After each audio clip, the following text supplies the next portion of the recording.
1993 election and all elections since then, and I've been commenting on all of this. But what happened in Abeokuta yesterday is surprising.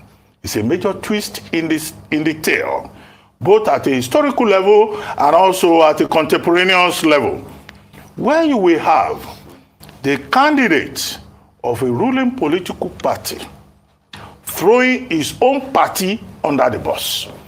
That's precisely what the candidate of the APC said yesterday. Of course, when he referred to powers that be trying to sabotage him, which powers are there? The only powers that be, would seem to be the APC government. That is at this time the dominant party in the country. So the first indication that threw across is that the candidate himself has doubts about the support of his own party. Because he was saying fuel scarcity. If they like, let them not give you fuel. If they like, let them change Naira design. These are policies of the Muhammadu Buhari administration. This was a case of the presidential candidate of the APC criticizing the chairman and leader of his own party. This is just the simple truth. And he was unequivocal about it.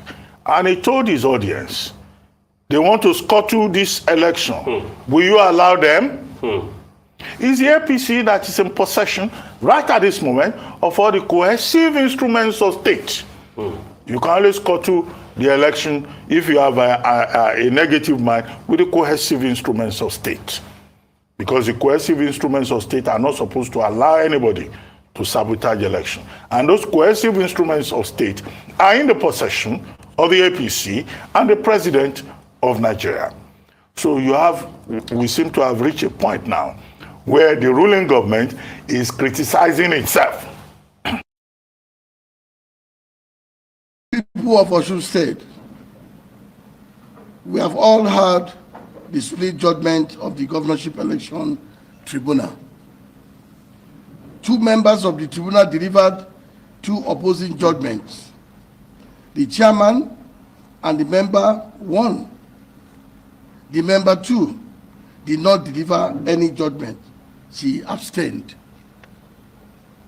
The chairman's judgment affirmed the claim of overvoting, while the member 1's judgment agreed with our position as captured by the BVAS machine as the primary source of accreditation, data of true accreditation on the day of the election.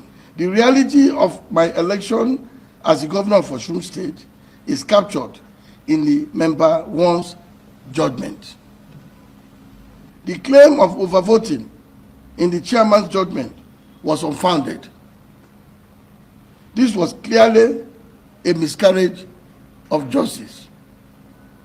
I repeat, this was clearly a miscarriage of justice. Based on the above, there was no majority judgment. I repeat, based on the above, there was no majority judgment. My good people of Osun State, I am still your governor. I had the right of appeal on the chairman's judgment, and I have instructed my lawyers accordingly. You gave me your mandate. Our election remains valid, and by the grace of God, we will triumph at last. I call on you all to remain calm and go about your normal activities peacefully. Please remain law-abiding. We have strong faith in God and in our judiciary. God bless you all. God bless Osun State. And God bless the Federal Republic of Nigeria. I thank you.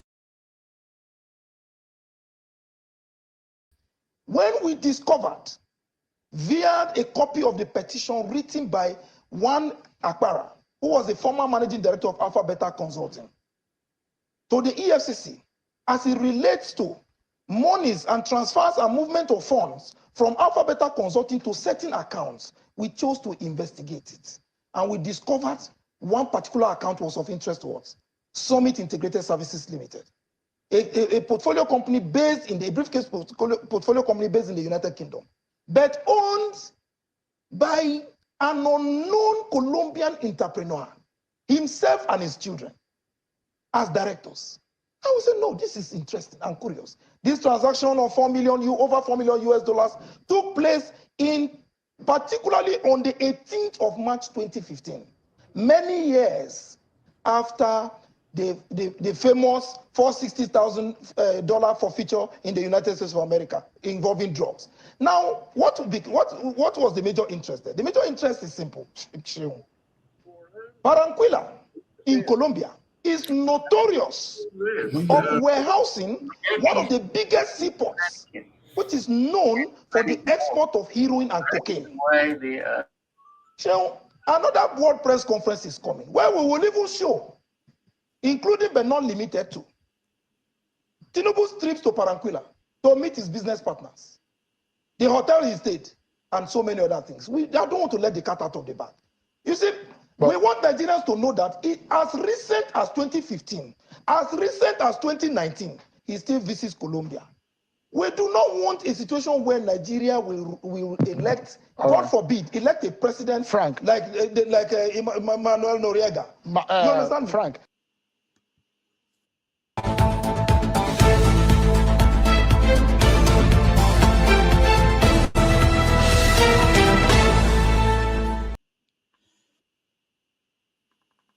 Hello, everybody. Welcome to the show. My name is Rudolph Okonkwo, coming to you live here from New York City.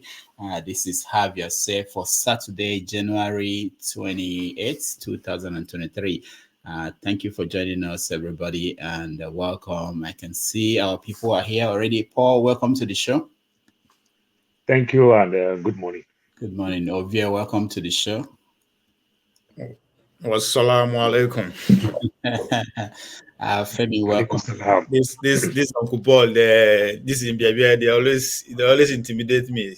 I'm getting there. This is 4 years going, so I'm getting there.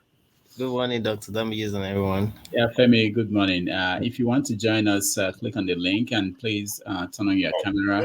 Femi, this your look be like Chris Okoche look. If you wanted to do that. It's like Chris Okoche look. I be Paul. I do. You're right. Completely. That's funny. So, how is everybody doing?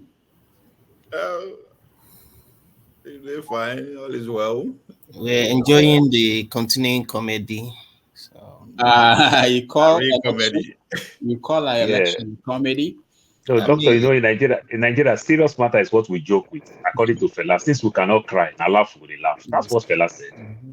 So let's start from the beginning. So, Paul, what are you watching? What story are you paying attention to? Well, Najatu Mohammed to what's this guy's name? The former local government chairman in Pestac. I forgot his name. The one that the missing Ayo Adewale, the missing van. You understand that get to Tinubu house.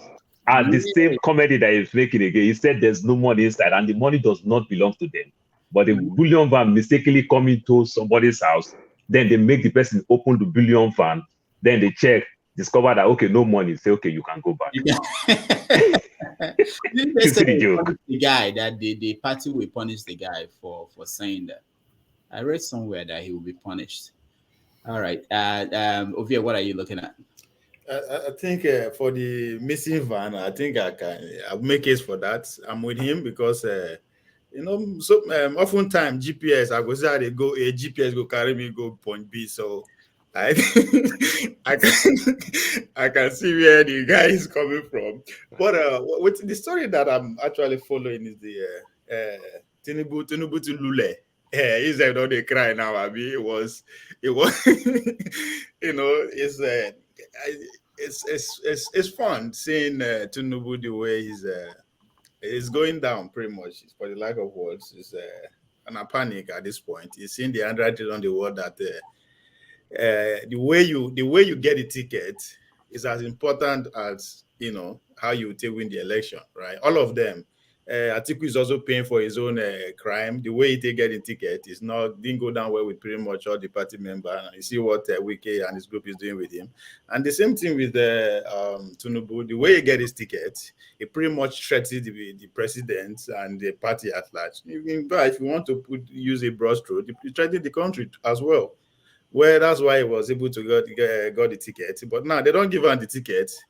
Let's see if he threatened the whole Nigerian to give out the presidency. So that's the story that I'm actually following. I understand it was in the Daura to actually, people say to beg after the outburst, but I know my people. I trust my people. Is there something in Abeokuta that makes him to go crazy whenever he goes there? Yeah, I mean, simple is the water. Doctor, at the water. I've been to Abeokuta several times. I've been to Lumo Rock several times. Not the water. I did ask that question too. Yeah. I did ask that question on my platform, and I think the explanation I get actually makes sense to me. In terms of modern politics, that is the capital of modern politics when it comes to the Southwest, right? If you go by the kind of personalities that came from there when it comes to politics, a lot of the prominent Yoruba men of today, but actually from Ogun State. So no, from Egba, not Ogun State. If you call Ogun State, they will make abroad from Egba. Okay. The Egba. Yeah. Okay. So I think that's explain why the man you always go back there and make his threats, pronouncement, and whatever it is that you think he's doing. But all right, we'll get to all those. Femi, what are you looking at? What story are you paying attention to? There's too many to call. It reels out of everything that's been mentioned, from Ayo Adewale's comments to Nadia to Mohammed's several comments, Tanko Yakasai, Adeleke's speech, the fuel scarcity, everything and anything. And just to add that I have private information. If you ever get a chance, listen to Juju Yoruba, otherwise known as Egba, the song by Chief Ebenezer Obey. There's one Juju in Egba land in Abeokuta that seems to be dealing with Tinubu every time he goes there. This is private information. All right, thank you. Igbo Basic, welcome to the show. Femi, you don't beat me. You don't beat me over Egba story now. You beat me over this one. Igbo Basic, welcome to the show. Yeah. Yeah, thank you. I'm looking at the story that developed out of Abia State, in which the PDP governorship candidate died. Okay. And the people at Okwangwa were claiming that the libation that was poured by an opposing party was the result, what resulted into the man's death. So if libations are that powerful now, then I guess we all have to be ready for what is about to happen. In Abia State, while we sympathize with the family of late Abia PDP governorship candidate, Ikonne, may his death serve as a warning or deterrent to those who believe it's their turn to rule Nigeria by hook or crook.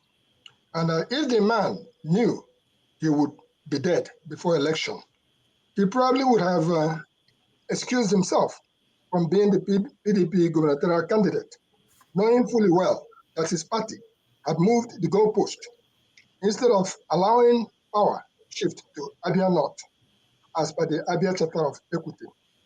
The situation is at this presidential level is still unfolding. The same PDP moved the goalpost of the presidential ticket to northern Nigeria instead of southern Nigeria. Same fate applies to Jagabon with his Muslim ticket, knowing fully well that he is not healthy to lead Nigeria. And that is just a ploy to return power to the north after 8 straight years of Buhari. And to all those self-centered politicians who want to destroy Nigeria, we say, Chiraka Were, what is ahead? And that means just watch and see what's about to happen.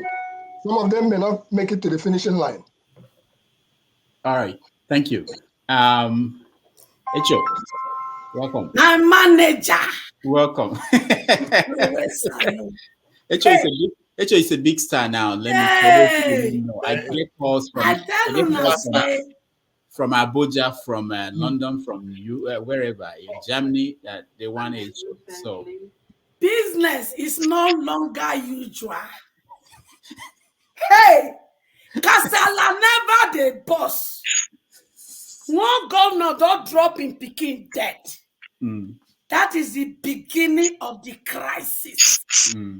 Una say make my children not fulfill destiny. Hey, I laugh like how they laugh for worry where I come from. They say when job go mature, everywhere go boss. So before I won't say what I won't say, Papa God, I thank you for starting, but it never finished. Papa, now you talk for your words, say you honor your words more than your name. And because you talk for your words, say, ask and you shall receive. Knock and the door will be open unto you. Seek and you shall find. I have come to ask you for one thing today. You said in your word, because judgment is not speedily executed upon an evil man, the heart of men are said to do evil. Father, I have come to ask for your judgment upon all the evil men in Nigeria, evil men and women, evil children among them that have brought this calamity upon us. Father, let your judgment continue to reign in their camp in the name of Jesus, and withdraw your peace from their camp. Let there be confusion.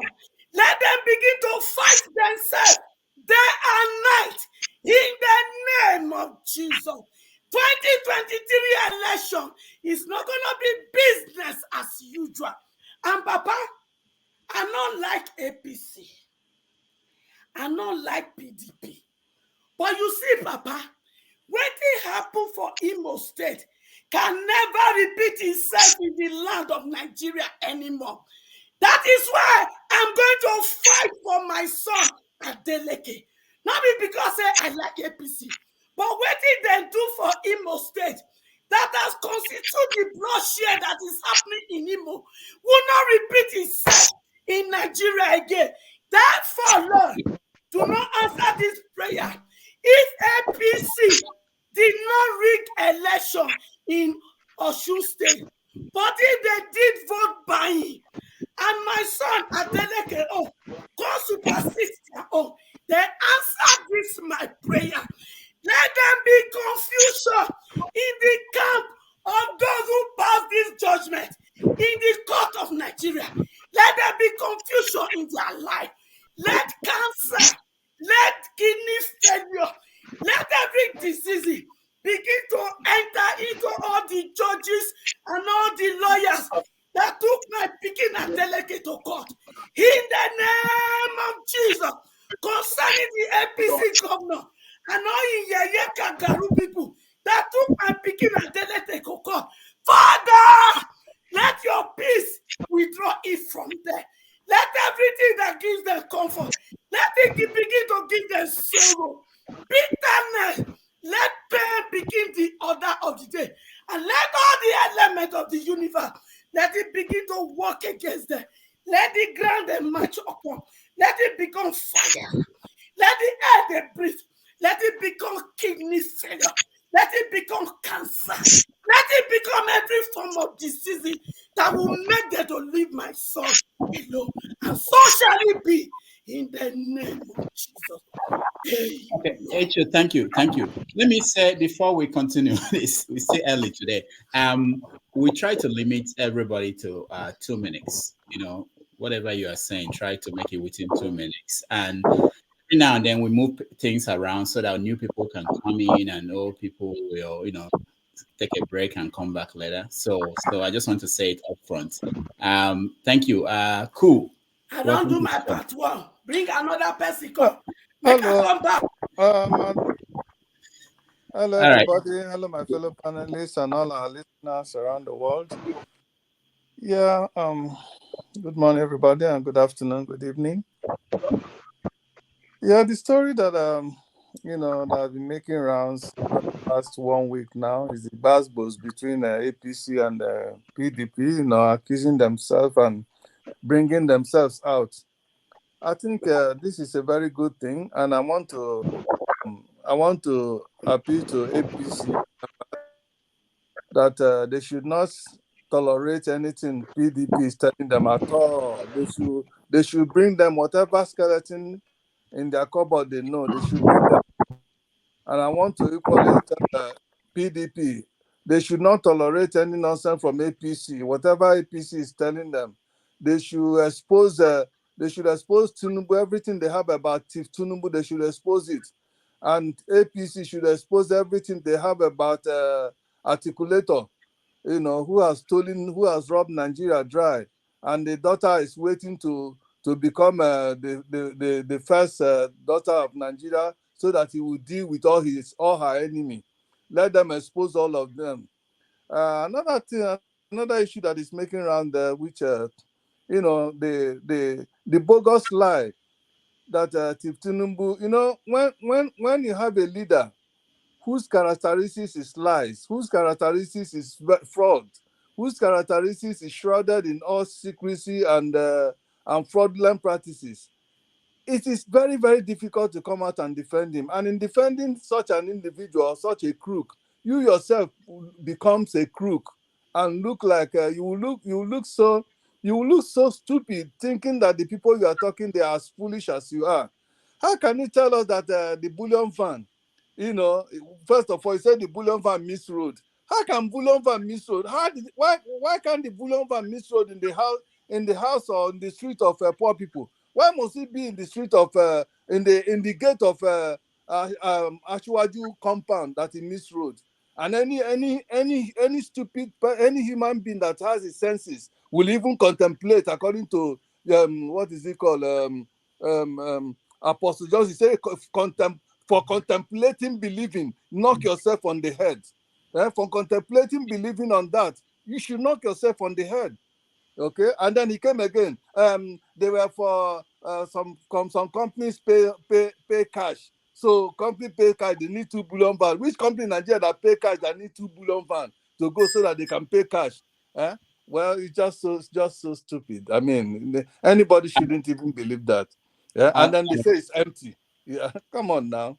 All right, thank you, thank you, cool. Kingsley, welcome to the show. Unmute yourself. Okay, Kingsley, yeah, go ahead. All right. Thank you, my brother. This is my first time of coming to your show. I hope you are hearing me. Oh yeah, we should have a song for people who just came for the first time. But I've been watching the show every time, but this is my first time of coming into the studio talking. Welcome. Yeah, I want to thank you for this opportunity. Where I am a part of those that believe that Nigerians should boycott the election, because I don't believe election will solve our problem. Because Nigeria has gotten rotten to the extent that election will not solve our problem in Nigeria. We just keep anytime election comes to Nigeria, I just feel like we are just renewing our slavery, because election can never change our situation in Nigeria. It can never change. Our country has worsened than that of election that can change. So I don't have much to say. Maybe when at time when the shows goes ahead more, maybe I'll come out and still comment on so many things. But I just believe that we should not expect that this election will give us what we are looking for. No, it will only benefit the so-called politicians and their children. But we, the common Nigerian, it will not benefit us. We should just forget election in Nigeria. Election cannot change our situation in Nigeria. That's all I want to say for now. Thank you for giving me the opportunity. Thank you so much. All right, thank you. Chidi, welcome to the show. Chidi, can you unmute yourself? Chidi Anthony, can you hear me? All right. I don't think he can. So it's obedient. It's obedient. All right. So the topics we have today are many, so we try to breeze through some of them, and some of them we might spend more time talking about them.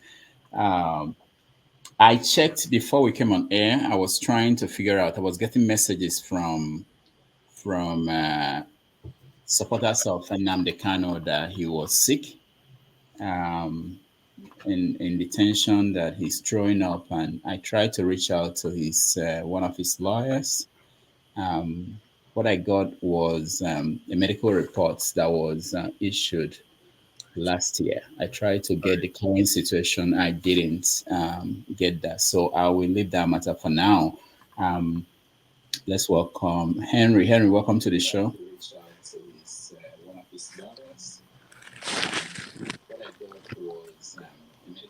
Henry, welcome to the show.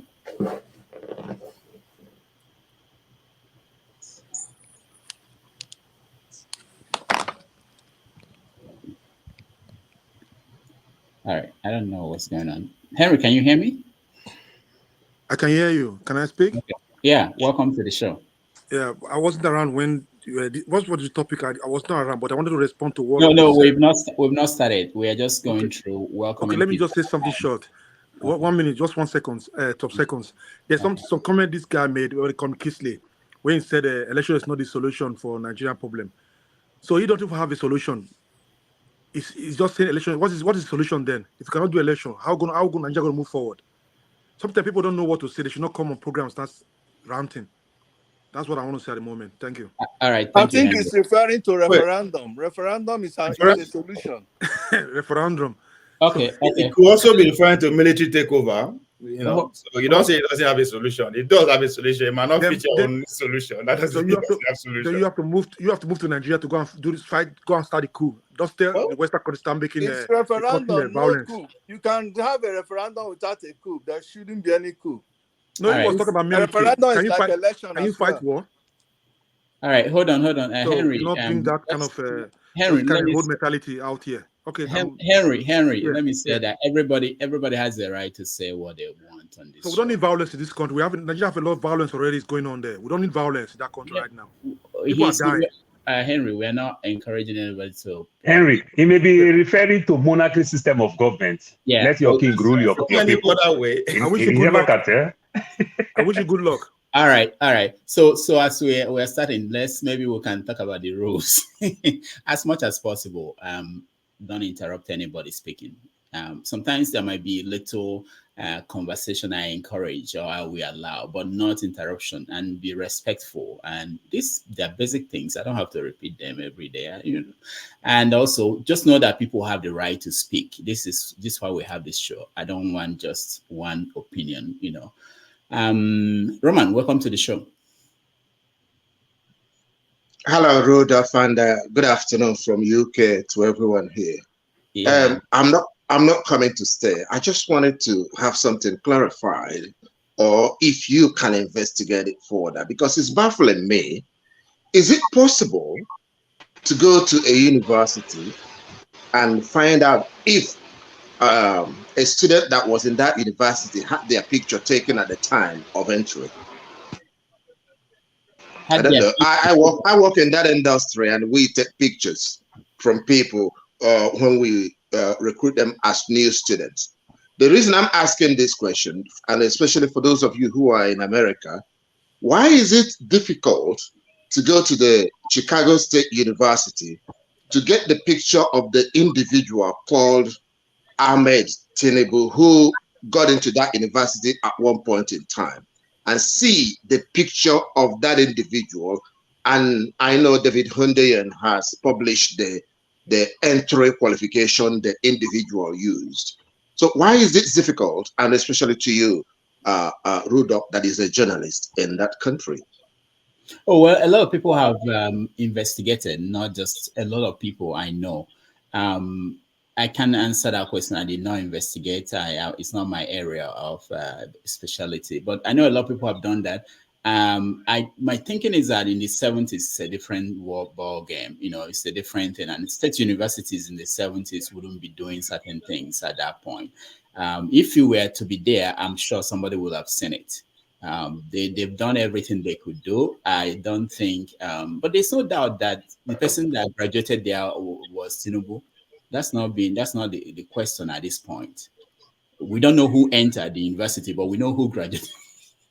No, the name that graduated is Tinubu. We want to see the person that went through that course of study and the picture of the person that went through that course of study. That's what we want to know. Yeah, I think the person that went through is established. The person that went through is Tinubu. But the person that gained admission to the first college, remember? Okay, that's out of it. We'll talk about this. Thank you, Roman. It's a complex thing. I'm to get David to come on the show. You know. Yeah, and if we can't prove it, I think we should stop talking about it because it looks ridiculous to continue to bandit on something we cannot prove at all. You know, that's my submission. What about the responsibility of the person who is running for office? Just think about that in the UK or wherever anybody is, anywhere else in the world. But is the responsibility of the person. Can I respond? Can I say something in that regard? Okay, cool. First, and then talking about the. Okay. You see, the I think that has been proven beyond any reasonable doubt. I may say that. Chief Tinubu, the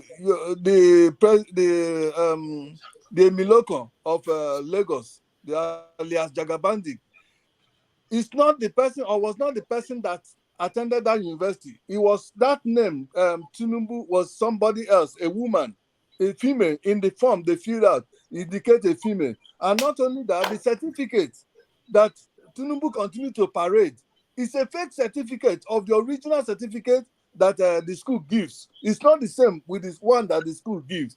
And if this is so, how come up to today Tinubu have not made effort to bring the original certificate, the right certificate, when he knows that the one he submitted to INEC is fake certificate? It has been proven beyond every reasonable doubt that it's fake certificate.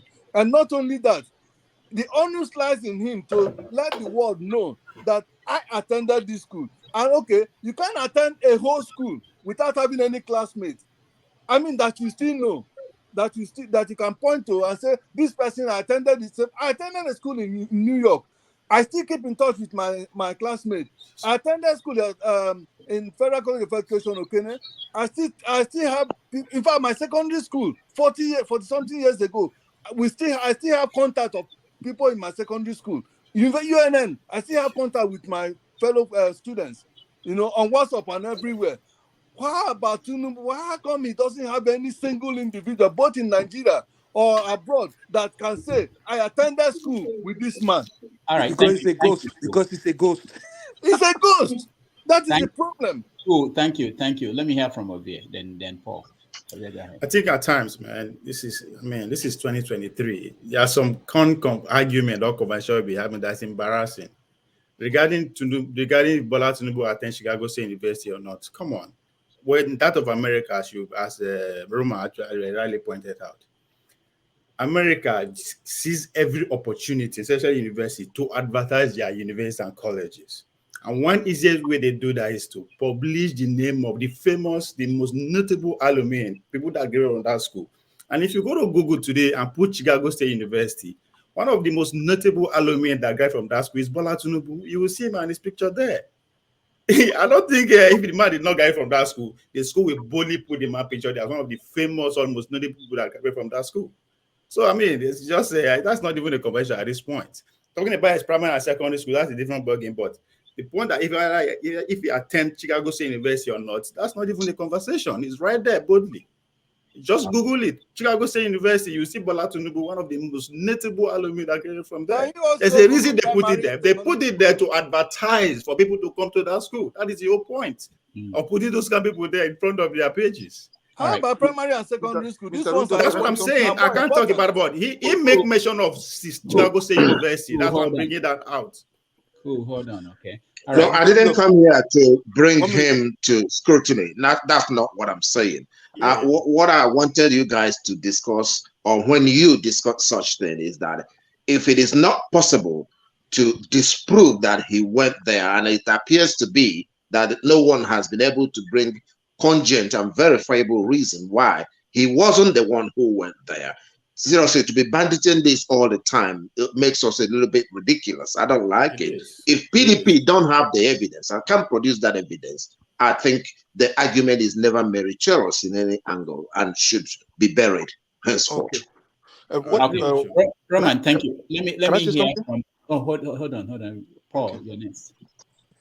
Okay, talking about Bola Tinubu, I think every one of us know the truth behind it, other than we are just trying to conflict.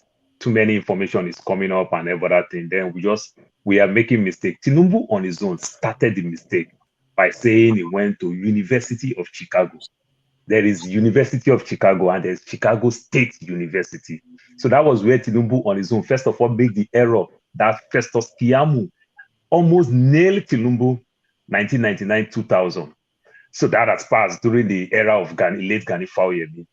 But talking about Bola Ahmed Tinubu going to Chicago State University, it is clear, every one of us know these stories. Maybe some of us don't know. The person who actually gained that admission to go to that university died suddenly after the person gained the admission. And those are the era where people use resemblance, people use because there was no biometric and everything. And Tinubu, who was living in that family house as an errant boy, catching the opportunity, went to Chicago State University.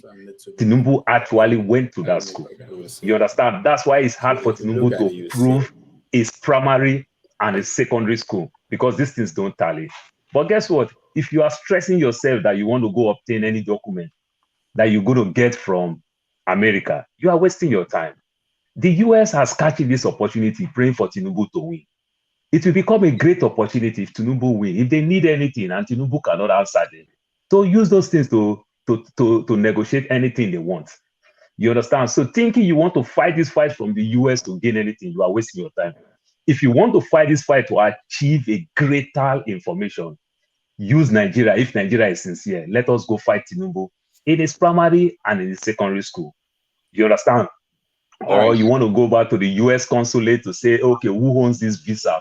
Where it was his visa and everything. You are wasting your time. You won't get anything there. Just fight him with his primary and his secondary school, how it ties to the university that he went. I think you get a lot of fact there. But from US, we're all wasting our time. The US has already catching this opportunity to cut a great deal for themselves. All right. Thank you, Paul. Thank you, Paul. We're going to leave this topic because, you know, we are like a month, less than a month, 28 days to the election, and it hasn't gained any traction. I don't think that is what we determine who will win. There are other issues. Go ahead, Roman. Go ahead. Roman, go ahead. No, I just want to link. Thank you very much for giving me an opportunity to comment. I'll listen from the background. All right. Have a great time, guys. All right. Bye. Thank you. We appreciate Rudolph, it. can I say something? 1 minute, 1 second, or 5 seconds? Not about that. If it's about something else. I wanted to ask, what about the EFCC? They are doing their job, attacking attacking the Yahoo boys. Yeah, our senior Yahoo boys. Nobody's going after them. I don't know what is going on, because they remember when they were doing last election, Tinubu was having this what they call it, bullion in his own compound, and somebody came to the national TV. The whole world was listening to this man. He said the bullion missed road into Tinubu compound. Are they killing me? So nobody investigate these things till today. Do we have what's your problem? What's your problem, Henry, with that? You know, were you there? You know, the problem is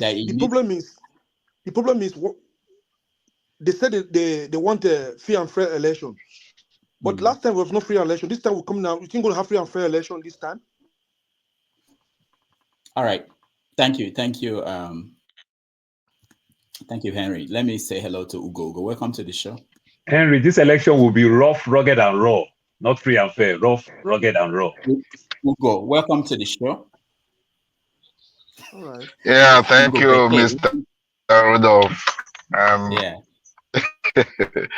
You know, I think we just shadows when we, you know, in this academic stuff. For one, the man that said, you know, go to the web. If you go to the web, actually, there are different dates of birth, even for Bola Tinubu. You know, one was 48 on that alumni list he's talking about, and then one was 1948, one was 1958 or 1952. So then from the if you learn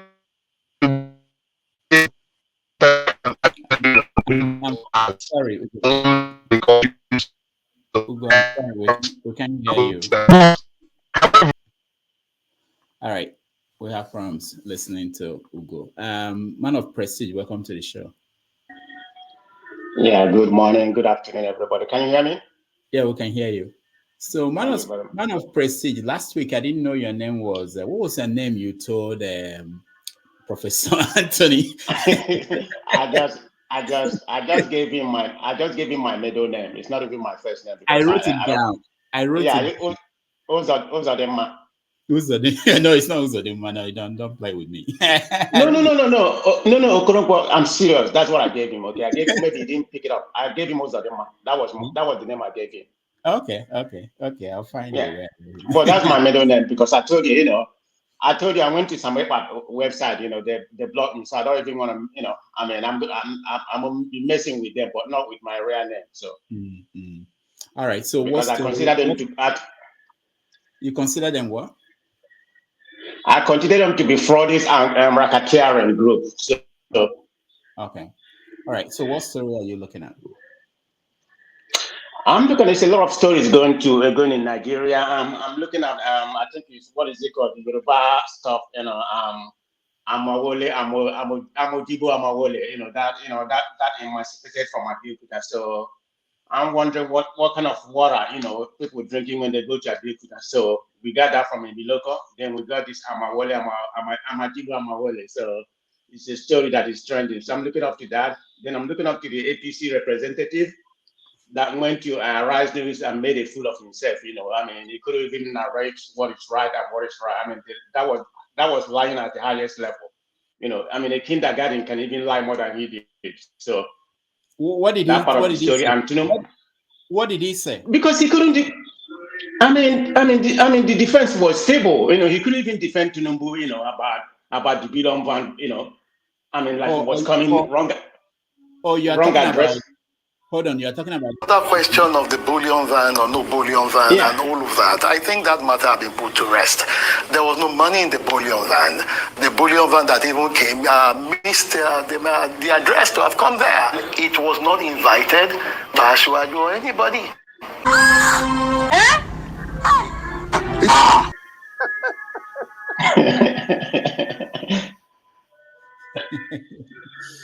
Yeah, I thought that was the worst defense anybody can put up for their principle in my lifetime. That's my opinion. Then I'm looking at Ashwaju going to Castina to for damage control about the Abeokuta speech. So that's the three things I'm looking in Nigerian space. All right, so that's good. Okay, so what we are going to do now is let's start the conversation on our first story. Then we go from there. We go from there to other stories and whatever comes up. All right, so Abeokuta and Tinubu, that's actually the first story. There seem to be people who are saying that there appears to be a kind of disagreement between the parties, APC, different parties within the APC, that Tinubu appear to be fighting some elements within the party. The premise is this.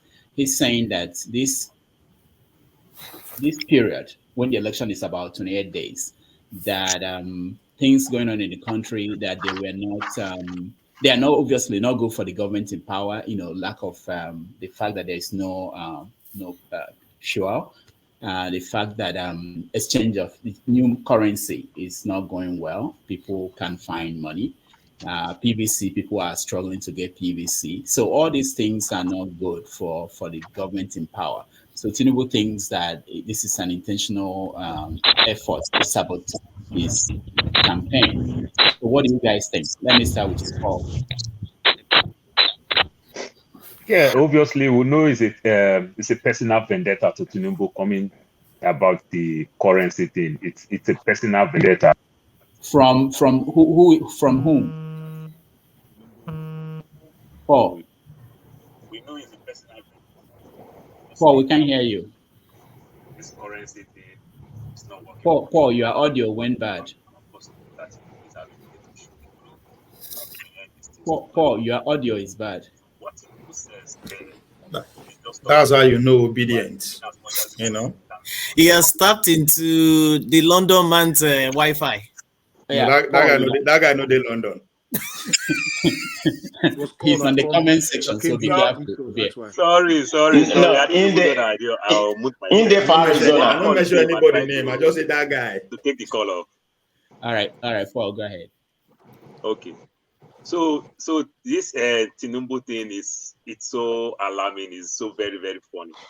I think Tinubu is having health issues. So the health issues is making he can't comprehend, like play politics with things around him anymore. So Tinubu just talks so like a child will talk. You know, the way a child will see something and say it. My mommy said she's not around. You know, those type of thing where mom will say, tell Amsa no the house. My mom is saying no the house. That is the Tinubu we have today. He can't comprehend anything. So talking about that issues of currency, he's just saying his mind because they felt Buhari is using Emefiele to haunt them. They know the type of politics they play. So with that money, this politics cannot work. So he's just cashing it, but he can't play politics with it. So he's just talking like a child. That's all I will say for now. Okay. Ovie. Yes. Will this visit to Katsina Daura help him? Because we hear that he's kind of going there to apologize to Buhari for going off script.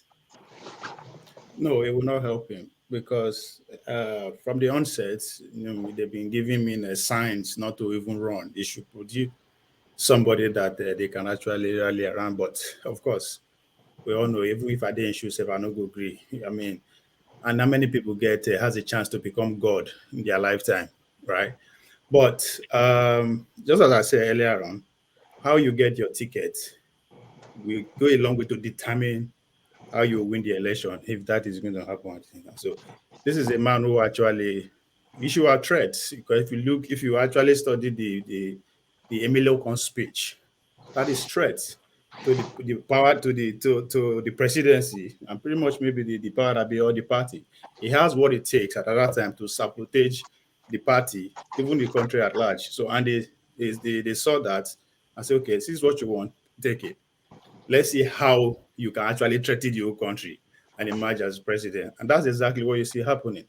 I don't see him. I don't see this visit to Daura going to change anything because how many? Just even put the 19 governors, the 19 governors of the northern states in picture here. How many of them are doing well?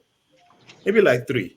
Likes of El Rufai, the man from Nasarawa State, Zulum of Borno. These are the only people that are doing well.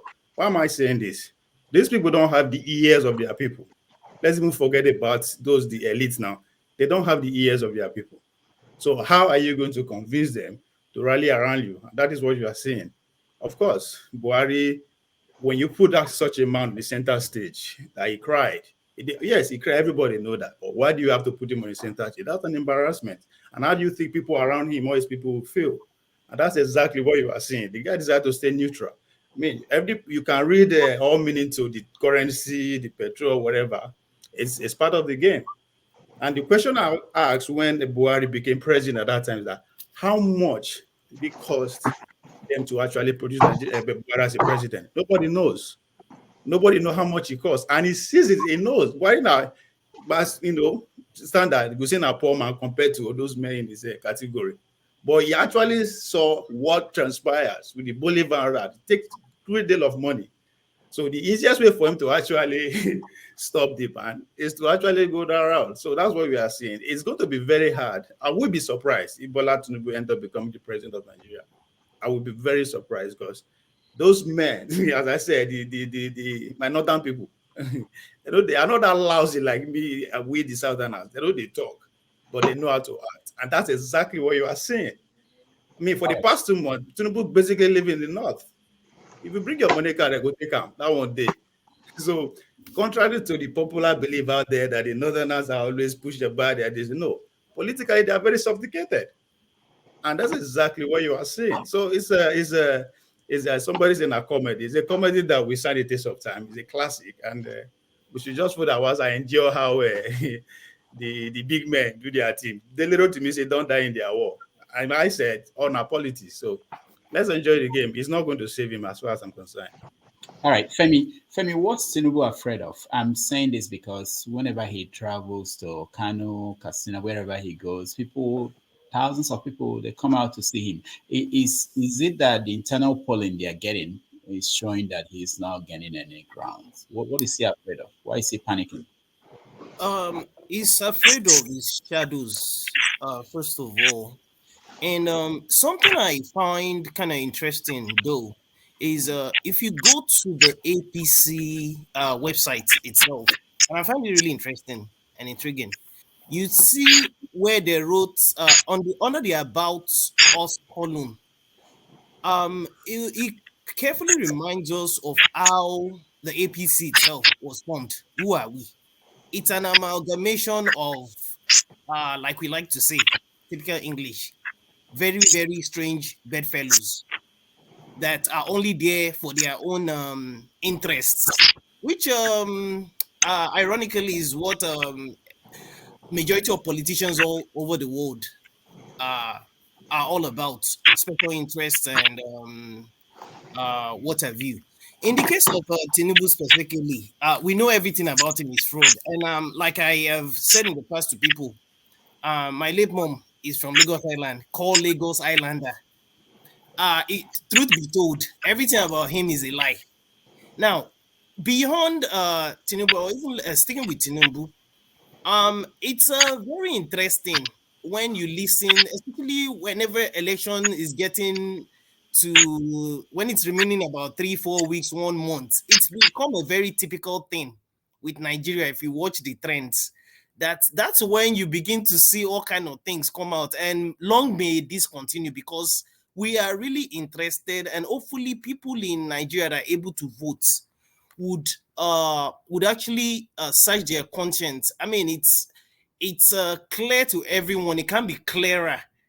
It's either you want to choose sentiments or you want to choose reality. Otherwise, we're going to go back. We're going to repeat the same thing that's been going on. Unfortunately, just before I end, just a quick expo here.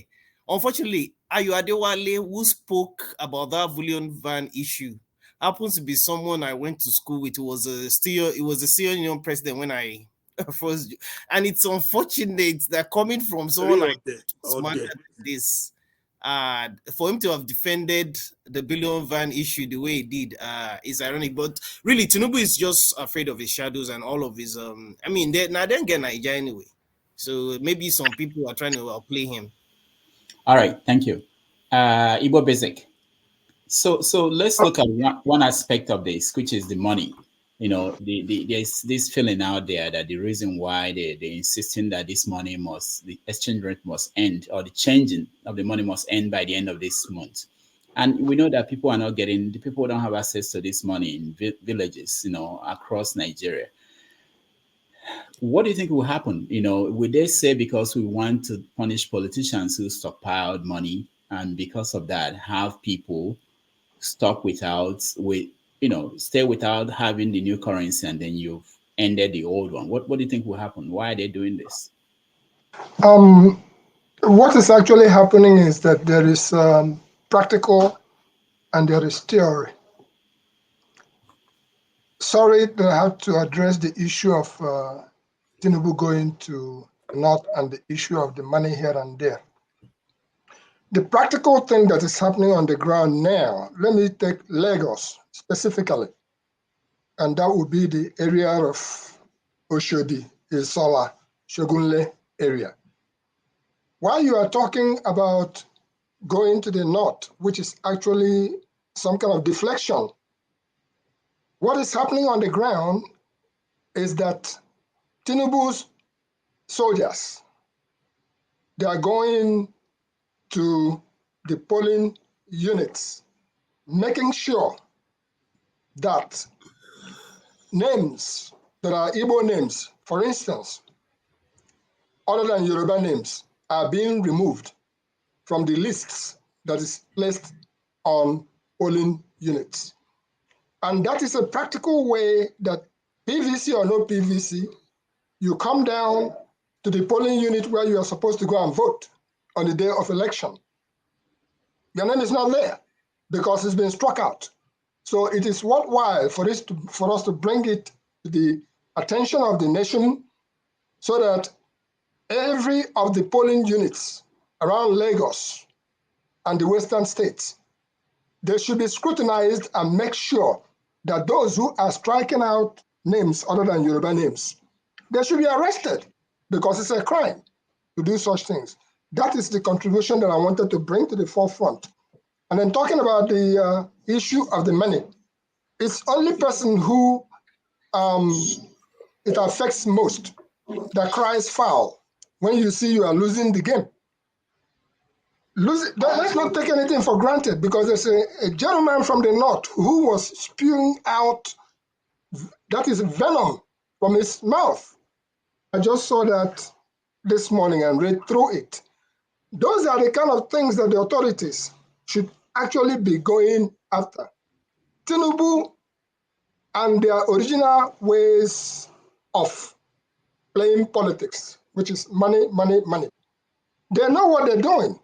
All our politics just mentioned it. They are trying to drive this thing down to the ground. While you are looking the other way, chasing shadows, they are practically doing what they know how to do best. It still boils down to what somebody has said about if Nigeria remains straight 10 years paying in OIC, that will become an Islamic state. I keep bringing that subject matter to the table so that people should not be deceived when they are doing this Muslim ticket. The venom that was spewing out of somebody's mouth today, that man should be arrested. Enough is enough. Under our nose, we are here and they are doing the same thing. The bottom line, Tinubu don't even care. The bottom line is that Shetima is waiting in the wings so that the game continues. That's all I have to say for now. Thank you, Bobby. Thank you so much. Henry, you're next. Yeah. Let me say about this money issue. Tinubu is crying for like a crying baby. Because he knows how they play their politics before. It's about money, money, money, money. Since my principal came in as Peter Obi and the revolution of obedience came in in this race, everybody's panicking, both left and right. They are panicking. PDP, APC, they are panicking because before it's about money, about blood van everywhere. But now look at who is crying about this money issue. It's Bola Tinubu. Why? Because he knows how he plays the Nigerian election. It's about money. Look, Labour Party is not crying about this money issue. We're not crying about it. We know for the under Nigerians, they are suffering about this money issue. But that does not give us say that we're going to move on our life. Tinubu now is crying that Buhari is against him. It's against him. He don't want him to become president. In a normal sense, thinking, how can Tinubu be president? Somebody who's not fit at all. Let's forget about old age. Tinubu cannot even remember people's name. He said, there's a video I watched. He said, Atiku is the former governor of Anambra State. I don't know if anybody knew about this. Yeah. I mean, he's crying because everything's Nigeria. They make Nigeria to become a beggar. Nigerians to become beggar. That is why. But this time is going to be different. They will take their money and still vote for Peter Obi. That's for sure. Mark these days. This day I said is Peter Obi going to be the president of this year of Nigeria. No matter how they play the game. No, you can laugh. That's it. Peter Obi is the only candidate who don't go on this bigot issue about religion, my tribe man, my turn on this. It's the only one. If you go to Concourse, he attack say Obi is a trader. He's a PhD from Indian. So let's keep it aside. This is a new time. This is the only thing. This thing that happened now. It never happened before. It happened during Abiola time. But this one is more than Abiola time now. This one now. Money politics is gone. Tinubu will not get enough favor Tinubu this time. It's gone. Buhari nice now. Buhari now he want to make sure he did the right thing before he goes, because you know he fucked up already. Sorry for my language. You know he messed up already. The wife came out to say they are sorry. The husband failed Nigeria. Buhari said he's tried his best already. He made sure the Nigerian vote for the right person. He didn't say vote for APC. Did you ever see him vote for APC? No. Now Tinubu is crying like a crying baby. He keep on crying because no pillow van this time. There's no pillow van this time. How can somebody who is educated, like James was, I think it's not J. Paul, Femi was saying this man, no, who said this? Is it Femi or Paul? I don't know. Said this guy who came to defend Tinubu about pillow van. That I think the same school, I don't know. How can educated somebody just come to national TV to talk, to say something like that, the Binova Miss Road? Hello. My little child cannot even lie like that either. So, Peter Obi is the only man there. Kwankwaso made a mistake for his life. He made a big mistake for his life for rejecting Peter Obi offer. But now he's regretting now, but we cannot take him no more. Obi, that is better than Kwankwaso now. So we are smiling this time for the day, no matter how they plan it. All right, thank you. If there's no Peter Obi, Nigeria is finished. That's it. Thank you, Henry. Thank you so much. Kinsley, welcome to the show. I know you've been here. So what do you think about what we're discussing? Tinubu. All right, thank you again. Thank you. For the issue of Bola Ahmed Tinubu, Bola Ahmed Tinubu has using his power to get the APC tickets. And the Northern, I love them in terms of politics. I so much love them. They cooperate a lot. And one thing you must know, Tinubu should know that the Northern will not vote for him. They will play as in they will come out openly and clap for him. But in his back, they are doing their own thing, doing their strategy to make sure their brothers win, which is Atiku. One thing you must know, Atiku won 2019 election, and Atiku struck a deal with the North. They told Atiku, okay, leave Buhari to do his 8 years. And after Buhari, we always support you, and that is the game that's going to play in this election. Obedient and Tinubu, you guys should forget about this election. Atiku is your next president. And when I spoke class, I told you I don't believe in Nigerian election. I believe in those that support no election in Nigeria, because Nigerian election cannot give you what you want. So obedient, that day you will go to a polling unit, you with your PVC, you will not find your name there. Your name is out already. They have already arranged all the paper. The Igbos in Lagos, Tinubu foot soldiers will go there and shoot gun on the head. Everybody will run away. You will not vote on that day. So Nigerian election we should not expect anything. Not that Nigeria is my country. I love the country, but from 1960 up to now, you have not gotten credible election. So why must you believe that 2023 election is going to change your life? It is revolution that will change Nigeria. Revolution that will change Nigeria. Nothing else. Are you ready? Are you ready for the revolution? Are you ready? No, I'm ready. I'm ready. It is better to die with dignity than to die cowardly. I'm ready. I'm ready. I'm telling you, I live abroad.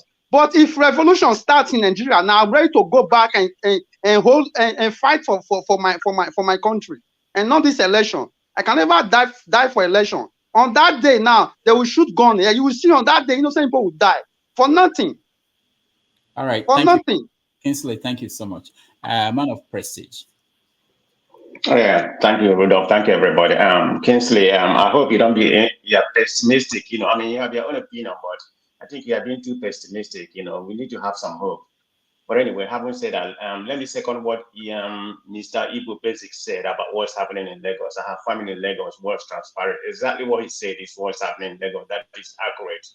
But I heard that a new police commissioner has been deployed to Lagos. I think Mba or whatever, something like that. I think it was deployed by Buhari, to mitigate any kind of Frank yeah, to Kuba. mitigate. Right, I don't know. It might be a speculation. Okay, I didn't say I read it, but according to the speculation, he was deployed to Lagos to mitigate any kind of talk, election fraud and all that kind of things. What people might be expecting, because Tinubu definitely is, has mobilized his talk and everything, to truncate the election. Whatever means necessary, like he said, that's what's happening. So I don't know how true is it that Frank Mba has been, deployed there to mitigate any kind of situation, or maybe that's a normal deploy, but look at it, a month before election, they changed police commissioner. So I don't know if it is true, okay? It's just my opinion. So if anybody has information, maybe you can correct me. But anyway, having said that, let me digress to the topic we are talking about today, about what Tinubu said when he was at Abeokuta. I think it's Amadibo Amawole. So I'm thinking Tinubu should go to Abeokuta more often, because I don't know what kind of water they drink in Abeokuta, because he tends to make a very bold statement, whatever is in his heart when he goes there. He doesn't make that kind of statement anywhere. I mean, it seems like he got all the mojo whenever he goes to Abeokuta. So there must be some water he's drinking when he goes there. But anyway, so about the statement that he made, if you watch the video, everybody go back and watch the video. Before he made that statement, they was trying to push him back not to make it, but he was very adamant. Everybody go and watch the video again. He was very adamant that he's gonna make the statement. So I'm thinking it's something that has been brewing. Nobody knows. He probably has an information. Remember, before the primary, this is how he got the candidacy, because of Emiloko. So there's something going on, because if anybody can remember, I think it's the CPC is mainly from the north, the ACN is from the west. This is how they merge and elect Buhari. So that particular group, who are very conservative in that area, they are against Tinubu, but it's only the progressive like El-Rufai and some other group, that are kind of with Tinubu. So there's a tug of war going on in that area, and Buhari may be one of those, conservative. It's not that maybe, he's definitely one of those conservatives. So there may be something going on, and Tinubu knows what's going on in that area. He has the information. That's why he came there and made that statement, hoping that will dilute the whole situation. It will be like a Miloko, it will be like a Miloko word, So, but right now, it seems it's not going as as he thought, because he had run down to Castina, to mitigate the situation. It's like a damage control, and he has sent a lot of his post people saying it's PDP, it's a marketeer, But we know what he said. I mean, everybody in this group, we are all grown. Look at everybody here, intelligent people, educated to the highest level. So we know what he said. Everybody here, nobody's born yesterday in this forum. We are all intelligent people. Everybody here is born in night. So nobody's born yesterday. So don't let all those Tinubu Hallelujah singer come and deceive you. That's what I call them, the Hallelujah singer. People defending Tinubu, when it's wrong, it's wrong, and they tend to defend him. So I call them Hallelujah singer. Thank you, Rudolph. All right, thank you so much. Cool, you're next. I think the situation of Tinubu is like, it's like a drowning man that's, is just looking for whatever he can grab and, to salvage himself. It's like, I mean, he's beginning to be so uneasy and rattled because he's found out that his tenant is about to unseat him. When a landlord, you build a house, you have a tenant, and suddenly one tenant begin to rise up so fast, so quickly. You can't be at ease with such a situation. So he believes they are the owner of Nigeria, and here comes Obidati movement trying to unseat him. The people that even say, Obi, don't even mention that person. It's not even, I can't even, but he's going to unseat him. And crying out loud about the change of money, about Buhari trying to undo him by the policy of MFULA, trying to, about the change of currency. We should know long before now, Tinubu has stockpiled all the naira there is and dollar there is in Nigeria with hope to use them in his election. He has always been saying, what money cannot do, more money can do it. So as fraudulent as he has been, his life has been built on fraud. So he has, just like he has always done in Lagos, he believes he can come and replicate that in the entire Nigeria by his money. So he has stockpiled money upon money, billions upon billions. So that is why he's so angry and so nervous about this change of money, because how can he carry all of those billions to bank to change? Then they will ask him, where did you get all this money? So the money is going to be useless in his hand. That is the problem. Not only him, many of the Nigerian political thieves in Nigeria that have stockpiled Nigerian monies, hide them somewhere. That is why they are all angry about this policy. Even if the person, making the policy is as fraudulent as all of them still. But then let us not discount. Let us not just throw away the child with the bathwater. Okay, that policy, as I see it, is good for this election, because it's going to make sure that all of those politicians that believe bribery is the way to go in every election in Nigeria to induce votes, they're going to be disappointed, because all those money they have already stockpiled is going to be wasted. It's going to be useless in their hands. Okay, and thank God that Buhari, for the first time, I would say, is acting like a human being. He's acting like somebody that has some senses in his brain. He's not acting again like the terrorist he has been. Okay, by saying that he believes he wants to give Nigeria a legacy of fair and free election. To me, I'm really shocked that a terrorist like him is saying this, who has been killing all my people in the east, together with Uzodinja Hopeless, another and Devil Omahi, okay, and all the eastern governors, including Soludo, who has just taken mantle now. He has focused on pleasing his master in some Fulani masters, in killing his people to please them. Well, the thing is this, like my brother Kingsley was saying, truth be said, election cannot, you see what we're doing, it cannot solve the problem of Nigeria, because the way Nigeria has been so destroyed, I don't think that the electing Obi is going to solve our problem. But let's see what can happen. All right, cool. Thank you. Yeah. Paul, are you on the phone, or are you with us? I'm with you. Okay, all right. So, forget about the money for now. What about the petrol, the lack of fuel in the country? Is it also part of Buhari's strategy to sabotage Tinubu? I think the issue of the fuel thing is just a lack of leadership, where the government just don't have the interest of the people at heart. It's just completely negligent of duty that the government failed. If they've been promising from one party to another party, promising that they're going to take off subsidy and the likes. Come on now. If you're going to take off subsidy, it is May 29. That is another 6 months from now. As the case may be, before you even do that, because you will not enter power that same day and take off subsidy that same day. You understand? You don't want to make your government look like a coup, like what Jonathan mistakenly did with the increasing of fuel in the Christmas and New Year period. You don't want to do that. So why is it happening now? It's just completely, like I said, it's negligence of duty, it's fail of government. So Tinubu just felt within his myopic way that he can catch in and play politics with it. That's all I could see, because even Buhari even make order, all those funny order that he will order. After he order finish, he will ask for his own kunu. After he drink kunu, he will go sleep. Then start thinking of when to go to London for his health and for that. That's just it. It's nothing. It's so painful. I don't understand.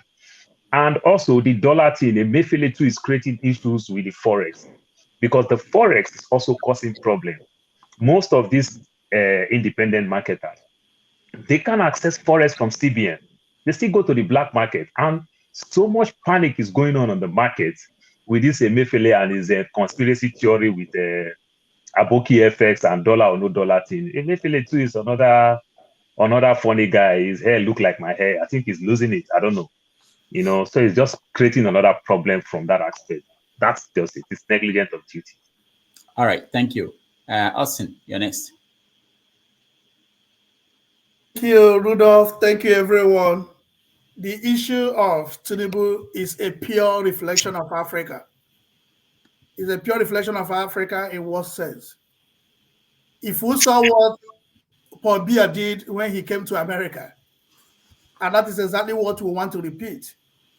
And imagine the person of Tinubu that wants to be the president of the country. And look at good men, look at wonderful men, look at accomplished men supporting him. And he has never for once granted an interview. He has never for once allowed people to assess him.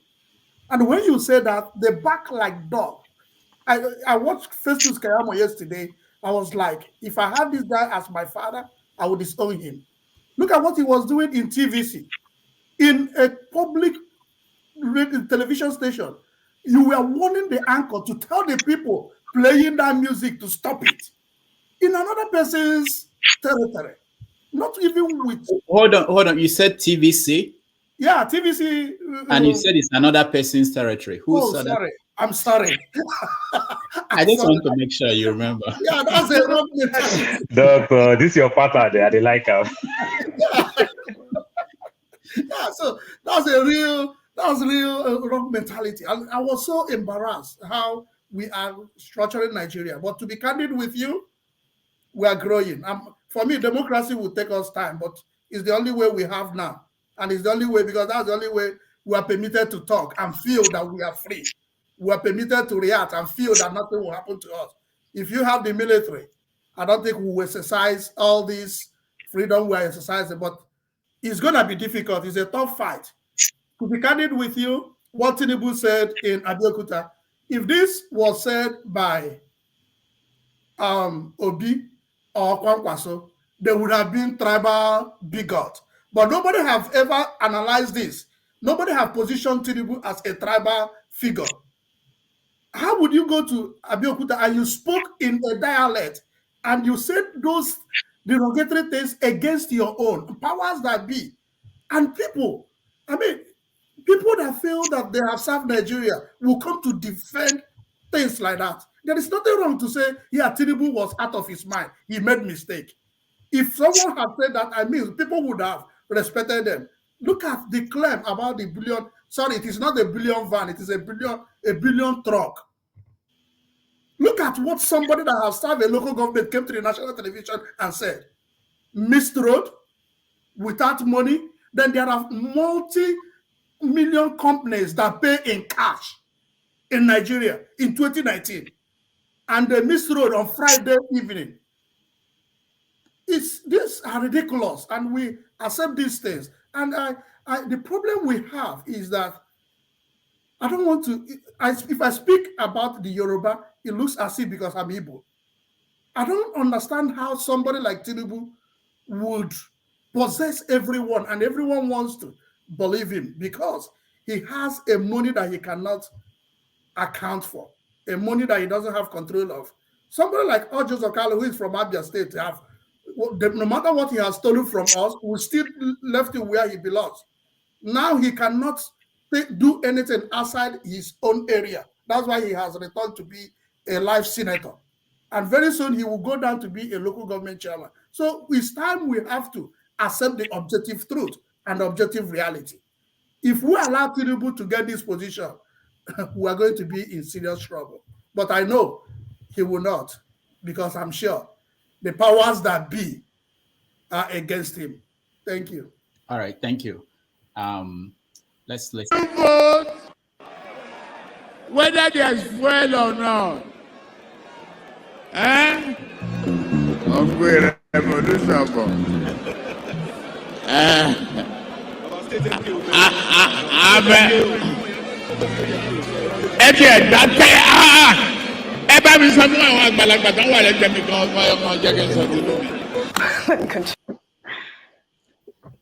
right.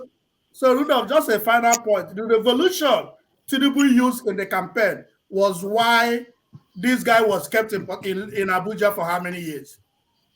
The revolution he mentioned in campaign was why this guy was kept in Abuja. He wanted because he wanted to do revolution. But look at Tinubu said he said, but nothing will happen. All right, thank you, Osun. Ndubisi, welcome to the show. Good morning, everybody. Good luck. You cracked me up with that. Your last. Yeah, because we want to expand the conversation. He also called for a revolution. No? Yeah.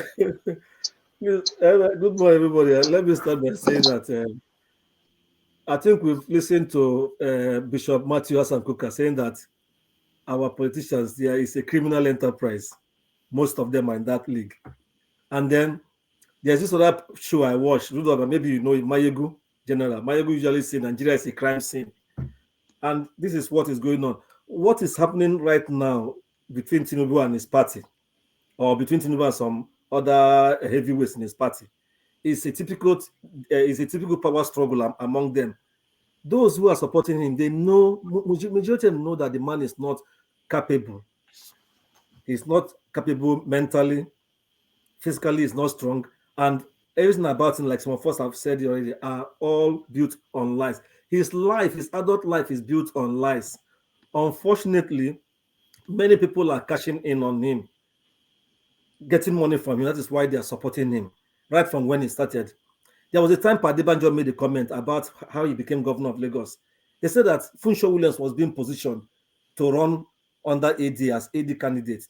But other Nadeko shifters, other pro Nadeko shifters who fought Abacha from the southwest said, oh, he was one of us, he fought. They should give him, he can do well. That was how he became governor. They supported him.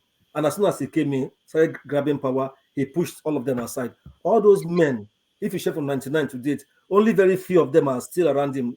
Someone like former Osun governor, the former APC chairman, I've forgotten his name now. The former Osun governor, he was the first Osun governor under this Fourth Republic. So, Bisi Akonde. Bisi Akonde, you got it, Paul. So, and it's all about money. All these men, if any of them are supporting because he has given them money or so. So, the Northerners who are still backing him, they know that they can control him. They have a lot of things to hold him on. They believe that when he gets Indian, it will appear as if that particular group will still be in charge. They will still be running the show and the way they like, making money and calling the shots as they like. That is why they are sort of backing him. I'm not too sure if Buhari is not backing him, because politics is neither here or there. They have their way of doing their things. Buhari may want to do some things to show that he wants a free and fair election, but behind the scene, only God knows what is happening. Okay, he now went to Katsina after his blunders in that Abeokuta rally to go and do damage control, like Man of Precis said. We don't know what has happened there now. Maybe some positive fallout may come up for him, in the sense that maybe the next rally now, all of them will be there. Buhari may be there as well. But the bottom line for me is that Nigerians have suffered enough. They should by themselves see these things. Many of them are not enlightened, but now they have children, they have nephews and nieces who are enlightened. No family in Nigeria will say that they don't have somebody who at least went up to secondary school or who lives in a city, who knows what is going on. They should be able to tell their people in the village that this thing must stop. Let us try to shift and start a new beginning. But if Nigerians still go voting on ethnic, religious sentiments, and we fall into the same trap we fell in 2015, I don't think we're going to survive it, because it is very, very obvious and clear that this man Buhari has pushed us near the hole, or we are almost falling in. But with this man, it is going to be foot and head plunged into the hole, and the hole will be covered. That is what I'm seeing. So let me leave it there for now. Thank you. All right, Ndubisi, thank you. Uzo, you're next. Doctor, 1 second, please. Also, that reminds me, please like and share this video. We always make that mistake all the time. Please, that's like true. and share this video. Please. Let me say that too. I have difficulties saying things like that, but please like the video, and you can also subscribe if you are not yet subscribed member. It's just a click. All right, thank you. Uzo, go ahead. Good morning, everybody. That keep on damaging stuff for that fishing. Thank you, everybody. Good morning, good afternoon to everyone here. My own point is, I always stand on my word. Concerning Tinubu and what he's saying in the Ogun State, in Ogun State is it's like Lagos. They share common boundary surrounding. So if Tinubu is in Ogun State, it starts assume he's also in Lagos because he can always trek from Lagos to Ogun State. The boundary between Lagos and Ogun State is just a road cross on so many places. So whatever I say in Lagos, if you assume you say in Ogun State, whatever I say in Ogun State, you assume you say in Lagos State. And we all know Tinubu. He's a money man. He has said it a couple of times. He Richard Amon State. Which is a bullion truck. That's not a van. A van is my small Chevy. That's a bullion truck full of money that misroads to his house. Money misroads, don't hear about money misroads to his house. And those money have been packing for this election. In short, what my own understanding, what this guy is trying to do is that everybody, one Ghana must go. Come on, give every one of them, anybody, one Ghana must go. Go and do the job. Remember what he said in Enugu? He told the party members, if you guys do a good job, you'll be rewarded. How is he going to reward them? The man that came on Arise TV, Bamidele, former chairman of Osun government. I know his name. I know when he was ruling, when he was little, If you can't deliver Osun government, which that Osun government is populated with no robust Igbo, Ijo, they are at least 80% between Amwood of the first stack, go that area. And this guy is like, he owns that area. If he cannot deliver Osun government, that means for your particular career, Tinubu is gone. So not that he's speaking, he's a free soldier. And the only way to deliver Osun local government, what happened 2019 when they take out Ambode? They take out Ambode because with the Toss and area boys, especially in Celeb bus stop, all right, they even killed one of his boys, stoned to death on the election day when they were destroying the police units, going from street to street. Some guys gathered and fight them and beat and even kill one of them.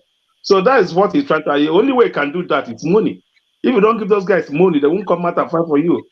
If that morning he bring the money, bam, at Celeb bus stop, draw the money at Celeb bus stop, open the van, share the money. Everybody with bottles and house. Everybody voter will run to the house and take off their life. The same thing in Oshodi, draw the bullion van in Oshodi, open the van, share the money to the airport. All of them got a work for the day.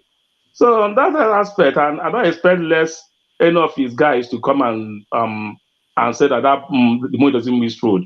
And Tinubu on himself, he lost his election. I was thinking before he got it going, but with Buhari body language, Buhari is not supporting him because if you see, he's not even following him to the campaign. Even after they say he's going to go to the campaign, after he did one, he's not following to the campaign. Buhari have not come out openly to endorse Tinubu as a candidate. So Buhari have not tell you, okay, vote for my party, vote for Tinubu. He always say vote for the best. So I don't think a sitting president Uzo, I normally stop people, I will let people speak, but it's not true. Buhari has said they should vote for Tinubu, and Tinubu is the best person for the party. All right, but let's leave it. Yeah. Then also Uzo, Ayo Adewale is a former local government chairman of Amu Odofi.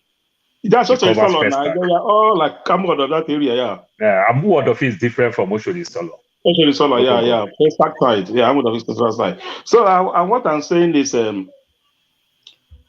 himself know that the game is over for him about the money policy, because the money policy they made is to cripple the cash flow on this election. And the cash flow can only come from one side, the ruling party and the money bag. So if the cash flow is no more there, I tell you, nobody is ready to go out and risk their life. As I said, in Lagos State, they change their mind in an hour. Give somebody 2,000, you go to vote for whoever give him money. So if the money is not there to give, then that's where the problem is. The hungry in Nigeria now, the kind of hungry, people will change their mind in just a minute in a polling unit. Give him 5,000, you go and vote anybody that give him the money. So if the money is not there, that's why the guy is fighting. If you cannot get, if they cannot, according to the, you guys want the the Senate rap of Rep, they're going to order issue a warrant arrest to the CBN governor if he didn't come and defend himself. That's the level they have gone to. Try to issue a warrant arrest for him. Any policeman that see him on the road should arrest him and bring him. All right. What are they bringing it for? So I don't understand. So that's me. Thank you. All right. Electricity, you're next. Good morning, good afternoon, good evening, everyone. Dr. Damage. Are you giving us power in Nigeria? First and foremost, a word of admonition to you. Please always post that link. Not all of us are privileged to be in your circle. Who are you in the Are you referring to the No. Dr. Damage. I'm the one that always send you a message to put the link on. Not all of us are privileged. Oh, okay. No. If you give me your number, I'll put you on my mailing list. I do. All right. We'll consider that. Anyway, to the issue of the bullion van or changing of money, whatever it is. I mean, it's somebody who have something to hide that will now be worried about that. And because he has something to hide, he's worried about it. That's one. And I watched the clip on the bullion van, mistakenly or by error, the sat nav directed the bullion van to his house. I've also called on God Almighty to direct such a sat nav or bullion van that would drive that will mistakenly drive to my house and everything. Not even electricity now, the bullion van. I will use it to solve the electricity problem. So I mean, do they take Nigerians to be anyway? They think we are all stupid. Honestly speaking, when I heard it, I just kind of asked myself, when is this foolishness going to stop in this country? Do they think we are idiots? I really don't know. Honestly, I just don't know what's going on. I was OVA channel yesterday. We need to focus on what actually matters a lot, which is the people on the ground. How we can steer their minds so that they can vote rightly. And that will be our focus, because I mean, we can talk about them from now till thy kingdom come. If they have their way, they'll become president. And I said the system is not that completely bad. I set an example how I have a change of mind slightly on the people on the ground.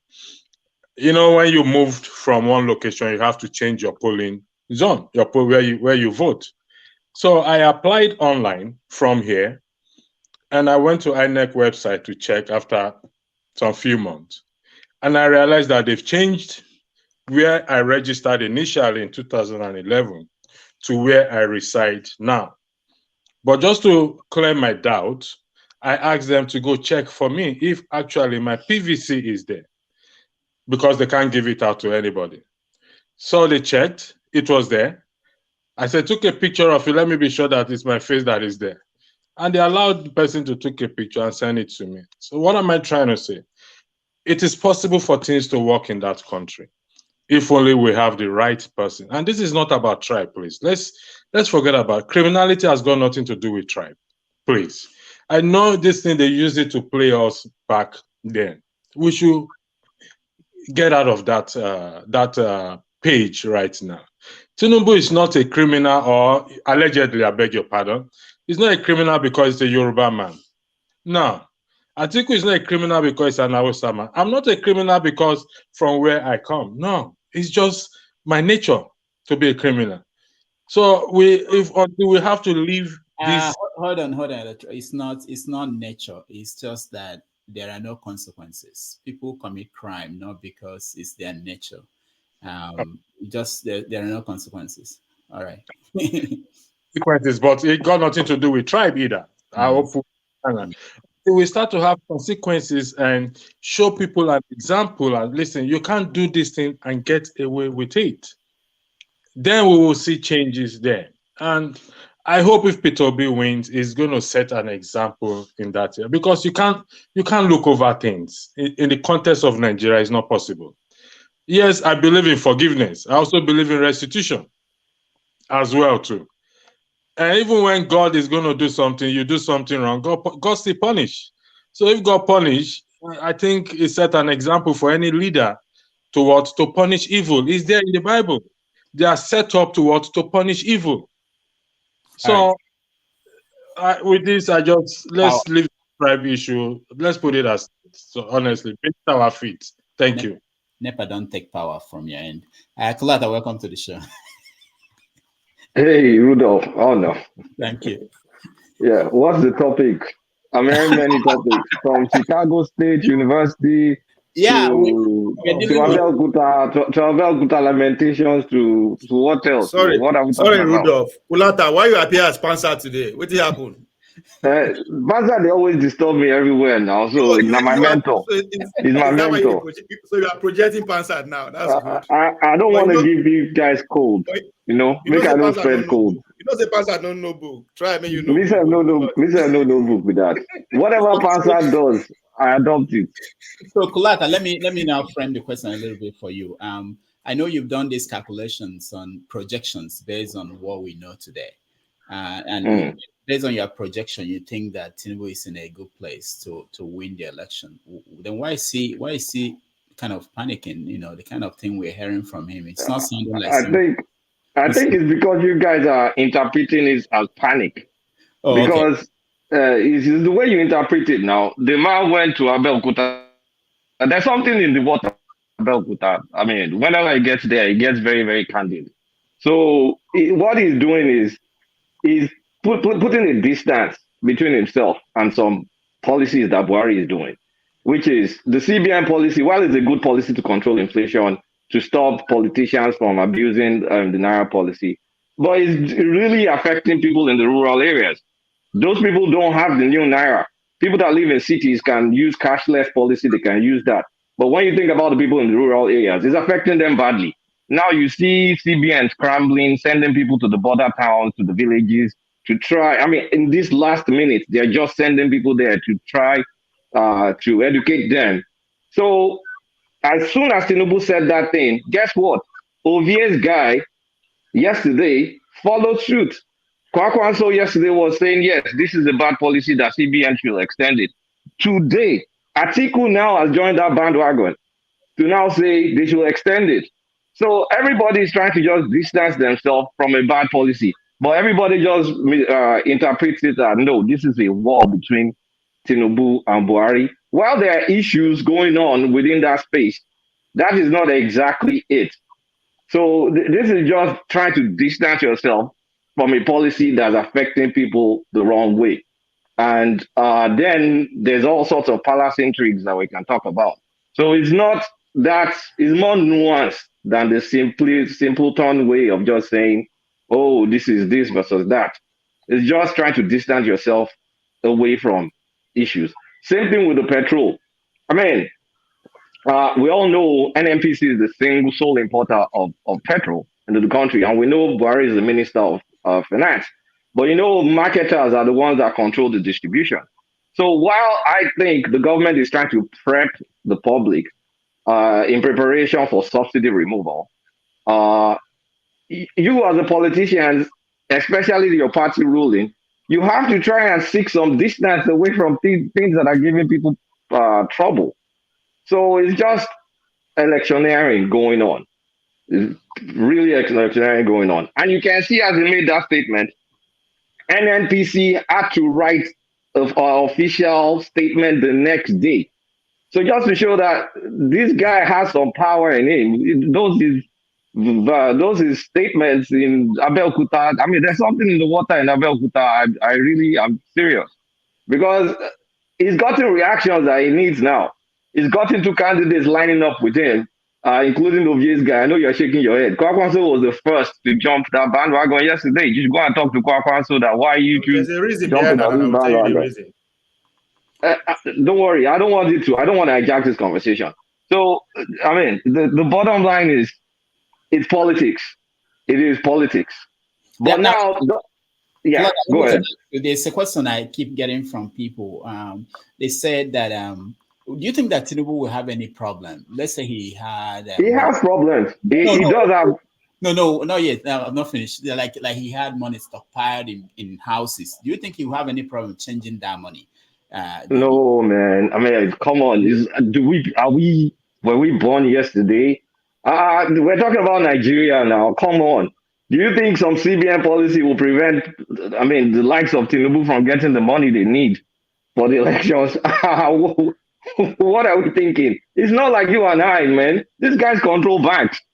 I mean, how many banks does he have controlling share in that I personally know of? Do you now think some CBN policy will not let Atiku and Tinubu and all them get the money that they need? Come on now, stop kidding. Are we playing here? All right, I want to make sure that people hear it from you. No, they have the money they need. And they weren't born yesterday. They are good at what they do.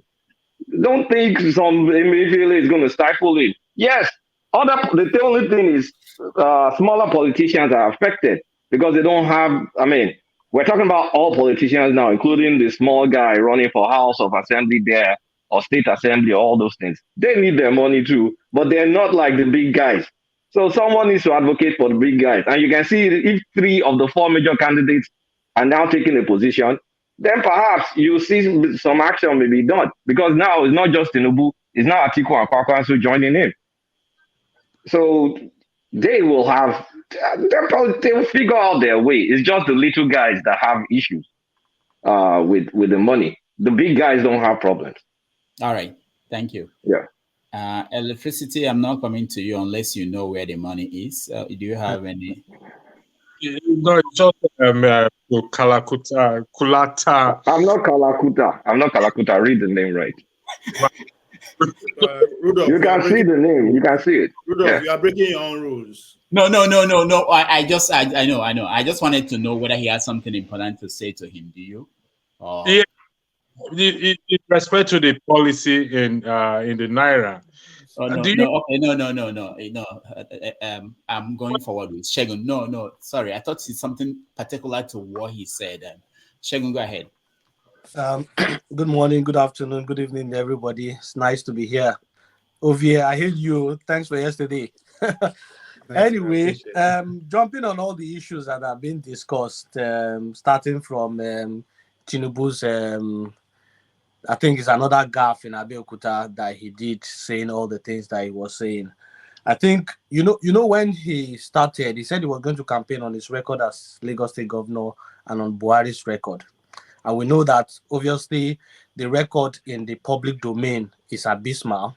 So while he's saying he wants to, ride on Buhari's record to continue to keep Buhari's support, he also wants to identify with the people in the things that are pinching the people.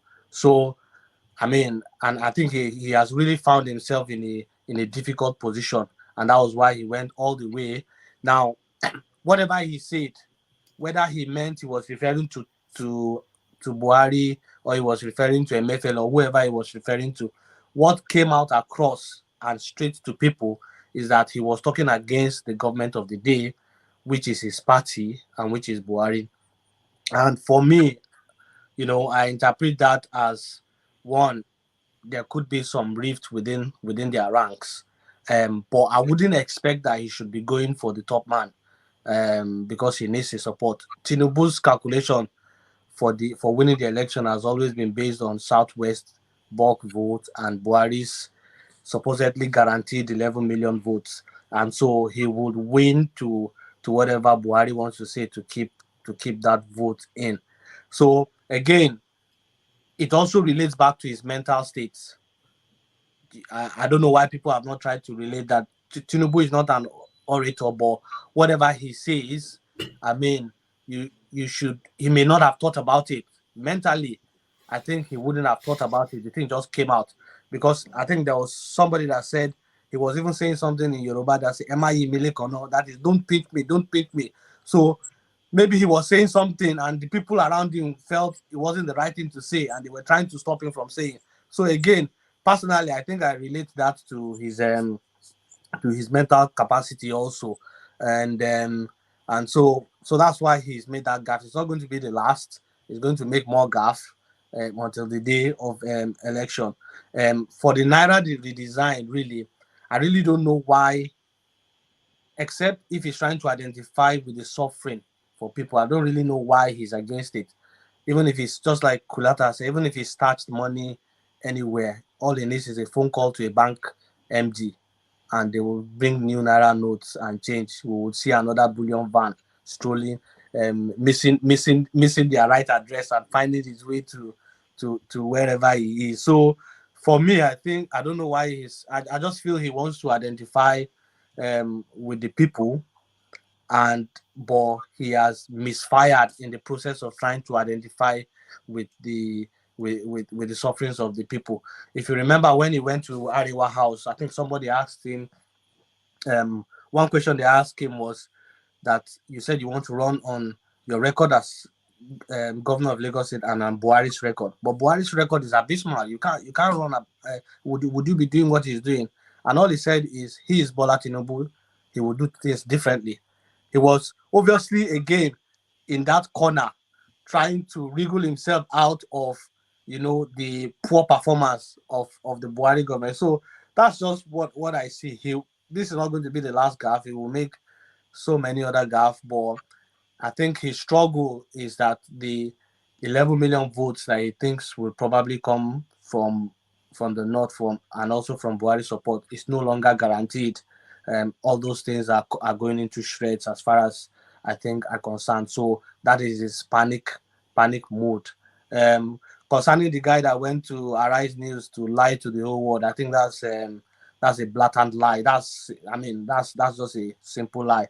I don't know him personally, but when he was chairman of Amuodofia, I also lived in Amuodofia, so I knew few things about him. But again, he's a Tinubu's boy. That situation is just, that's how difficult it is to sell a bad product. You see what's his name, Keamo, with his supposedly persona and integrity, defending all the drug issues, defending all those things. So for me, it's I'm sorry, but I don't think Tinubu is not the right product for Nigeria. So people are finding it difficult, to market him. So anyway, that's just what I've got to say. Rudolph, can I just quickly address the pathway thing? Because Shegun said Tinubu's pathway is taking the 12 million Buhari votes on the Southwest. And I said, no, that's not his pathway, or that's not how they're calculating it. He's already assuming he's going to lose those 12 million votes. He's going to lose those 12 million votes, and I repeat, but that's still, because it's a four-way race, is not enough to affect him. Because they're going to divide the northern votes amongst three people, essentially. The north central votes is divided among four people, essentially. The southwest votes is heavily leans for him. South votes is going to be divided between 2 to 3 people, Atiku and Obi for the most case. And the southeast people is mostly for Obi. And in that case, all he needs is just eking out his 25%, and he's doing every single machination to get them out and run up the numbers in the Southwest, and that's enough to win. If you don't believe me, take your own spreadsheet, go and plug in the numbers, and you'll see it there. He doesn't have to win the North. Sorry, Dr. Damage, let me just say to that. I mean, if you look at, even before the primaries, if you look at Tinubu's politicking, a lot of that have been geared towards the North. It's not that he's not going to campaign in the Southwest and Southeast and try to win some votes there. To get sufficient votes, yes, you're right. But he will also get some votes from that. But if you look at the bulk banking of votes that he wants to win, which is the same thing that Buhari did, bring your votes and I'll go there and bring my votes and you will win. Just like some of the extracts from the Emilocon statement. Bring your votes. You have been guaranteed 11 million votes. Now, he may not get that 11 million votes, but in nutshell, he believes if he wins the North, right, he will be able to. But with Kwankwaso in the race, with Atiku also gaining ways, those votes are no longer guaranteed. And so for me, even though some people believe he's still in a pole position, I think it is shaky for Tinubu. And the reason why he's shaky is afraid of any betrayal, which is beginning to show. Any betrayal, the North can easily betray him, and that is the end of his presidential ambition. Okay, it's not that shaky, and then you now have to understand the candidacy of Peter Obi and the devastation Peter Obi is doing in this election. When you put those two in, you will know that while he can do without those 11 million votes and still win, because primarily because of what Peter Obi is doing in the South.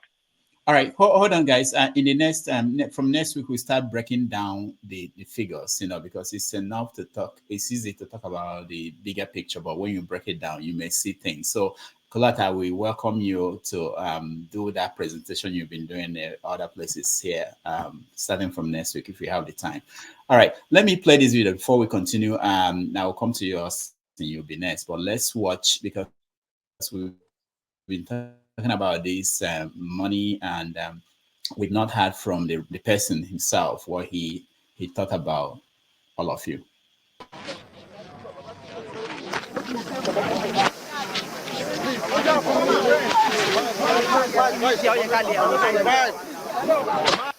So far, so good. I demonstrated the resiliency of Nigeria.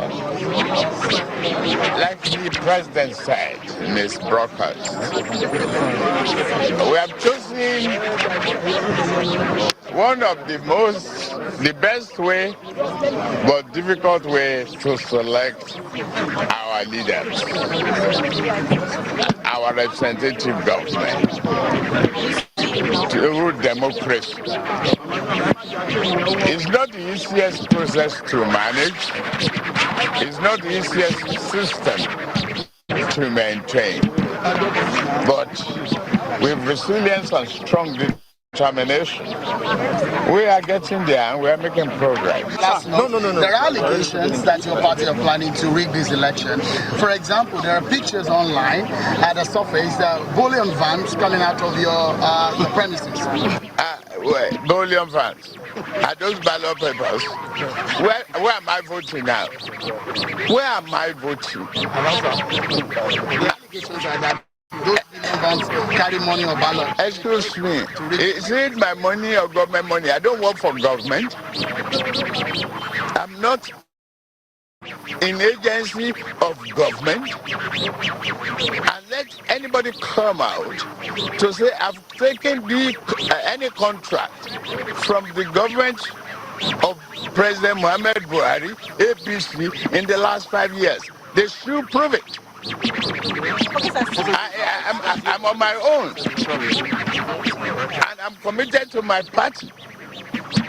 So, even if I have money to spend in my premises, what's your headache? Excuse me. If I don't represent any agency of government and I have money to spend, if I have money, if I like, I give it to the people for free of charge. As long as not to buy votes. And you were talking about yesterday. So who are those watching my house and looking at? All right. All you mischief makers watching his house looking for bullion vans. Ooh. Austin, welcome to the show. Greetings, everyone. Really, Nigeria is a place where you have lots of money without a base, and we still take it lightly and smile about it. Anyhow, that's how the country has always been built. I think it is time for us to change it and make it better. The first thing I want to talk about his comments at Abeokuta. Really, if he had his way, let me put it this way. I'm trying to think wild now. I don't think Tinubu speaks for the masses. If it's a case where he was not staffed of the funds, if he was not staffed of funds, or maybe now two things are possible: the large sum of money, getting it to the bank first. They may ask you a question: where all this money come from? Secondly, getting it out of the bank as well. So I think it affected him personally. That is why he had to cry out. And that's why I had to tell his elders there that, please, leave me, let me say my mind. So for me, I think very well that Tinubu is being staffed of something and he feels things are not going his way. And that's why he's saying, if it was for the masses, I don't think he wouldn't care. Has he cared for us all these years? He has not. He has not cared for the masses. So something is happening somewhere. And he had to even go for the head of his own leader of his party. So for me, I think that will surely backfire. For my Oga on bullion, I know I have this cousin. When you talk like when you lie, he go shout Baba Chai. Immediately that man said that lie on TV. I shouted Chai. I said if I was this man's child, I would say, Baba, how come you can't lie like this? The lie was so blatant and it was so poorly constructed. And I tell you, this person, this is the age of technology. Even after 50 years, they will still remind him that say what you said. And I just pray that it doesn't go to the children. Because when we are playing football, if I kick his son and his son wants to shout, say, see you, your Baba, they lie for TV. And that's how he start going. So he thinks he's doing it. They say, I don't know. Are you talking about Lai Mohammed? No, I'm talking about the guy who talked the Bullion Van Miss Road. Trust me, if we are playing football now, if I kick his son and his son wants to fight, I say, get that from here. You wear your Papa, they lie for TV. And it becomes a stigma. So he's thinking he's doing it for Tinubu, he's doing it for his family. So I think this election. That's how Lai Mohammed grandson remind you, say, Grandpa, how did they call you like Lai Mohammed? That's why I said so. So I think this election is not going straight for the big boys. I feel so. Because the way I see things around and the way I see them wail and cry, especially on national TV, both the spokespersons and even the principal Tinubu, I feel things are not going that well. Let's just wait. Let's see how it goes. And by the end of February, we'll find out how it goes. But I remember somebody was underlooking Obi. That's one thing. One thing I always never underlook your opponent, no matter how small they are. People are still underlooking Obi, and that is instead the greatest strength. There was something I said there some time ago that anyhow, let me not talk about it again. But yeah, if we keep on underlooking him, you will just leave him, make his path to victory very easy. That's just what I would say. Anyhow, thank you. This connect hold on connect with cool at the same, is all right. Go ahead, let me know. When I saw Cool, I remember LL Cool J. And his name is Jude. So J for Jude. Good morning, sir. Good morning, everyone. So I for one, I wouldn't want to give relevance or currency to the likes of Tinubu. Honestly, I don't think that guy deserves any. He doesn't deserve our time. This is somebody that is so desperate to becoming president, when he knew, quietly, that he cannot even win Lagos State. Let's tell ourselves the truth. I heard someone saying that Tinubu can control the bank, that he has the power to get whatever amount of money he wants to get from the bank. No, it is not true. The current CBN policy now, doesn't give him that opportunity to do that kind of thing any longer. And that is why last time you see his daughter in Kano State giving out 10 million naira to the Northwest Support Group over the Kano State rally. So you see, the money is not there any longer. They don't have access to the money. And I believe for the likes of Kwankwaso, Atiku, and even the Tinubu coming up to criticize the CBN's policy, it's just an indication that the policy is actually biting them. And I pray that it continue to bite them. Just like Mr. Augustine stated, that people are underrating P2B. And believe me, what is going on now that you see Tinubu coming up to criticize CBN, Kwankwaso, and Atiku is because of that same the effect of underrating P2B. I don't know why some of us are not seeing it. P2B has been in the north recently, firing from all cylinders. I don't know what's his name. All my politics. I think I forwarded you one of the videos. Even in Katsina State, P2B has taken over Katsina State, Bauchi, Kano. He has taken over everywhere. And this is why all these people are apprehensive. They don't know what is going on. They are confused. Now, and all their hopes, they bank their hopes on, buying, vote buying. And now there's no money for them to buy votes. And that is why they all come against a CBN governor. Where were they all this while that the policy has been in existence? until they now start seeing the effect of Obi's rally, and they are now coming out crying like babies, right? They will continue to cry, and before they know what is going to, what's going on, Peter B is there already. So, like, what's his name? Augustine said it. Do not underrate anyone. Peter B is giving them back to back. So, Mr. Kolata, I heard somebody call you Kalakuta. I don't know why they should be referring to you as Kalakuta. You guys, it's spelled there. Tinubu has no control over Nigerian banks. He cannot. And he's crying foul right now. So let's tell ourselves the truth. Thank you. All right, Kenneth, thank you. Cool. I want to skip you. You've been here before. I think you've. It's my Miloko now. It's my turn. No, but you spoke before. I want to go to Charles. Okay, go ahead. 1 minute. Go ahead. Cool. Go ahead. 2 minutes. Okay. It's not. No. This is not accepted. This is marginalization. Now, turn by turn, one by one, one by one. You can't give person twice. Okay. Of why everybody. No. All right. Yeah, that's true. Cool. Cool. This is me protesting. You have to wait. Charles, welcome to the show. Can you unmute yourself? Oh, sorry, I was still on mute. Thank you, Rudolph, and good to see you. Yeah. Hi, everyone. Yeah. Charles is joining us from South Africa.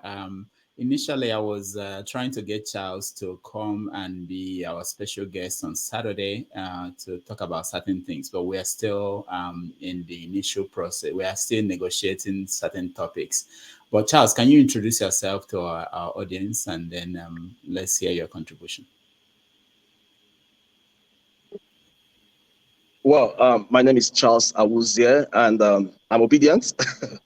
I'm a cybersecurity expert, and I live in South Africa. Okay. So what is your take on this election? Especially, I think we have to change the topic a little bit now.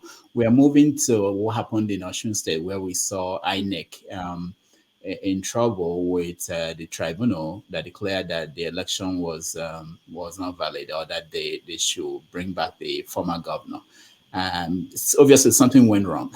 What happened with the what we are hoping will help us in this election later next month? Yeah, look, before now, I was one of those who had absolute confidence in the BVAS and the electronic transmission of results.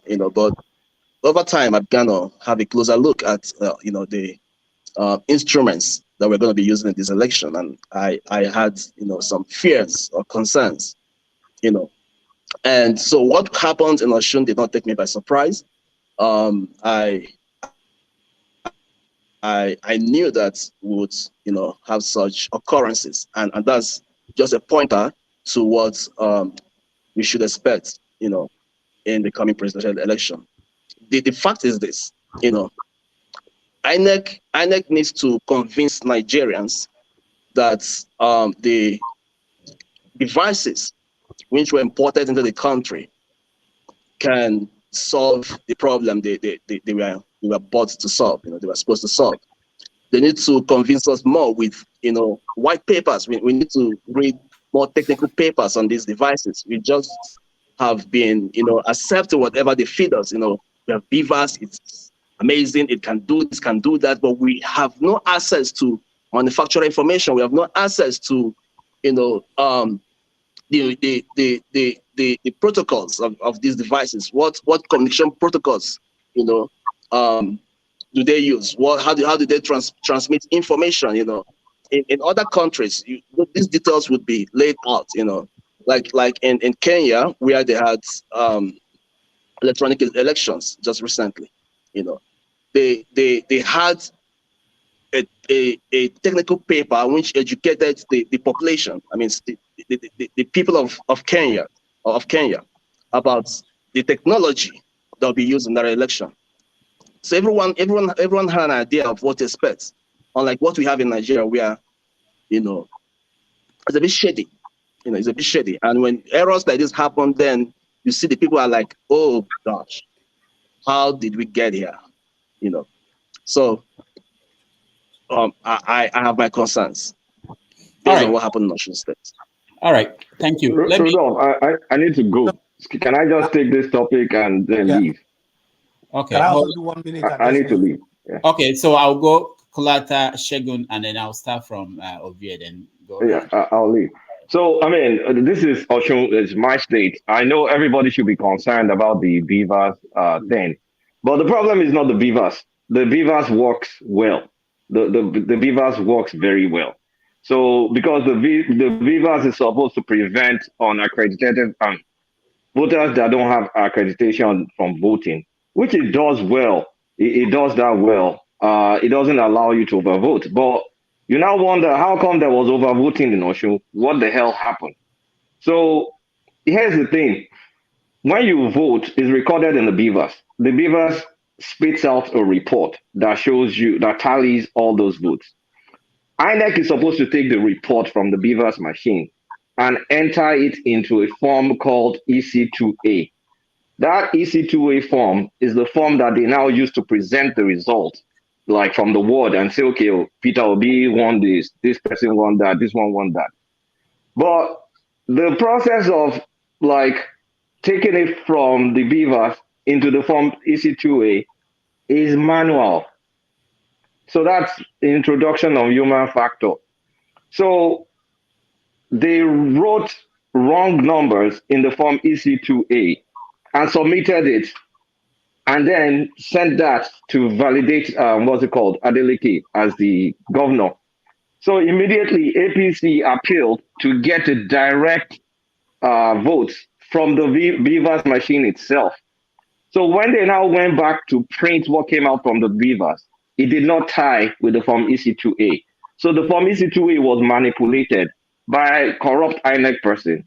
And then a judge, the rule now is once it doesn't tally, once the beavers shows doesn't tie with what INEC is reporting, you automatically cancel all the votes in that ward, every single thing. You don't even say this is good, this is bad, this is good. You just cancel everything. That's the law. So as long as INEC is not using what comes directly from that beavers machine as the output of that EC2A, if you leave it for one person to interpret what is coming from that beavers machine, it will always be fraught with corruption. So I mean, in this election, I mean, everybody has seen that happen now. So each party will need to get people that will have to audit those beavers machines. Because if you don't audit them, how do you trust what is written in that form? What this is called again? EC2A or something like that. Because that's the form INEC is using to like say, okay, this is the winner, that is the winner. But it's relying on some human being to just take data from one system and just record it correctly. So in the Osun State, they manipulated it. It got overvoted. I mean, they bloated it up. So APC they just called for it and it did not tie. And then you now found out INEC was now generating a fake beavers report later in December last year when they found out that, hey, they caught us. They now manufactured a fake beavers report that tied to the EC2A they submitted, but it wasn't the same one they printed directly from the audit of the machine immediately after the election. So there's corruption there, but it's easy to catch the corruption. So beavers works. Everybody can be glad that beavers works, but there's still human element that is based on INEC guideline, and that is the part that sucks. If they take out that human element away and it's just that beavers report directly, then we're in a good place. But I'm afraid INEC corruption is still there. I don't trust them, but you can easily audit it. You can see it's easy to audit. So that's the situation there. Let me ask you, did you watch the speech of the governor, the Adeleke? No, not at all. No. What did he say? Where he said that the judges in the tribunal that they did not agree that one what it. Let me play that. It's very small. I know. No, I can speak about that. 2-1 decision.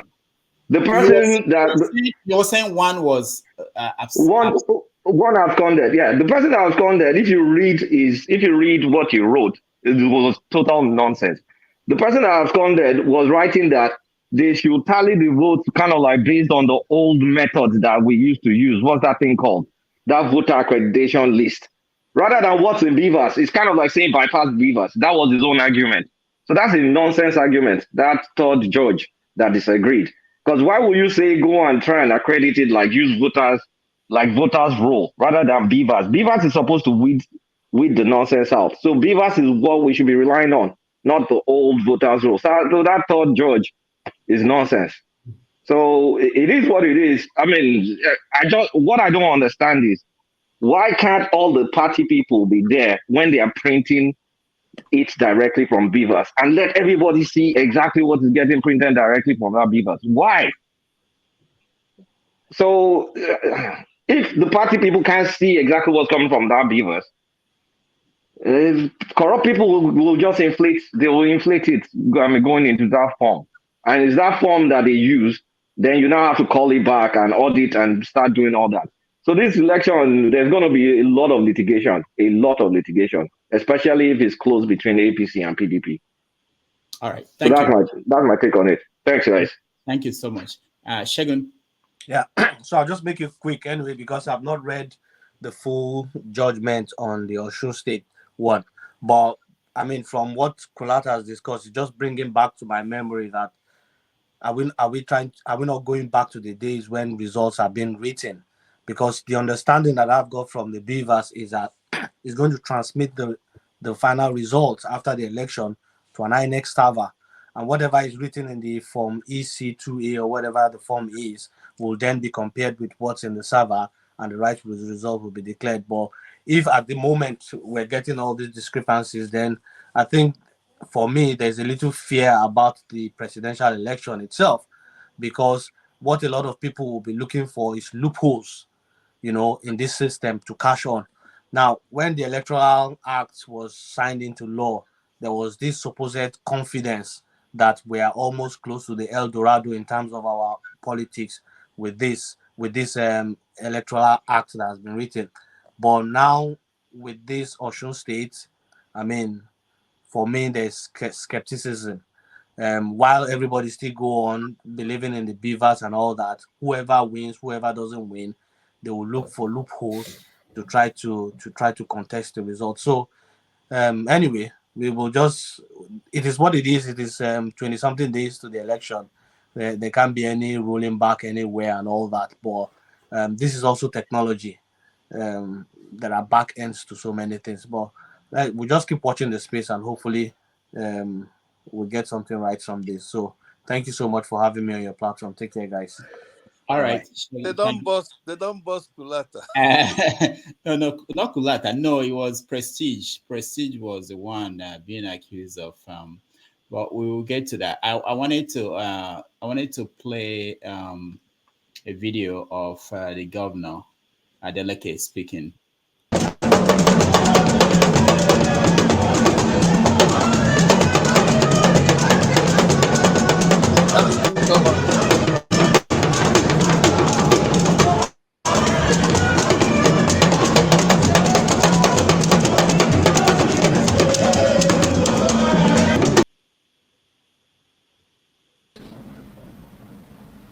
We have all heard the split judgment of the governorship election tribunal.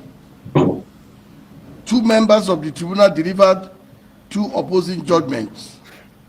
The chairman and the member 1. The member 2 did not deliver any judgment.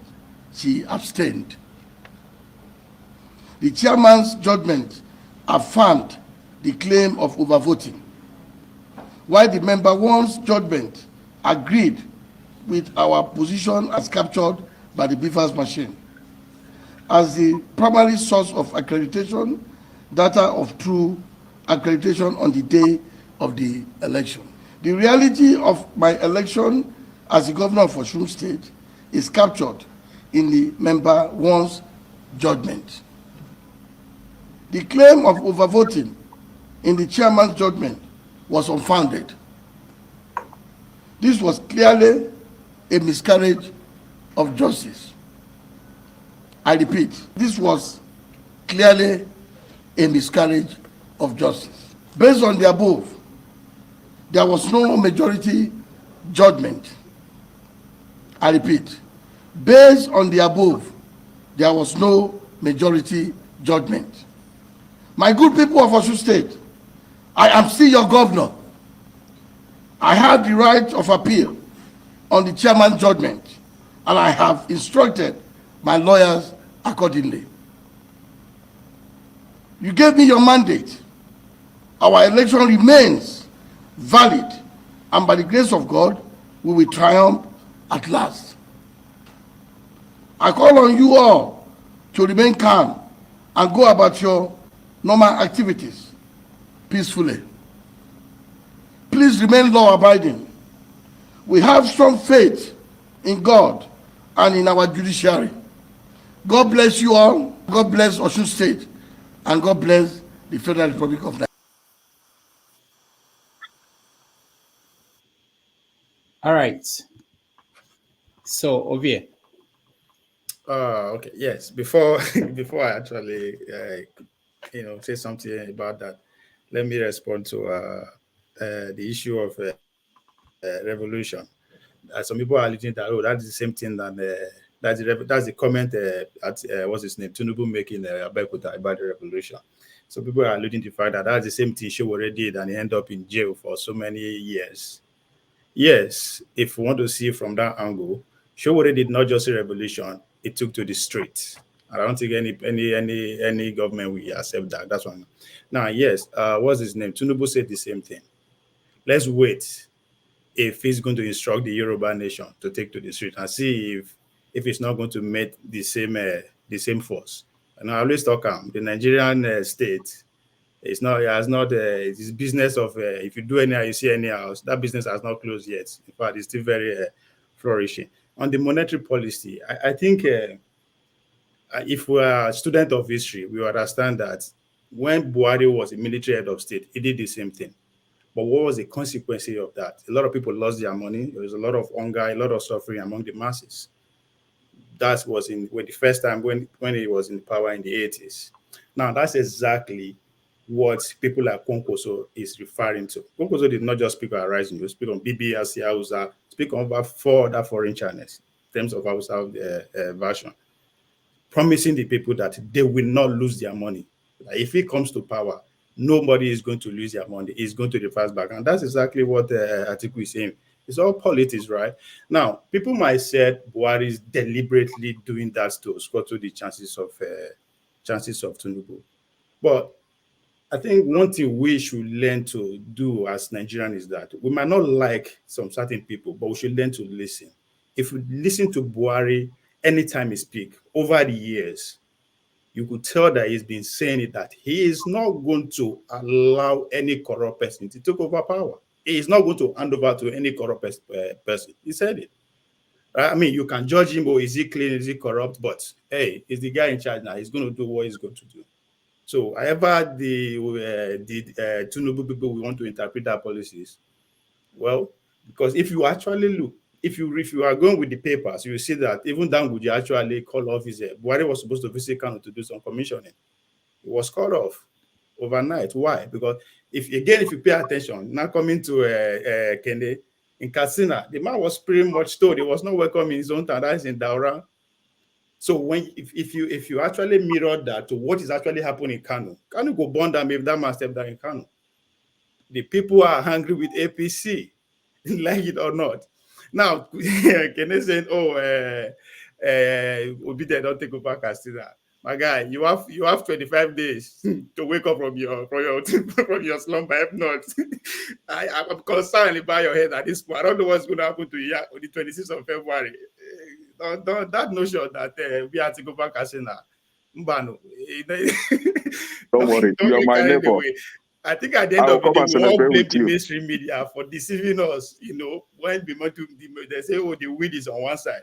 At the end of the day, we will blame the mainstream media. I just hope even Rudolph said will take part of the blame for bringing the next president into power, just as they accuse Showore.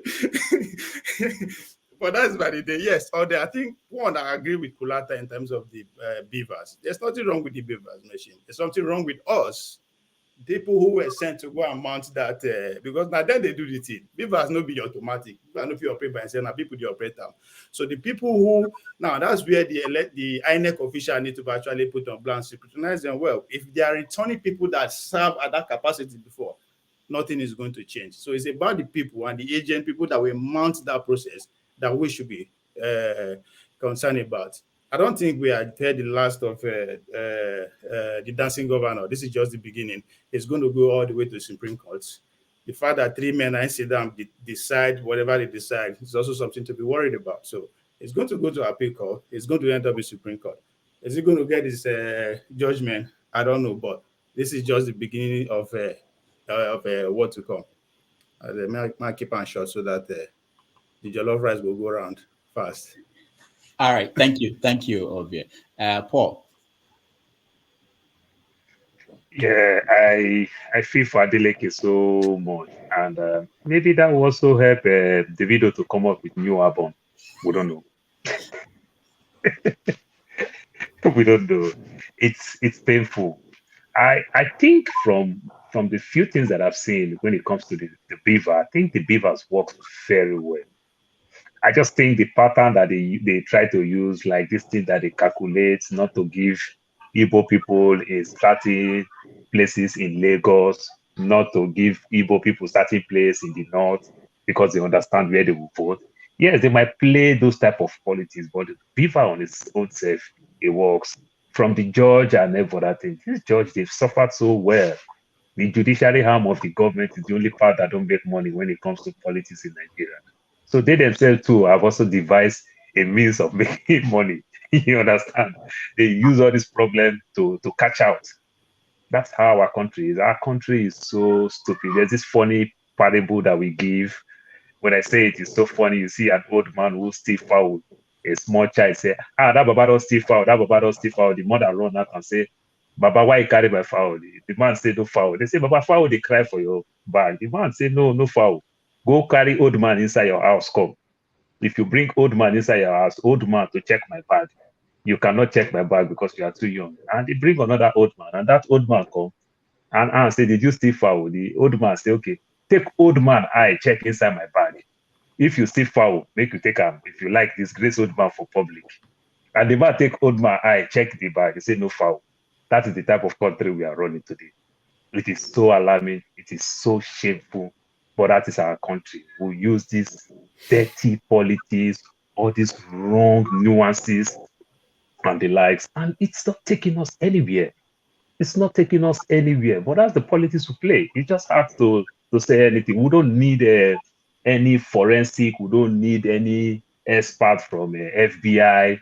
You understand, to come and investigate anything. These things are glaring to our face. We see it every day. You understand? We see it every day. So why do we want to analyze, try to strategize, say, I have an insider? It's just there to our face. That's all I will say for now. All right.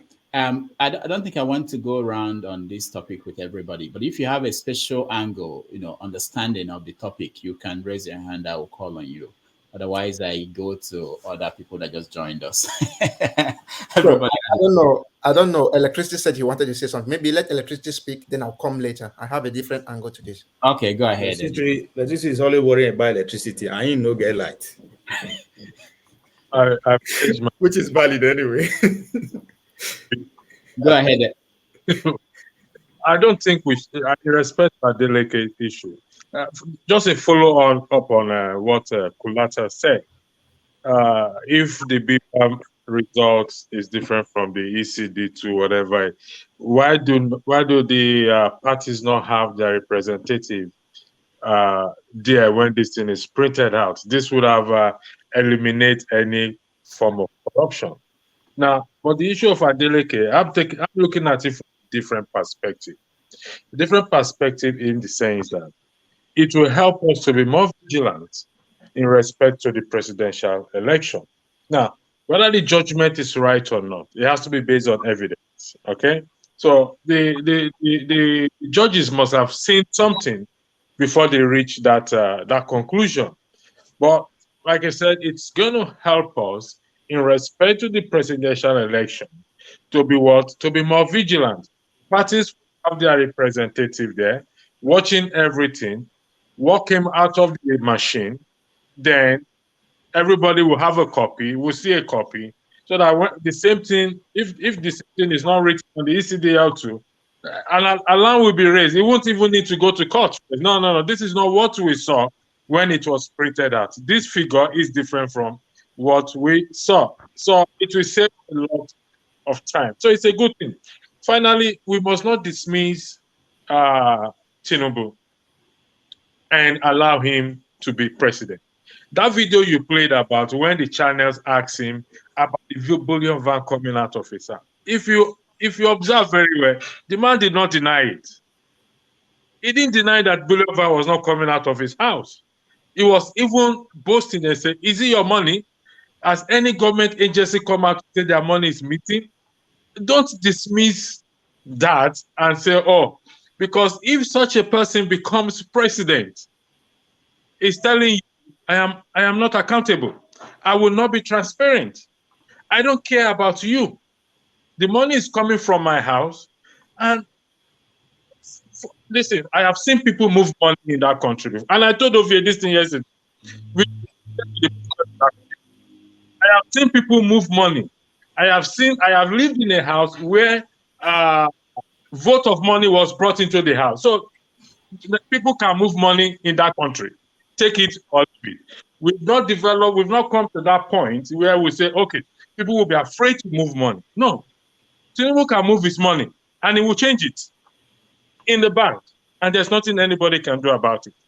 The sad thing is the people on the ground there that going through this problem, this pain, this anguish. And yet we decided to say, I am going to vote for this person. I am going to vote for this person. That is what pains me most, because we are not blind to the problem. Petrol is 800 naira in some places right now per liter. People can't even run their generator, which is a good thing anyway. The noise is lessened. But it affects other aspects also of the country. It affects transportation. It affects moving around. It affects everything.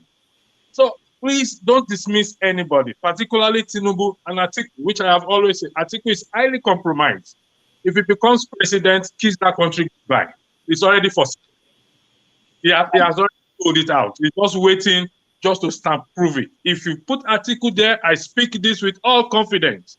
The man is highly compromised. Personally, from what I have seen and what I have heard, don't dismiss anybody.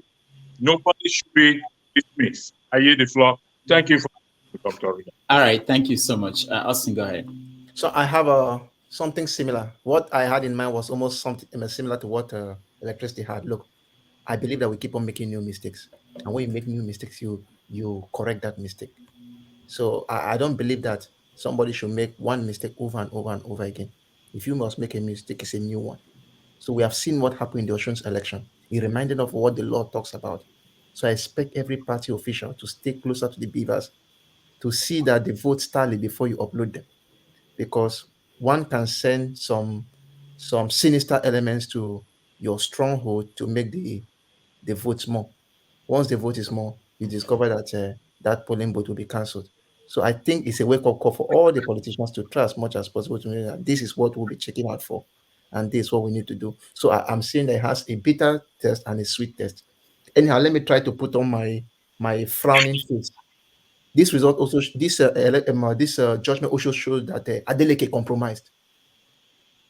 So if he also, we saw the Osun election, or even on that day, videos came online, both PDP and APC paid. So it seems as if one person overpaid and overdid something crazy, and now it has backfired. So you cannot tell me that I'm a PDP also was not compromised in such a way that they had to vote and added more votes until it now backfired. So as I said, this is like one thief catching another thief. But the truth is that if it comes, let's put it on a free and fair nature. Two of them stole, yes, it's true, but Adeleke overdid it, and somehow he has been caught. So if you ask me as a judge, even though likely he may be the one that won, I will still hit that thing that you are dismissed from the office. So that's just the point. It therefore means all the presidential candidates, nobody should try to compromise. Do the right thing and do it well. Not that tomorrow, even if it comes at another same place, I'm sorry. I don't even like that word. I'm sorry. That is why Augustine, and when he comes here, he says, Reverend Father, if you like, do the smallest sin. When you go for confession, Reverend Father will tell you, pray one Hail Mary. That is your punishment. So every sin should be punished. So all right. Thank you. I'll go to the new people that just joined us. So welcome. Yeah, just a second. I'll be leaving. So this is it, right? I don't think Adeleke or the PDP, APC candidate should be blamed. So if there is anyone that should be blamed in this nonsense, should be INEC. Let's not forget what happened in Imo State. The then Rochas Okorocha was the governor of Imo State, and Rochas Okorocha was in APC. Election was conducted in Imo State. PDP guy won, and then they went to court. And the court, the same.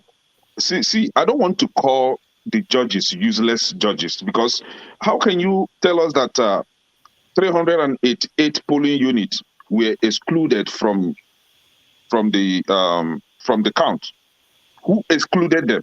INEC was in charge. So if there is anybody that should be blamed, it is INEC. So Ike Diora shouldn't pay the price for INEC's nonsense. So if there is anybody that should be punished, should be INEC. Now, the same nonsense is repeating itself in Osun State. Election was conducted, votes were counted, and PDP guy won. You went to court, and some kangaroo judge sat down and declared APC winning, that the votes were over the registered number. Who put those numbers? INEC. Who was in charge? INEC. So Adeleke shouldn't be punished for INEC's mistake. So if there is anybody that is incompetent, if there is anybody that is being criminal here, it is INEC. So I'm not speaking for PDP. As you guys know, I will never speak for APC, because these two parties are irrelevant, as far as I'm concerned, and I won't even waste my time giving them any credence. They have no pathway. So who should be talking about parties that have sense? Labour Party, NNPP. These are the people that we should be talking about, not some useless old criminal gangsters that gives us headache every day. So again, Mr. Dr. Damages, not that I'm trying to discredit what he said about Buhari.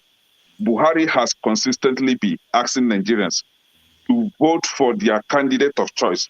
Matter of fact, recently he even changed it to asking Nigerians to not to vote for criminals. They should vote for good candidates. It was only once, I think, when he went to Adamawa, that he reluctantly asked Nigerians to vote for peace. I like how you qualified it. Reluctantly, yes. Before Buhari said it, he called it, come. I want to say something, but I'm reluctant. But listen now. So please, let's not be giving these people credence. They are gone. They are done. They are in their menopause now. They are gone. So we should be talking about serious people. Thank you.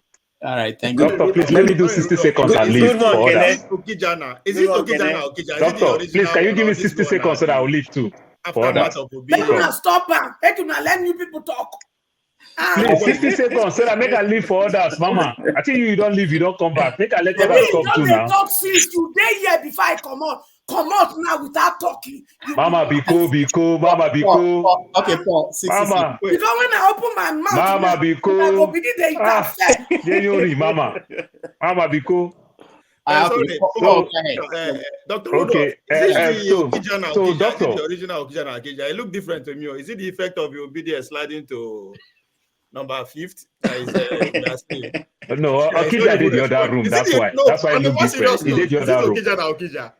He did the other room. That's why. All right, Paul, you have for. Okay, so doctor, I just want to talk briefly about Emefiele, talking about this Aboki effect. When I saw it, was it Monday or Tuesday in the news? I was just laughing, talking about Aboki effects from London, from Arizona, that this and that is creating exchange rate and the likes. Doctor, I don't know why we like to transfer blame. But you know that was an old tape. It was not even this year. It wasn't. I don't think it was last year. It was when he banned them. That was long ago. It was when he banned them. No, he came out again. He came out again. I keep talking about the same thing again. Okay. Yeah, it came out again. No, he didn't. No, he didn't. No, he didn't. No, Are you sure that was an old tape? Yeah, I saw the old one, but I thought it came out again. No, it was the old one. I played that. I had it on the show. Okay, it was the old one. Yeah. Okay, okay. Let me just say something about it. Talking about Aboki FX, when I heard it the last time, what I said, I will still say the same thing again. It is laughable. Because, doctor, if the Igbo man in Alaba International Market, the Igbo man in trade fair, the Igbo man in Aba that wants to go to China, that wants to go to Singapore, anywhere to go buy market, if that man can access dollar from the bank, what did he get to do with an allergy for Bureau de Change, for a Keja, for a hotel? Everybody want to access that thing. Some of my friends, my family that are schooling in the UK right now, you understand, they still pay their tuition fee from Nigeria because they get the CBN rate that works for them. So talking all these things, it's just laughable.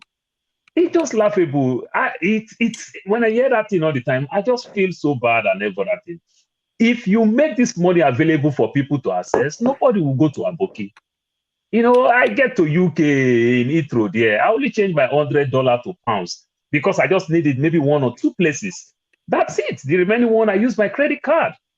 That's only where you can change currency. But you put everything, you are the one that grants so many people licenses everywhere, all look and crannies of the country. You can change money. Then you want to go back and blame people that Aboki regulates currency go here, go there, go here, go here. Oga, do you see any bureau de change anywhere scattered in America that is talking about pounds or talking about euro? Thank you, doctor. I love Una, but I have to go. All right. Mama, I don't come out to. Bye-bye. Thank you, Paul. Man of prestige, so that we can go to new people in full. Go ahead, man of prestige. Oh, okay. Can you hear me? Hold on. Yeah, man of prestige, do you have anything to say to one man? Oh, look, he knows I'm always the guest. Can you hear me?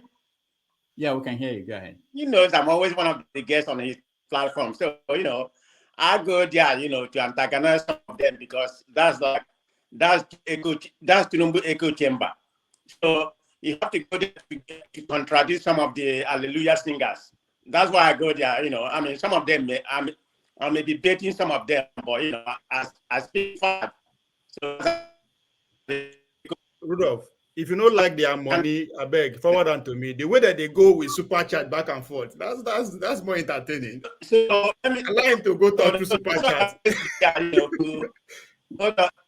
That's why I go there to characterize what they are saying. Some of the fact I'm going to fight there tonight. I'm going to fight with him. He'll call it what he wants. But anyway, I want to come in and let's talk. This is a neutral dialogue space. And I'm coming to your platform tonight, okay? Thank you. All right. Man of prestige, thank you. Ike, I think Ike is went to the other room. If you welcome to the show. Unmute yourself, Ify. If you can you unmute yourself? No? Okay, good. You're good. At least she's unobedient. Go ahead, Ify. We can hear you. Also, we'll not go here obedient after 2020, after 25th of February. No, I'm interested in the show after the election. I want to know how many people I will see, how many people went. Go ahead, Ify. We will still there here. If you can hear you. If Konkoso is on a 6G network, come to Konkoso, 6G network. If I go to a show, we may not come back to you today. Manager. Mr. Dr. Rudolph, God will judge you. Can you hear me? All right, if we can hear you, have to go out and come back in. Dr. Damages. Yeah. I don't know what happened. I don't know if that's the same thing happening to her because when I got into the studio, I couldn't hear anything, from my phone. I was using my phone. I couldn't hear anything, I couldn't talk, nothing, everything. I couldn't hear you guys. So I had to go and get my headset, to turn the whatever the app into, to connect to Bluetooth. I don't know if the same thing happened to her. I mean, I could hear you, I could see you guys, your mouth, running, but I couldn't hear anything. And my phone's volume, was the highest. Was, yeah. So I don't know if that's what's happening to her. Never go to Abeokuta. It's a sign of what to come to the obedience. Never go to Abeokuta. Let's stop going to Abeokuta. All right. So since we can't hear Ife, let's go to Ike. I called you, but you were busy. Then I'll come back to you. Let's go to Echo. 2 minutes. Echo. Echo, 2 minutes. Hey, 20 minutes. Okay. No verse, Mama Echo. No verse. 2 people go thief. PDP thief. APC thief. One come thief pass one. When I come, they say the person when he go check who thief, he can't say nobody thief. They can't make my pikin Adeleke say una not thief. Oh, it is free and fair election. Labour una not win. Other party wanna come contest. Now let these 2 people now they vote for. Then una come back to come tell us say una blind. One are they translate wetin dey for beaver into paper. They close una eye. Una come translate plenty number for my pikin Adeleke. Una come translate small number for APC. Why be say other parties they know they join this una kangaroo discussion? So therefore, me, Madam H.O., they tell that kangaroo court when he make that judgment, say they don't dig their grave. Now they hear? The only thing, when this thing not go happen, be say, if una not collect Chishi to make this judgment, then waiting I go talk so not go happen. But if una collect Ghana must go, come do this nonsense. Una go bury una first pikin. Una go bury una last pikin. Una go use her for sacrifice for this 2023.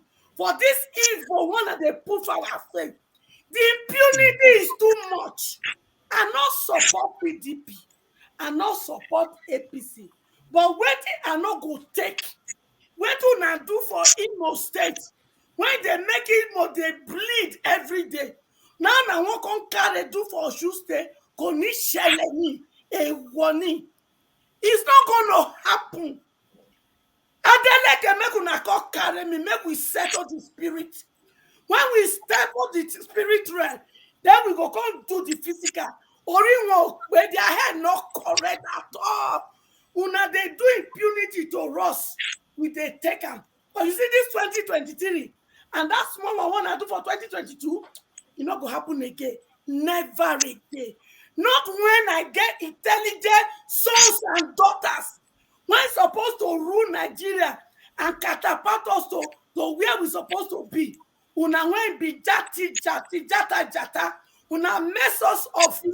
Una still continue want to come play on our intelligence. I want to ask one question. Now how that they enter the beaver? And I heard that they enter the paper one that they talk so. Now how? Not be human being do one. So does it mean say all these party agents they know they when matter enter into beaver and number come into out of beaver into paper? Who now they deceive? Who now they deceive? So during that time when this figure enter beaver, then people come out of beaver into the paper. All the other different party people, they not they see her. Now lie, now they talk. Una want know the truth? The APC, they go cook other figure. The original paper when they talk to make that result proof, not being that they show us. Not gonna not believe they are bloody liar. If to say na dem win, therefore tell us say na wetin dey beaver no be dem put for here. So e no go happen. E no go happen. It is either Adeleke remain on the throne or una go kukuma cancel the election. Make we do a fresh election for Osun State. Choose. I no love una wey be INEC official wanna do this evil. Make una dig una grave o. Because in 2023, una go meet Papa God, go answer question. Stupid and idiotic people. Thank you. All right. Thank you, Echo. Ike, welcome to the show. Good afternoon, damages, and good afternoon, my fellow brothers and sisters in the panel. Brother Charles, I'm happy to see you. I used to read the articles and I'm impressed. Let me start by trying to make a point about what Tinubu said in Ogun State. I want to make a correction. I want to correct an impression because I followed the interview of Kwankwaso with Charles Anyagolo on Arise Television concerning the Naira issue of a thing. Kwankwaso was speaking from the perspective of the general feeling for everybody. Kwankwaso was not talking about why did they have to change the color of Naira or why they should extend it or not. Kwankwaso was trying to speak on behalf of every Nigerian. He wasn't speaking for himself. He wasn't speaking for his party also. But he was speaking generally about the concerns he feels for all the common Nigerians all over Nigeria. He's not talking about politicians. So, but when you play the tape of what Tinubu said in Ogun State, Tinubu was not referring to Nigerians. He was talking about himself. So sometimes I don't like when intelligent people who claim to be intelligent, when they come to this kind of a place, they try to twist words that you can just refer back to what Tinubu said. Tinubu was speaking about himself. He wasn't talking about Nigerians. He wasn't showing any concern about what Nigerians are going because they can't get the new Naira note, or when you go to buy something, they still give you change on the old note. He wasn't talking about, okay, extend this time because of the suffering of the masses of Nigeria. But he was talking about that they want to use this to rig election that is not going to win. So I don't know how somebody will come here and begin to marry those two things with what Tinubu said and what Kwankwaso said. Even what Atiku himself said also. So please let us stop this, trying to take some words out of what all of us can go back and read and watch and listen. Tinubu was after himself, not after Nigeria. So that point, I just want to clear that. And secondly, I want us to know, everybody know the truth, and I don't know why we keep beating about the bush. Buhari has stand his ground and he's not changing it even tomorrow. He is the Minister of Petroleum. Tinubu put Buhari in government. He sponsored the government. He is the government. He is part of the government. And if he's fighting the same government that he is part of, I don't know who he's trying to deceive. He is APC and APC is Tinubu. So what is he telling us? What is he trying to fool Nigerians again for the second time, for Christ's sake? Buhari, for the first time, some of us have spoken, is the first time that I've ever talked anything good about Buhari. He has said it for the past 2 months. Nigerians, go and vote anybody that is not a criminal. And he has said that he's not changing the date of the new Naira note and the old note. He stands. He said it about 3 or 4 days ago. So if anybody here is deceiving you that what is going on in the political landscape of Nigeria right now, that the APC is not in trouble. That person is not being honest to himself. Listen, we all know what Nigerian political space is all about. Most of us, when we make our analysis, we still go back to the archaic old style of politics that is being played in Nigeria. Peter Obi brought a new system of politics in Nigeria that is too difficult for the old criminal politician to match.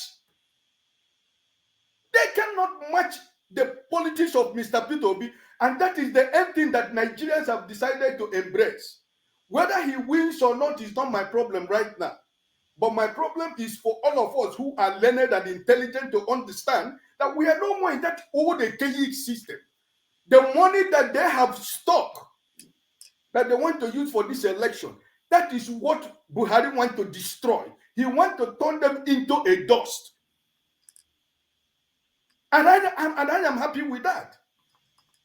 It is the money that belongs to you and me and my children and grandchildren. It is the same money that they're supposed to provide security for me and my children and my grandchildren so that they can go back to Nigeria at any time they want to go back to Nigeria. They can visit where they come from. It is the same money that belongs to all of us who are here now living in the Western world or having a better life somewhere. But you should remember that you have brothers and sisters that are suffering because of the same people we are talking about here. So we have had enough of these criminals.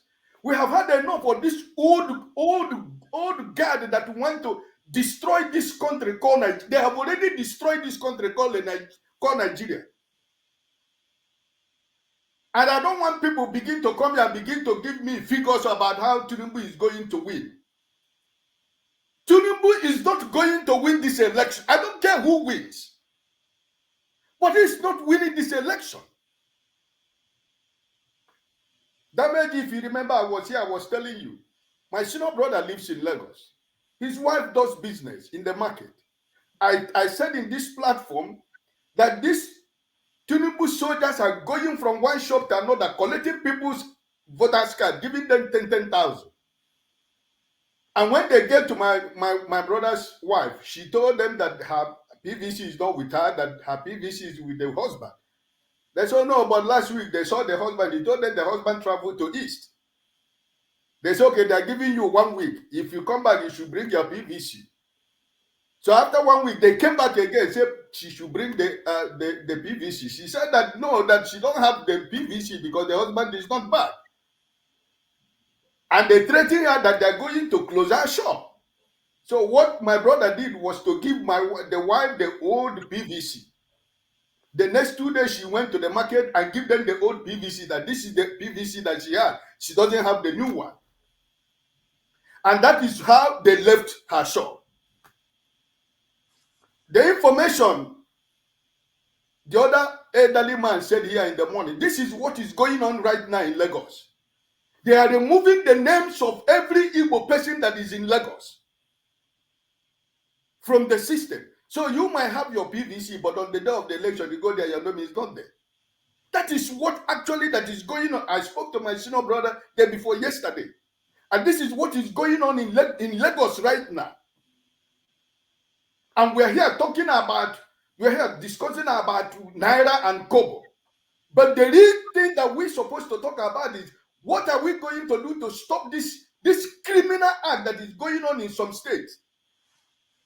Do you know why? I think most of us might know who this Mr. Frank Mba is.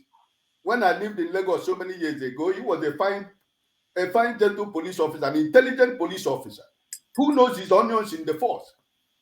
You think that Buhari doesn't know what he's doing? That he has to change the commissioner of Lagos State and Ogun State after 1 week of this incident that happened in Ogun State? You think the president doesn't know what he's doing? All right, thank you. I know you want to take over. I know somebody else has to speak. Listen, let us be honest ourselves. What is going on in Nigeria is something that this old politician can never understand.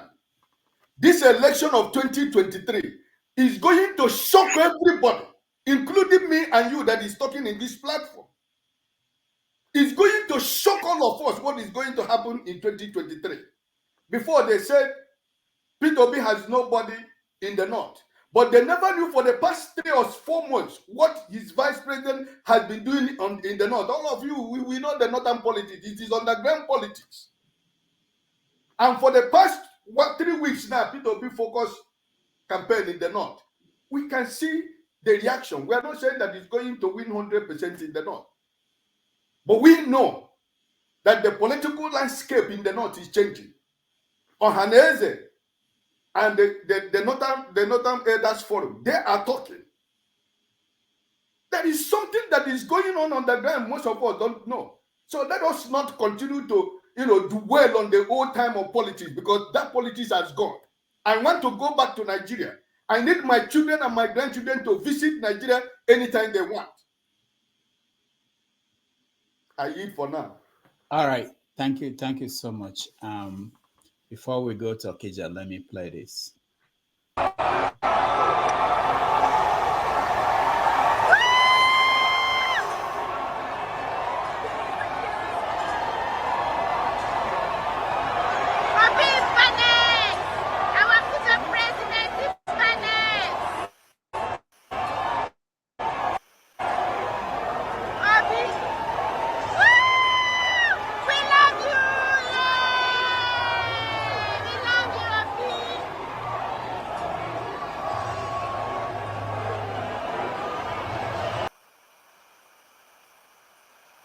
This election because I'm the most qualified to solve this problem.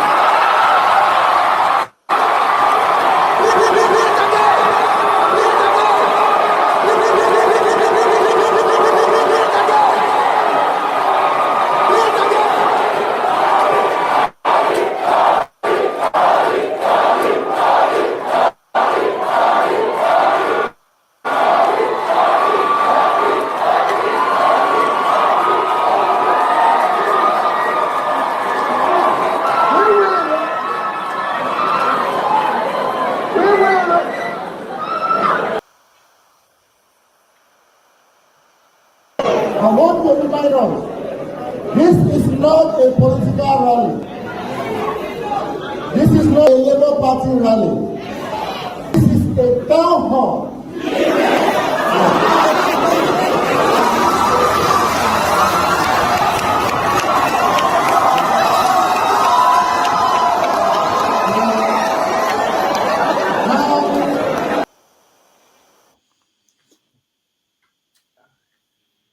All right, welcome back, everybody. This is not this is a town hall. Okija, welcome to the show. Okay, good day, guys. Happy weekend. I don't know. I want to start by responding to BOV what he said to Ekene. It doesn't matter. I mean, like I have my sermon like every Saturday, and if 25th is still a big ways, I'll still have my sermon. So it doesn't really concern me. I don't really care. I do what I can do. I see him as a good candidate, and that's why I support him. If he doesn't win, that's Nigeria's business. If Nigeria wants to be in darkness for the past 200 years, that's their problem. So I'm not. So OP supporters, here, they will still come around, after 25th. So, but I mean, I want to echo what I don't know the last speaker what he said.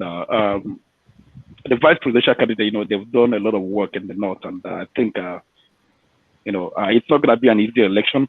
And it might go to the second round, but I don't want to, discount anyone. Between the three candidates, any one of them can win it. So what will happen is, if we go to the second round, whoever, will stand, that Nigeria will be led by that person. So that's the thing. I want to say something about Osun election. I don't think the form, what Kulata, you said from EC to A, whatever. I don't think the form was manipulated. I'm thinking that's my own thought. I think what happened is this, that when they had issue of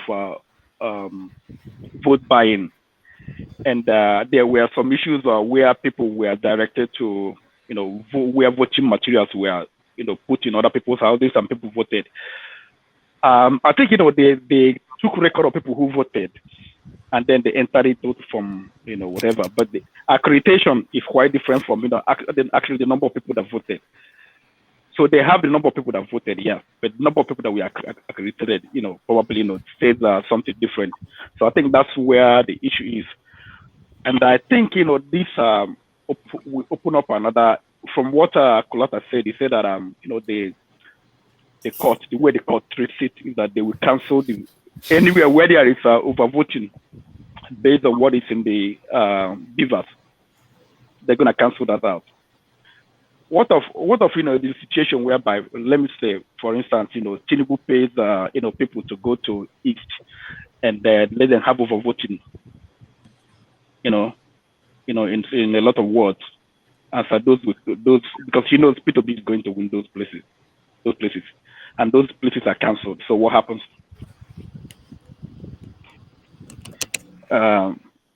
So that's a question for politicians and those who are contesting and their advisors. They have to contend with that. Paul was saying something about the reason why we have a lot of BDC just because we're not producing the money. CBN, the money they give to banks or whatever, to BDC or whoever they give it to, it's money they get from selling crude oil. You have about 30. I don't know if they get the whole $30 billion in $30 billion. No, I don't think.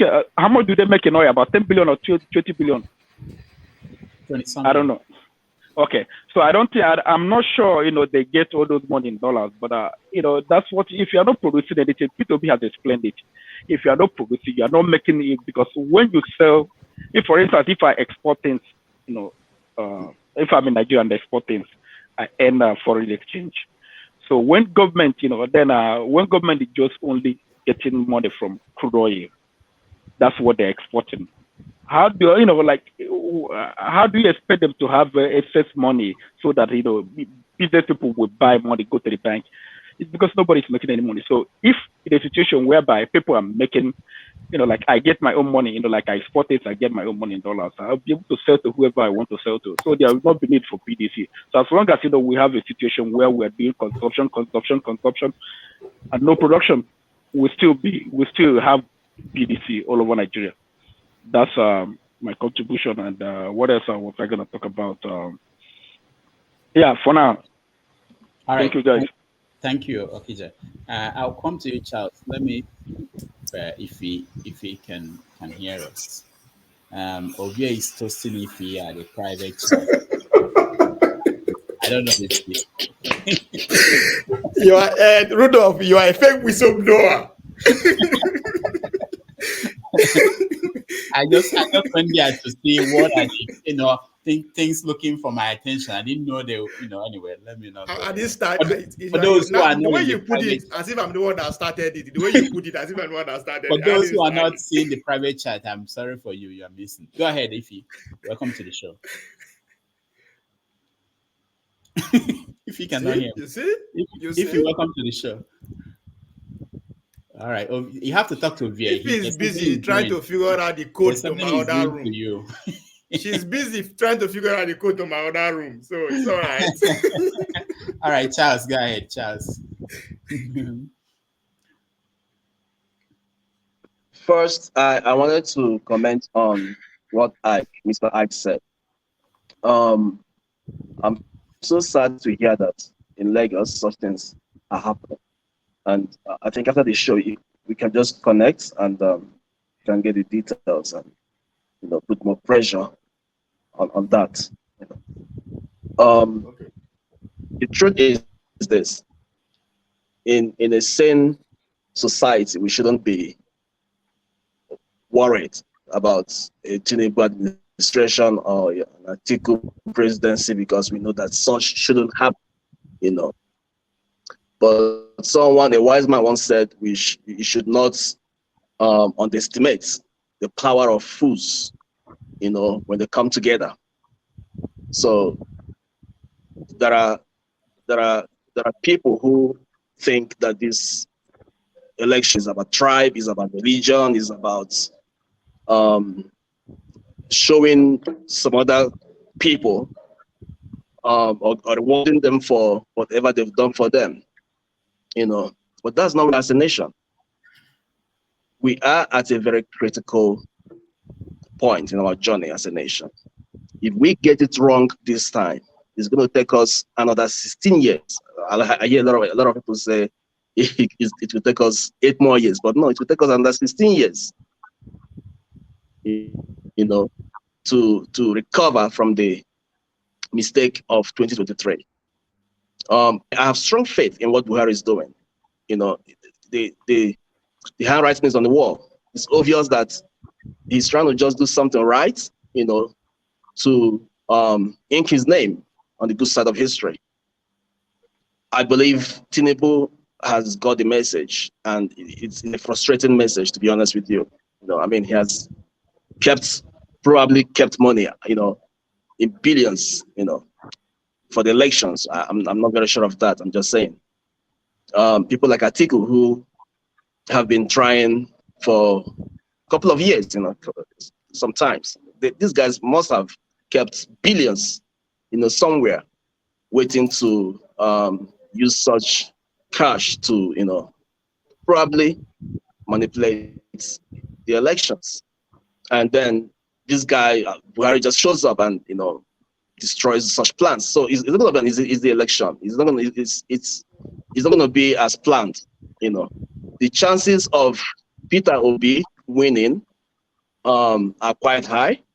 They're quite high. The chances of the chance of a Tinubu presidency is shrinking by the day.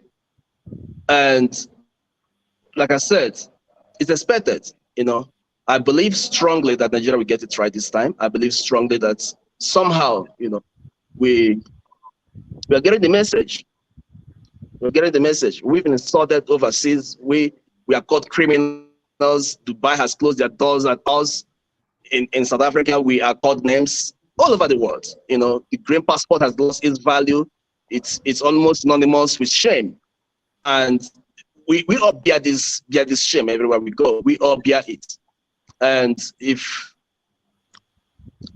we are tired, if there's any time we are tired, it's now.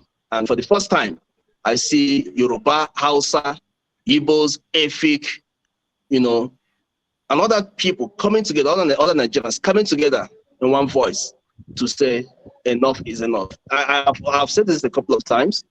The obedience movement is not a Labour Party movement. We have obedience in APC. That's why I've been very careful when I speak about other tribes or other parties or other formations, because there are obedience everywhere. These are people who are just tired with the status quo. I know a lot of leaders. These are not just party members, leaders of parties in APC, in PP, who are 100% obedience, 100%. They privately email us to say, or DM us to say, look, guys, we support you. We're underground. One of them in Abia State, when Tinubu came to Abia State, there are people who didn't show up in that event. Go to Anambra, you will find some of them. Go to Lagos, go to the north. They are withdrawing from him. He's losing control, of the party every day. And it's not because they hate him. It's not because of anything. It's just because they have found someone who is trustworthy, someone who we can vote, elect to lead us out of where we are, someone who has a track record of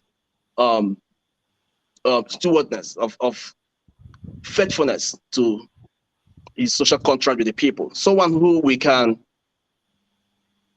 close our eyes and know that our money will not go missing, in Peter Obi. And they've queued behind him. Charles, let me ask you, in South Africa, how is this? Yeah, in South Africa, how is this playing out? How are Nigerians in South Africa viewing this election? look, it's massive here. You know, it's massive. Last time we are coordinating because we had hoped that we would have P2B here, and the response was massive. You know, the response was massive. And right now we do have a P2B movement in South Africa. You know, they are coordinating. Some of them are going to be traveling back to Nigeria to vote. You know, some of us are mobilizing for P2B from here back home.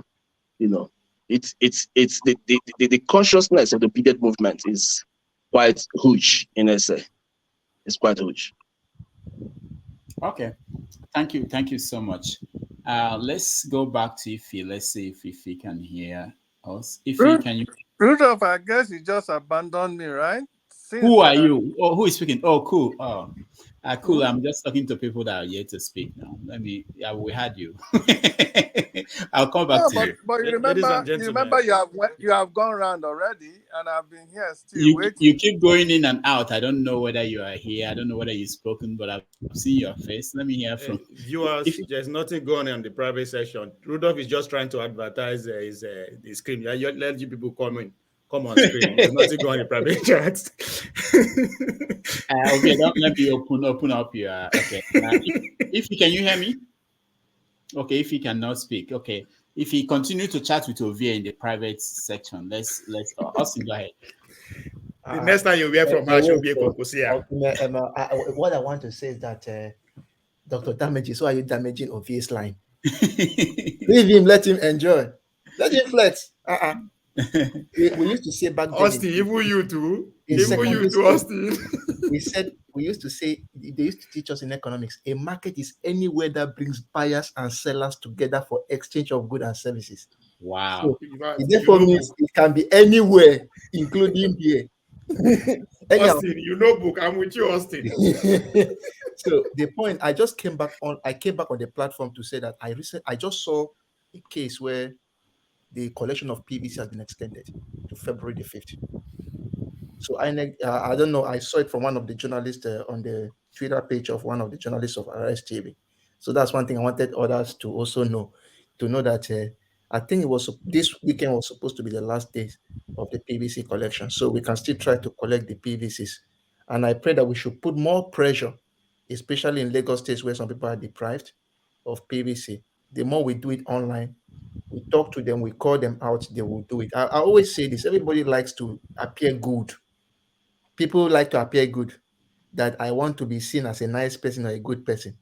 So that's why sometimes if you call them out, including the politicians, if you call them out and it gets allowed, they will do something about it. Especially the case where there was this girl who they said Zenny Bank, almost 4 million naira disappeared. All of us called Zenny Bank. Even me, I had to retweet. And I learned that they have started giving the money back to her. So everybody wants to appear good. And that is why if you call out evil, sometimes they will say that if let's say, for example, Boko Haram attacks somewhere, if we keep quiet, I don't say anything, they will see it as normal. But even if you don't do anything, but you call out this is evil, the more evil you call it, the more people will start thinking about it and see what they can do about it to solve it. So let's try to get the PVC, call out the evil, then try. I think everything will be fine, at least for now. All right, thank you, Austin. Cool, you're next. Okay, well, I was going to talk briefly or respond to Kulata when Obi before all Napolitis protested that Jews should not talk.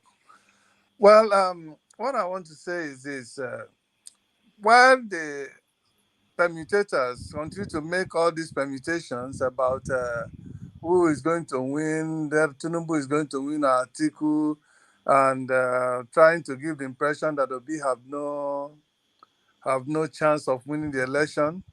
Let us also, just like Mr. Ike has pointed, let them also remember that this election, there has not been any election since my lifetime, or since Nigeria have started their fake democratic process that is like the one we're experiencing today.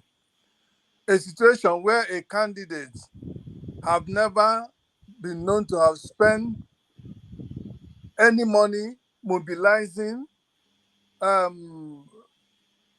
paying for billboards, paying for accommodations, paying for all kind of the regular things that politicians spend their millions and billions in paying for. All these are done by the people who have taken the campaign as their own because of the situation that the country is going through. So you cannot, nobody should underrate the ability when people are willing to do something on their own, not being forced or coerced by the power of money. Like the old politicians have always believed their money can do the job. This time around, their money is not going to do the job. Okay, those I'm sure by the end of February or after this election, all those permuters and those who have been wishing that Tinubu and articulator will win, I'm sure they will come here licking their wounds. The only way that Obi is not going to win this election is that if they continue with this fraudulent path, which they are already started, by trying to disenfranchise some people, like what is happening in Lagos, which by now I believe there should be a national outcry about that. It's not just only depriving people, the non-indigenous in Lagos, the ability to vote, especially the Igbos, to disenfranchise them, but they are equally going to attack them physically. Anybody that is not singing the hallelujah of Chief Tinubu, you will see his talks attacking them. Okay? And so when people are saying that Tinubu have made Lagos, this is exactly what Tinubu has made in Lagos. All those army of thugs that are going around now, attacking those that are not singing the praise of Tinubu, that are not Yoruba indigenes that are, singing and kissing Tinubu's ass just for what he's going to give them. These are the army that Tinubu have raised in Lagos. This is just the only achievement Tinubu did. And he did that purposely for his own selfish agenda. And that is selfish agenda is what we are seeing today, as reflected in what the activities of these area boys and touts, Tinubu area boys and touts, going around all over Lagos, destabilizing non-indigens. If today election were to be held fair and fair in Lagos, I bet you Tinubu will never win Lagos. Tinubu can never win Lagos. If they should leave election to run free and fair, Tinubu, as he stands today, will never win Lagos State. That I can assure you. Because it's not only the Igbos that are in Lagos, it's not only the Igbos in Lagos that will not vote for Tinubu. There are many Yorubas in Lagos that will not vote for Tinubu. There are many people from other states in Nigeria that will not vote for Tinubu because they already know him for who he is. And not only that, he is the same man that brought the present government that have brought Nigeria into the state that Nigeria has never been for and has never been to in the history of this country, at least as far as I can know, apart from the civil during the Civil War.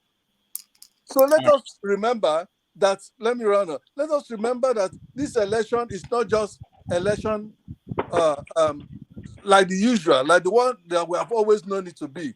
This is a time that the masses have decided to take their fate into their hand, have decided to disarm these old political junkies that have held Nigeria in hostage, in bondage, and want to keep Nigeria in perpetual penury and bondage.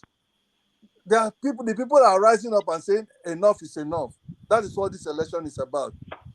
All right, thank you. Okay. Thank you, Phil. Sorry, Dr. Damages, can I take a 30 seconds, please? Can I put this information up there? 30 seconds. Okay, Hello?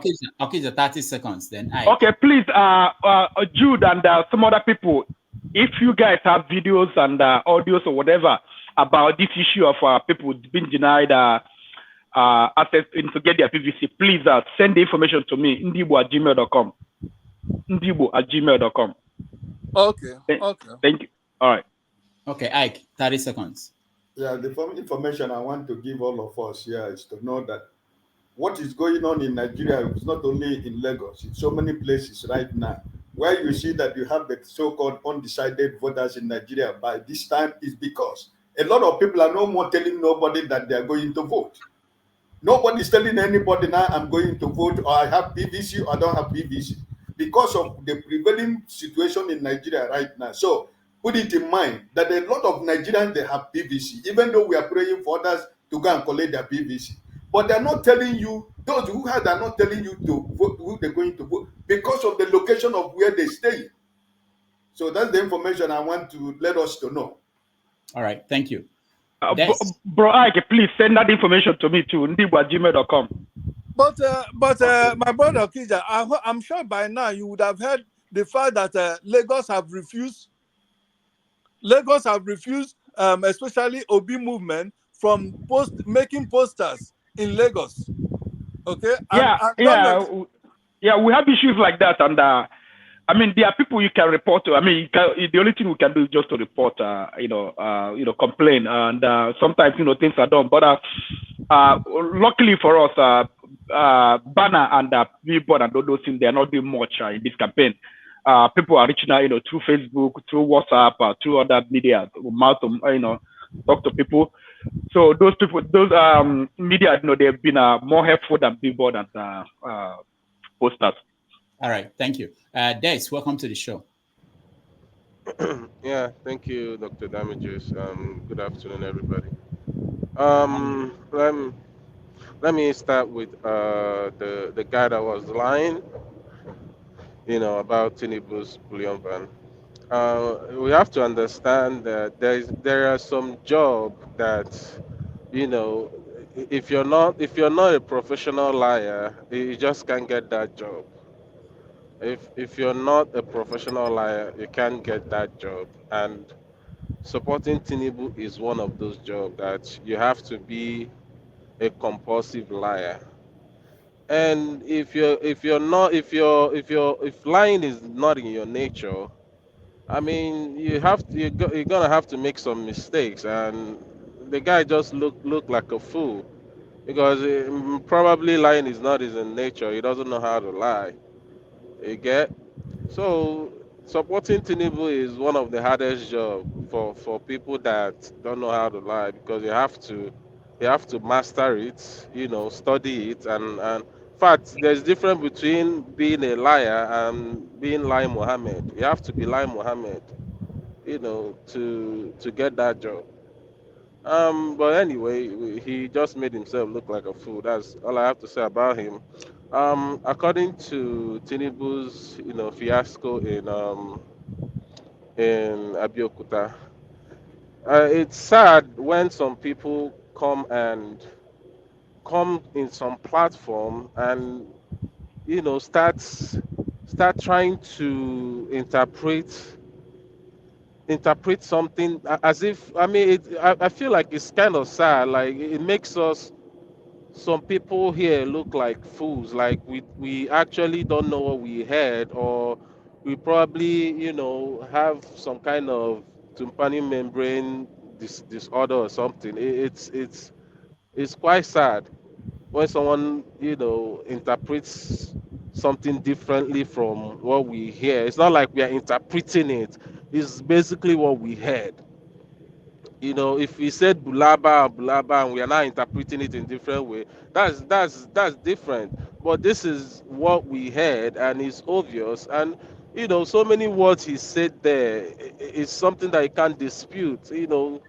Sabotage. You go to the dictionary, you say, you check the meaning of sabotage. Yeah, so many words like powers that may be. You go, if you check all the meaning, it's out there. So some people come here and make us look like fool. It's sad. It almost makes me want to cry for them.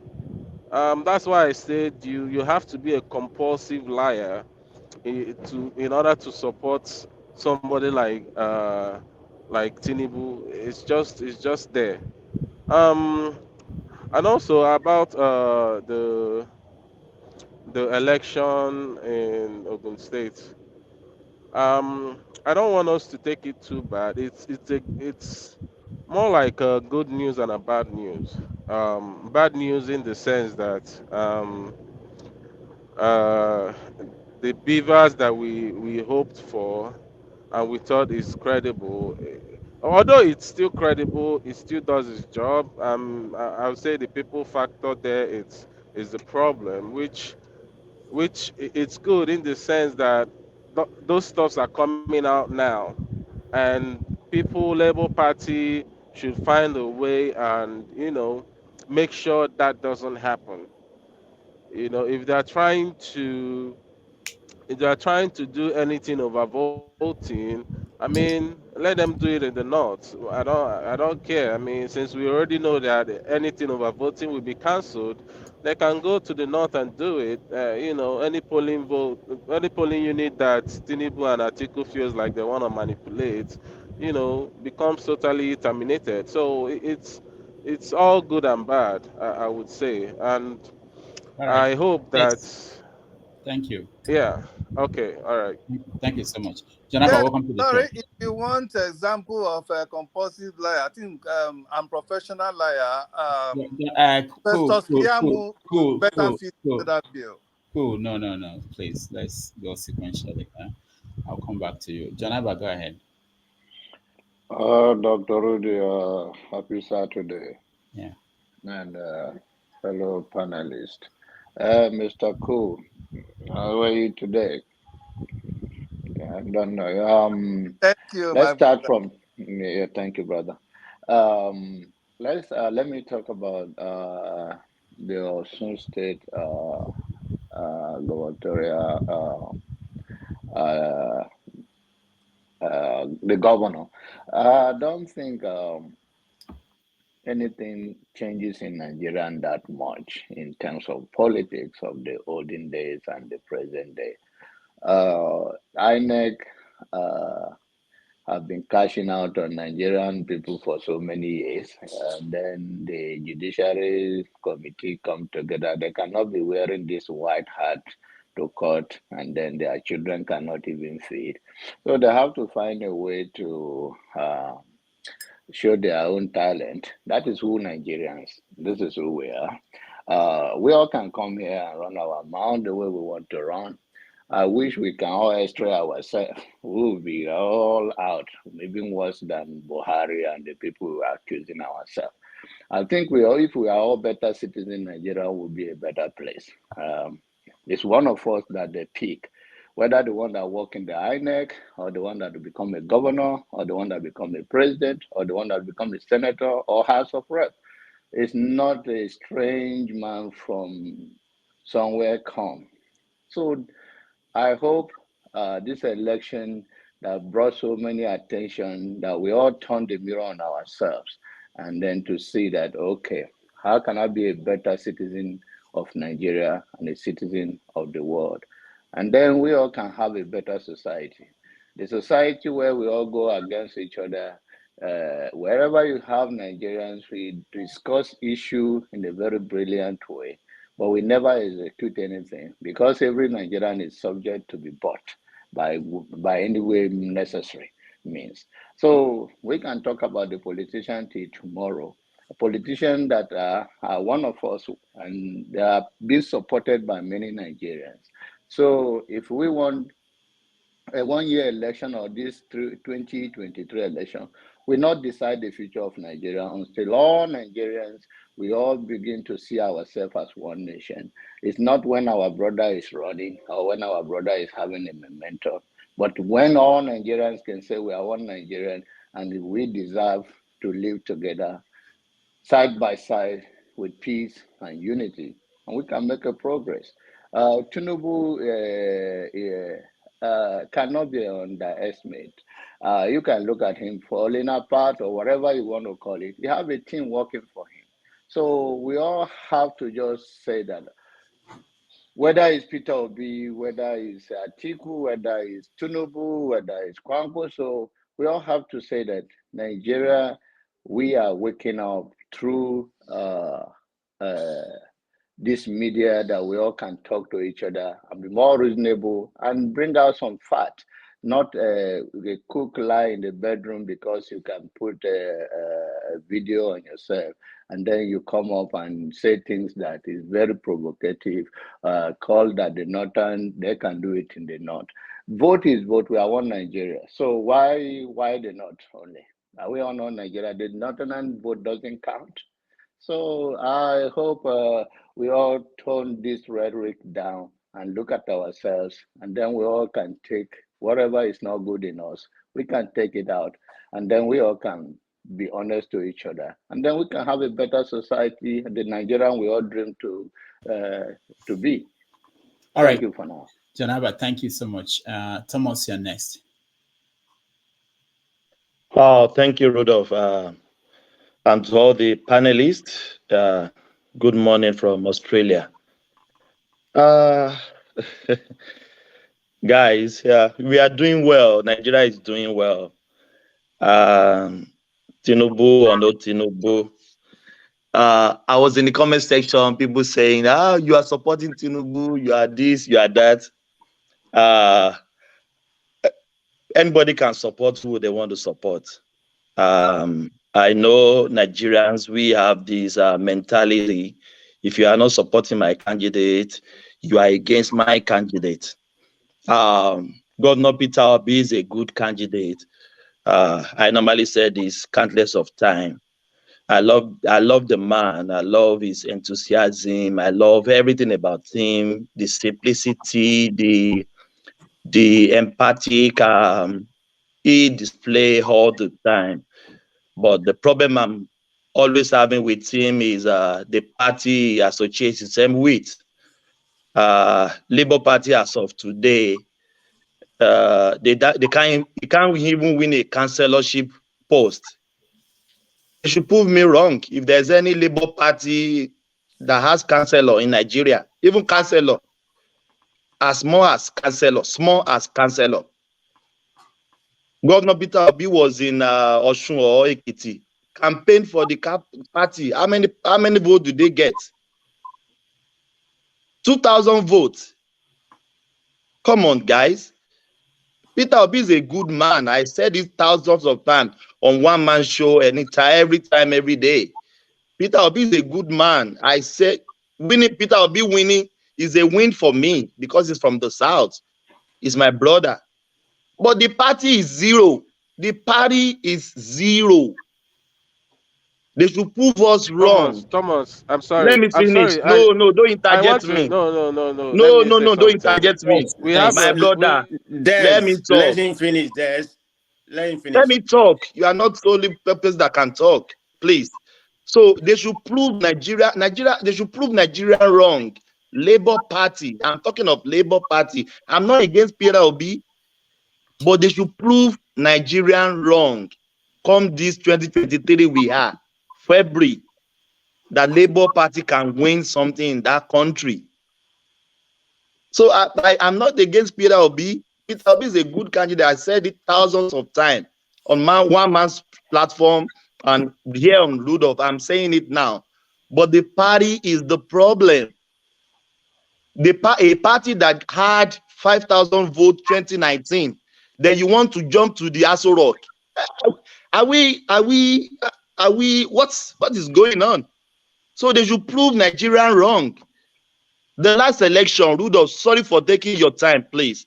The last election, Boo got 50 million votes. Atiku got 12 million plus. Ask me the third person that won that election. Some people here don't even know. Nicholas Felix become the third on that election 2019. Go and check. He got 100,000 plus votes. Look at the margin. Nicholas Felix is not even Labour Party candidate, not AFGA, not party that you know. I don't even remember the party now. Look at the margin. So they should prove us wrong. All right. Come 2023, that Labour Party can win something in that country. Can I that is my stand. I've not spoken. Just a minute. No. Whoever is Just a minute. I've not spoken. Just a No, minute. I don't know who is speaking, but no, I will call the person. This is man of prestige. I know you have prestige, but wait, hold on. Let me I just want to ask him a question. Okay, all right. So now that you want to ask me a question, and also I want to ask me a question. I think we are going to make Thomas our accidental guest today. How about that? Thomas, are you familiar with that? So, yes, fire on. I'm fire on. Can I? All right. Can I so go? Wait, hold on. Now you go. That's what I just decided that we should do. So what happens is that if someone comes here and shares an opinion that is people are interested in questioning more, we make the person an accidental guest. So for today, you are out. I can't find my jingle, but I will find it and I'll play it for you. It's an honor to have you here as our accidental guest. And for those who are watching, who are in the studio, if you have any question for Thomas, prepare that, and we are going to ask him to answer the questions. So I found it.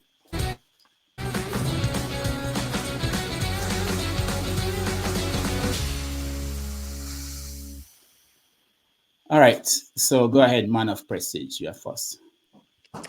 Thank you. Hey, Thomas, welcome to the platform. Thank you, bro. On our politics, like God said, yeah, my colleagues. Where's he? He's gone. Okay. Yeah, my colleagues are the one man. Yeah, my colleagues are one man platform, which is a great platform. But anyway, I'm going to make a reference to what he said about Osun State. Just answer me: are you for Showore or are you for bad? Just simple. I am for Adewale, the SDP guy. No. Come on now. You need to own up to read. You can't know me more than myself, bro. No, you can't know me more than myself. You ask the question and answer you. No, there's nothing wrong being for Tinubu. You stop equivocating and stop narrating something. Yeah, for Tinubu, there's nothing wrong. That is your opinion. You are holding it, and I'm telling you, I am for SDP. There's nothing wrong. Man of prestige. No, you're not. Because you never talk about SDP. No, there's no worry. We are all dialoguing. I just want you to own up to it. You're a grown man like me. Just own up to it. There's nothing wrong with it.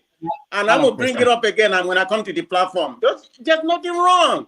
He may end up winning the election. Language, everything now to Nubu, not lie to us now. All right. Hold on, guys. I want one person at a time. Man of prestige, you asked your question and he answered. Anybody else has a question for Thomas? Yeah. Let me. It's not really a question. I just want to make the final comment before I leave. Thomas. He knows me very well. We talk a lot.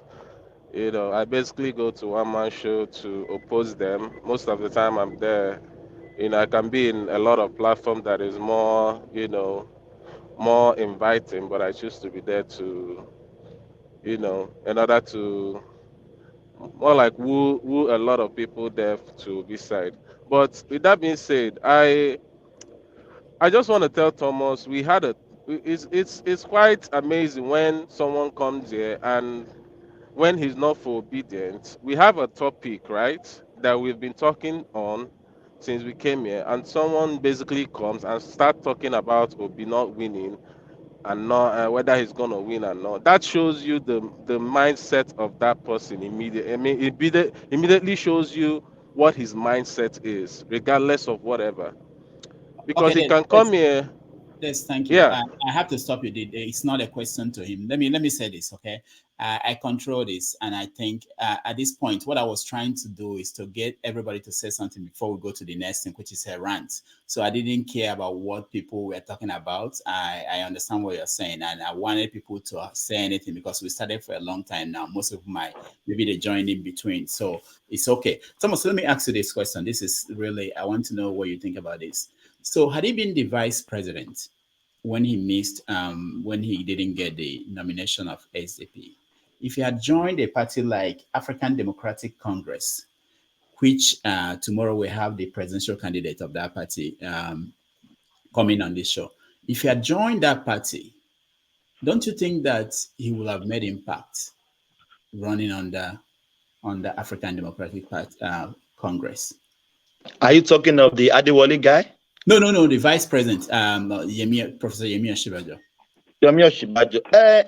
That's fine. He could have make a role there, but this is not a breaking news to everybody. Just people listening to me very well. As of Nigeria of today, no party can win a presidential election aside from APC and PDP. You will see everybody that want to aspire to be the president of that country. They may be in all this mushroom party, which is Labour Party, Afghan. They are mushroom party to me. If they are trying to run for president, they will jump from that mushroom party to APC or PDP. Go and check this. Because APC and PDP, they have the structure. Labour Party doesn't have anything. My own local government is Kajola local government in Oyo State. I was in Nigeria 1 month ago. There is nothing Labour Party in my state, in my local government. It's zero. So party that have structure, I'm not spokesman for PDP or APC. I don't want both of them in the party. I am for SDP guy, Adewale. But if I'm telling you today, SDP guy is going to win the election in Nigeria, I'm being deluded. He cannot win. If I'm in Nigeria, if I'm voting for him, I'm voting for him in the protest vote. He cannot win. So it's on party that doesn't have structure cannot win election in Nigeria. Go and write it down. Peter Obi is not going to win this election. Go and write it down. God will spare our life. You will still be around. Rudolph, we will be here. I will be here speaking this. He's not winning this election because of the party. Peter Obi is a good man. That is my summation. Thank you. Thank you so much. Who else? I have a question for you. Okay, go ahead. Okay. Okay, Jeff, okay, since you believe Peter Obi is a good man, and I don't know if you believe that he will make a good president, but if you believe in that, why don't you work on something you believe in instead of just sitting down there, he's not going to win. You went to your local government, the party was not there. Why didn't you make an effort to build something there? Do you think, changes come? Don't you know that people fight for changes? Thank you. Thank you, my brother. I'm not a politician, and I haven't voted in that country. I'm in my 40s. I haven't voted once because I don't believe in politics. I don't believe in what they are doing. I believe in myself, and God has been great to me. I don't care about politics of Nigeria. I don't want to be one of them. But I'm not a Labour Party, so I can't go to my local government and establish a Labour Party in my local government. So I don't care about any politician. So that is my answer. I don't care. So what do you want me to do? To join the obedience and start campaigning for Peter Obi? Do you want me to do that? I'm not gonna do that, bro. All right, thank you, Thomas. H.O., you're next. Oga Thomas, I work for you. Now, when you become God, that has my brother, my sister, no, don't curse me, please. Before you talk, ask your question. No. Please, madam, please. This is my opinion. Calm down. Okay. Calm down. All right. Thomas, hold on, everybody. H.O., so just narrow it down to your question for him, please. And yeah, just the question. All right, go ahead. Now, not go control waiting and go talk. So every of the men they talk, we are not controller. If not this someone that go come here and go control me, it's not going to happen. Oga Thomas, first of all, you are not God, and you can never be God, and you do not, and you and your agent does not have the final say in 2023 election. And in 2023 election, it is not business as usual. Get out for your score head. Then two, if you're obedient, or Showore your heady, you better take sleeping, go and buy 100 tablet or 60 tablet. Take and make you take and sleep till election is over. Do they hear me? Because either of them is coming into the throne, whether you like it or not. Who structure APC and PDP get? Just structure of rigging. Now in the get, how did Tinubu come into that number one? By giving people Ghana must go? Is that what you call structure? At this your age, at this all you smart and get sense about this stupidity when you dey for me come up from mouth. Echo, I had to mute you. We have to try. What happened here? No. Una no dey tell una side the truth. Echo. Don't start. So you are using stupid. You are using there are words you're using. I don't think it's necessary. I've said this before. Echo, wait. Let me finish. You know say you don't. If you this word I never used them before. Not today. I've not allowed anybody to use that today. You know, I have to help you. I know people are passionate about Nigeria. I'm trying to help. You know that they call them smart children. But this one, I've not finished. I've not finished. When I finish, you can respond. So please, we have to try. There are people watching. There are kids who are watching. I got a lot of calls from last week. Hold on, Echo. Hey, hold on. I've not finished. I got a lot of calls from last week, you know, that what I allowed to happen here, the words that people use, it's not just adults that are watching. They're young kids who may be learning how to debate. They can't debate like this. This is not how it's not allowed. So I'm trying to help everybody. I know that we are passionate. Maybe if I'm in your position, I may talk that way. I understand. But we should try to control our emotions. You can just ask a question to Thomas. That's it. Not to abuse him, not to use words like people are stupid and fool, they are skull. There's no need for that. You can make your point, you know? All right, go ahead. Echo. Well, if men are not versed, I withdraw that statement. But not come here because they talk, waiting not make sense. Do they hear me? I withdraw that statement and they're sorry. But never again should you come into this platform or any platform because they vomit, say, oh, you're not going to win.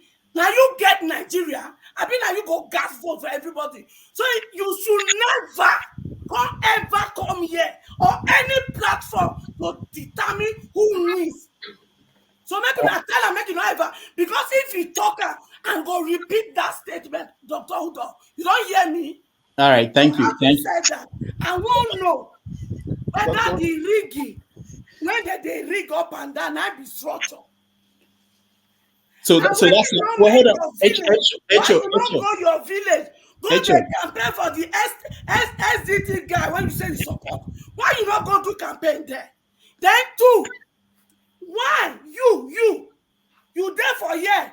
They basically they enjoy life. And our people, they suffer for them. And you there here, they say their vote will not count. Now lie now they talk. Let me tell you one thing. The spirit control the physical. We go remote the body for spirit. Then people go there. They go vote their choice. You do understand me? If you are not still so, now the Indomie needle. One of the day they buy their brain for them to give una vote for just the rica of rice. Now it go continue. Like passe. It's not going to happen in 2023 because we're already sitting on a time bomb. If we do not get the choice of the people as a president, the bomb go burst and you know go get peace here. Echo, thank you so much. All right. I want to ask him a question based on the question you asked him because he didn't answer the question when you used Oshibanjo as a point of contact to your question. And the same place I want to go back to him. All right. Sorry, I think he has answered the question. He said he's not a politician, so we just ignore him. He doesn't know what he's talking about. Okay. I accept what the Okija said. I leave it like that. Oh Lord, you guys are beyond me. All right, Thomas, go ahead. Thank you, Rudolph. It's unfortunate that people cannot hear their opinion. I hold my family. I don't care about your emotion. Nigerian politics is not about emotion.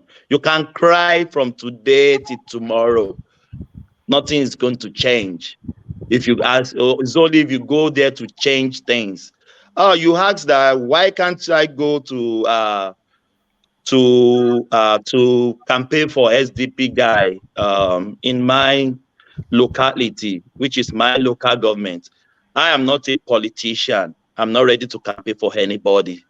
I'm just supporting him at the base level of, I see his mental capacity, I see his enthusiasm, and I think he can deliver something. It's not that some people that are shouting consumption and production everywhere.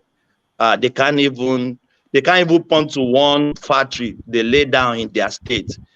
They are governor of a state for 8 years. They can know one factory, and is the most importer in that country, importing goods to the same country. So I don't believe in that, all those trash. So that is my submission. Everybody have their opinion. You can hold yours family, and I have my family. So that is my submission. Yeah, Brewers, he built Brewers, and he gave over schools. So he built schools. He built teaching hospital. So, and they employ people. So you don't know what you're talking about. You said you're not a politician. Instead of telling us that you support Tinubu, you come here to lie and tell some other things. So, I mean, I think you should just, just get out and do something else. Okay, I didn't call you to speak now. So, all right. So 2K. Sorry about that. Okay. Hold on. Let me see the next person. Hold on. Okay. Yeah. N2K. Yeah. N2K. You're next. Thank you very much, Mr. Rudolph, and I greet all the panelists in the house. The situation that is happening right now reminds me of Ijami when Ijami said there is freedom of speech, but the freedom after speech I cannot guarantee. So what our Madaisha was saying is not the fault of Rudolph, so you cannot guarantee what happens after the freedom of speech. It's your right, it's a time to say whatever you want to say, but the freedom after speech is the problem that comes with it. Because this Nigerian election that we are seeing, people are suffering. I know where you are far away, you are enjoying. But you know the pain that people are passing through in Nigeria. All these kind of statements can even make somebody could even assassinate somebody in some kind of situation. Don't know if you understand. I know you are saying the truth and you are saying your mind, which everybody understands. But people are in the queue, staying there for more than how many hours, they cannot get food. And their only hope now is the only hope is that will be, and you are here trying to discredit it, but it's a little bit tricky. But my question for you is that you say you are not a politician. So what is your definition of a structure? Since you are not a politician, what do you understand by structure? Is it people or the bribing the politicians are giving people, or the election ringing that is the structure you are talking about? That's just my simple question. Thank you. All right, thank you. Thomas, hold on. Thomas, hold on. Okay, let's see if someone else has a question for you so that we can take it together. Yeah, I have a question. Let me ask you. Okay. All right, go ahead. Yeah, the question I have with him, he said he's supporting SDP, for example. So my question to him is that, what if in this election SDP man has 999 votes, and it is remaining only one vote for him to become president of Nigeria, and you say you are supporting him and you didn't cast that vote? What will happen to Mr. Adebo? Mr. Adebo Wale, right? Adebayo. What is it that is going to happen to Mr. Adebayo going to Asoro? All right, thank you. Oh, thank you. My co-panelist, the first person said the structure. I am not a politician, but I'm a political analyst, and I analyze things with objectivity. As of today, APC and PDP, they have secretariats in all 36 states. APC and PDP, they have ward meetings every weekend. APC and PDP, they have local government secretariats all over the state. APC and PDP, they have party agents to man their polling booths at the day of election, maybe 2 or 3 in all locality in 36 states. APC and PDP, they have the muscles, they have the money. Forget about, I'm not talking about vote buying now. They have the money to print cards, to print posters, to print everything they need to galvanize their winning. That is what we call structure. Labour Party that can't even provide a party agent to the INEC. 2 weeks ago, they are asking them, provide people that will mount polling booths for you. They can't even provide it. And you are talking, you have a structure. I've just divined structure to you. That is structure right there. My own local government, there's nothing Labour Party there. That means they don't have structure in my local government. And they can't win election there. That is the blatant truth. I'm not for APC, I'm not for PDP, I don't care about them. I don't even want any of them on the throne. But that is the structure right there. You can't take that away. That is the structure. Take it or leave it. All these things that I just iron state now, can you say Labour Party have the same thing? That is no. If you said yeah, you are lying to yourself. You are deceiving yourself. So that is by the way. And you talk about SDP guy. I am not in Nigeria. I don't even have PVC. So I can't even vote. That is unfortunate. I was in Nigeria one month ago and I left. I'm back to my base. This is my word. I'm back to my words. I can't even vote. So that question is not even proper to answer because I can't even vote. If I haven't have PVC, I'm not in Nigeria. I can't vote. So that is my answer. Thank you. All right, thank you, Thomas. Is anybody else? Oh, yeah, I thought you wanted to ask me a question. No.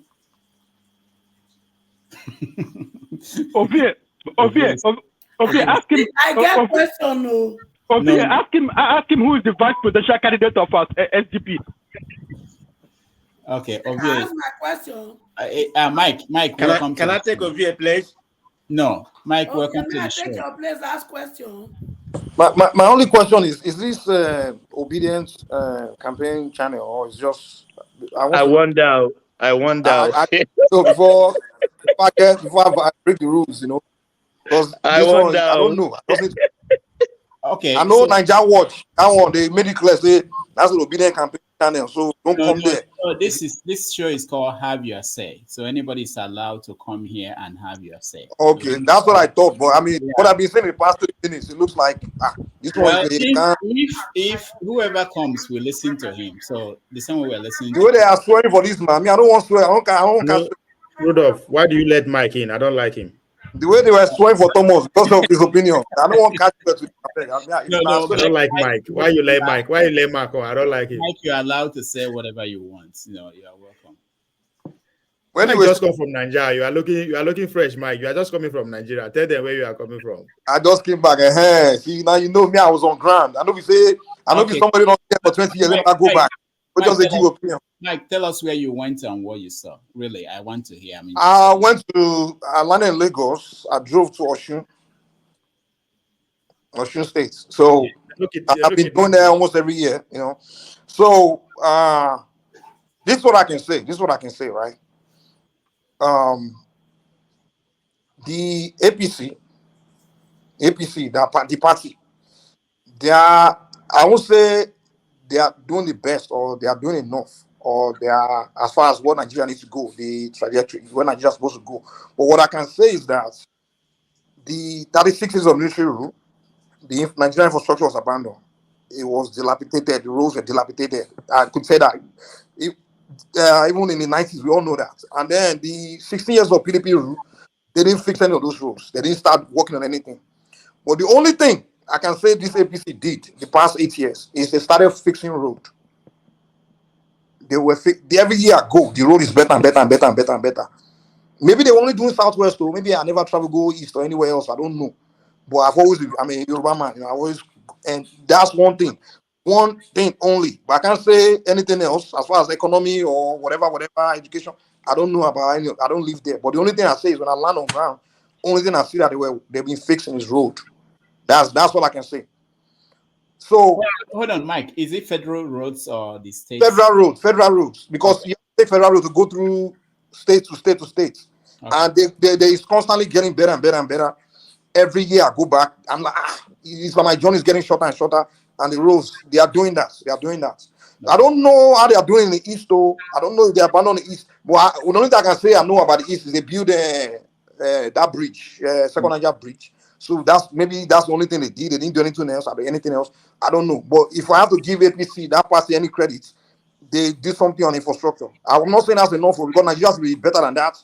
Other countries, I mean, but if I have to say compared to all these people that have been ruling before, no, I mean they did that. That's it. So anything else I can't judge because I don't live in Nigeria. I just visit, go and have good time, come back here. So that's one thing I can say. So as far as the election, my only question is, okay, when I ask people a question, I say, this Buhari doesn't look like he's that competent with building this infrastructure. But what people explain to me is that it's the team, the APC. They say it's just the team, people they have as ministers and things like that. They are the one doing the work, not the president. So that's why my question is, I'm not sure who I should support this time. People are saying Obi and everything, but what I understand is Jonathan was even more competent than Buhari. But unfortunately, the team around him didn't perform. So now Buhari is more competent, but the team around him were the one doing those work. So the question is, does Obi have that kind of team that will perform? Because we can't say a man is good, that's enough. You understand? Does he have that team around him? And what many people in the Southwest are saying is that most of the people that are in Buhari's cabinet are actually doing this work, like Fashola doing the construction.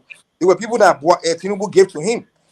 So that's what's convincing some of us to say, maybe for that one reason, we will support Tinubu, because he seems to know how to appoint ministers and right people in positions. So that's the only area where people, voters like me, is not sure who to vote for. That's what I want to know.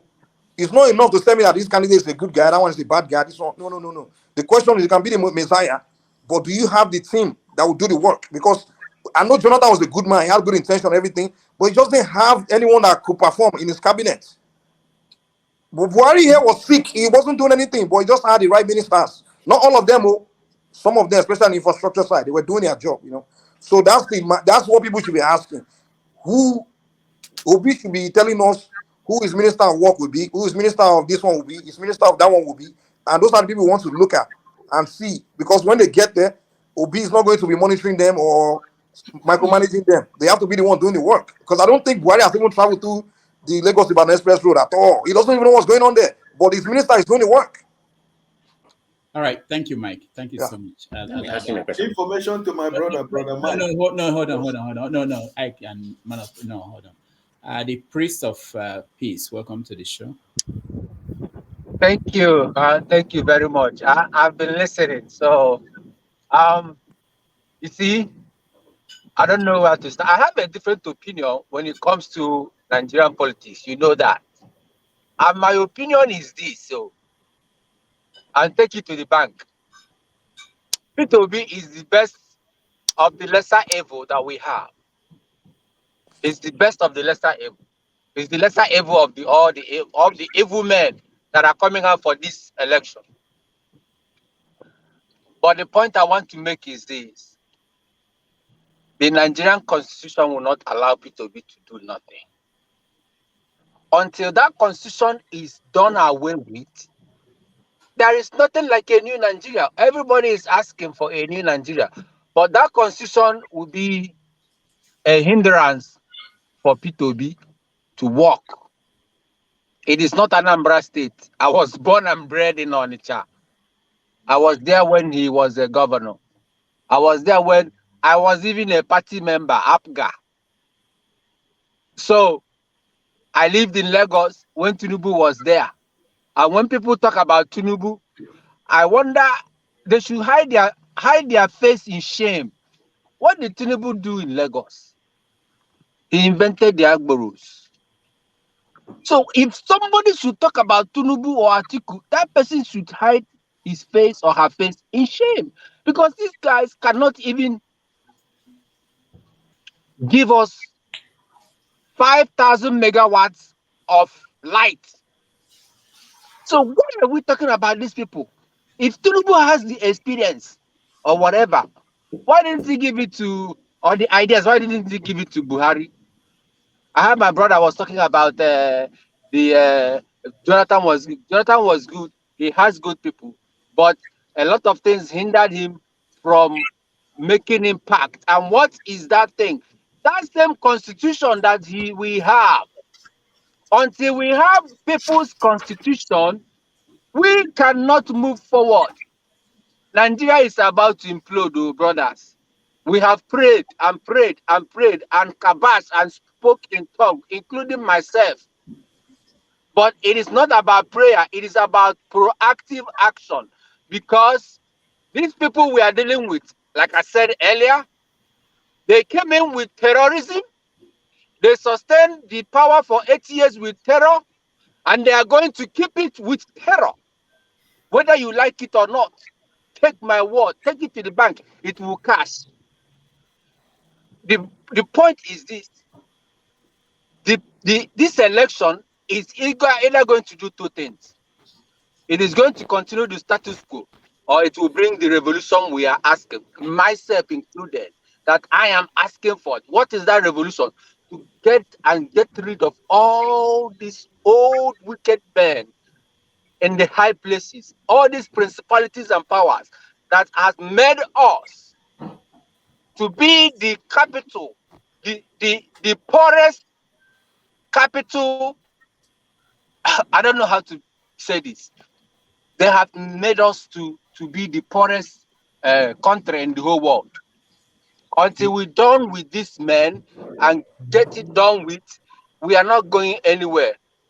All right. This election, two things, like I said, two things. It will either bring a revolution, but who are going to champion this revolution? I know that the momentum with the obedience is so high. Let them keep this momentum, because something is coming. I am not a prophet, but something is coming. Because this Kaba, they have the instrument of coercion. Look at what happened in Osun State. Like Imo State, it happened in Osun State. So what are we talking about? So the same thing is still going to happen, whether we like it or not. Thank you. All right. So thank you so much. Thank you. I appreciate it. Queen S, welcome to the show. I don't think we've seen you before. We have to compose a new jingle for new people who are coming on the show for the first time. So we'll play it for you. Welcome to the show. Can you hear us? Obedient. Obedient. Queen S, we can hear you. See? That's the sign of. Sorry, can you hear me? Yeah, okay, we can hear you now. Good. Go ahead. Welcome. I saw you go take up next month, 25th. We'll hear them now, but we'll not go hear them that day. We can hear you. Yeah, we can hear you, Queen S. Yeah, good. What is the difference between this and blue, blah, blah, blue? Ovie, keep quiet. Don't let me. Queen S, can you hear us? Stop it, Ovie. Can you hear me? Can you all hear me now? Yes, we can hear you. We can hear you periodically. Sorry, I thought it was my Wi-Fi. I think there's a kind of delay, but we can hear you. Go ahead. Okay. Thank you, Dr. Damages, for what you do. I've been watching from the back, but I thought I'd join today. So thank you, guys. Thank you, everybody. Mama Hecho, a salute. Always representing the ladies. So thank you. I wanted to not ask a question to Thomas, but to actually express some disappointment. Right? I'm a Nigerian that lives in the United Kingdom. And I also, first of all, I know I've watched this show for a long time to know that it's not a Peter Obi platform. And I really applaud Dr. Damages for trying to be fair. But it bothers me that a young man like Thomas would say what he said earlier on this evening. And with all due respect, I know that Mama H.O. used some words that were not appealing. However, the pain is real. I'm a Nigerian. I wanted to go home this Christmas. I go home every other year with my children. I couldn't because of fear of insecurity. My husband went and he had to disguise himself as just a young guy on the streets so that he can mingle and be part of a community that he knows very well, so that he will not be kidnapped or stolen or killed just because he's coming from abroad. This is what we're dealing with, sir. It bothers me that as a young man like you are, and I'm sorry, I'm going to say something here that might ruffle some feathers. It seems like some, not all, of the Yorubas think it's a tribalistic election. This election is not about tribe. With all due respect, my brother, you come here and you tell us that you are not a politician. However, you're a political analyst. Make it make sense. It doesn't make sense. And then you tell us you're supporting someone in SDP. Yet you were not bold enough to even encourage your people to do the needful for that guy to come up. Come on, sir, make it make sense. If you support Tinubu, support it with your whole chest. But there was something I watched the other day where a pastor said, whosoever you support, may your generation be like the man. And people said no. Listen, Nigeria is on the brink. We are on the brink. I'm a young lady doing very well in my country of abode, but I want to invest in my country of origin. I want my children to go home and see where I come from and be proud of it. It is saddening. My kids are literally, they go home every year. They have gone home every year from birth. Every 2 years, I take them home, regardless of the cost. But we haven't been home since 2018. My husband ran for the election in Imo State. I am not an Imo indigene, but my husband ran for the 2019 election in Imo State. I saw it. I was there in Imo State, and I know what happened. We all know that Hope Uzodinma is not the rightful election winner, regardless of what anyone comes here to say. My husband did not win. He came all the way from the UK as well. He did not win. But listen, enough is enough. For how long are we going to deal with this? Why can't you come out and say the truth? If you are comfortable, are your parents back home comfortable? Are they comfortable to be led by a tyrant? Did you see the embarrassment the Cameroonian president did in the whole world platform? Did you see that? Is that what you want for Tinubu? Tinubu is a great granddad. He has his money. Why can't he go and rest? Why? Why does he want to? You know what I wish? You know my wish? My wish is that the 3 regions will separate just for 2 years. You guys get your Tinubu. The North get their Kwankwaso or Atiku. Let the Now, South. Nigeria is more than 3 regions. My sister, Nigeria is more than 3 regions. Let's stop No, these 3 okay, regions. okay. They are not in Whichever 19. region. Okay, sir. Okay. But what I'm trying to say, I wish, if I had a wish, I wish that Nigeria for 2 years, I don't want Nigeria to split, but just for 2 years, you all get a taste of this, your Tinubu, and then everybody else get a taste of who their reps are. But I want you to know something. Out of the front runners, the one person that has always stood on the ground and said, do not vote for me because I'm an Igbo man, is Peter Obi. If I were in Nigeria, I will vote Peter Obi with my full chest. You know why? Do you know why? He is a man that I'll be proud to say, that is the president of my country of origin. I don't have to come here and tell you that I'm British, right? But I will be proud enough to present my Nigerian passport and say, that is my president, because he is intellectually sound. He is, what we see, he's physically sound. What we see, he has integrity. When he goes on the world stage, nobody will call him a drug dealer. Nobody will call him a corrupt man. I'm sorry. You said something here that in Anambra, what did he build? I am telling you, I am an Anambra girl married to an Imo man. When Ngige was the governor of Anambra, I used to drive when I go home to take my children to go and see where my father is buried. We would be sitting in the car, holding ourselves in fear from Okigwe to my village, my father's village. But when Obi came in, it was a different game altogether. Nobody's saying that Obi is a saint. Far from it. But I tell you something. He is a president that we can hold accountable. He is a president that we have access to. And that is one thing that makes him stand out. Now, Mr. Mike. So if he's not a saint, why are you telling me to vote for him then? He's not, because you are not a saint. Are you a saint? But I'm not running for election. I'm not running for office now. That's to show you that he without sin should cast the first stone. You should vote for sinners, right? You should vote for sinners. No, he is not perfect. But as did you listen to what Mr. Hajia said on Arise TV? She said Nigeria voting Tinubu is like voting the devil and the deep blue sea. We don't want do you know that Obi, one of his process, Don't Yokupe was just sir, please was just prosecuted, and you're telling me to vote for him? Sir, when he's surrounded by wolves, they are ready to shoot. Okupe. He was about to be his minister. Mr. Mike, don't be like blah blah blah. Allow the lady to talk.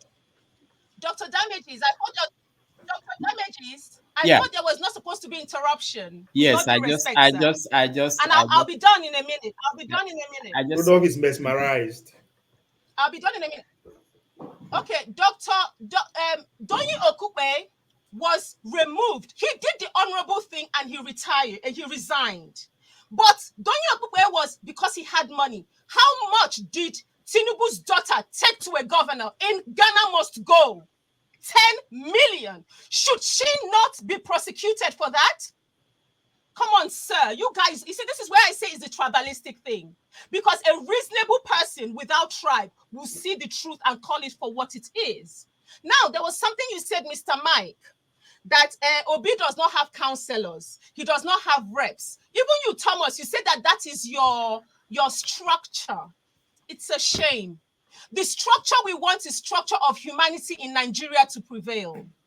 We are tired of structure of bribery and corruption. We are tired of structure where people will carry Nigerian money, my money, your money, and go and buy the vote. And I'm telling you, Mr. Mike, if Peter Obi gets in, for sure, because he has the backing of the people, the so-called councillors, the senators, the reps will do the right thing. Because if you do not do the right thing, we will call you out for what you are. Let me tell you something. It is no longer game as usual. You said that they don't have meetings and Obi cannot put a poster. I'm not going to say anything. This election will surprise you. I pray by the special grace of God that Dr. Damages, you will have your platform on the election day going forward, if you can, so that we can continuously discuss things. But one thing I can tell you, sirs, that we have had enough. Even Nigerians in the diaspora, we have had enough. I do well. I'm a medical doctor. I do exceptionally well. But we've had enough. We need to be proud of our origin. And you too, I'm sorry. You let us down. You let the team down. Even the Kwankwasia guy here, he knows, but he's always, he wants to change. And that's why he would support the likes of Kwankwaso. But we're tired of these old drug dealers that will continue. He wants to change. I'm sure Ovie wants a change. Everybody, we're tired. We're tired. But you are smarter than Pansats. You are smarter than Pansats. I agree. I'm tired, man. So please, with all due respect, don't come here and give us your smile. We don't need it. Don't come here and give us your your fake stuff that Osun State Road is being built. Osun State is being built, whereas in the east, people are being kidnapped and killed. Come on, in the north, I have a friend of mine who went to Mina. He literally had to hide just to get his passport done. He drove in and he drove out. People are living in fear. Come on, let's not be selfish. You guys, we want one Nigeria. Then how do we make it happen? You cannot come here and say because Osun State is being built, then other parts of Nigeria should disintegrate. That's not fair. You've got to think wider. We want one Nigeria. So, with all due respect, sir, I really wish that people like you could come on board and seek for one Nigeria for your children's children. If you don't do that, it's your kids that will suffer. Because you see, let me tell you the truth. The East have been starved. The Southeast have been starved of funds.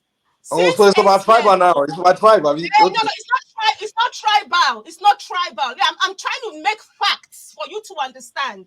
The Southeast have been starved of funds for the past 8 years, but they are waxing strong. And that is why I said, if the government will allow, let all of us go to our separate regions just for 2 years and see who will call for the reconciliation. Now you talk about, sorry, Dr. Damages, I have just a few more comments and I'm done. I'm so sorry. Take my time. Take my time, John. Your own. Keep going. You talk about constitution. The reason the constitution is not going to stop Obi, let me tell you why. The reason the constitution hasn't been changed is because there is no will. Obi is willing to change the constitution because he feels he's empathic. He feels he has empathy for the man on the streets. Obi, because there is a will, he will continue to push it. And when he doesn't get his way, he will come and tell we, the people that gave him the mandate, and we will then storm the federal rep. Correct. This is not going to be business as usual, whereby we stand up to protest and they start shooting, they start killing us. No, because Obi, as the head of the chief of defense staff, he will tell them, no, these are your people. Can a man destroy the house he's building? You guys, you undermine Obi. You, Mr. Thomas, you said they don't have meeting. It's because you don't know. If I tell you what, you see, the funny thing, there's something we say in our language. One man, Tinubu is one man that cooks for the Southwest.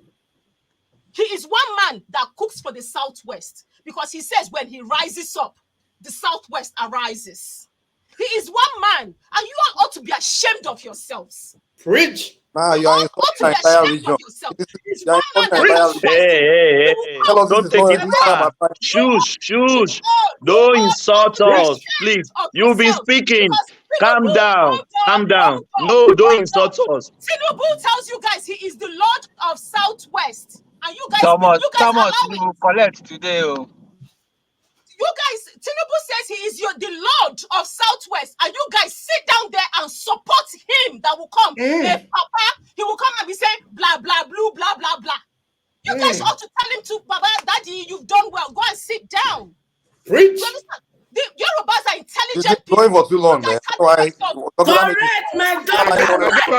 I gave her my time. Keep going. Right down. I'm sorry. It's not making factual statements because nobody ever said it's. Don't be sorry. I didn't say I support Tinubu. I don't know where she's coming from. I didn't say that. I didn't give you my candidate. Uncle. Did I tell you my candidate? Uncle, I'm landing somewhere. You see, the good thing about Nigeria is a democracy. Whether we like it or not, is a democracy. I don't know if you guys saw a video that was trending yesterday of PDP and APC youths wielding guns and shooting each other. If we get it wrong this time, we will Haiti, that their president landed and had to hide in the airport, will be better than us. Even that Tinubu will be hounded. As for Atiku, we know Atiku's issues. I'm telling you, sirs, with all due respect, if I were you, but I'm not you, I'm happy to be myself, do the honorable thing. Because if nobody sees, God is the person that judges the heart of men. And he will judge you guys. I rest my case, Dr. Damages. Thank you, Vicky. Thank you. I give you both sides. What is Simon? Every time. What is Simon? Every time. You see? Thomas, you see, you don't collect, make you calm down. Calm down. Okay. May I quickly give one quick response? Okay, calm down. Let me just say something. Queeness, thank you so much. Sometimes we get people coming here for the first time, and if I recognize them, I know when HO came here first time, we gave her maybe half an hour. She spoke. Queen S, we appreciate your time. So I don't want people to feel that I've not had her before, and it's a new viewpoint, and we encourage different viewpoints. So I'll give Mike and Thomas a chance to respond. Mike first. You see, here's the thing with I can't stand when people do strawman arguments, because it just is a pure strawman fallacy. Because I never came here to say Tinubu was my candidate. I didn't say that. I never said that. Now, if you ask me who's my candidate is the list of my candidates: Shiwore, Mogalu, those younger ones that are actually never been in the system. Those are my main candidates. Well, my opinion is that when I came, what I told you was among these top ones that are running, which is Obi, Tinubu, and Atiku. I didn't even mention Atiku. I just saying between Obi and Tinubu. What I said is I need Obi to really convince me. And I said the only area where the APC has kind of proved something to me is what they built, that infrastructure road they built. That's what I said. And I said all I need Obi to do is to convince me, show me the people around these ministers that can convince me that they can do the same or even more. That's what I said. I never came here to say this is my guy, this is who I'm supporting. I never said that. But you came ranting against me and doing all these attacks and turning into, we are watching Tinubu in the Southwest as we don't have a head in our brain in our head, and that's the problem. And another thing is, I think people need to understand how politics works. You want to convince people to vote for your candidate, it's not by attacking them. In fact, in the beginning, before this whole thing started, the whole campaign, everything, I used to tell my friends that, listen, if we have to go by zoning like that, I think the power is supposed to go to the Southeast and things like that. That was my position.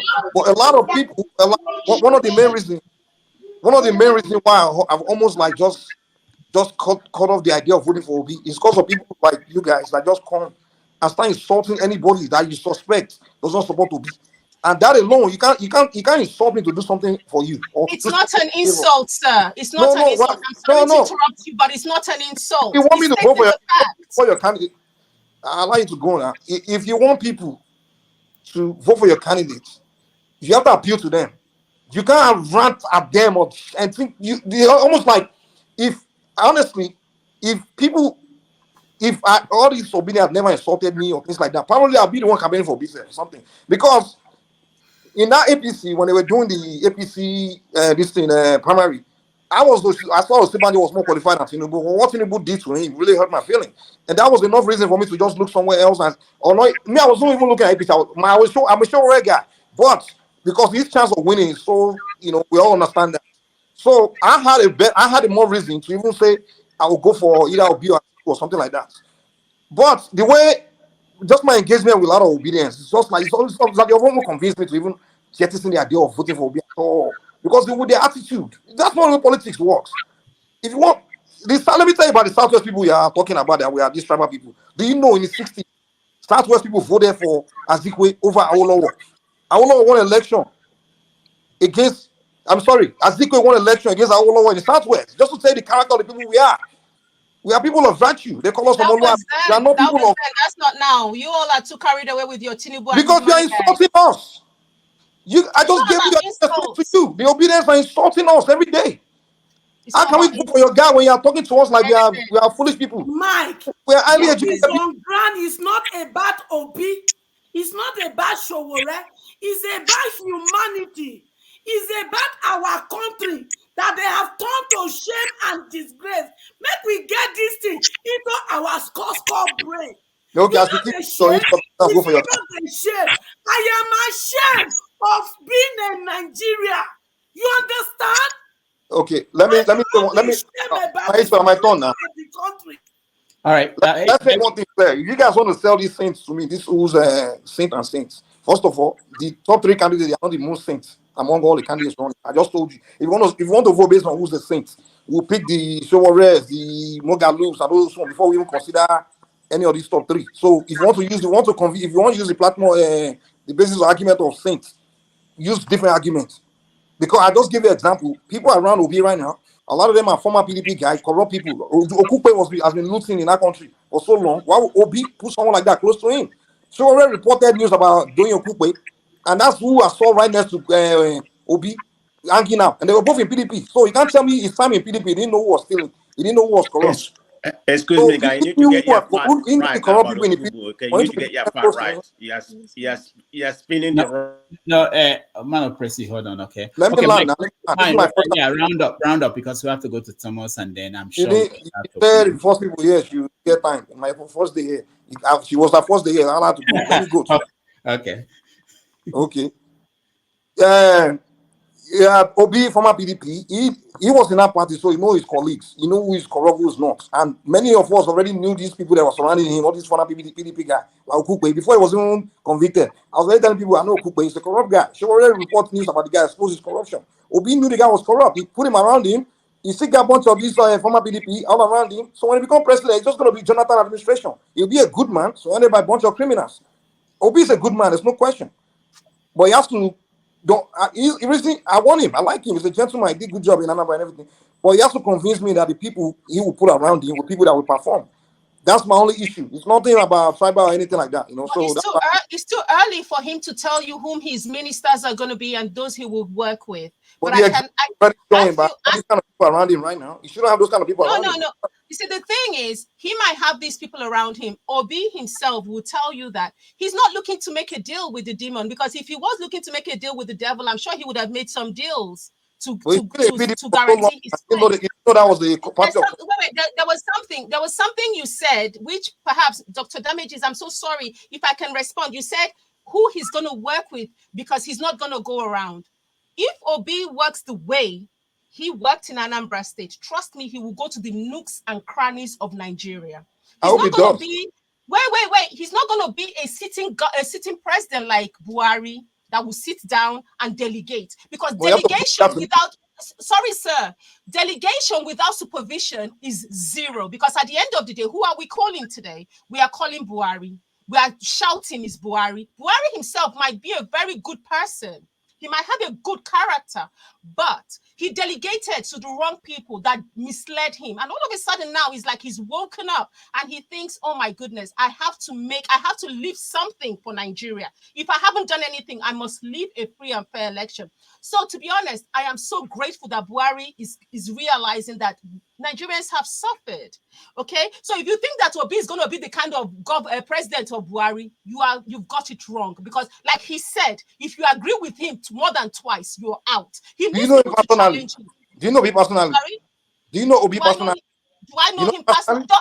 Have you not been hearing what he's been saying? No, politicians talk. I've heard you that things. I am not gonna wait. I'm not gonna answer you if I know Obi personally, because you might say that is why I'm biased. Are you convinced?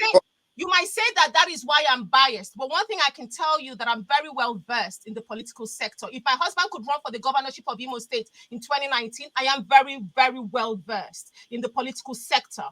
Right? And we will hold him accountable. Peter Obi has not come there to play, and he knows that. He has people that are constantly calling him up on his BS. Let me tell you, when he goes on a rally and he speaks wrongly or he says the wrong thing, there is a team that analyzes it and calls him out.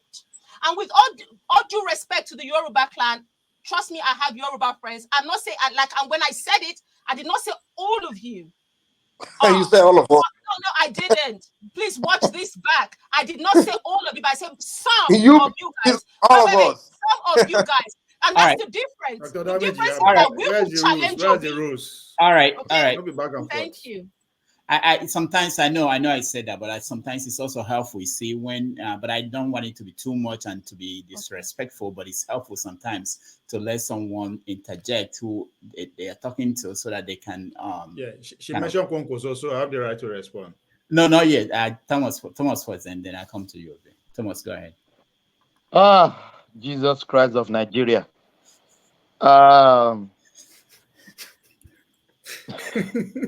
Obi followers, they are doing harm more than good to his campaign. Dr. Damages, if you can remember everything that I've said earlier on, I never talk against Obi. I said the guy is a good guy. I'm stipulated on his party that the party cannot win election. And you can listen to me again and again. You can rewind it back. I never talk against Obi. But this blackmailing of Yorubas every time, any Yorubas that is not supporting Obi is supporting Tinubu. You are getting it wrong. Don't get it twisted, guys. You are getting it wrong. And you can't color all the tribe, the Yoruba tribe, insulting Yorubas because of your Peter Obi. I don't care about Peter Obi. I don't care about Tinubu. I don't care about any of them. But this bully online, people cannot speak, people cannot talk. You have to call them stupid. You have to call them. You guys have to stop all this, your shenanigans. You have to stop it. You can't bully people. No, you can't bully me. You are selling a product and you are bullying people and you want people to buy your product. It's not going to happen, guys. It's not going to happen. If I'm deliberating, if I'm thinking of Obi, I want to be in Obi's camp. With you guys, with what you guys are doing here, I can't even come near Obi with all this your bully, insulting people, calling people names. Dr. Rudolph, did I ever call anybody names since I've entered this your show? Even so many insults have went by. I mute myself. I didn't say anything. You can't bully people because of Obi. You can't kill Nigerians because of Obi. People, if Tinubu is dying today, people will still vote for him. You can't kill them. They have their fundamental right to their candidate. They have their fundamental right. You may not like Tinubu. People will vote for Tinubu. Some Yoruba will vote for Peter Obi. Take it or leave it. Some Igbos that think Tinubu is doing well, they will vote for Tinubu. You can't get it twisted. Don't get it twisted, guys. So I'm sorry if Dr. Rudolph, many names have been called from this our panelists. You can't call people names because of their opinion, because of what they believe in. I'm saying what I believe in. You believe I respect your opinion. Respect mine as well. Oyinbo say respect is reciprocal. I respect you, respect me. Don't call me names. I hate people calling names. You can't bully people. So, Peter Obi, we will see. Election is just around the corner. All right. February, I hope we will come here and we will still brothers and sisters. I'm not fighting you. Don't fight me. If you are a political analyst, you are coming to this platform. Don't be emotional. Put your emotional in your bag. Speak to the issue. Thank you, Dr. Rudolph. Thank you. All right. Obviousness. Go ahead. Yeah. When anytime anybody speaks and all of a sudden the Tinubu supporters just all humble and quiet, or they begin to deny they are not supporting him, they are supporting that candidate, that means that speaker has struck a nerve. That's exactly what Queen B has succeeded in doing here. But another thing, saying that this election is not about identity is ridiculous to me, because if it's not about identity, then it's about what? It should be about qualification, it should be about antecedents, and it's about experience. And if we want to put that on the table, Dr. Rabi Musa Kwankwaso will stand out above every other candidate in this race. And that is not even debatable, unless you have not actually done your research on him as much as you did on the other candidates. So yes, it's about 2023 is about identity. The president must come from here, is our turn, is this. That's what this is about. It's not about competence, right? The idea that one is devil, one is devil, it doesn't fly. Well, two, and again, another ridiculous idea that flies around is that, we are going to hold the president accountable. That is naivete. That means you don't understand the system that we are operating on. The day I will see a group of people or a state hold their governors accountable and is successful, then I'll believe you can hold the president accountable. There's no way you can hold the Nigerian president accountable. I'm sorry to put, disappoint everybody. All this is just when you say I hold accountable. How? Coming on the street and protest, that is only accountable. It doesn't fly, doesn't change anything. So we should be actually speak to what is before us. This is identity politics. Anything we see, we will take out.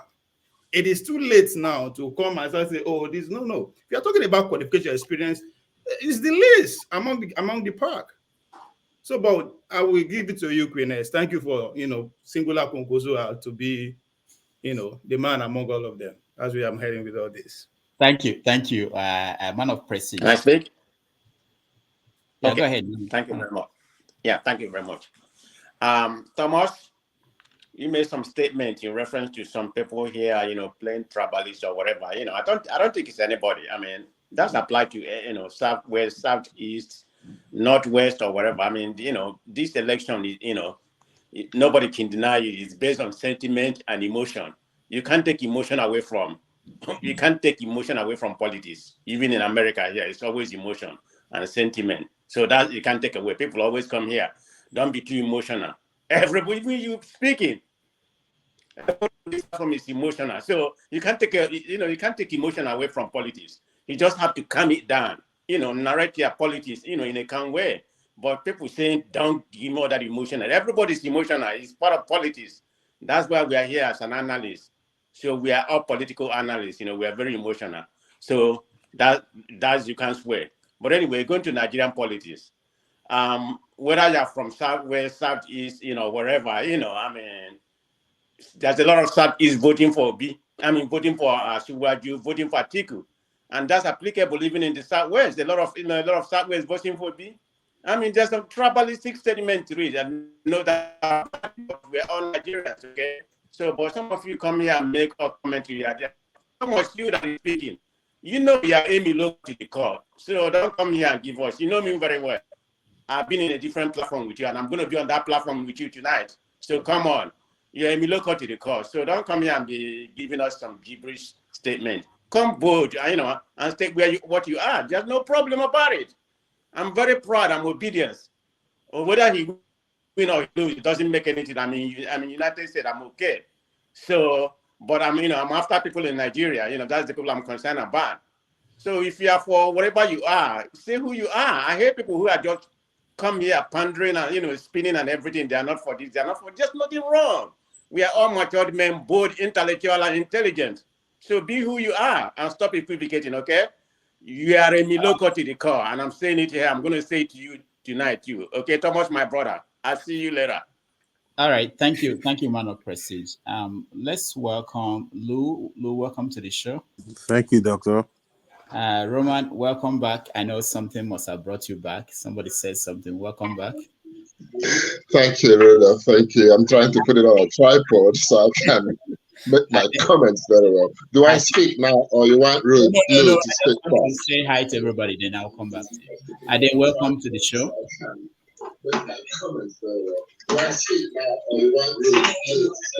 Thank you, Rudolph. Okay, good. So I hope, Thomas, I hope you're okay now. Do you want to respond more? I don't. Yes. It is well in the well.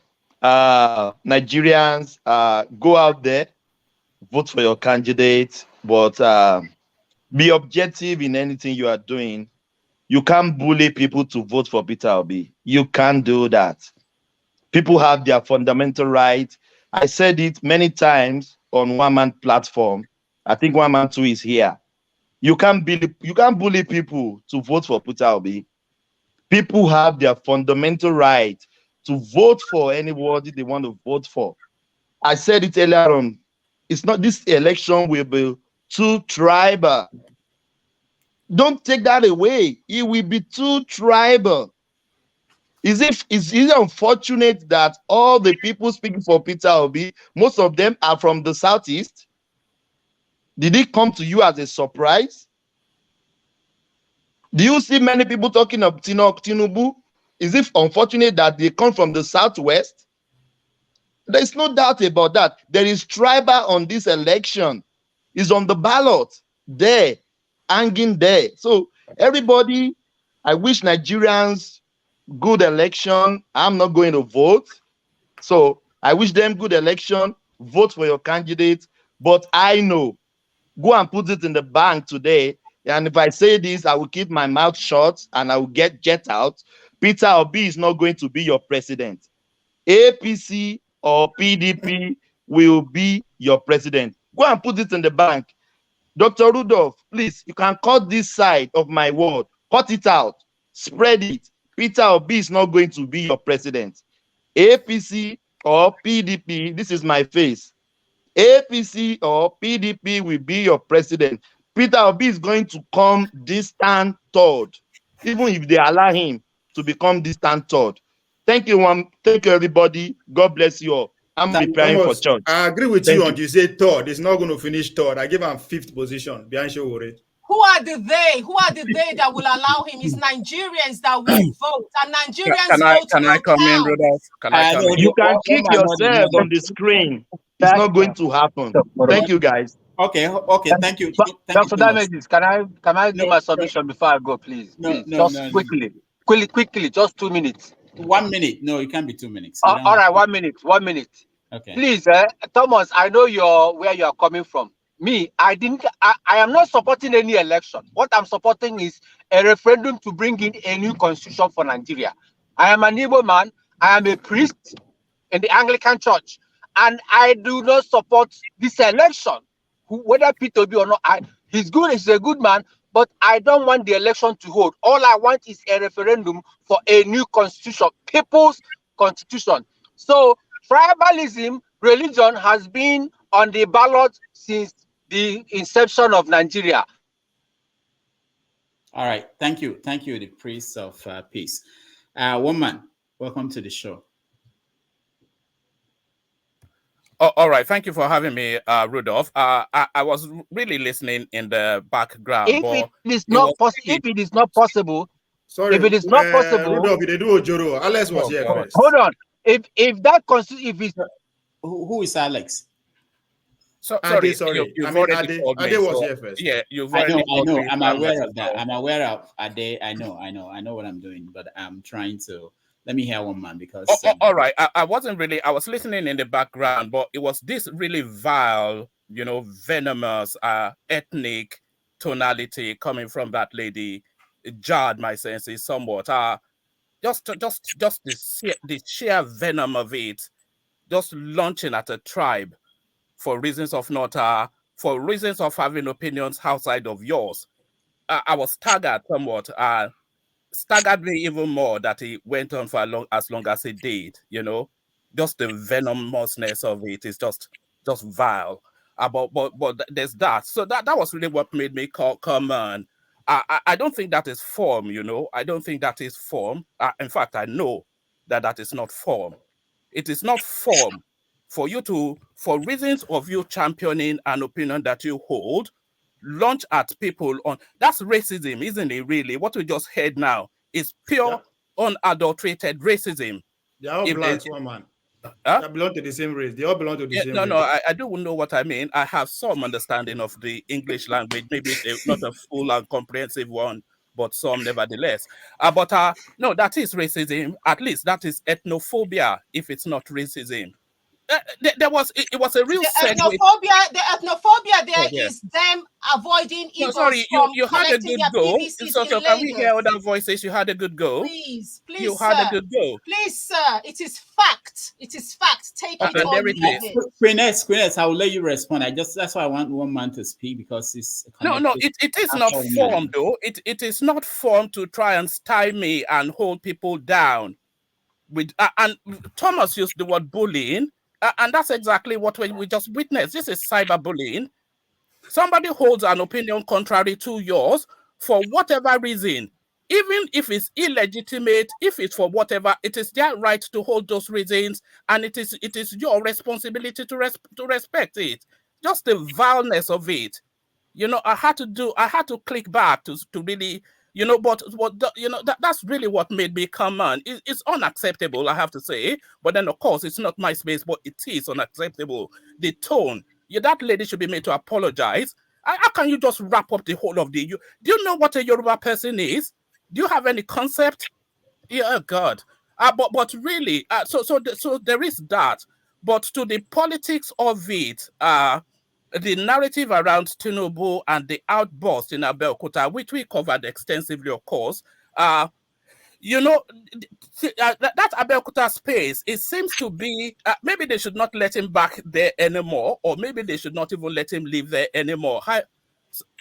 So maybe they should not let him back there anymore, or maybe they should not even let him live there anymore, because that seems to be where the igniting and reigniting of the Nigerian political process seems to be taking place in this particular cycle. That is where it's all happening.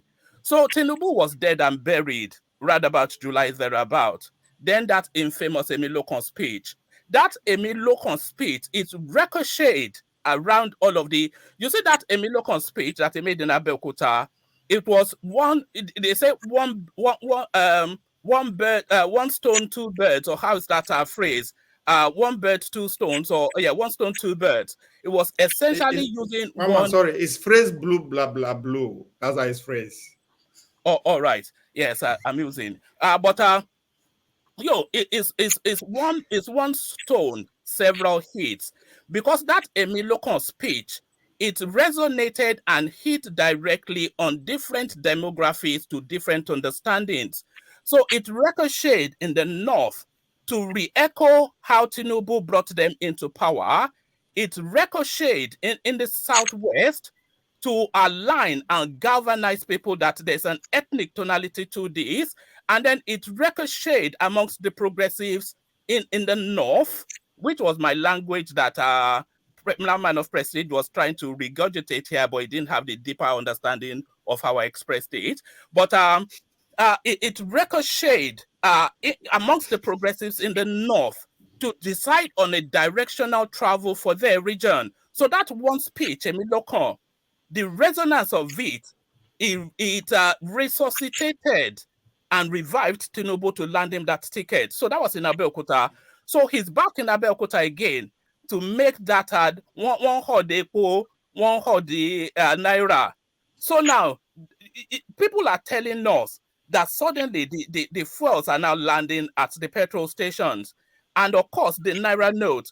So now, what is the understanding of this? A lot of people feel that it is an attack against the Buhari government. Of course, that is a level of thinking, but a deeper functioning of thinking may have a different understanding. So let me flesh out an understanding for you. You see, what that is actually speaking to is that one stone, two birds thing again that happens in Abeokuta whenever this guy does visit.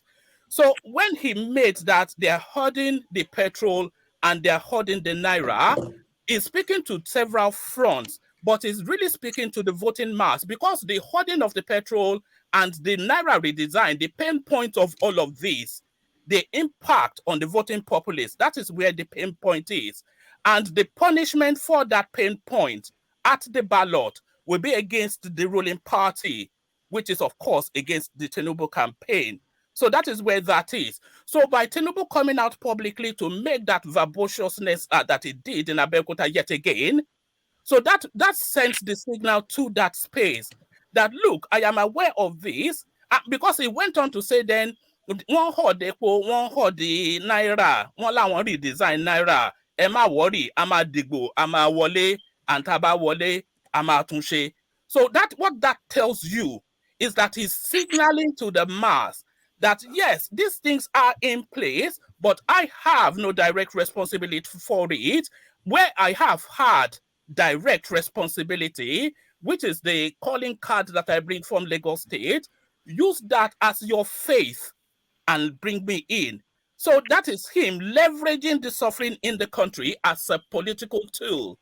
But then, of course, that rent-seeking sort of mindset, somewhat pedestrianized. They want to transmute that it was a launch against the sitting government, which it may well be, because launching against the sitting government is a currency in itself. But the overarching reason is as I just explained. So I just wanted to Woman, you miss one part where it said revolution. What I really came in was that tribal undertone by your new guest. Sorry, one man, you missed one part where you say revolution. Where you say revolution, you missed that part. You missed that part of the speech, one man. Where you mentioned revolution. Okay, that's enough. That's enough. One man, thank you so much for that. All right, so this one. I'm from Oyo Alafin, by the way. I'm from Oyo Alafin. We have an Alafin, which is a palace, and we have an Alafin, which is a king. Do you know what that means? You don't launch just too loose with the utterances at an ethnic group. All right, one man, thank you. So what we're going to do now is I want to see if Queen S wants to say something, but that will be the end of this conversation on this topic. And then we go with the new people that joined us to air their view on other things we're talking about. Queen S, you want to say something? Okay, thank you so much, Dr. Damages, for giving me an opportunity to respond back. I just wanted to clarify, first of all, for those that are wondering that what I said was ethnic, I wasn't attacking a specific ethnic group. Yes, I did say that most of the Yorubas that would support or that would vie for Tinubu, that most of the people that I would support are the Yorubas that would support Tinubu. And I said that because Tinubu himself said that when he arises, the Southwest arise. He said it. He said it. So I'm not making any aspersions against a tribe. So I'm telling them that they should be bold enough to say, no, you are not our spokesperson. And he said something about me bullying. I raised my hands. I'm not a bully. I could never be. And I'm not trolling him. I don't know them. But I'm just saying that the pains of Nigeria is beyond ethnic groups. The Yorubas are suffering, as well as the Igbos, as well as the Hausas, as well as all the other tribes, the Wari, the Ido, everyone. I have friends in the wide sphere of Nigeria. But why is it that everyone is coming together and saying we want a change? We want a change. We don't want Tinubu. We don't want Atiku. They've been there. They've tried. Right? We want a new blood, a fresh blood. And it seems that they're taking it the wrong way. You know why? Because their conscience is speaking to them. So they're going to hang on. It's a tribal whatever, and it's not a vile thing. I have a lot of Yoruba friends. My in-law is a Yoruba man.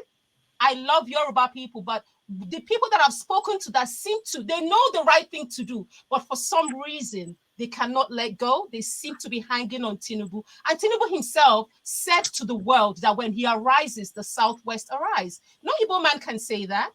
And Igbos, they have their own things of how we do things. And the Hausas as well. I lived in the North. I grew up in the North.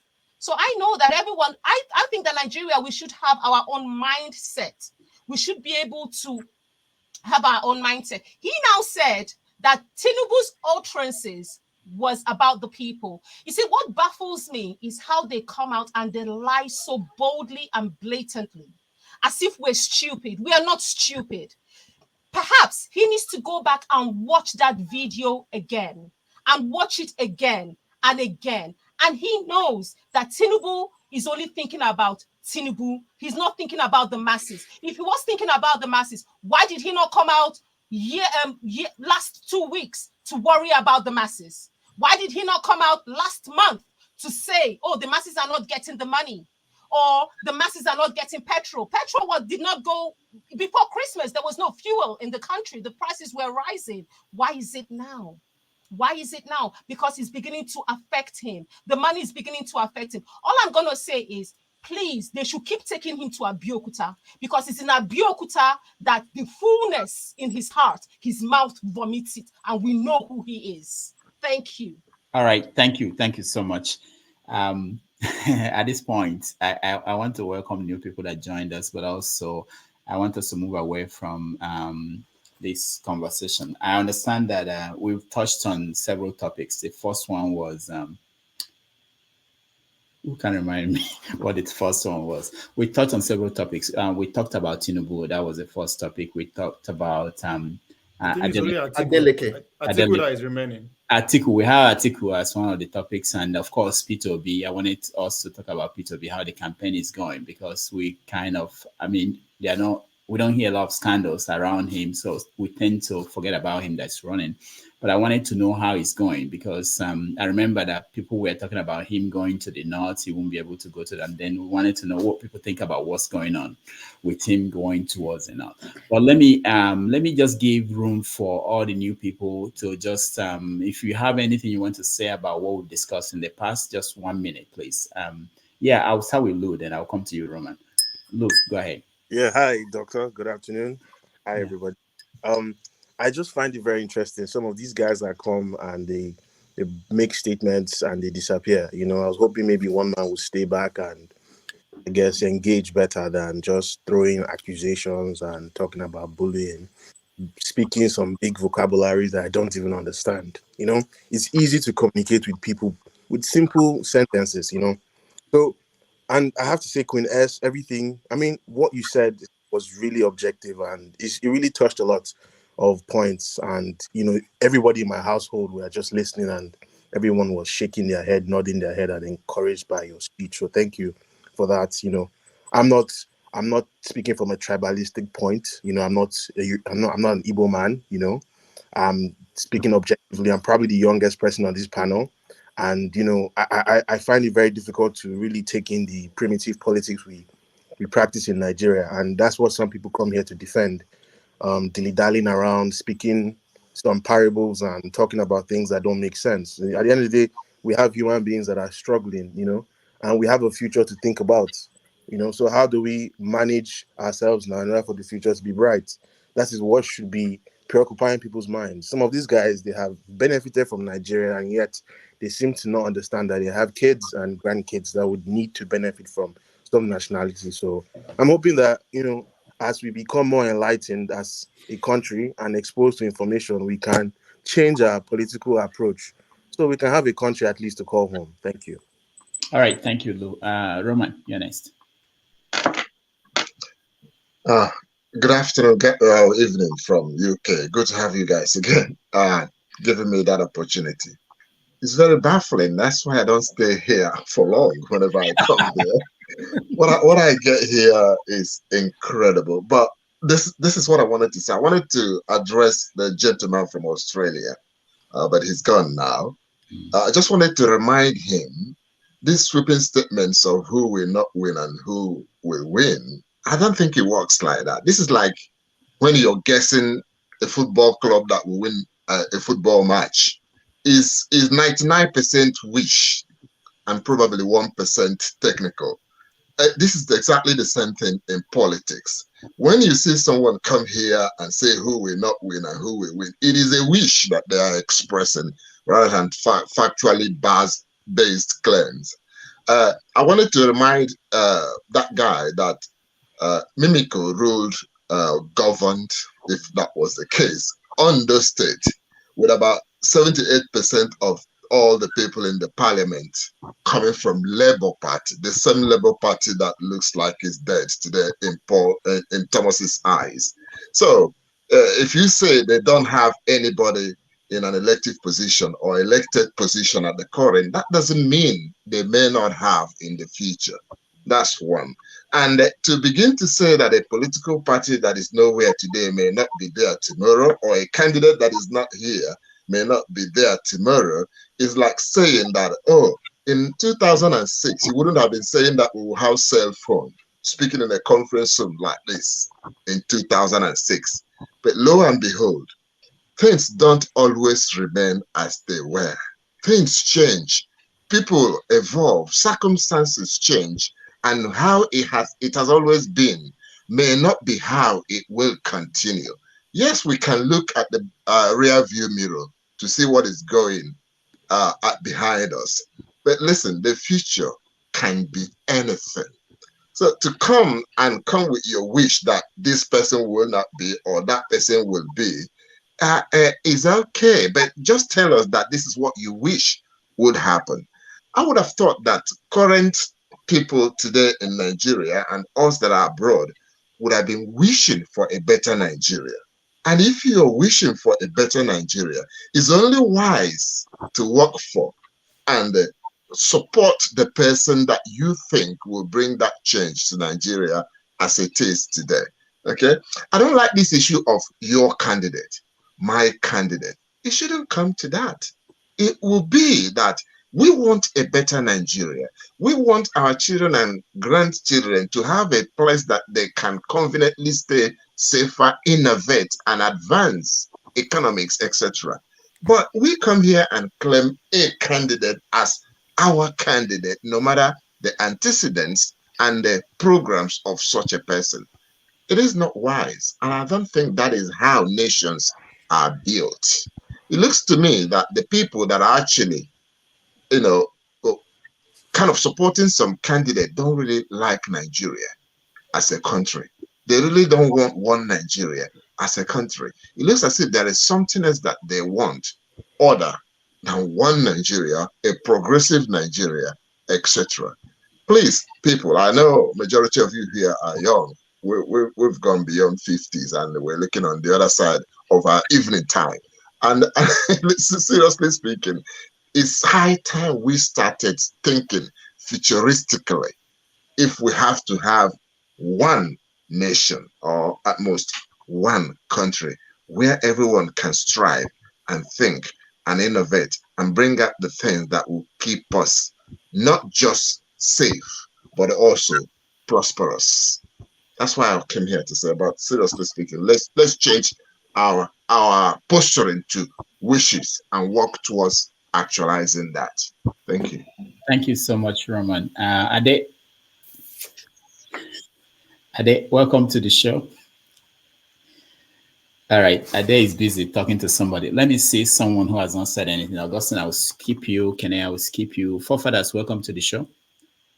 No, I will come back to you guys later, but let me just, there are people who are yet to say anything here today. Ade, can you hear me? Ade, can you hear me? I've not said something. Yeah, Ade, I was calling your name. Yeah, go ahead. Yes, doctor. Go ahead. Good afternoon, sir. Good afternoon, everyone. Yeah, I just want to say that most of the time when people come together like this and we are all from the same country and we all claim we are Christians, we are Muslims, and we are educated most of the time, when we come to have a conversation, it should not be based on our tribes. This type of conversation is about our country, how the direction we want our country to go. It's not, this type of fora is not a place where we come to denigrate each other's tribe or religion. And most of the time we all say we love democracy, we want democracy, this is democracy. But our utterances and the things we say most of the time doesn't show that we really love democracy. If somebody wants to vote for Peter Obi, that is his choice. That is who they want. That is who they believe in. If somebody is saying he's for Tinubu, it's fine. Let there be election. What we should be concerned about is that that election should hold. It should not be postponed. There should be level playing, level ground for everyone. The man in Aso Rock now says he wants level playing field for everyone, and that is what we should be concerned about. Most of the people online here, we are abroad, and we are not going to vote in that election. Somebody, Queen S is in the UK. I am in the US. Other people are all over, scattered all over the place. We are not going to vote in that election. And we are insisting, oh, Tinubu must win. Tinubu is going to win. Oh, no, there's nothing anybody can do. Peter Obi is going to win. How? Tinubu is going to win. How? By you staying aloof, insulting one another online, insulting each other's tribe. Is that the way we move forward? So that it's just that when educated people come to have conversation. It should be deep conversation. It should be something that pushes us forward, not something that brings us back. And that's just my my contribution, sir. All right, thank you so much. Dr. Damages, is it my turn? Who is speaking? Samuel? H-E. No. Yes. No. Samuel has been here actually. Been going up and on. The one that's driving, I think he's Samuel. Sorry, it's not your turn first. Please let me listen from the background. No, it's actually here. It's actually here. But I'm new. I'm new. I've not spoken before. I hope you know. I know you're new. I think Forefathers was the one in line. Yeah, Forefathers first. I'll come to you. Casey, I think, and then you. Forefathers, go ahead. Okay, bye everybody. Thank you, Roman. Thank you so much. Yeah. Okay, Forefathers.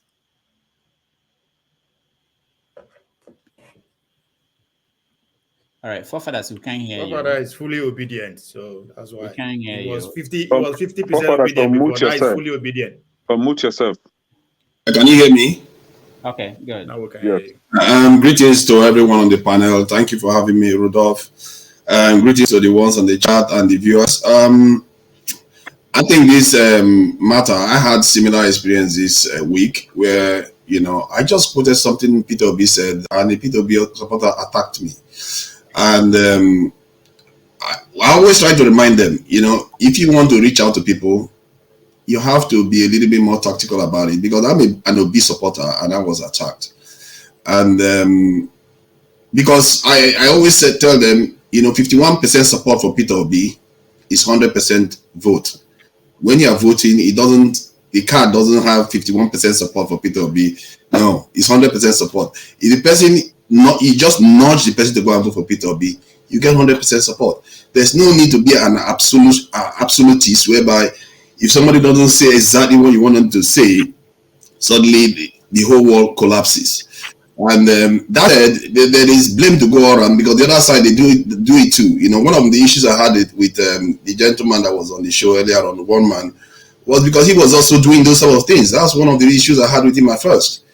He was describing the people from the East with certain terms, and I was like, what is the point of all this? We shouldn't be doing this. We don't have time for this nonsense. So there's blame to go around, and the truth is, the people in the middle, they have to recognize themselves and reach out. They are the ones that are going to change the country. You're always going to have extremists on either side. The point is, the extremists, they often lead to, they have more enthusiasm for whatever they are doing, but the problem is that they don't reach out. They divide people.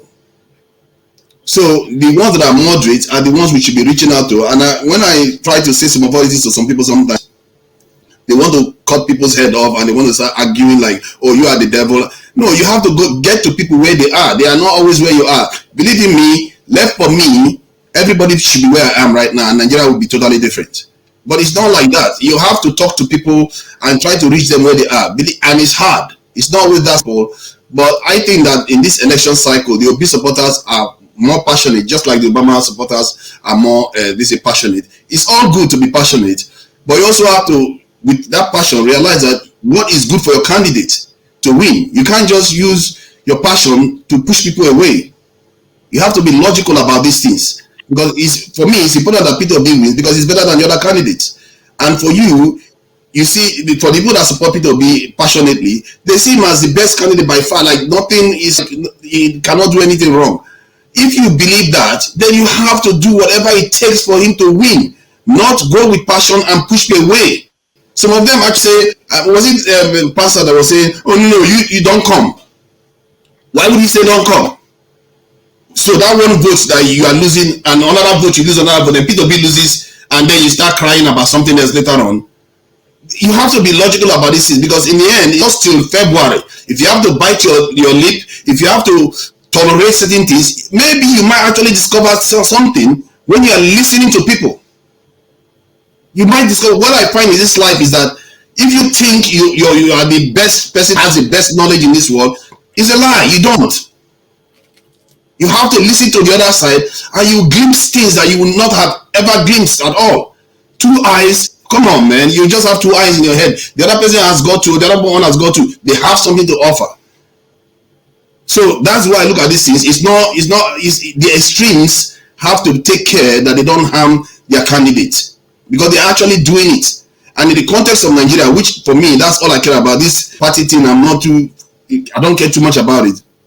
The context of Nigeria is damaging the very, very fabric of the nation. When you keep making things about politics all the time, about tribes and division, when you should be focusing on what is good for us. If a Tinubu supporter believes that Tinubu is the best person, try to ask him, why do you think you support Tinubu? Are you sure just because he's not your tribe person? It's not Tinubu has a right to have a base. Just like this in P2B has a right to have a base. So, is it because he's just your tribe? But think about it. If you vote this guy, you are going to get Shetima. You are not going to get him because he's ill. And all you make logical arguments that can reach them, not trying to start telling them that, oh no, because it's your tribe, but you're voting for him. That's possibly the reason why you are voting for P2B too. Maybe that's why your passion is that high. You don't know that fully because people don't know how to assess their own way of supporting. That's the reasons why they support people. So my take on this is that people need to pipe down. And if you are a P2B supporter, seriously, don't keep pushing people away. The last session we had here, I think Omori was thinking of saying he's not going to back P2B because of some of the things people are saying. You can't keep doing this. You can't keep hurting P2B in the name of supporting him. I don't know. And the people that do this is the ones that do this at most, I find, is that are the ones that they want to break Nigeria up. At the same time, they want to support P2B, then ostracize people from supporting P2B at the same time. I don't understand that kind of mentality. If you support somebody, you are supposed to do everything to ensure that person gets to where they need to get to. You have to exercise some discipline. And some of them are grown men, like Pansat. He will make everything up like it's black and white. You need that. Those what do they call them? Undecided voters. You need them. Those undecided voters is where the election is going to come to. And those undecided voters, they don't like people being mean to them. They don't like people being all kind of passion with them. They want you to convince them.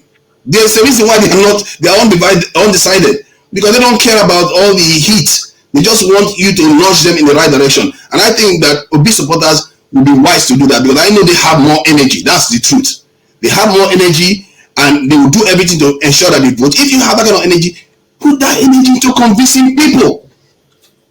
Thank you. All right, thank you so much, forefathers. Let me just say this because I may forget. In March, it will be a year that we started this platform, and I really something that forefathers said that just clicked in my head. I think I've listened to people, both guests and everybody that comes in, for maybe close to 500 hours. And I've learned a lot from all of you, just in case I don't get to say it by the time we get to next year. But really, you learn from listening to people. Thank you, forefathers. Casey, you're next. Greetings, everybody. I salute you now.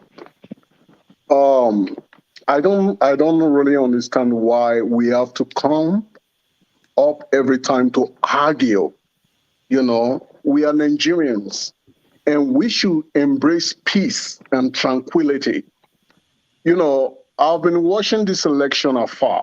I'm not a politician. I'm originally from Warri, Delta State. I came to Nigeria last year, and when I came to Nigeria, right from the airport, they traced me down to my home in Lagos and put a gun to my head and put my head into the commode of the toilet and tried to take everything I had with me, even to my luggage. That was a very sad experience, So coming back to this election, I think we all need to come together collectively to make sure that Nigeria work, But we are here, we are arguing about Obi, we are arguing about Tinubu, we are arguing about Atiku, Showore, and all that. We don't need that. We really don't need that.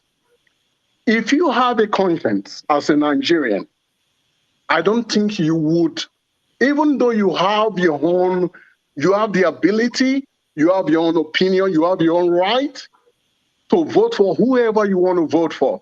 I don't think you would want to vote for Tinubu or Atiku. I don't support Peter Obi because I listened to his messages.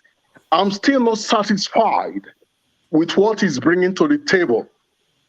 Again, I have not shoot anyone, but I'm still not satisfied because most of the things Peter Obi is saying is kind of manipulating. He really doesn't answer questions. Obi jump from year to year. That's my own perspective. That's what I say. But I still believe that for me to vote for Tinubu or Atiku, I will lobby for Obi because I see that he is the most qualified person that I have seen. He's young, he's vibrant. Outside Shewore, I will go for Obi. If the youth are clamoring for Obi, then who am I not to vote for Obi? As far as he's going to bring change to the table, I will go for him. But in regard to Omileko, in regard to Atiku, it's a no-no for me. And I believe that every Nigerian should embrace Obi because so far, Shore really don't have that multitude, that crowd. But the youth are clamoring for Obi, so why won't I go for Obi? At least not to make Atiku or what do you call him, Tinubu to come in there. I know it's going to be difficult, but we all need to come together. It's not. I understand being tribes. We come in. I'm the Yoruba. I'm Igbo. The Igbos have gone through a lot. Let's call a spade a spade. They've gone through a lot, and I can understand where they are coming from. I can see their fight. I can see their passion. But at the end of the day, we are one Nigeria. So let's come together and let's make sure that Nigeria work for everybody. So that tomorrow when I go house, person not go put papa, person not go put gun for my head, put my head for inside sheets, then pack all my loads.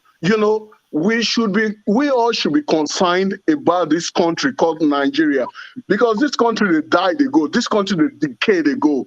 So we all need to fight together. That's just what I need to put in. Thank you. All right, thank you, Casey. I appreciate you. No. I don't want to see your hand. You promised to come back to us.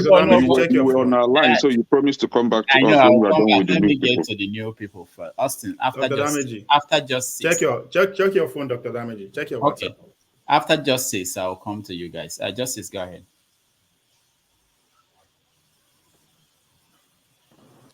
Thank you, Dr. Damages.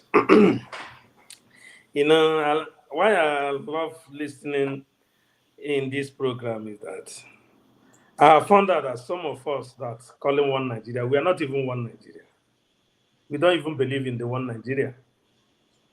But we claim we want unity. We want one Nigeria. But in your heart, you hold your ethnicity so dearly. You don't even want to drop your identity. How do you want one Nigeria? I'm an Igbo man. I don't want anybody to take away my identity from me. So I have rejected Nigeria at that point. I'm holding my ethnicity more than Nigeria. And we know Nigeria is not going to work. We are just living a lie. That is what I don't understand. In places like Europe, you see countries that are not even 2 million people. But in Nigeria, we have over, as they claim, because this is a claim, I don't even have the fact, that we have over 200 and something ethnic nationality in Nigeria. And none of them is less than 2 million people. But we keep deceiving ourselves that we have one Nigeria. It's only in Nigeria you hear this one Nigeria, one Nigeria, one Nigeria. You can't hear one Ghana. You can't hear one America. You can't hear one China. It's Nigeria because there's a lie that we are telling ourselves. And these politicians have capitalized on it and be putting it in their pocket. That's a lie. The lie there is that there's nothing like Nigeria. Nothing. Nigeria is a scam. Nigeria is a lie. Nigeria breeds criminal.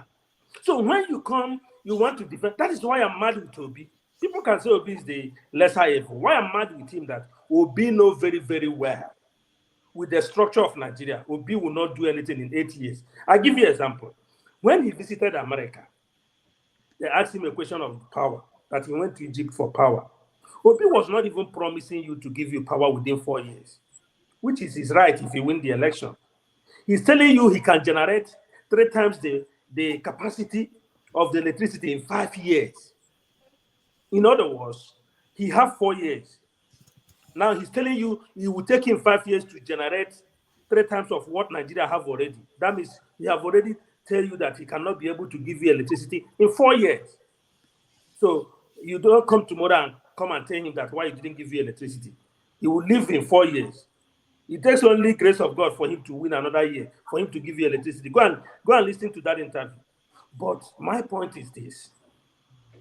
We have, Ojukwu said, we have tried as much as we can to leave this country that the Britain prepared and handed over to us. We have even gone to a civil war, killed so many people. And the same problem that caused that war have become times 10. Is it not time we as a people visit the foundation on which this country was built? Because it's a lie. You tell me one Nigeria. Whoever telling you that this election is not on tribal basis is deceiving you. I'm an Igbo brother. Majority Igbos that are supporting Obi are supporting it based he's an Igbo man. Majority of people supporting Tinubu is an Igbo man, is a Yoruba man. The same thing applicable to Atiku. You can see little percentage that are supported because they feel that Nigeria needed a change. But they know that change is not coming. I want to ask, how long does it take a country to make a foundation that will put that country in a progressive movement? Does it have to be 100 years? At least Nigeria is 62 years since they have their independence. We have not even made any single progress. What does that tell you? There's something that is very, very fundamentally wrong with Nigeria. And if we keep all these things we are saying, let's go for election, let's try Obi. If Obi failed, we now go back to agitation. Let's try Atiku. Atiku will structure. All these promises, they always promise and promise and promise.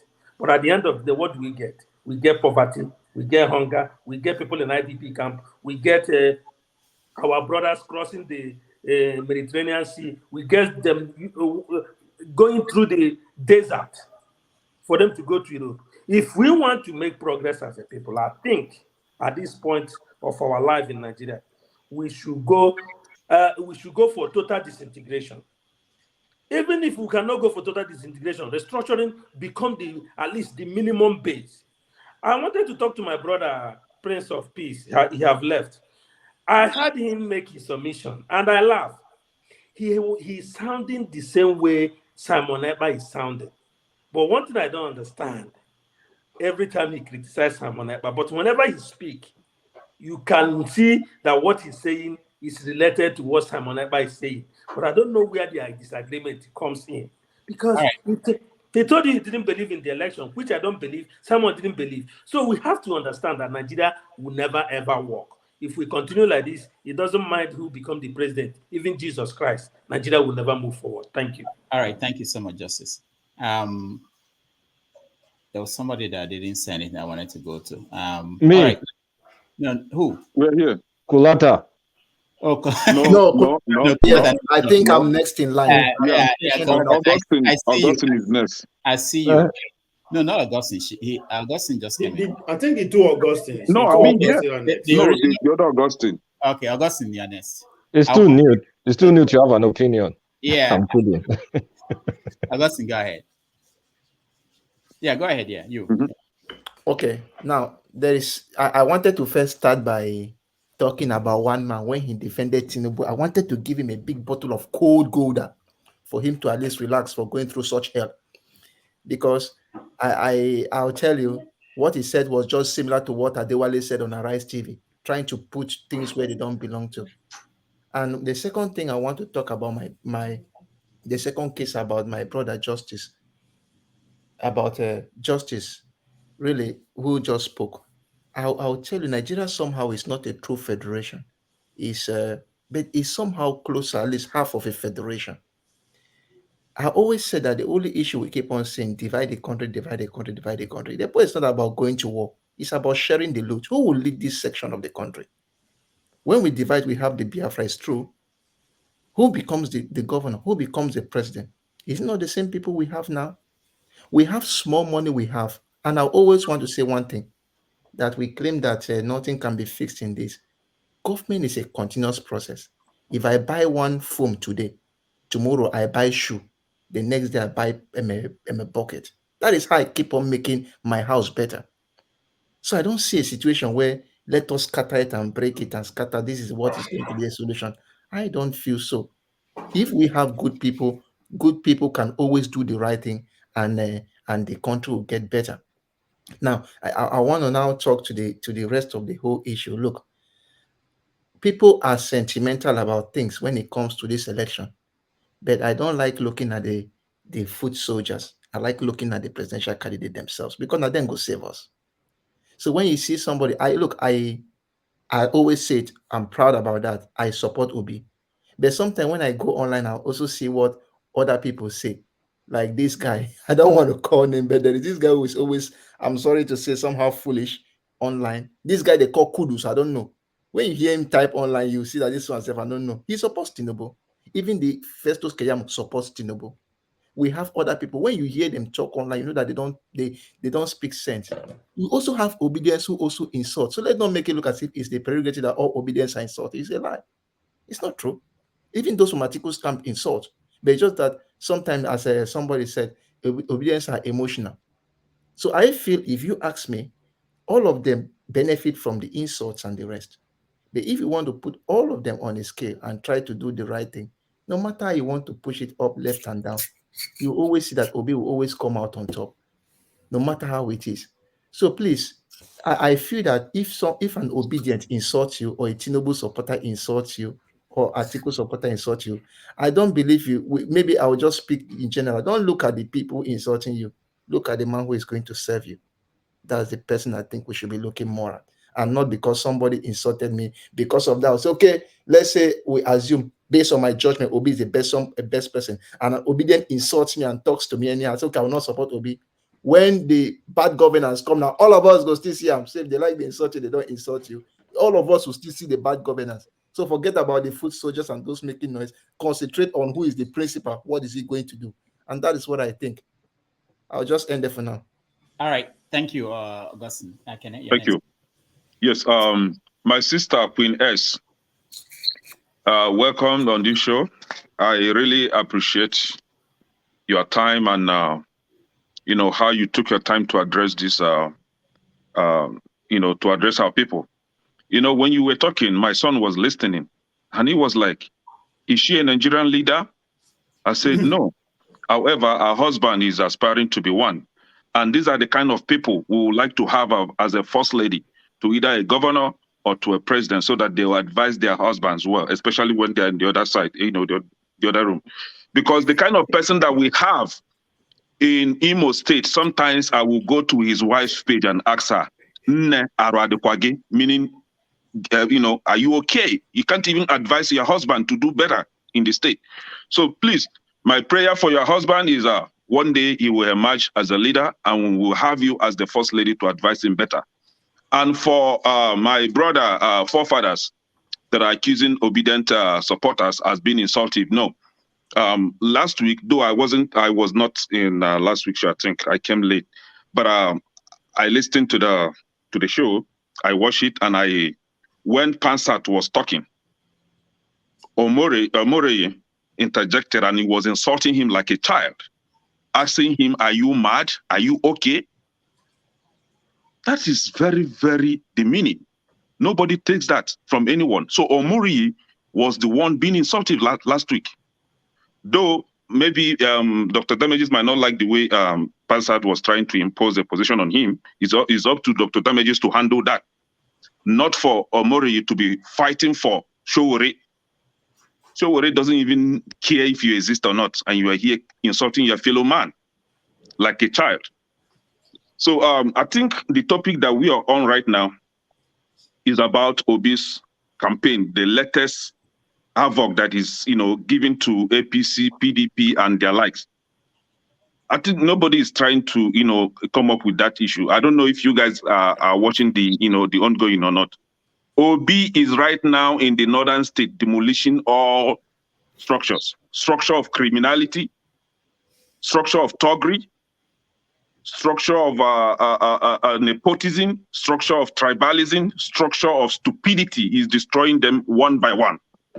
And kudos to his deputy, dirty. You know, I said it last week that empty drums makes the loudest noise. Dirty wasn't talking, he wasn't making noise, but he's doing his underground job. You guys will wake up a day after the election and hear Obi's name as the president.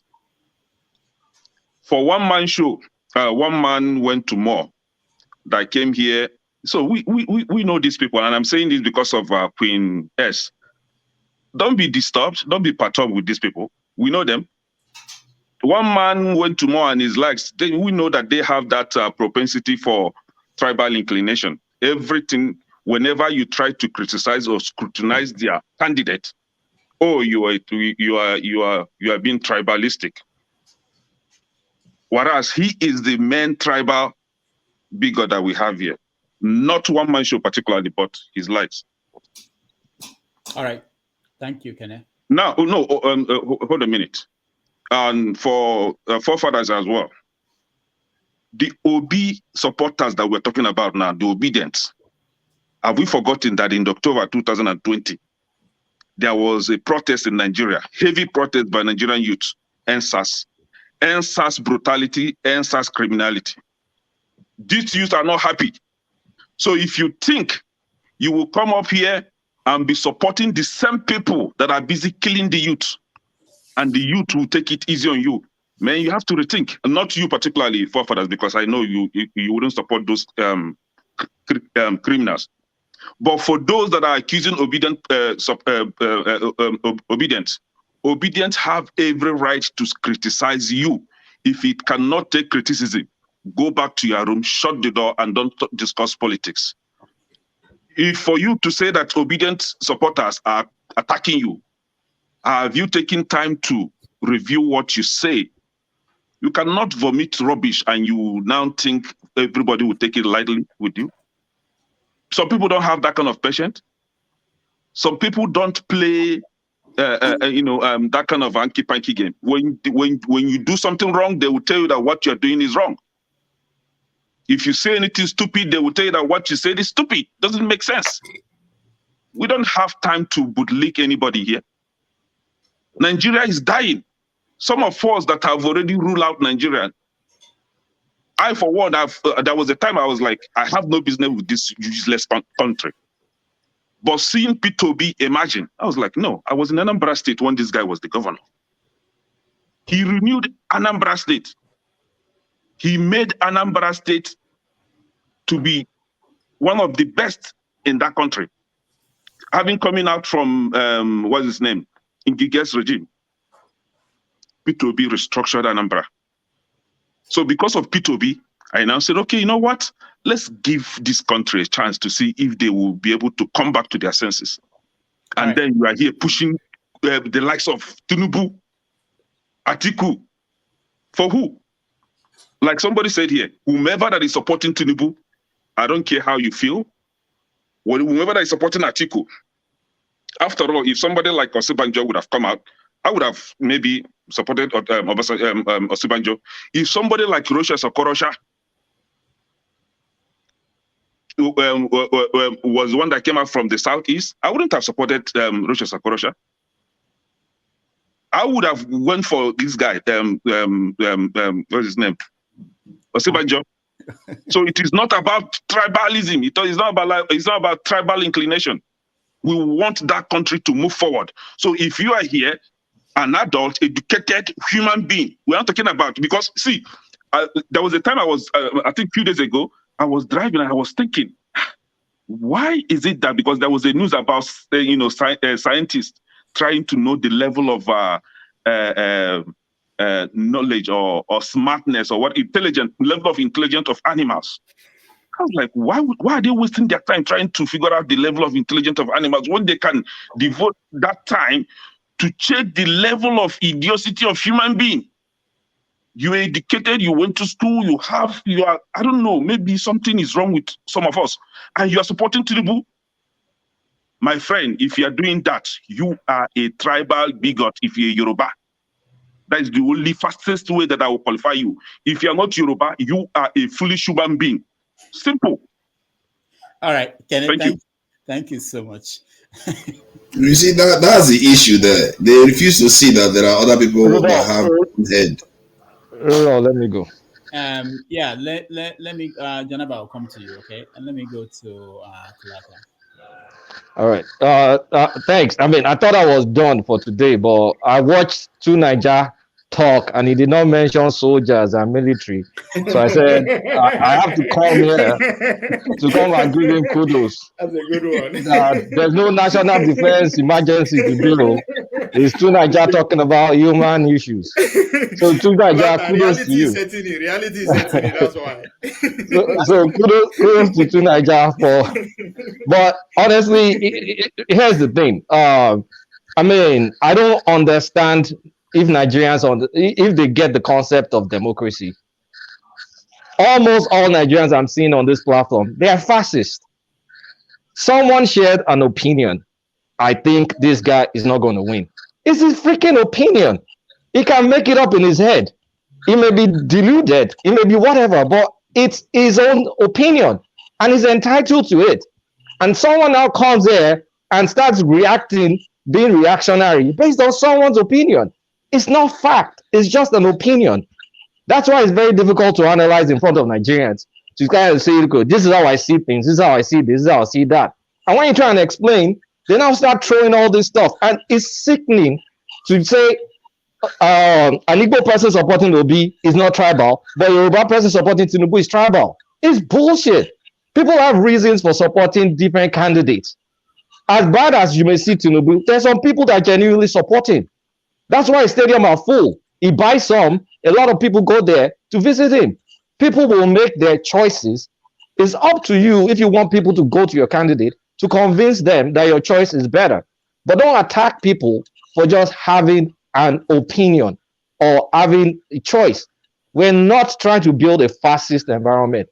If it's democracy, people should have a freedom of choice and freedom of speech to an extent. So don't start attacking people and projecting, oh, you are this, you're that, you're this, you're that. We're not going anywhere. The way I'm seeing us, we're not mature enough.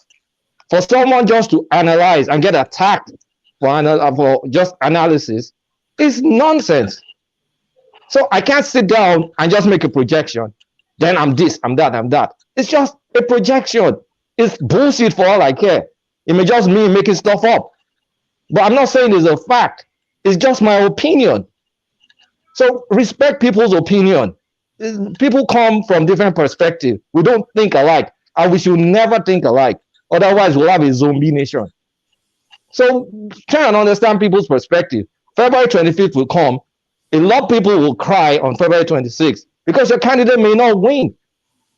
So let's not make it like some doomsday. Oh, is it this? Is it that? Is it this? I mean, pain and suffering doesn't automatically equate to a candidate. I heard someone saying Peter Obi will come and change the constitution.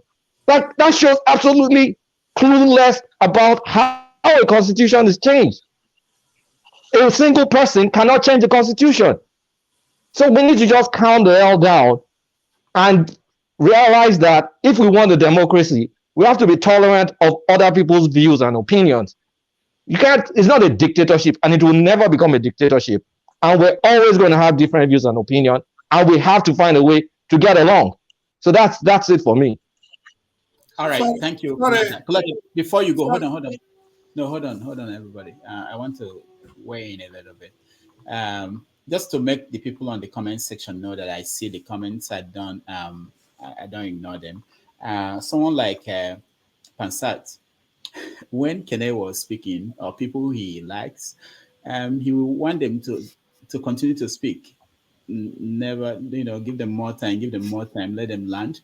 When someone he doesn't like is speaking, he will say, time up. I don't know. I hope he sees that. I hope he can understand. That's what you understand. He don't know book. How can he understand when he don't know book? I'm just saying this is part of this conversation. When Queen was speaking, a lot of us here, a lot of your panelists here gave out their own slot, their own time for her to continue. Because it was our first time. When you are making sense, people tend to align with you, even give your time for for you to carry on. Who define the sense making? Who define the sense making? And there were people who were saying that we should get you out. So you are not. Those people, I know their pain. Before it gets to my turn, I want to call out Kulata. Rudolph, please, can we see Kulata's face? Why is he hiding? Yeah, thank you. Like, why is he really hiding? I have the freedom to wear a mask. No, and you can come and take it away from me. This platform. So we should be wearing masks. There is something that is not genuine about you then. There is something that is not genuine about you. Can we see your face? First time somebody is wearing face mask here.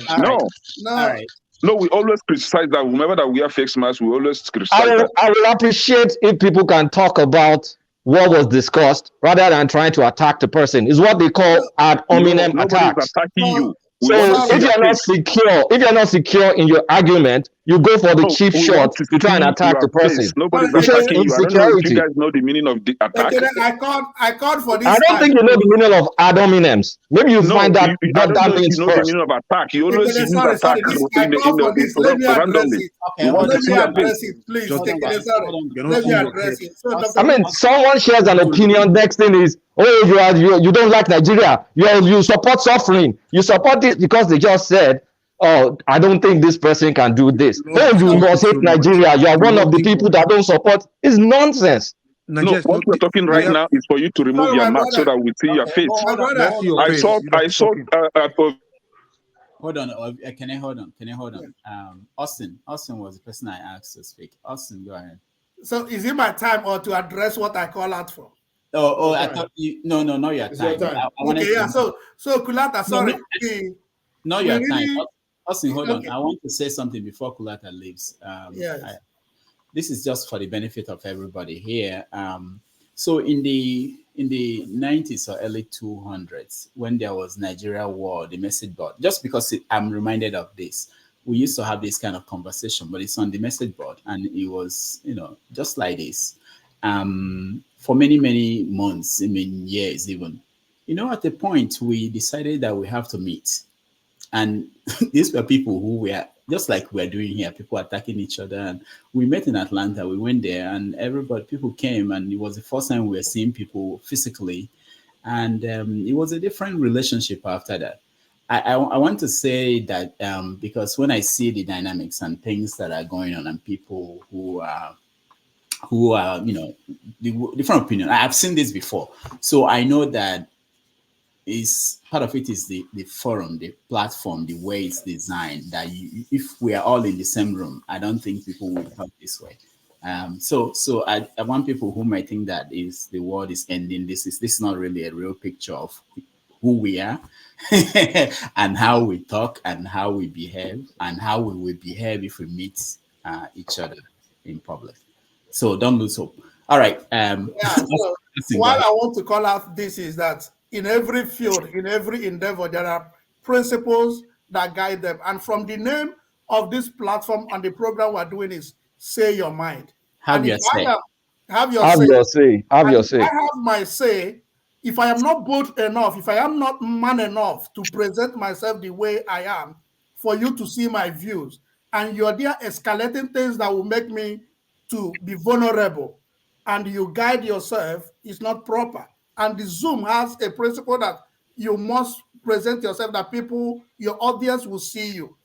And this is a Zoom call. So disguising yourself and speaking in a platform, this is optional. I don't think Dr. Damages have employed any of us to be here. So for me, I feel that if you want to be here, you be here the way others are. That's just what I want to say. Thank you. I believe if Rudolph has a problem with that, he will not let me come in. Okay. If Rudolph has a problem with people wearing a face mask for whatever reason that you do not know, if Rudolph is a moderator, talk to him. You shared your opinion. I'm not freaking out about your opinion. It's valid. And there, Rudolph, if you don't want me to come, then tell me, and I won't show up. It's no big deal. Right. Thank you, everybody. I know. Let me say this just because I'm not avoiding anything. What I have insisted on this platform is that people must put on their camera. Okay, we've had people in the past put on masks. There was one guy who put on the Biafran mask, and I've never thought about saying don't remove masks, but I want to make sure that people don't use fake name and they don't show their face. We don't see them and they come on platform and say things. You know, if you can go on the comment section and say what you want to say, but if you're going to come up here and air an opinion, at least we need to see who you are, even if you're answering a name that is not your real name.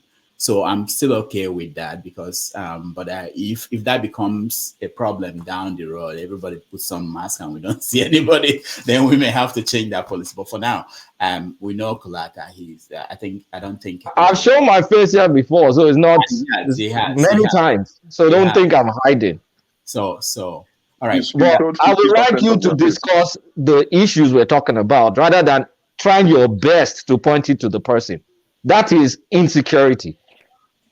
All right, thank you, Kulata. Ovie, where am I? Who is next? Yes, you are with Ovie. Ovie. Ovie, guy. Yes, I always keep it. You know, say my own are short. It's all police now. Okay, hold on. Before you, I put on like 3 hours ago that we're going to do a rant, and nobody cared. People were just talking. Okay, go ahead, Ovie. my grandma no plenty, so now short. So I know they now again. That your candidate is destroying everything destroyable in the north, and he's taking over Katsina. It's like me saying Konkoso has taken over Anambra and the region there. That's exactly what you are saying. So, but it's okay. You need to hype yourself so that you can survive the next 25 days before the D-Day. And I mean, somebody actually said that politics we have to involve emotion and all that. No, that's why we keep losing. That's nothing to do with emotion. If you involve emotion, you will lose. Don't add on that emotion to be saying all you are saying. No, this is politics. It's a game of life. The most important game in human history is politics. And you fool on with emotion, you always lose. And that's exactly what is happening here. 25th of February will come. If your candidate no win, nothing will happen. You invest all your emotion for what? You create enemies. Just like what Fafada is saying. I think the way I understand for further presentation is that you can't when you are antagonizing people, you are not just pushing them away, you are pushing them to the hands of your opponent.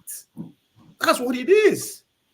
If you not like this person may vote for you, you are giving it to other people. So the more you antagonize other people, the more they push them to the people that you don't want them to win, which is the Atikus and the Tinubu of today. And that's exactly what the guy is trying to say. So it's as simple as that. So come here and in a way I agree with Kulata. Now, there's topic we are discussing here. If you cannot stay on that topic, maybe you go find another career to be pantering about. It's not politics. It's not about emotion. I mean, I could be wrong, but most of the time when it comes to this, I'm not wrong. I'm not bragging about it. When would they toss in identity politics? Not because they would just wake up after the primaries. No, started like 8 years ago. This man will set us up because they always talk. Me and the Kennedy don't meet now. In terms of political view, we did the extreme end. Me and him, we chop it up. We'll become friends today, but we will come here, go against ourselves. But that's what this is about. You understand? We allow, if you go, I think they talk, if you go down to Nigeria as we speak today, there's not even that place where we are there within all the extreme north. You will see Igbo people, Yoruba people, everybody they relate well. They have no idea what we are talking about here. Now we just gaslight everything. Trust me. The ordinary Nigerian don't care about. They don't even know that they even have this conversation. It's not go past this platform at times. Damage they make newspaper once in a while, but that's it. What will happen will happen. No. Somebody he said that nobody knows. So, two people from Niger State they asked me about Ovie, so they are watching you from Niger State. There are two people. Out of 5 million people that reside in Nigeria.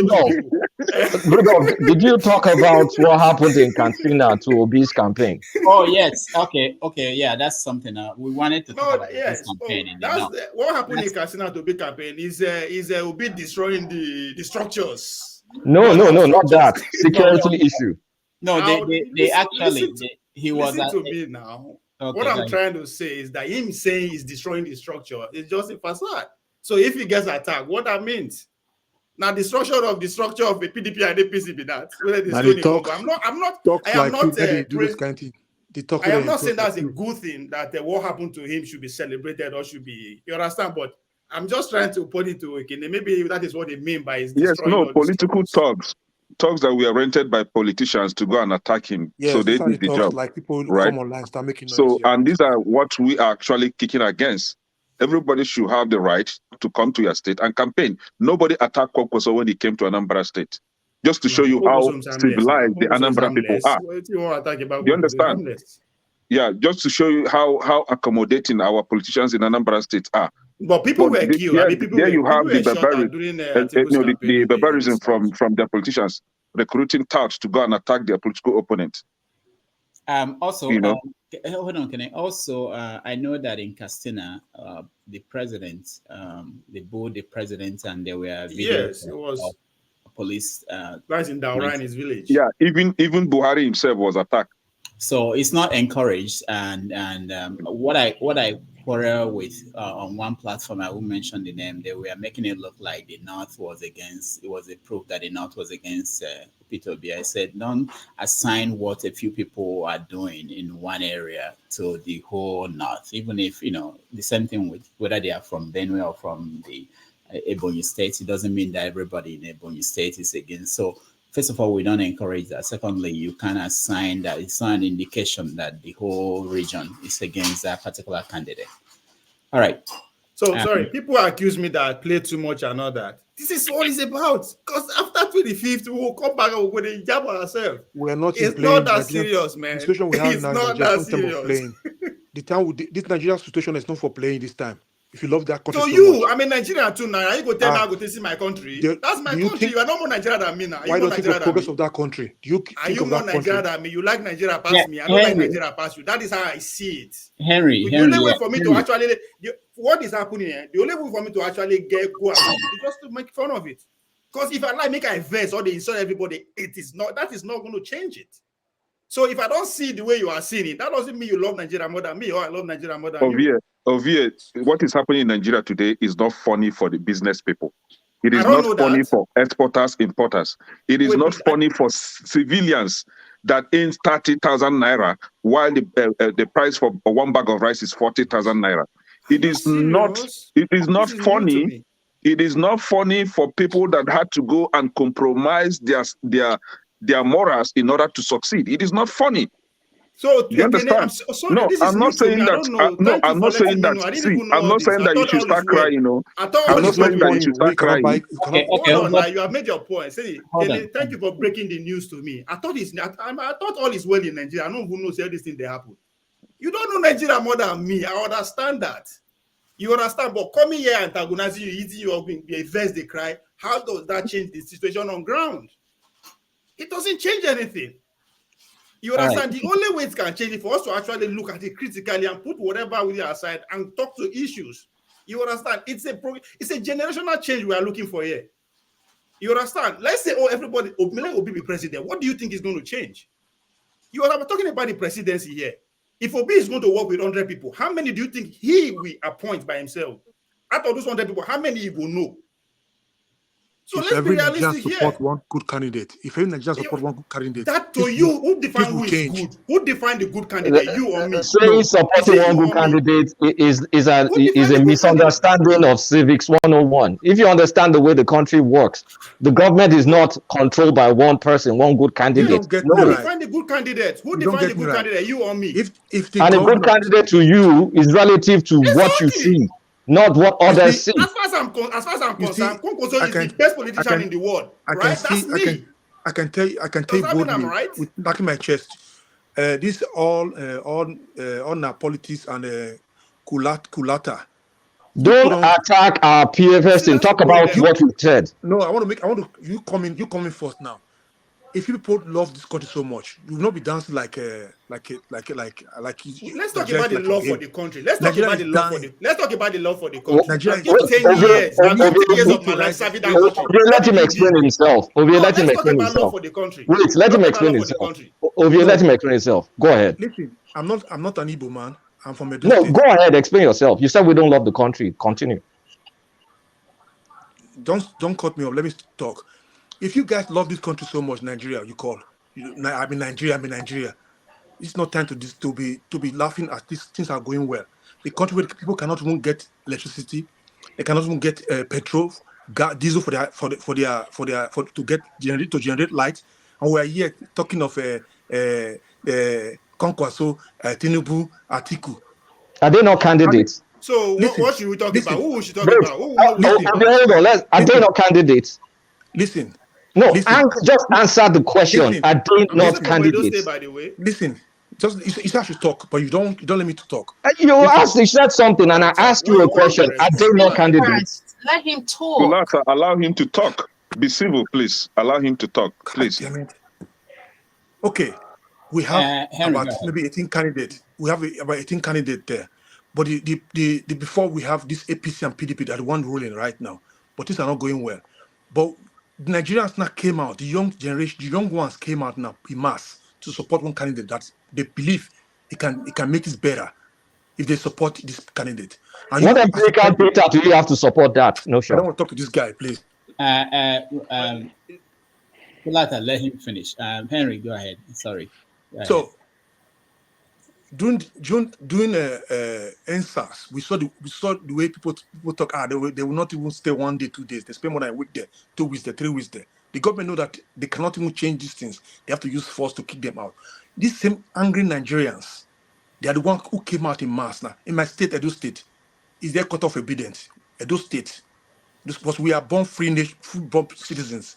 We never scared of anything. We stand for our ground. Obedience, Edo State is obedience. So they came out with this hungriness and said, okay, now, and people don't know bit like that so much. When it came out online, internet, national TV was talking, the way he talk, the way they passionate of Nigeria.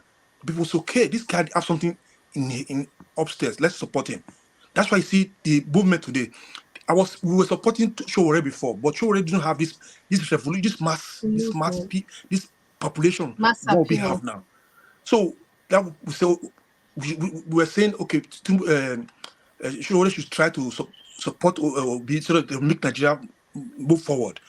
We're not saying I'm not saying Obi can do everything alone without having any people around him. No, we should support one candidate to have this passionate about Nigeria in there, not just about my turn. I want to sell the old Nigeria property. I want to give it to us, privatize Nigeria's property. But if you look at all the candidates, Obi is one who still have at least something up there. Empathy. He feels it for the empathy people. For that country. But we are here. Some of us who live in a Western country, we think I love Nigeria past you. You think I don't love Nigeria? I'm a Nigerian. That's not the issue of Nigeria. How passionate are you concerned about the situation in Nigeria? How passionate are you? We're doing business from Japan, Germany to Nigeria. We cannot even get dollar in the bank. We have to go and buy dollar from the black market, take it to Nigeria, to bank, to transfer it, to do transfers. Is that normal? If I want to send money to America now, I used to travel to America too. If I want to travel to America, I don't go to bank, I buy my dollars, I get my dollars, I go. So we're sitting here, we're talking about I love Nigeria, but you're just talking as if Nigeria is in boiling point now. Nigeria is going to explode if you don't make it right this time. You that is talking here. Hold on. I think you see what you just said just now. You made a good argument. No, hold on. You made a good argument. You are not 100% obedient, so don't say you support to be. Leave that. I'm just trying to highlight something he said, that he made a good argument in the middle. That is the kind of argument to people that I'm telling them, oh, you don't care about the country or something like that. Just make argument why your candidate is the best candidate. All right. Can I Thank respond you. to that as an Edo man like him? No, hold on. Yes. No. Let me respond. I'm a reborn Edo. No. For June 12th. I understand that. Let me make my own point. Let me respond, right? Let Ovie talk because he was attacked. I was talking to Ovie and myself. Ovie, go ahead, please. I did not attack anybody. I was saying something. I corrected myself. I said you were talking. I said you were talking to Ovie and myself. He didn't attack anybody. I said talking. I corrected myself. He did not attack anybody. Let me respond. I was born in number 4 Afite Kazume Street in Ososo, Agogwedu local government area of Edo State. You are not more Edo than me, but we are talking about being patriotic, being passionate, being know what Nigeria is about. I gave 10 years of my life to serve in Nigeria, both as a uniform man and as an athlete. You know, we are not more passionate about Nigeria than me. I don't represent Nigeria so many times. All I get maybe $100 per day. And that's it. So if you're talking about victim, who are the victim of this Nigeria that I talk about, I will boldly show you my own scars, right? If I'm decide to channel my anger by being humorous about it, that is the way I say it. You understand? That doesn't mean I don't love Nigeria. Just because everybody is singing Obidi Obidi doesn't mean I should follow. No, that's not how it works. You understand? I have a presidential candidate from Edo State. I don't even know your name. Why? You understand? There's a reason why I choose my candidate. Now, just as my father say, it is upon me to convince you, not to antagonize you, and I'm not expecting you to be convinced, right? So don't look at it just because I'm not following your candidate now. Oh, now maybe the problem of Nigeria. No. Nobody would, none of these presidential candidates will come and all those problems that you mentioned, and it's going to stop automatically. No. The question is that what are you doing outside the presidential candidate you are following to make sure the Nigeria we have today is changed? Because it's not about one president coming to change Nigeria. It's about me and you. Nigeria is what it is today because of me and you. Our action and inaction that built Nigeria to what it is today. All right. Thank you. Thank you. You got the view going now. Thank you. Let me go. Hold on. Let me. I don't know. I didn't wait for him. I have to interrupt before you let me talk. Janaba, go ahead. I lost.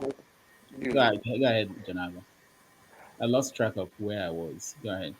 You cannot be in this place and your brain correct, because I can't understand the madness that is in us, and we are more sick than the people that are in the hospital. Sometimes I think we are supposed to have a chain and be chaining ourselves down in the house. I don't follow. Yeah? I don't follow, man. What of this thing is all about? This is all we love Nigeria, we don't love Nigeria. You are just like God's forefather. He loves Nigeria, but he's saying, I don't want to say it. He wants everybody not to live in Nigeria, but he lives in London. I don't know. This is the craziest thing I ever see. The election, pile up your medication. Election will be over very soon. And you're going to go on your medication for high BP, and then we'll take you from there on the other side. This doesn't work. Not that we don't love Nigeria, we love. So if you love Nigeria, then you die before election. The people running for the office, have they died? Is it not one of them that will become a president? Did they even care about us? Also, if you have your PVC, why are you making too much noise? Go that day, go vote. Then we end the deal in this section. That's all. Encourage your people back home, especially some of you that are in Atlanta, that you have no PVC, but nobody can mention another person's name because you think you have a candidate in Nigeria and that will become a savior. Nobody is a savior there, and nobody is a saint there. And we are all going to be fine, end of the day. The notion that you cannot say that everybody must vote to be, everybody must vote this person. Is it not civil society we are? We don't have a choice. We don't have a choice of who we want to vote for. There is devil in all of us, and there's God in all of us. But the best thing is that what do you want to bring out of yourself? We're all going to be talking about these people today. What about you in person? Let's turn the mirror on ourselves, like I said earlier. That we all can be civil to ourselves, and we can be a better society. And we are not going to have the same mindset, never, even if you are twins. And we're all supposed to be respected regardless of our opinion. No one's supposed to be bullying one another, whether on this platform, you are not a good Nigerian, you are a good Nigerian. If you are not supposed to be an enemy of Nigeria, where that Nigerian self exists? Some of you say it's a scam. Some of you say it's not Nigeria. Oh, when are we going to say, okay, why can't we be the society? The one that you say he went to Nigeria, they put his head in the Como. Is it any one of those people that did that, any one of these politicians that did that to him? It's one of these our brother in Nigeria. There is no excuse for evil, but politics is politics. Sometimes it's a dirty game, sometimes it's not. But this time around, if the momentum is too much, the person that switched from one party last time now become a savior of another party. It's a Nigerian youth movement. Then let Nigerian youth go and vote it, and then we take it from there. But it's not something that anybody have to come here, get insulted. You are not passionate. You don't love me. You cannot laugh. It's a serious time. Nothing serious than more than your PVC. That's all. Go and do it. And I'm not make any other person like it's an enemy of Nigeria. We all love Nigeria. But then, some of us are even a modern slave in another man's land. We could have done better if we are better back home. Or if you live in your society. That is why we have to say something now before it's too late. So now, can I respond to Henry? So, Oga Jonaba, no, I was out of the country. Can I hold on? And I voted. You already voted? No, I was out of. Yeah. Okay. So, so who is responding to whom? Henry, I want to respond to Henry, and then I leave. Okay, go ahead. So you see, I've heard this kind of talk that Henry talks all the time. The Nigerian youths are doing something. So it's a populist movement. So everybody should follow one direction because the Nigerian youths. First of all, have you quantified the Nigerian youths?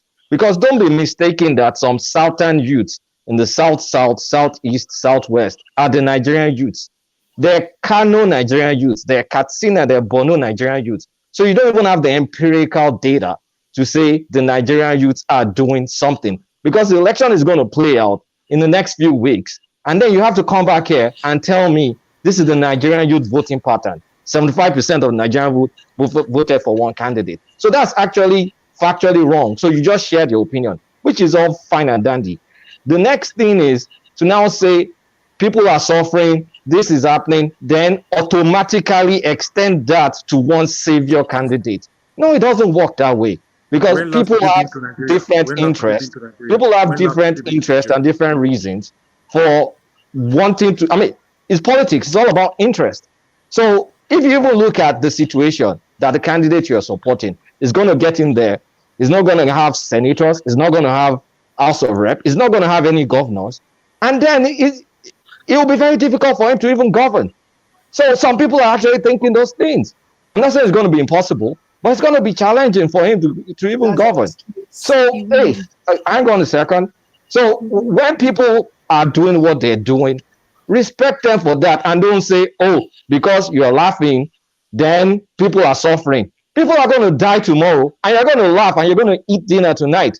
That's life. Welcome to living. So don't try and blackmail people that, oh, don't smile, don't laugh, Nigeria is suffering. You now have to vote for my candidate because he's the savior. There is no savior. It's a democracy. We have the House, the Senate, the judiciary, and the executive, equal powers. And then you have the state governors. Figure that out first. Thank you. Dr. Delegis, please let me address this, right? Just 30 seconds, please. Please. Sorry. I was called out here several times. Please, just 30 seconds. Let me round off my point if you don't mind. Right? Hurry. No, I want to hear from. Just one statement. Just one statement. Just one statement. Right, Henry. You think I am proud that I have to cross the Atlantic Ocean to be able to live the kind of lifestyle that I want? No, I'm not. My dream is to live in my village, also. I don't even want to live for Benin City, for my village. That is my whole dream. You understand? But I can't be told, so you think I'm happy because, oh, I did America, they're happy. See, I know they see what is going on in Nigeria. No, everybody, 99% of my blood relatives lives in Nigeria. They live across Nigeria, both in the north, in the south, and everywhere. So the idea you come here, just like Kulata said, police is about interest. Now you know why they follow Obi. Now me know why they follow Konkoso. If you don't know why they follow Obi, then I'm sorry. For better Nigeria looking for. That's all. All right, thank you. Please, Dr. Demejius, can I go, please? No, you. Okay. Just 30 seconds, please. No. 30 seconds becomes 1 hour. I'll come to you. Okay. Ines. I've not talked since. I've been arguing. Never run, Seth. I just let you in now. You need to run so that the steam will go down. No. Queeness is the person I want to hear. Sorry. Okay. We need to run so that the steam will go down. We need to run. I think that's the next thing after this. Go ahead, Queeness. Okay. Thank you very much. You know, one of the people was saying that Obi cannot rule. You keep talking about the three whatever, the Senate, the Parliament, the executive. If Nigeria was like the UK or the US, then what you're saying might hold a bit of water. We've seen a situation whereby someone from PDP wins and everybody runs and go and join PDP and become PDP. We've seen it. Not once, not twice, not 3 times. So that one does not hold. And people ask, why are we choosing Peter Obi? Why? I can tell you why I have chosen Peter Gregory Obi. I have chosen him, number one, because he is accessible. He is a guy, because listen, from his current footsteps, even from what he did in Anambra State, shows me the kind of leader he will be. He will not be a leader that when I want to speak to my president, they will tell me, no, you can't. You see in these rallies, when people approach him, he makes time. He might be busy, he makes time. You see him on different platforms. He's ready to speak to you and answer questions. You could even be insulting him. We saw Madam H.O.'s performance on AY's show. He smiled through it and he answered. That is the humility we want from a leader. A leader is meant to be a servant first. You guys think, no one here, I don't think anyone is delusional to think that Obi will come in and change Nigeria. No. But Obi will come in and begin to show us what a leader should be, because we know that we can hold him accountable. Somebody said, how do I know I can hold him accountable? Obi that was held accountable in Anambra State, will he now go into federal and become inaccessible? We know where he stays. Because in fact, Obi is going in a difficult time, because the youth of today will speak up and ask him questions. You said you were going to do this. Did you do it? If you didn't do it, why not? One thing that makes Obi stand out from every other person, and that makes me empathic, is he has the empathy of people. When people are dying, people are struggling, he feels the pain. He goes and visits. Did Buhari do it? Do you think Tinubu will do it? Do you think Atiku will do it? Come on, let's be realistic. You guys might think that those following Obi are just youth, it's just a youthful exuberance. No. I think the youth, we've had enough. We've had enough. And enough is enough. Now, talking about Kwankwaso, with all due respect, Uvier, your guy, with all his PhD and everything, it was discussed last week. I'm not saying he's not a good guy. I don't know him, so I cannot talk about him. But one thing I can say, a question was asked him at Chatham House. His reaction shows me the kind of leader he'll be. He is a leader that I will not be able to speak to. He is a leader that would, if it's not something he wants to hear, he doesn't have time for it. Come on, we need to start changing. We all live in the Western world. I can now go and speak to my Prime Minister, Rishi Sunak, and ask him questions. He might not answer my questions, but he will not fob me off. He will not send the military to shoot me. He will not have his security not to give me access. We need to start somewhere. I can assure you that Obi will come in by the grace of God. He will come in and begin to tell us what a leader is. When the next person wants to come in, we already have what a leader is. We have a standard set, and we will be demanding more from that person. Obi is not going to change Nigeria in 4 years. And he hasn't said that he will, but he will begin to make a change that these charlatans have not made for the past since I was born. I heard about the MKO Abiola. I don't know the guy. Since, come on, we need to move. And this is the time. So if anyone, we need to be passionate about this, because it's no longer just affecting me. It's now affecting my children. So that's where the passion comes, because people have had enough. And I understand that some people laugh and smile because that's the way we deal with stresses. The truth of the matter, the fact that we've sat on this platform to discuss the situation of Nigeria shows that we are worried about our nation. It's a great nation. So thank you, everyone. And I'm so honored and humbled to be amongst such elites. Thank you. Thank you. Quinette. Thank you so much. My brother, Ovie. I didn't call you a Kenen now.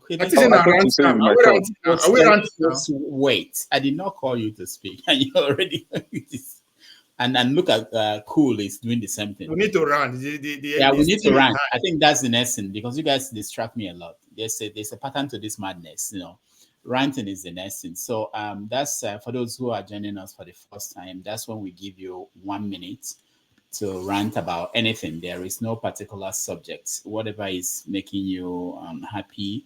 Maybe if we had done this before, there would have been calmer people here. So we are going to start. No, hold on, let me see if I can find my rant thing. I can't. Okay. All right.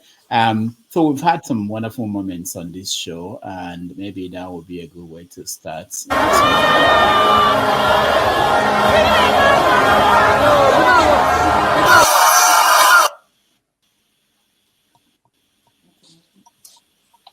Some of this rally make my Some of this rally make my blood pressure go up.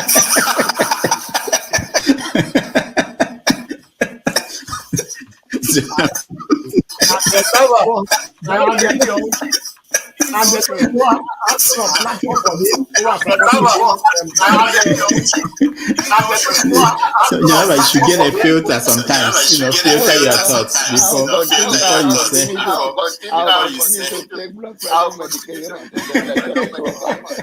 Why are you getting high blood pressure now? Now, I'm not taking medication for myself. People like that after the January, February something, and then people like Soludo that is a good spoiler. I thank God for his life. It's working for my God. And I am ready to die.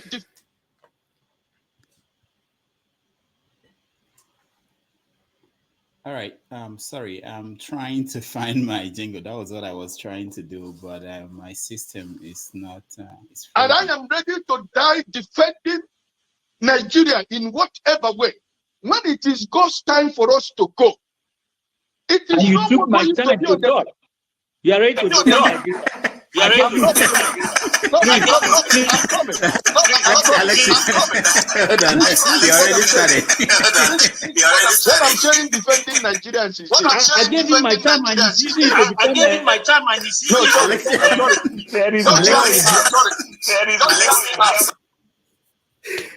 Tinubu is a criminal, yes, of course, a categorical grade 1 criminal. The only person more criminal than Tinubu in Nigeria is probably Babangida. So he's a criminal. Is he fit for purpose? Absolutely not. Should Tinubu be the president of Nigeria? Categorical no. Is there a better option than him? That is subjective. So show me who he is. That is subjective. So show me who he is.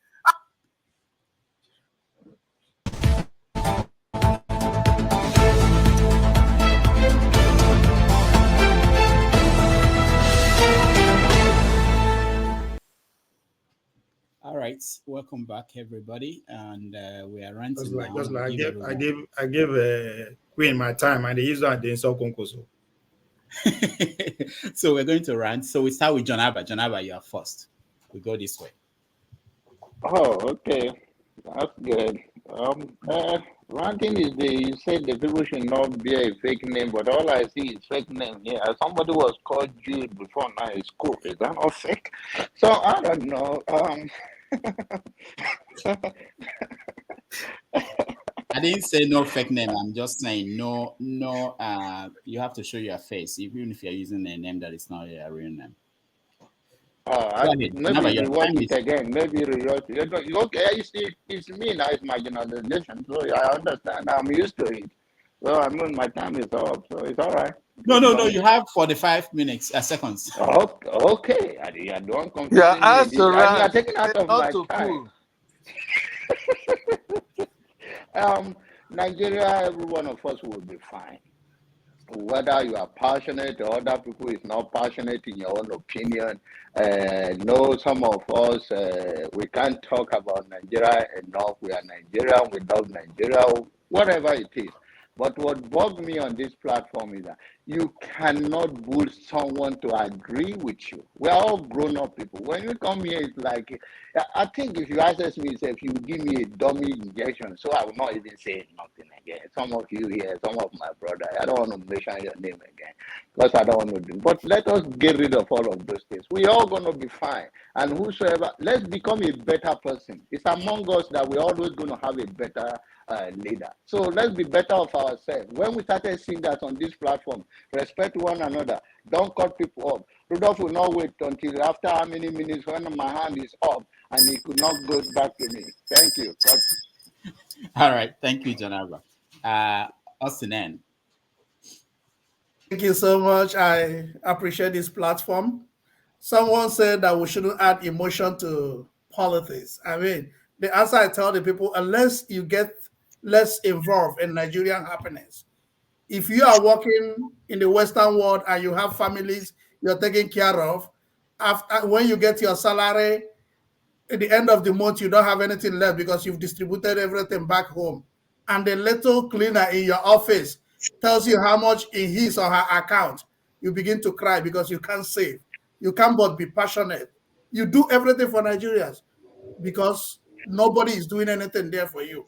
But the main question I have in my mind is, the person of the president, does he have an impact to our politics, to our development? If the person of the president has, then we need a president that is accessible. We need a president that has a record. We need a president that will not sell us out. America will be so happy to have Atiku as our president, to have Tinubu as our president, because they will hold us down. They will use them to keep us down. But if we have somebody that holds his ground, Nigeria will grow, Nigeria will expand, and every one of us in the Western world will stop taking insult for promotion. Thank you. Thank you. We're going next to, okay. Just before we go to the next person, I got there's a comment from Simon Eba saying that I'll be on your show when we have successfully fought down one Nigeria helicopter next month.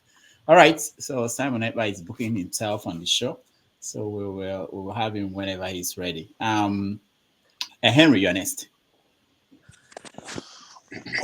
All I'm saying, if we dear love this country so much, Nigeria, we so love this because dear much, so dear. Everybody have to play his or our own part to make sure we have the right person in the office to turn things around. We know you're not going to be it's not going to be like an easy job, but everybody have to do his or our own part of it. Like I'll go to Mr. John Abba.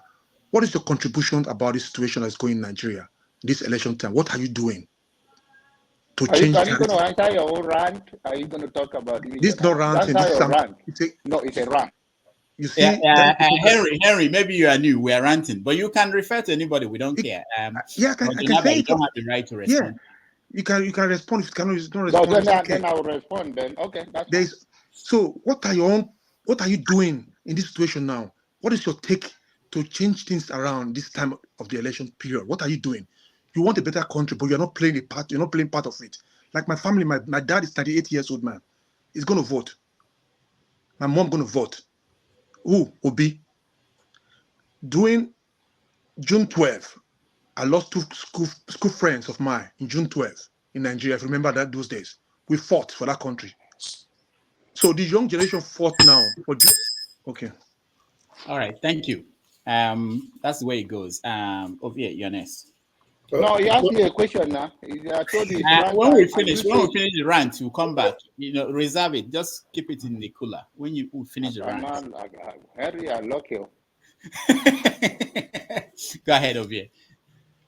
Before they will ask me what I don't do for Nigeria, people will be saying I only shout and shout for street in the name of fighting. I call the question people we don't put their sweat and blood online. Say what they don't do for Nigeria. You understand? I was dropped from going to Commonwealth Games 48 hours to our takeoff to India. Why? Because I questioned the power that be for incompetency. You understand? So if you're talking about victim, I will tell you how the system victimized me and how even the people on the street victimized me. You understand? But even despite all that, I still decided to have found a foundation to give back the opportunity that I was never given when I was young to people from the villages. Maybe from your village, if you look carefully, go ask them, they will know me. You understand? Someone by day and someone message then shows so. Me and him at one point we did the struggle for Nigeria. It will do the fact that he no see what in Nigeria they do for that. Now I make him flip. But I'm still here chanting one Nigeria. And you have the audacity to tell me, say, well, waiting now, waiting for Nigeria. Me and you there, bro, we no get a voter's card. But how many people can we influence on Nigeria to vote for our government? How many? You are just mentioning your own two parents. You understand? So, no, when you come here, the question of people, I believe, how do you talk about love for Nigeria? Everybody has his own way of expressing love. People, they buy gifts in order to express love. Some people, they express about just their award. Some people, they actually do because of their award. This is what we do for a living, my brother. One Nigeria for life, my guy. You know, love Nigeria past anybody here. All right. Thank you, Ovie. Cool. Okay. First of all, I want to say three goes to my sister Queen. Thank you for those wonderful submissions. And I'm glad you didn't allow them to bully you out. Okay, listen. One cannot but add emotion when you're discussing issues about Nigeria. Okay, except if you don't have, you see, emotion is born out of passion, and passion comes out of a heart of empathy. Why most of us have become so callous and so cold, so cold-minded about what is going on in Nigeria, is that we have lost that sense of humanity, that sense of empathy. You know, as long as it doesn't happen to me, therefore I don't even care. That is the attitude of most Nigerians today. Okay, and like I always say, you can't wait until something happens to you before you care. If it happens to somebody, even if it happens to a Yoruba man, I'm an Igbo man, I have to feel concerned. I don't know if anybody knows about Maegu. Maegu they were raising funds to do something for Yoruba people. I contributed, me as an Igbo man, I was one of the highest contributors in that fund. Because whatever happens to them happens to me. Because we are all in the same geographical location called Nigeria. So you cannot but add passion for what is happening in Nigeria. Thank you, cool. Thank you so much. For fathers, you're next.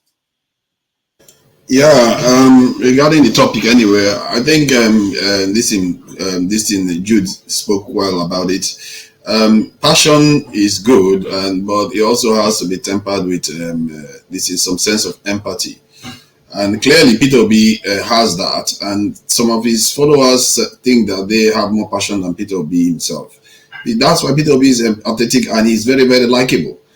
That's why he wins people over.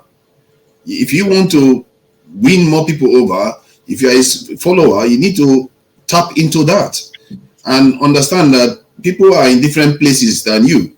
They that speak to them in their language that they understand more.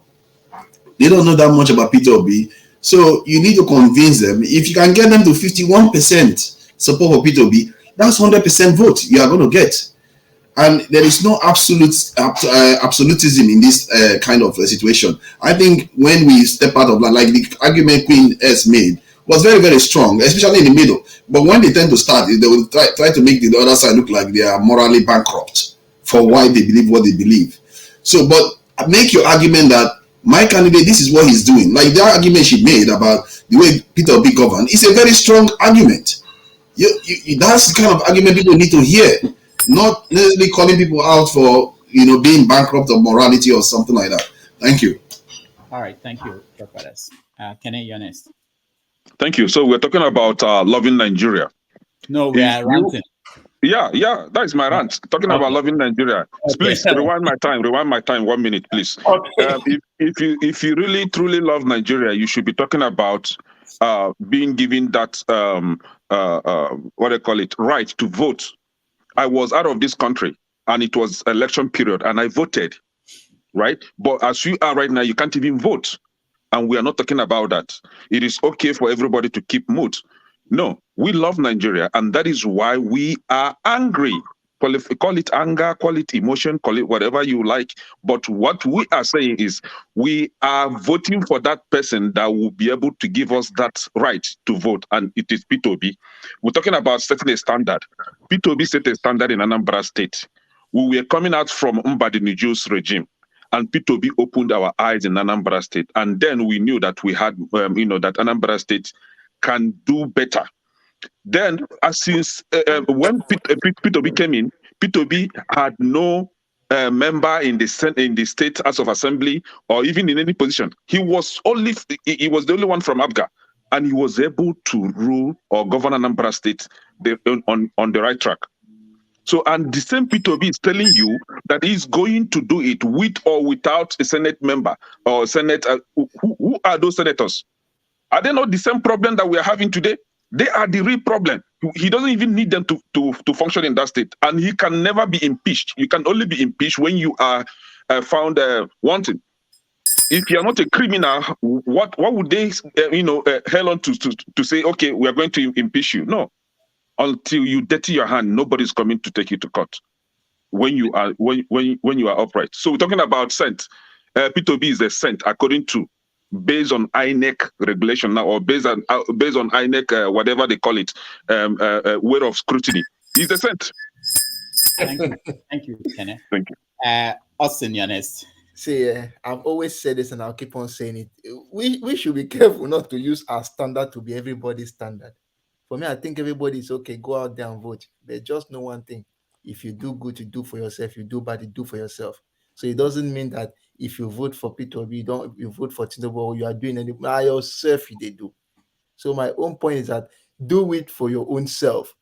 So I don't, most of the time, if you see me when I talk to people, I don't care. Even my students, I'll tell them, if you want to do the right thing, do it. If you have an L, I'll give you. Even if you are my worst enemy, you have an F, I'll give you. Even if you are my best friend. So do what you want to do. They are not begging. If they are begging someone, it's as if they carry shoulder for up as if they vote the person who won't vote. Who they care? Vote for it. Be sure. If I say I have my voter's card. If I want, I've been voting since 2007. So if I want to vote nice, I will vote. So if you like, vote. If you like, don't vote. They are not begging you. Do good, do for yourself. You do bad, you do for yourself. Simple. All right. Thank you. Thank you so much, Awesome. Right on time. Queen S. 1 minute. Okay, I really don't have much to say with regards to rant. I think I've taken it out. I think my only problem or my only observation is that the people that seem to be guilty and their conscience is pricking them, they are the ones that keep going on the bandwagon saying attack, attack, attack. Let me use this opportunity actually to ask you, Dr. Rudolph, there's something you said that Kulata, I don't want to pronounce his name the wrong way, is coming next week or sometime to give figures. So why I'm saying that is, I hope he's not neutral. Someone that will come and be giving us statistics should be someone who is neutral, who is seeing things from a broad perspective, who is neutral. You can tell he's definitely biased. He's going to come and give us figures that are biased. I'm just putting it out there anyway. So fair point. That's a fair point. If we were bringing someone here to talk about statistics, the person has to be 100% neutral. Okay, we can definitely tell that Kulata is, he's going to be biased. And then someone said something that is what we think. For the young man, Thomas, that came and said, P2B will never win, mark his word, is what he thinks. And I wish that I've learned something today. I will speak on what I think. When I make a comment going forward, I will say, this is what I think. Do you understand? And I think that's my observation. That's my rant. At the end of the day, there's something that Augustine said, which I totally agree with. If you do good, you do for yourself. Listen, Nigeria is for all of us. P2B has always said it. The West do not buy bread cheaper than the South. The Muslims do not buy Gari cheaper than the Christians. We are all in it where we'll see it through. So if Nigerians think this is you cannot cut your nose to spite your face. It's as simple as that. So we have to make decisions that will benefit us in the future to come. And that's all. I rest my case for now. Thank you. All right, you thank took you. more than 1 minute where you had nothing. Okay, sorry, but I'm a lady. I'm a lady. Come on. She's the only lady here, so she can take care of. Dr. Rudy. You can give her 2 more minutes. Let me respond to Harry by fire, by thunder. Janaba, I'm coming to you. Okay. I just need to respond to I thought he was going before. Thank God he came back. I'm going to ask a grown-up man what he did for okay. All right. Queen S, about Kulata. I saw the presentation, and where he did that, he was critiqued by people who were there. People questioned him. So what I want is, apart from us airing our views here, I also want people to do a little work. Like there was one guy, Scribe, you may not like the way he goes into history, but he contributes something extra, which is giving us a background that is different from just what opinion. So one of my aims in the next after the election is to have reporters join us. So it's not just us talking about what we think is going on, what we read. People who are on the ground also join us and say, this is what's going on. So that's the angle I'm going at. It's not everybody can come here and say anything, and we have the right to question the person. So as long as we can do that, that's okay. All right. Yeah, but a spreadsheet is very difficult to question. Not everybody is very vast in the statistics involved in creating a spreadsheet, and I think that criticism is quite valid. You have to take it seriously, because I've spoken to Kolata several times. It's clear that he has his own leanings. So one has to. If you bring him here, he will just come and start creating a new narrative. I'll show you of that. All right. But even ANAP to have a linear now. Will you not say rubbish all their findings? ANAP polls. At least they have history. They have history of calling it correctly. If it was somebody from ANAP that came here, that is fine. If somebody from ANAP came here, that's fine. ANAP is not voting for a specific candidate, are they? No, they do. Who are they voting for? That one is over. Please let me. All right. We'll get back to this. Jonaba, go ahead. Harry, do you really mean it when you said what did I contributed to Nigeria? A grown-up man, even a rat in Nigeria is a victim of Nigeria. I mean now, not before. Now you keep your mouth. You can't tell me who to vote for because you have your own opinion. This is the problem you're going to create for Peter and so many. You are not a man. A man doesn't ask another grown-up man what you don't live in my house. I don't have to account to you what I do to Nigerians and what I do for Nigerians. So a man will not demonize another man. A real man have no. You shut up. Let me talk. Hey, Janaba. See, you can't ask me calm down, okay? My brother, calm down. Hold on. You see, that's why Janaba, is he gone? Where is he? Let NEPA take lights. Okay. They took lights. Okay, Janaba. Okay, this one I want to say this. Somebody made a comment on the comment section. Janaba, hold on. I'm sorry. No, let me finish. I'm going. I'm sorry. I don't mean disrespect. I come here playing in a very simple way. I feel offended by Harry, that kind of a man asking me, a grown-ass man like me, asking me what did I do for Nigeria and who am I voting for? Did I hold you accountable who I will vote for?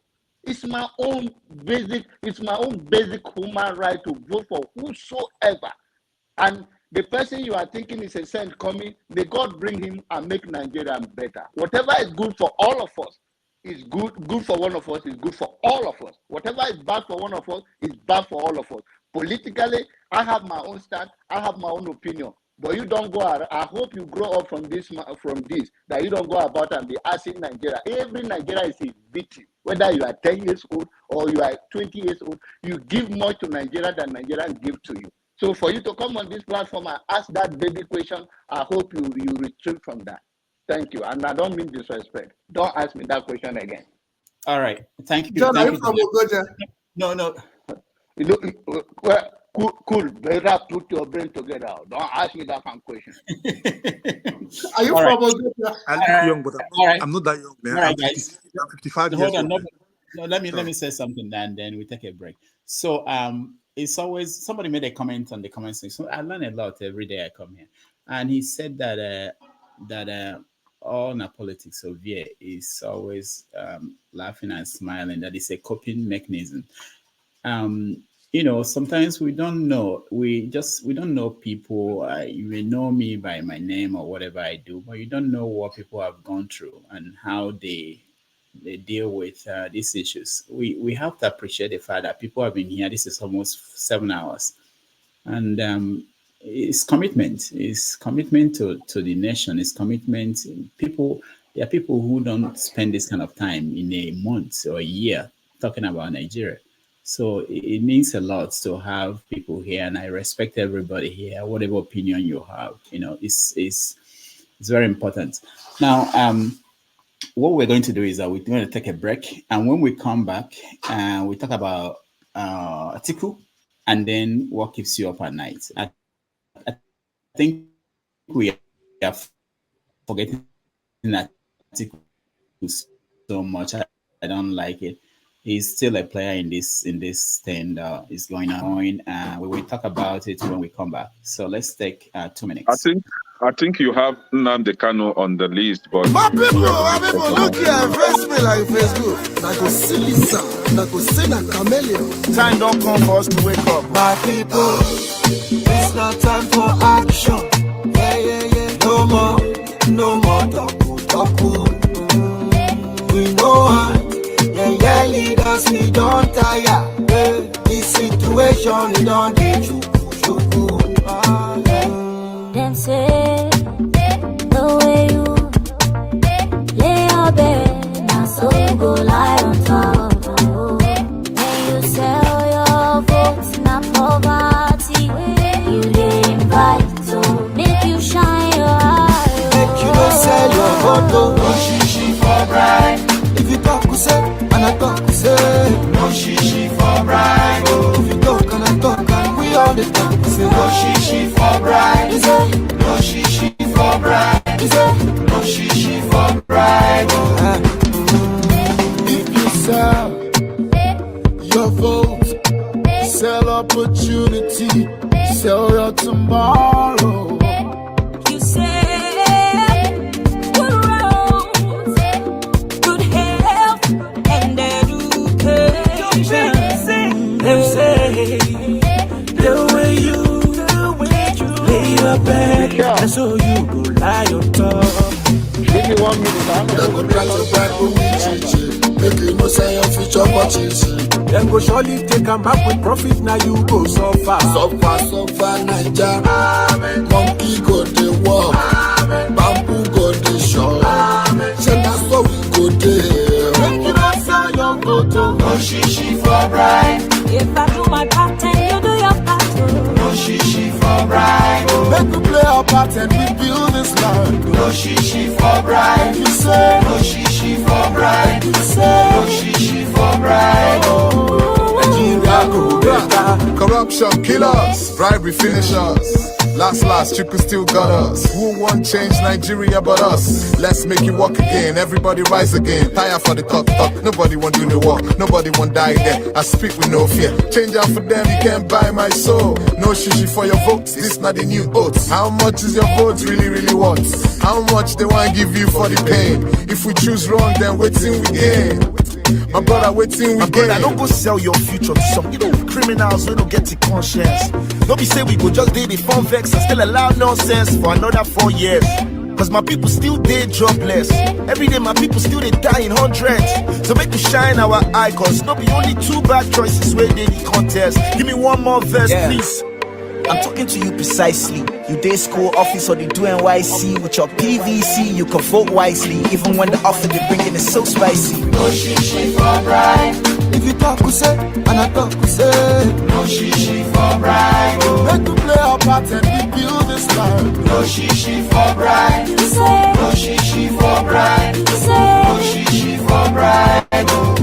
Nigeria go better. No shishi for bribe. If I do my part and you do your part, no shishi for bribe. You talk and I talk, we all the talk. Say no shishi for bribe. Say no shishi for bribe. Say no shishi for bribe. Don't say your vote. Don't say your vote. Foster.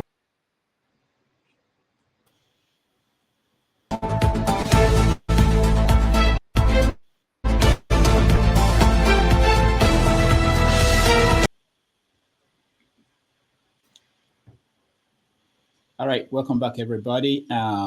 Before we left, Kenny was talking about something on my topics. So let me explain that. I mentioned that is Nnamdi Kanu sick as one of the topics we are going to discuss. But before we came on air, I spoke to one of his lawyers to find out, because I was getting a lot of messages that he was sick in DSS detention and he was throwing up, but the lawyer could not confirm that it's going on, is happening. So he sent me the last medical reports that they have. That was for last year. So I didn't think that it would be necessary to talk about that. I also offered the lawyer the opportunity to come on the show. He declined for now. So, all right. So Canada should answer the question about situation with Nnamdi. All right, so the next thing is Atiku. I'm not happy how you guys are ignoring Atiku. So I want to hear what's going on with Atiku scam. Who has something to tell us? Cool. I think the thing about Atiku has been for the past 1 week or so has been all the revelation that is coming out about all his nefarious and dubious characters. How that's he's been all along he's been selling Nigeria and to put it in his pocket, and the worst of that revelation is even the daughter. Okay, it's even the daughter. Imagine somebody who has 30 children. Imagine how much Nigeria is going to lose as a result of that man. For instance, if he become a president, because all Nigeria will be responsible for all of those, numerous children and wives. Is that what Nigeria want? No. Okay.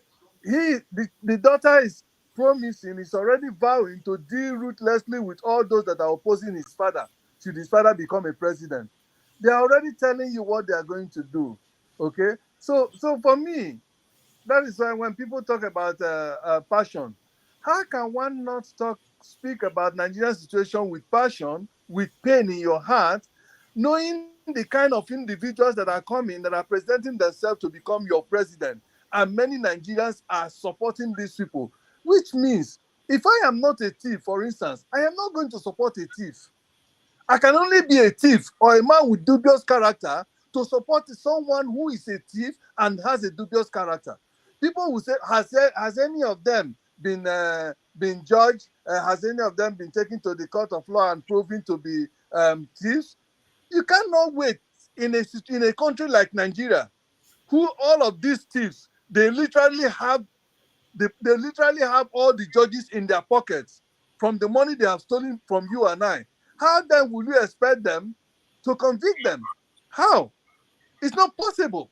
In the Nigeria that we run today, it's not possible to convict a man like Atiku Abubakar or Tinubu. It's not possible.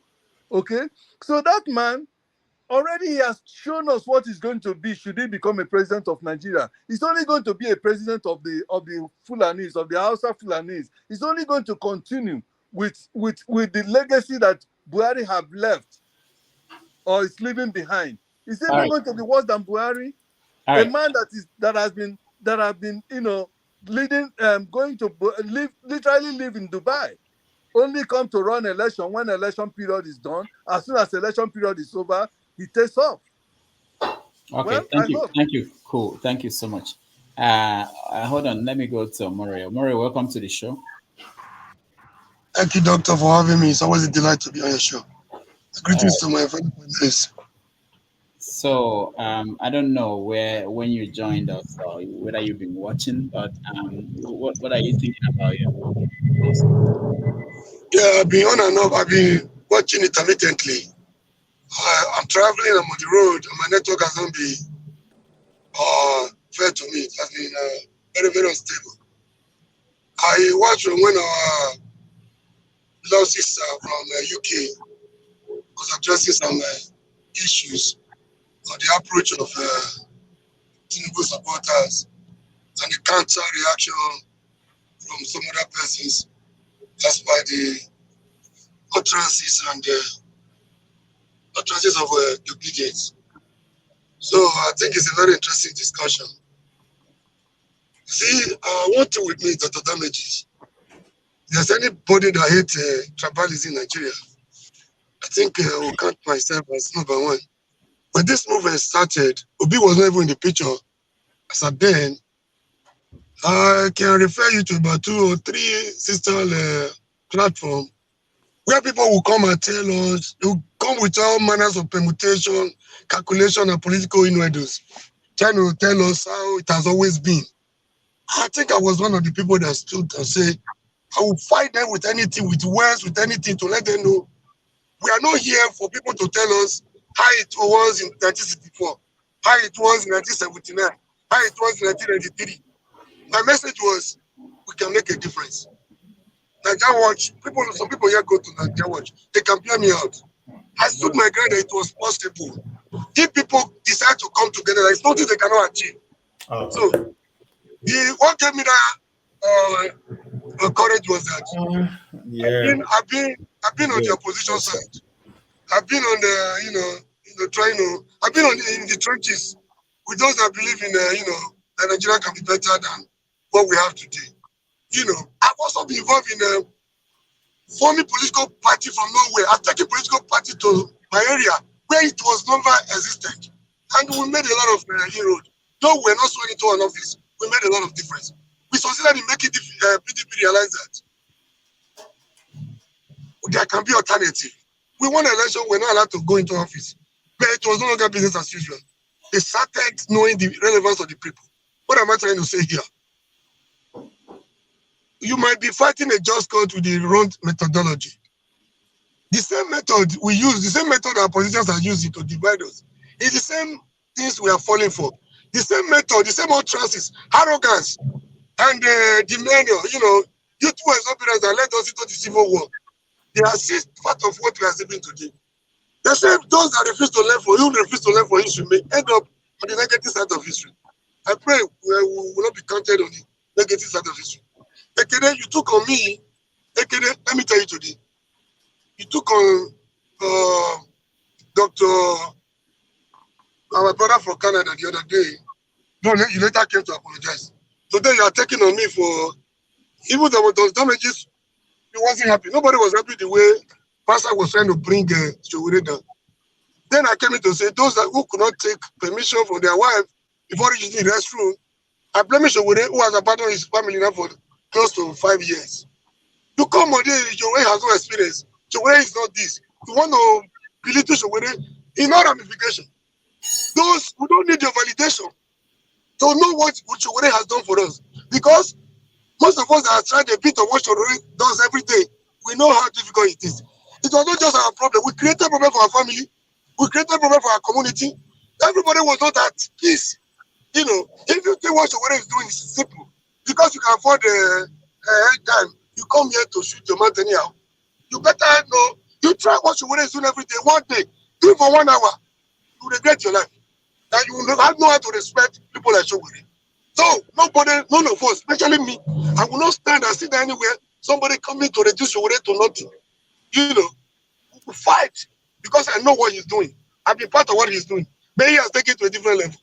So, he has my respect anytime, any day. So,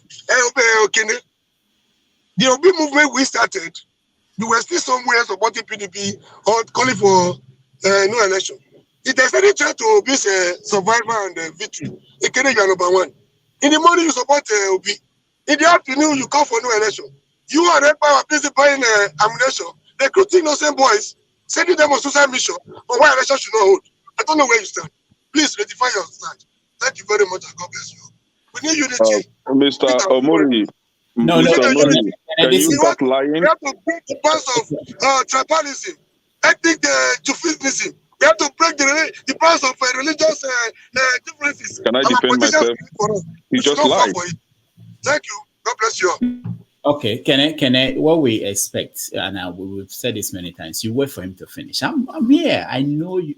You wait for him to finish. Not telling me can I defend when he's still talking. It's not good. I'll get to you, but no, I want you to calm down. Honestly, I'm calm. I'm calm. No, you're not. I know you. I am, honestly. Okay, hold on. I'll call you after Ijoma. Only the first sentence is calm. The other ones are not. That's how it starts. We will start calmly and then here we go. Ijoma, welcome to the show. Hi, everyone. Hello, good evening. Yeah. Nice to see you. Why I came in was actually everyone has said it all. But what really prompted me to say, okay, let me come in, is the attitude towards one another, the insult. And Dr. Domiji says something. He said, the way they speak here is not when they see each other. That's how they speak. But to my own opinion, I don't accept it. Because there are other people watching these platforms. They are also not Nigerians. There are some people who are, watching this platform and living with foreigners who are not Nigerians, and they see this program as well. So the question is that they look at it and say, this is how they communicate, right? So, and this is a bad image, to be honest. So when people are dialoguing, I mean, people is a platform to express your view, to say what you think about the other person or your own candidate, the one you're supporting, but coming here and bashing one another in a very aggressive form. I mean, there are words being thrown out that someone's gonna say, what? What do you mean it? So if Dr. Jomitis, I'm just speaking to you now. If you are saying that when they see each other, this is not the way they speak. I mean, the first impression matters. Because as I said, you mentioned, Dr. Damidi, that children are watching this as well. Some children watch this. But one has to understand there are people who are not Nigerians who are watching this platform as well.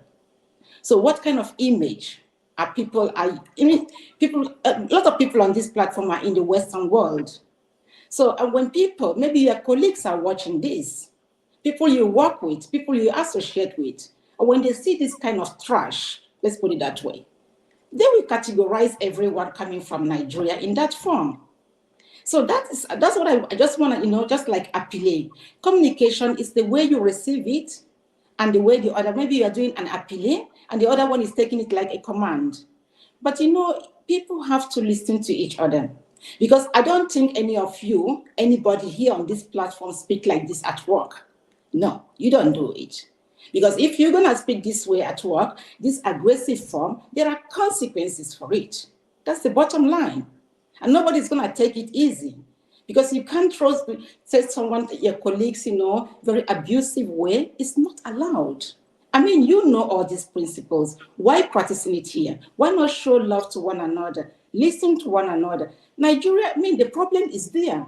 And this problem is not going to be solved in the next 4, 5 years, 6, 7, 8 years. The problem is there. But this bashing one another, attacking one another, humiliating one another, I think is very shameful. That's why I came in. So you guys should think about it. You have children, you have daughters, sons. They're watching this, your colleagues, your boss. What do they think about you people? I mean, it's really sad. That's why I came up, everyone has a right to behave or do whatever they want to do, but think of the image, what you people are spreading around the globe, because everyone is hanging around the globe. Maybe a few people in Nigeria are seeing this, but think of your colleagues, think of your boss. If anyone is going to see this kind of things, what are they going to think about you people? Just think about it. Thank you, Bye-bye. Thank you so much. I appreciate that. Thank you. Just hold on. Mr. Omori. I have not called your name.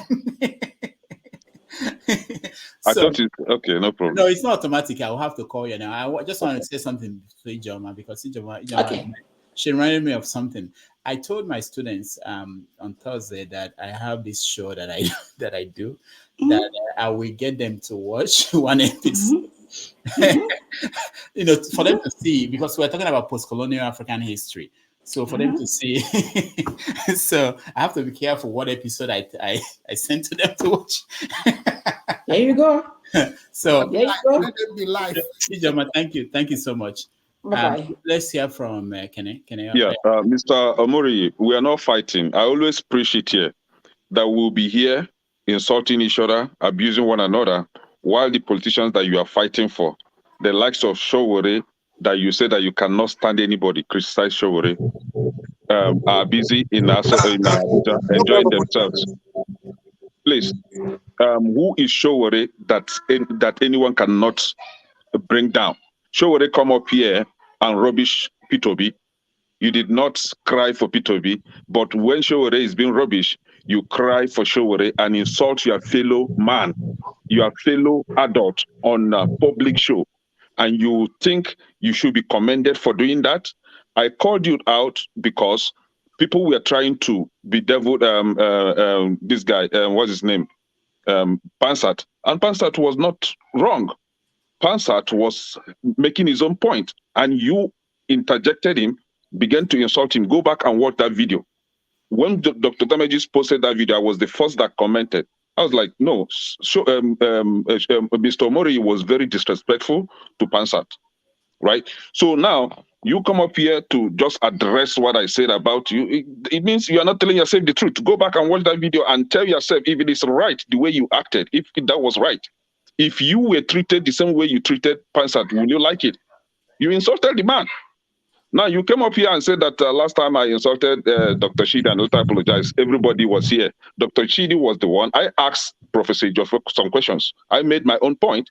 Dr. Shidi came up here to insult me.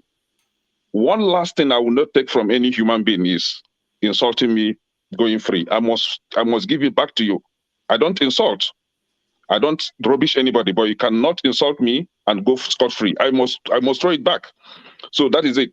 And as God may have it, Dr. Shidi came up here and apologized. I also apologized to him. We are not mates. Maybe he's senior me by age. For me to have insulted him back doesn't seem right. So I have to apologize as well for throwing back at him. So that was what happened. Now we're talking about, I think this is my time. I think I've addressed that. So this is my time to talk about Atiku now.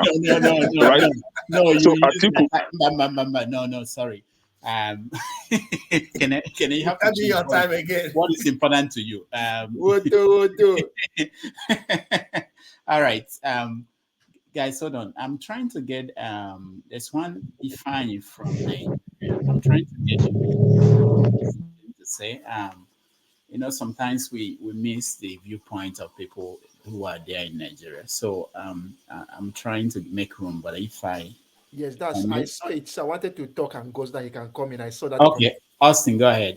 They now know how I get. If you want to talk to me, tell me. Because I like listening to those who are on the ground because they will tell us more about everything. But one thing I wanted to say was, look, the issue of Atiku, and maybe before I get to that, sometimes I think that we should not think too much about how people. I don't know. You can think about how people see you. For me, I don't think much about how people see me. You can see me as the craziest of them all, the best of them, or I don't care. My own is do what is right and go your way.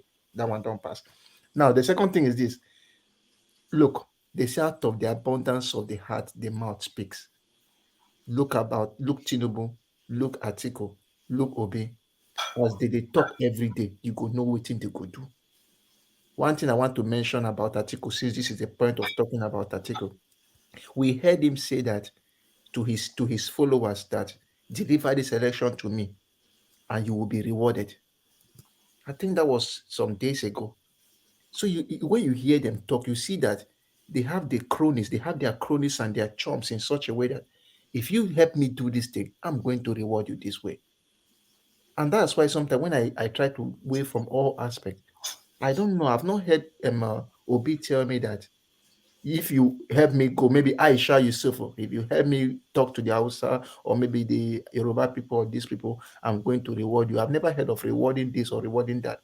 And one thing sometimes I prefer about the obedient movement is because you don't know the head and you don't know the tail. You don't even know, okay, if I want to make governors, I want to make ministers. Who will I select? I don't even know who is the leader of that group. So when I hear Tinubu talk, you feel that some people have entitlement. Do this for me, I give you this. You hear Atiku talk, do this for me, I give you this. So that's why you see when I look at all those things, that these two old men will not really work because their words give them out. Because they know that this is how we need to bribe our way to power. And we follow the way it is being done, as it was in the beginning, is now, ever shall it be, well without end. Amen. Trust me, Nigeria will not go anywhere. We need a change. I'll leave now so that Ifan can come in. Thank you. I greet everyone. All right, Austin, thank you so much. All right, so Omori, you want to respond, but that will be it. I don't want back and forth. That's a quick one. Just 1 second will be enough for me. Okay. 1 second is even too big. I come on every show every day to say Obi in the midst of Atiku and Tinubu is like Jesus Christ in the midst of Barabbas and the other criminal. Everybody listen to me every day. People from Shoroway supporters at a point could not understand my point. Like I say, it's not about Shoroway, it's not about any individual. It's about getting Nigeria out of this out of these shackles and manacles of our oppressors. That has been my campaign on this program everywhere I go. So for you to be taking on me to be seeing me as a tribalistic somebody, I think I don't know where that one is coming from. So for your information, so where's not from Edo? I'm from Edo. I'm not an Ijo. So I don't play tribal cards because I know that's one of the problems we have. And you left the object again and you pursue shadow. I say you and Samuel are the greatest threat to Obi's victory.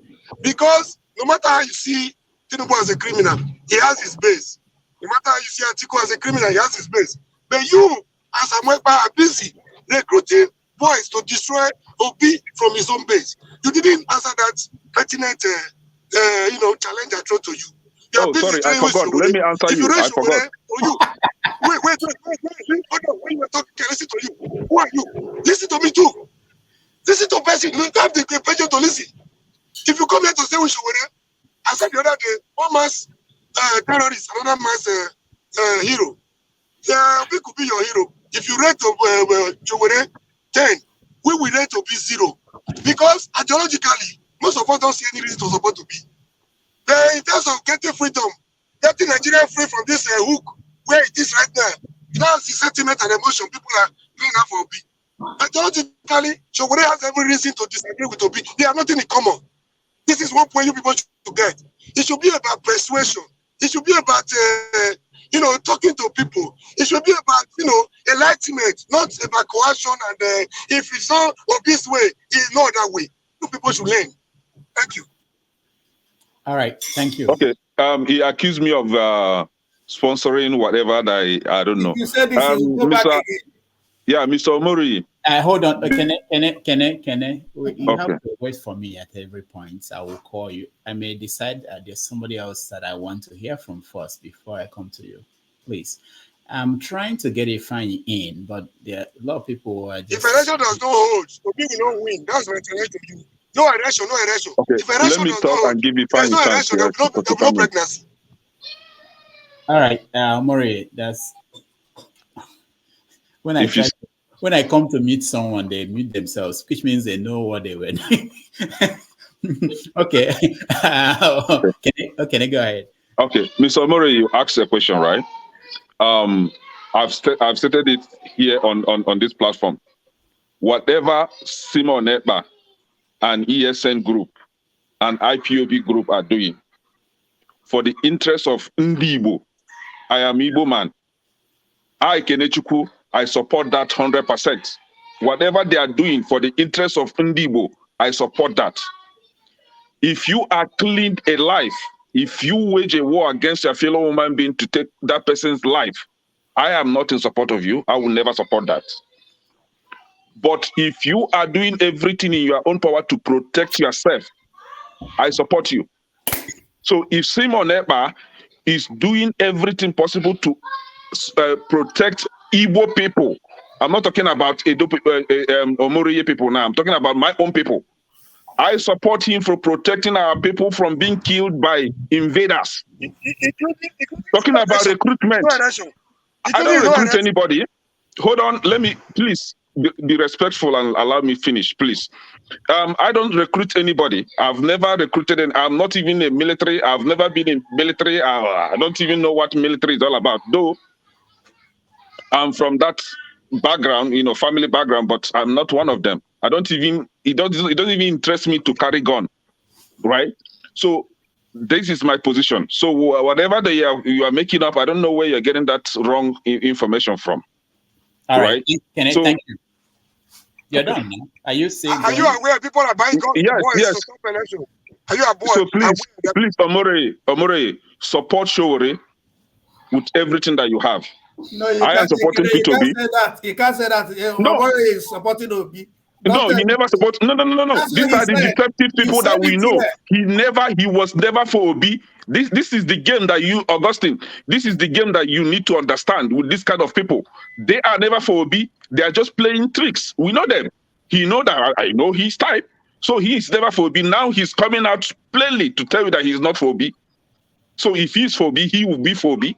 He's never for Obi. We know them. We know their game.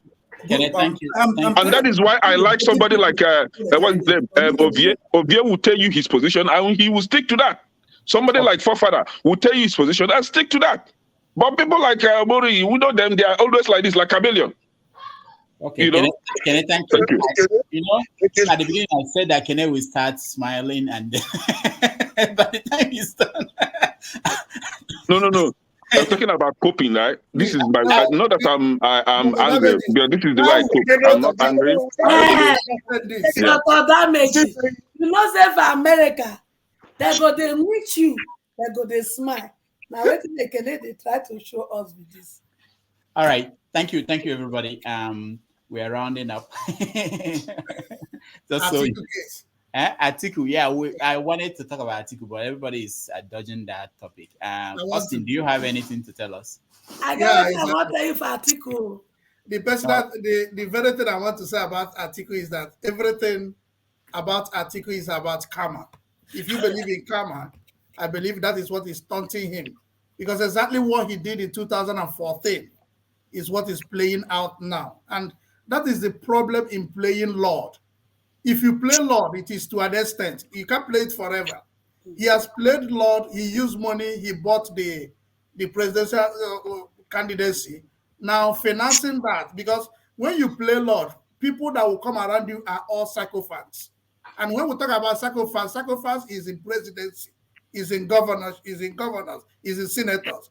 So what I'm suspecting that he has surrounded himself with sycophants, and now they've milked him so heavily that movement is becoming difficult for him now. But the problem I have now with Tinubu people, when Tinubu came to Enugu and they insulted us and told us that he would give us a soaked slice of bread, they said that it was to his party members. Now, Atiku went to these other people and told them that if you don't vote, if you don't win in your polling booth, you won't get any position. They are now saying he's telling us. So this problem is that these two people have made us to lose sight of what is original and what we want. Put two of them, even two of them still contested is a problem to Nigeria, that these two guys, somebody from the northern state spent $30-something dollars, and he said that he got this money from being what's it called now, during the primaries, being a representative, delegate. Yes, being a delegate. He got $30-something thousand, and he used the money in his community, and nobody came after to investigate what happened, and these guys are still contesting. So this is why we need a brand person to come in. And who is this person to come in? That's the problem. Kwankwaso would have done well, but we can't leave. We are Nigeria. We can't leave Buhari and still go back to the north. We need to come down to the south. And in the south, who do we have in the south? Let us try Obi. But the problem I have is that I'm not supporting Obi, that if Obi becomes president, I will go home and relax. He has also given us the room that if I become president, don't relax. That is when the agitation will continue. So we are supporting him not because he's going to favor me or favor any of us on this platform, but that he is going to start to drive our cause. Drive our cause in the sense that if Obi had gotten the ticket from PDP, I would have been so sad with him, because the political blocks would have been so much to affect him. But now where he is, he will be easily assessed. Those blocks are no longer there. The people are going to reach at him so easily. And that's why I am looking at Obi coming in through Labour Party. And that's my position. As for Atiku, it is karma that is dealing with him. All right. Thank you. Thank you so much. I appreciate your contribution. Okay, go ahead. Yeah, on Atiku, it's interesting. Augustine said that Konkoso would have been the guy. It's funny thing that even those that don't agree with Konkoso believe that he has what it takes. He's competent and he has brought in the antecedent and all that. But is it because it's coming from the north and the current president from the north? And tomorrow we'll come and say, oh, it's not identity politics. Oh. That's pure identity politics. It's not about competence anymore. Anyway, on Atiku, this late revolution that we are seeing, all these accusation and counter-accusation, if you put everything into consideration, the timing and how it's, who are pelling and all that, you just see that it just is, they put it out there to poison our mind, not necessarily to indict him, because if you want to indict him, everybody will go down, right? Including Obasanjo himself, and by extension, everything that he supports, everybody will go down. So that was not the objective. The objective is, because now under the administration that carry all the accusation they are talking about, is to poison our mind. So the question is that, how far is he working? The average Nigerian who actually has a PVC to boast know about this accusation. So in a way, if you look at them, they just want to suffocate the media space for me and you to just keep chewing while the deal is being done. And again, the idea that just because Obi is coming from Labour Party, they will be accessible. I don't know. I just hope he work out like that. We are talking about president in a presidential system. How are you going to be accessible to him? Is still what I don't understand. Nobody's explained to me who is accountable. How? This is a presidential system where you have the legislative house, the Senate, and everything. And people will say, oh, it was once the governor of Anambra, and the state house did not give him a chance. Of course. They say, oh, he was able to walk around there. Of course. They speak the same language. They have the same tribe. They have everything. They know themselves. That is the house we have in Anambra State. So it was easy for him. But we are coming to that's why I'm coming to a Nigeria that has 36 states. All of them has representatives with different ideology, with different demands. I brought them to center. And you think it can easy like that. So the way we describe, that's why I remember the first time I come on this platform that the system that we are practicing, this democratic system, how do you think, how would they say they is the same? Let's study America, gonna common copy, it's the same thing. Once you don't become president, forget about this accessibility. Even though the man won't see you, there's so many people around the way that they will not even allow you to see him. And that's what we call state capture. There are people who already captured the state as it is now. So the idea that you condemn one person, say, oh, this is his competence. If it's competence, I think Congo will stand out. All right, great. Thank you. Maxi, welcome to the show. Thank you. We are still welcoming people. 7 hours after, we are welcoming people. Yeah. I see Dr. CM. Now, CM, hold on, Max, I'll come to you, okay? CM, you added doctor. Did you just get your PhD? No, PhD Daisy. No, he was working on it, I believe. Not everybody brings out their portfolio here, so don't be surprised we have. Can you hear me? Can I have it? We hear you periodically. Hold on, let's hear at CM first. Let's see if we are lucky today. CM, go ahead. Go ahead, CM. Two things happening to CM. One is not in London. Two, the obedient influence on him is heavy. Yeah. His network is always the problem. But it's in UK. Okay, yeah. CM, you have to tell them you have a PhD, and the whatever network. No, you should tell us where he is first. Is that is and you can get hold on, we can get a wire from Buckingham Palace to your house, No, the Cocos have a flat for him in the Kano. Dr. Rudolph, are you sure it's not in Inobi? He's saying oh Lord. Anyway, it's unfortunate. So let's go to Max. Maxi, welcome to the show. I know you are in Ghana and you are. Tell us about Nigerian military, Maxi. So, hold on. Obie. You've just Maxi very well now. So He's my guy. Maxi, go ahead. Welcome to the show. Sorry, Maxi, before you start, Papa did not talk about military today. I don't hope you go there too. Don't go there. I've not been called upon to say anything. Every time I try to unmute my mic, he mutes it back up as if I'm saying anything. It's ridiculous, really. But go ahead. I'm sorry, Papa. Let's hear from Maxi then. Now, Dr. Damage not interrupt. Because now let me this before. Now let me before say at least we deserve a voice. You don't marginalize Kokosia voice. When I mean, this my picking. Just they do, you go they mute us. Now let us Max, go ahead. Thank you so much. Good evening to all of you. I am watching you and talking to you directly from the city of Bolgatanga, the upper eastern part of Ghana. That is where I come from. Not the lower part, upper part. Upper east, yes. We share border with Burkina Faso. Wow. It's just from Accra, my base from Accra to Bolgatanga, upper east region is about probably, if I'm driving, sometimes at 150, 160, 170. Wait, what km or miles? Yeah. Okay. Yeah, because the road that connects the regions are very, very good. It's very, very nice, very, very, very good. So 170, sometimes 180, I will spend roughly 8 hours, 8.5 hours to get there. But if you are on public transport, it will take you around 9 to 10 hours to get there. If you're on public transport. So that is how it is. See, my people, for me, Dr. Damages, you know my position and my opinion remains my opinion. I served Nigeria before, and I would like to tell you people that in this case, Nigerians don't supposed to even talk of election because there are foundational issues in that country that will not allow any credible election to take place, or the man you call the best among all of them to work very, very well. There is foundational problems. People are killed on daily, as we speak right now, people are still being killed extrajudicially. Something happened in Lagos today.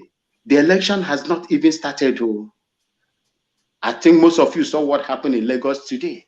What happened? No, I didn't see that. What happened? Oh, in fact, it's party politics, APC and PDP shootings. No, Max, that was yesterday, not today. That was yesterday. Was it it was yesterday? not today. Yeah, that was yesterday. Okay. It has never started, though. People show your PVC and go and open your store. Why must people be coerced into having PVC? If you don't show your PVC, they can't open gate for you to go and run your business. These people that are coming, do you think there is no government? The incoming government is going to be worse than the past. That is how Nigeria is. Check it from First Republic to today. 60-something years.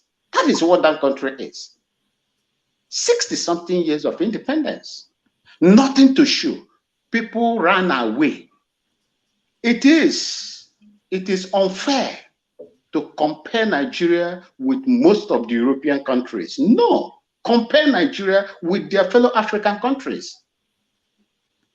Ghana, we are poor. We are poor.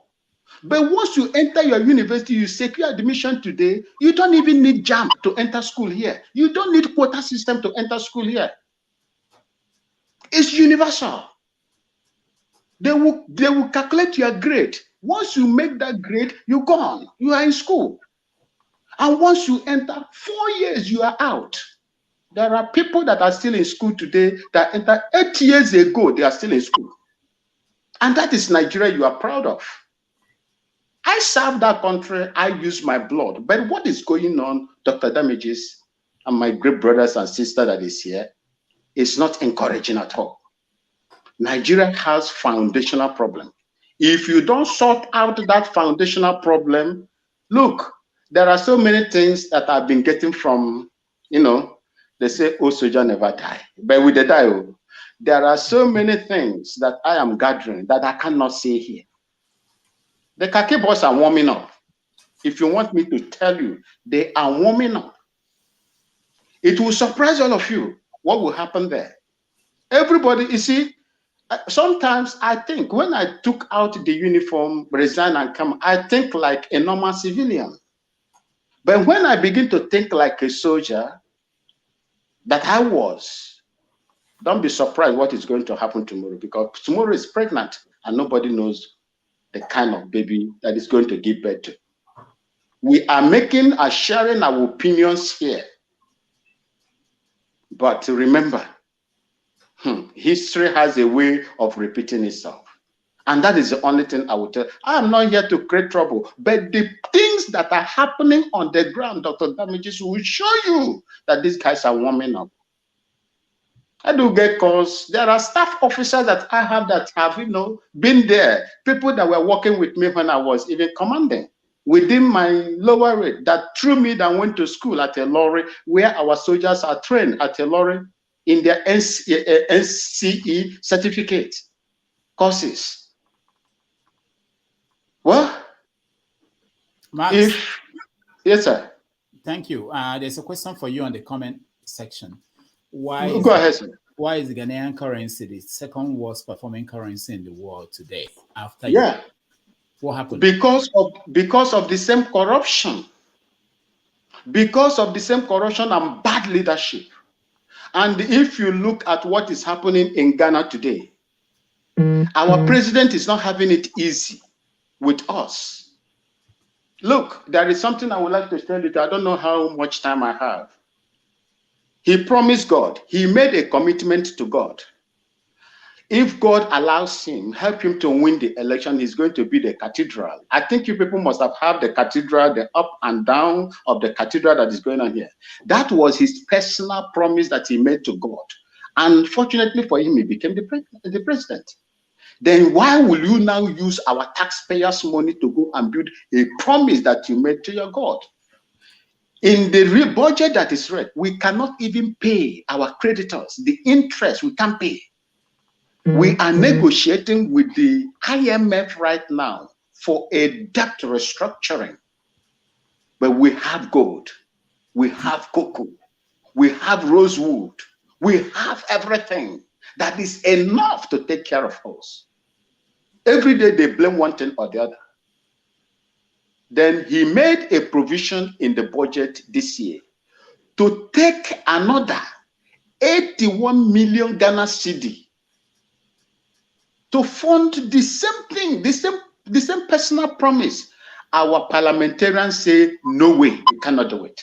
And every work on that cathedral must cease, and it has ceased, and that is how it is. We have spoken, and that is how it's going to be. But in Nigeria, no, you cannot do that in Nigeria, because those you think you voted, you didn't vote them. The result was written, and they go in there. Example is Imo State. A man that scored 4 positions now came in. Even the court, the Supreme Court, that analyzed the figures. In fact, what they gave was more than the number of registered voters in that particular state. That injustice was held, and that is the reason why Imo State is boiling today. And for my brother Omori, that said Simon Ekpa is recruiting people, and my brother Kene is recruiting people, that is far from the truth. And I hate it when elderly people like that make such comments. Mazi Simon Ekpa is not recruiting anybody. The ESN you saw there, let me tell you today, my brother, just give me a few minutes. The ESN you see there today was established by Nnamdi Kanu after majority of our people were slaughtered in their farms. They were outrightly prevented from going to farms. If you look at the satellite pictures Simon Ekpa published during one of his broadcasts, you see the settlement of these Fulani herders inside our forests. Forests were taken over. And what prompted the setting up of ESN was because a young girl that was not even up to 18 years was gang raped by these people on video. And later that lady died. That young innocent girl died, probably a virgin, died after being gang raped. Mazi Nnamdi Kanu said, no, this thing cannot happen. Our people cannot go through this. He set up that thing. In a Wamufu recently that happened, police, all of us know the story. The commissioner of police told his lieutenants to leave and go into the barracks. And immediately after that, Wamufu was attacked. 7 hours consistently. They called them, they refused to come. They called the army refused to come. They called the police refused to come. Then the ESN came and did what they did. You saw the people, the videos, the pregnant woman that was eyewitness that was narrating what happened and how ESN came. These are not government actors. These are vigilantes that are set up to guard and protect our people. But immediately after that, suddenly, mysteriously, a call went to 82 Division, and the Major General there commanding 82 Division sent soldiers into that place and began to burn down people's houses. Nobody complained.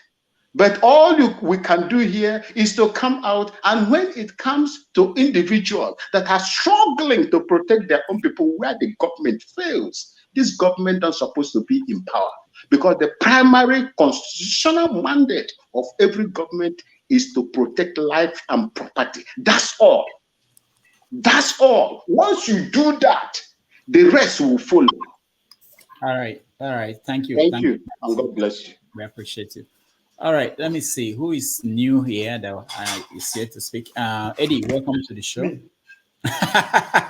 You are going line by line. I didn't speak. No, because we can't do that. We have about 30 minutes, and we have to finish the Atiku thing and then do what's keeping you up at night. Doctor, I'm new here. I'm new. Oh, you are new. Ovia is new. Ike is new. I've not seen you guys today. Eddie, welcome to the show. Good evening, Doctor. Good evening, everybody. Yeah. Sorry, I came late. I had some things to do. Okay. Although I've been watching from behind. Talking about Atiku. Our people say intergreen whatever that means.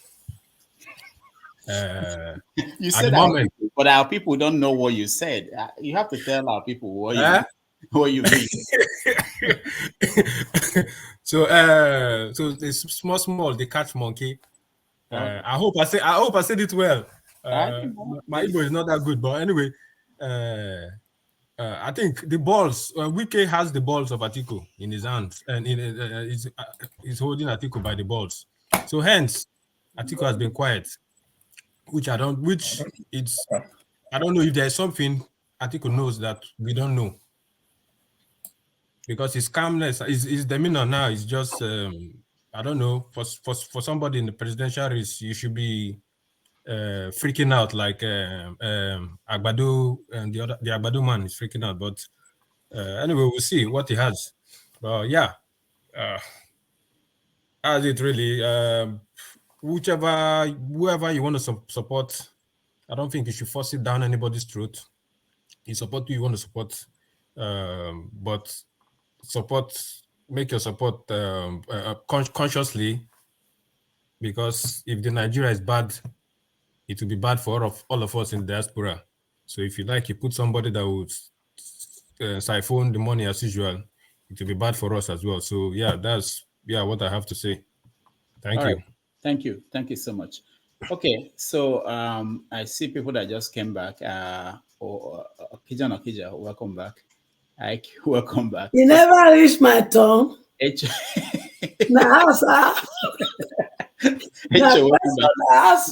I'll go to forefathers first. I'll come to you. I'll come to you guys. I just want to make sure you know. Justice, welcome back. Forefathers, go. To say something about Atiku, I think all I heard about them this week was arguing between themselves and the Tinubu campaign. And we saw the guy, pretending to be fainting. That's like trying to emulate how Tinubu is acting when he's ill. I guess what it comes down to is the fact that they are all just as corrupt as each other, and they are not planning to change in any way, given that he's openly saying that he's going to enrich his friends again. The guy, sometimes Atiku, I don't understand whether that guy is a politician or he's just designed to lose. I don't understand it. Because he just says things that are not politically savvy, like I'm going to enrich my friends, elect only a northern leader, and I'm going to privatize Nigerian institutions to the Arabs, things like he says things like that, and he doesn't think about the repercussion at all. And then he goes on to break his party up. Basically, he has not done anything to heal the party. So far, he hasn't taken one action other than have meetings. He hasn't taken any concrete action to bridge gap between himself and the so-called G5. So on that one, it's a bit of a lamentation for Nigerians. And this week too is not a very good week, because most of the things they are talking about this week was about personalities, nothing about what they're going to do for the country. And it's a very, very disappointing episode, because if anything, what build, if a quarter of it is correct, is explosive and very disturbing. That somebody like Tinubu, that wants to run for office, is afraid that he could get killed when he gets into office because of policies that he's going to implement for Nigerians, for the greater good of Nigeria. then why is he running for office? You are 70-something years. Why are you running for office if you're afraid that you're going to die? You should be able to do what you need to do for the country, because that is the purpose of leadership. And I fear that Nigerians, we don't understand what leadership entails, that it requires sacrifice, that when you are going to do these things, your life could be forfeit. Not only your life, your family's members' life could be forfeit. We all had that experience. I think we take leadership as a joke. We don't understand, and somehow we've lost touch of what it truly means.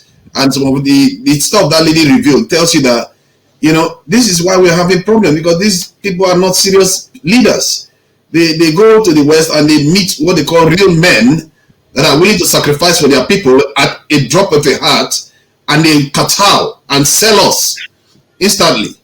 And I don't understand that, because that's why I keep calling for transparency, because some of all these things that are going on beneath this thing, undercover, in secrecy, people don't know what is going on. Look at the CBN released currency, and it's not going to the people. And people like the Abado people are saying they are trying to sabotage them, because they know they stashed so much money into the economy, speculating and undermining the Nigerian economy, and the CBN is trying to repair the damage, and they hate it, because they know that they are not going to make as much money as they were making before. And it tells you the power of the CBN. Nigerians don't even notice it, and this is it's very frustrating, because I know it's not necessarily their fault. There has to be things put in place for them to notice these things. But the CBN is making changes that could surpass anything that EFCC can ever be able to accomplish. What it's trying to do is kind of move the transaction from cash to electronic, and if it moves to electronic, it can be tracked. In other words, it will reduce corruption and to make things more transparent. So, but these guys don't like that. This is the tussle that is going on at the top, and that is just one aspect of the problems we're having in Nigeria. Look at accountability. We heard that people are stealing our oil. Has anybody been brought forth to as a name for the oil that has been stolen? Terrorism. We heard that there are names of people that are sponsoring terrorism. Have we got any name? Has anybody been charged? No, not. And nobody is asking. There is no institution, nothing there holding anybody accountable. And we are talking about personalities. And for me, that is why when I talk about these things, I focus on transparency and I focus on security, because those two things are vital for a nation that is as diverse as Nigeria, and as a nation that is as distrustful of each other and their leadership as Nigeria. We need those things, because it's very, very important to the survival of our people entirely. It's a serious problem. Thank you. All right, thank you. So let me go to Okija. Next one will be H. Let me just prepare people's mind. HO for Ike. And then we do what keeps you up at night. Then.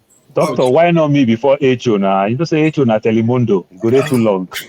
Wait, they give me title. Thank you. Because title that they pay money, they collect, and every day I just they get different title. Manager, not to them all. Because go take a it's not your turn yet. Okay, I'm going speaking. Okay. Actually, maybe because I'm a veteran of internet war, so that's why I'm not perturbed when people say that opinion that they attack them. I don't know why somebody said a word to you and then you cry. You want to cry. You change your mind. You want to vote for someone. Someone attacks you. You want to change your mind. That means you're not rooted. We fought this war. That was how I met Dr. Damages. And all the time they say obedience this, obedience that. They attack me, they this. But what about APC and the PDP supporters that they use gun, that they use machete, that they use stones? You people don't talk anything about them. You just complain about your obedience that they attack you. I said things about Showere. Rudolph posted something on Twitter and I replied. They've been attacking me. I don't care if I have to go out there, defend myself, attack them, and then do other things I'm doing. If you're not ready to do that, if you're not ready to be attacked, just stay at home. Switch off your phone. Don't just go on the internet. Don't go on social media and post anything. Social media is where people make you feel bad. If you don't want to feel bad, stay. Don't go there. So that's what I want to say. So I don't I hate when people start begging especially here, begging people to say please support us. Let them vote for whoever they want to vote for. Let Nigeria mess up until our heads clear. Stop begging people to vote for Obi. If they don't want to vote for Dr. Damages or whatever, let them go ahead and vote for Dr. Damages. Showore is not even going to win up to 50,000 votes. So let him go away with his vote. Let his supporters go with their vote. So please stop people who support Obi. Stop begging them to support Obi. I mean, we are trying to, give, trying to see, trying to, I don't know what your people are trying to do by begging, saying that, what's the Showore should support Obi. Why should you be doing something like that? What is the work? What is the electoral work? Nothing, no value. He's not bringing any value to the administration. He's not even going to be a good minister, because he's just going to be fighting. So I mean, I don't want to dwell on Showore, but stop making me angry, by doing all those things. But you have to, first of all, another thing, Atiku. I mean, the problem with Nigeria is that the problem with Nigeria is that we've been educated. I mean, it's not Nigeria, it's everywhere because so people supported Trump. They knew he was not good for the system. He was not good for the presidency. It was a security risk, and so they supported him. People that went to school, people who were who advanced people, who knew about diplomacy, state security, and everything. They supported him. So in Nigeria, but then it comes to Nigeria, whereby Electoral is dead. Okay, for instance, let me give you an example. In the north, they, because in places where they think Peter Obi is popular, they use his face to print gift package, to do gift packages, PDP logo. I mean, I mean, that's to tell you that, they look down upon people, they are giving this, that they don't know anything. So to them, they want to win at all costs. It doesn't matter how, because they know they are people who are going to vote for them. So I mean, it's a difficult situation. I mean, we can come here every Saturday and do this and do that, but I don't know. I don't know where to start. I don't know what to say because, yeah, Peter B might be popular, but his purpose is not going to win. Because of he doesn't do all the shenanigans they do. These guys, they are masters. They know how to, what to do. They know how to get those people they're looking for. They know those people. So it will take a miracle for Peter B to win. All right, thank you. Just an announcement. Tomorrow on 90 Minutes Africa, we have the presidential candidate of the African Democratic Congress Party joining us. So please, if you can join us, it would be good to hear him. They think it's going to talk about the strategy, the game plan, for him and other third party winning this election. All right, Echo, the next. You see, when they come here, they fight ourselves. I go remember the book when my pikin Dele Farotimi write for us. Do not fight in their war. If you never read that book, go and download it or buy it and read it. You go save on this headache. Because I know say after this meeting, some of us go drink Canelo or ibuprofen to cool down the headache. Why will they die for the war?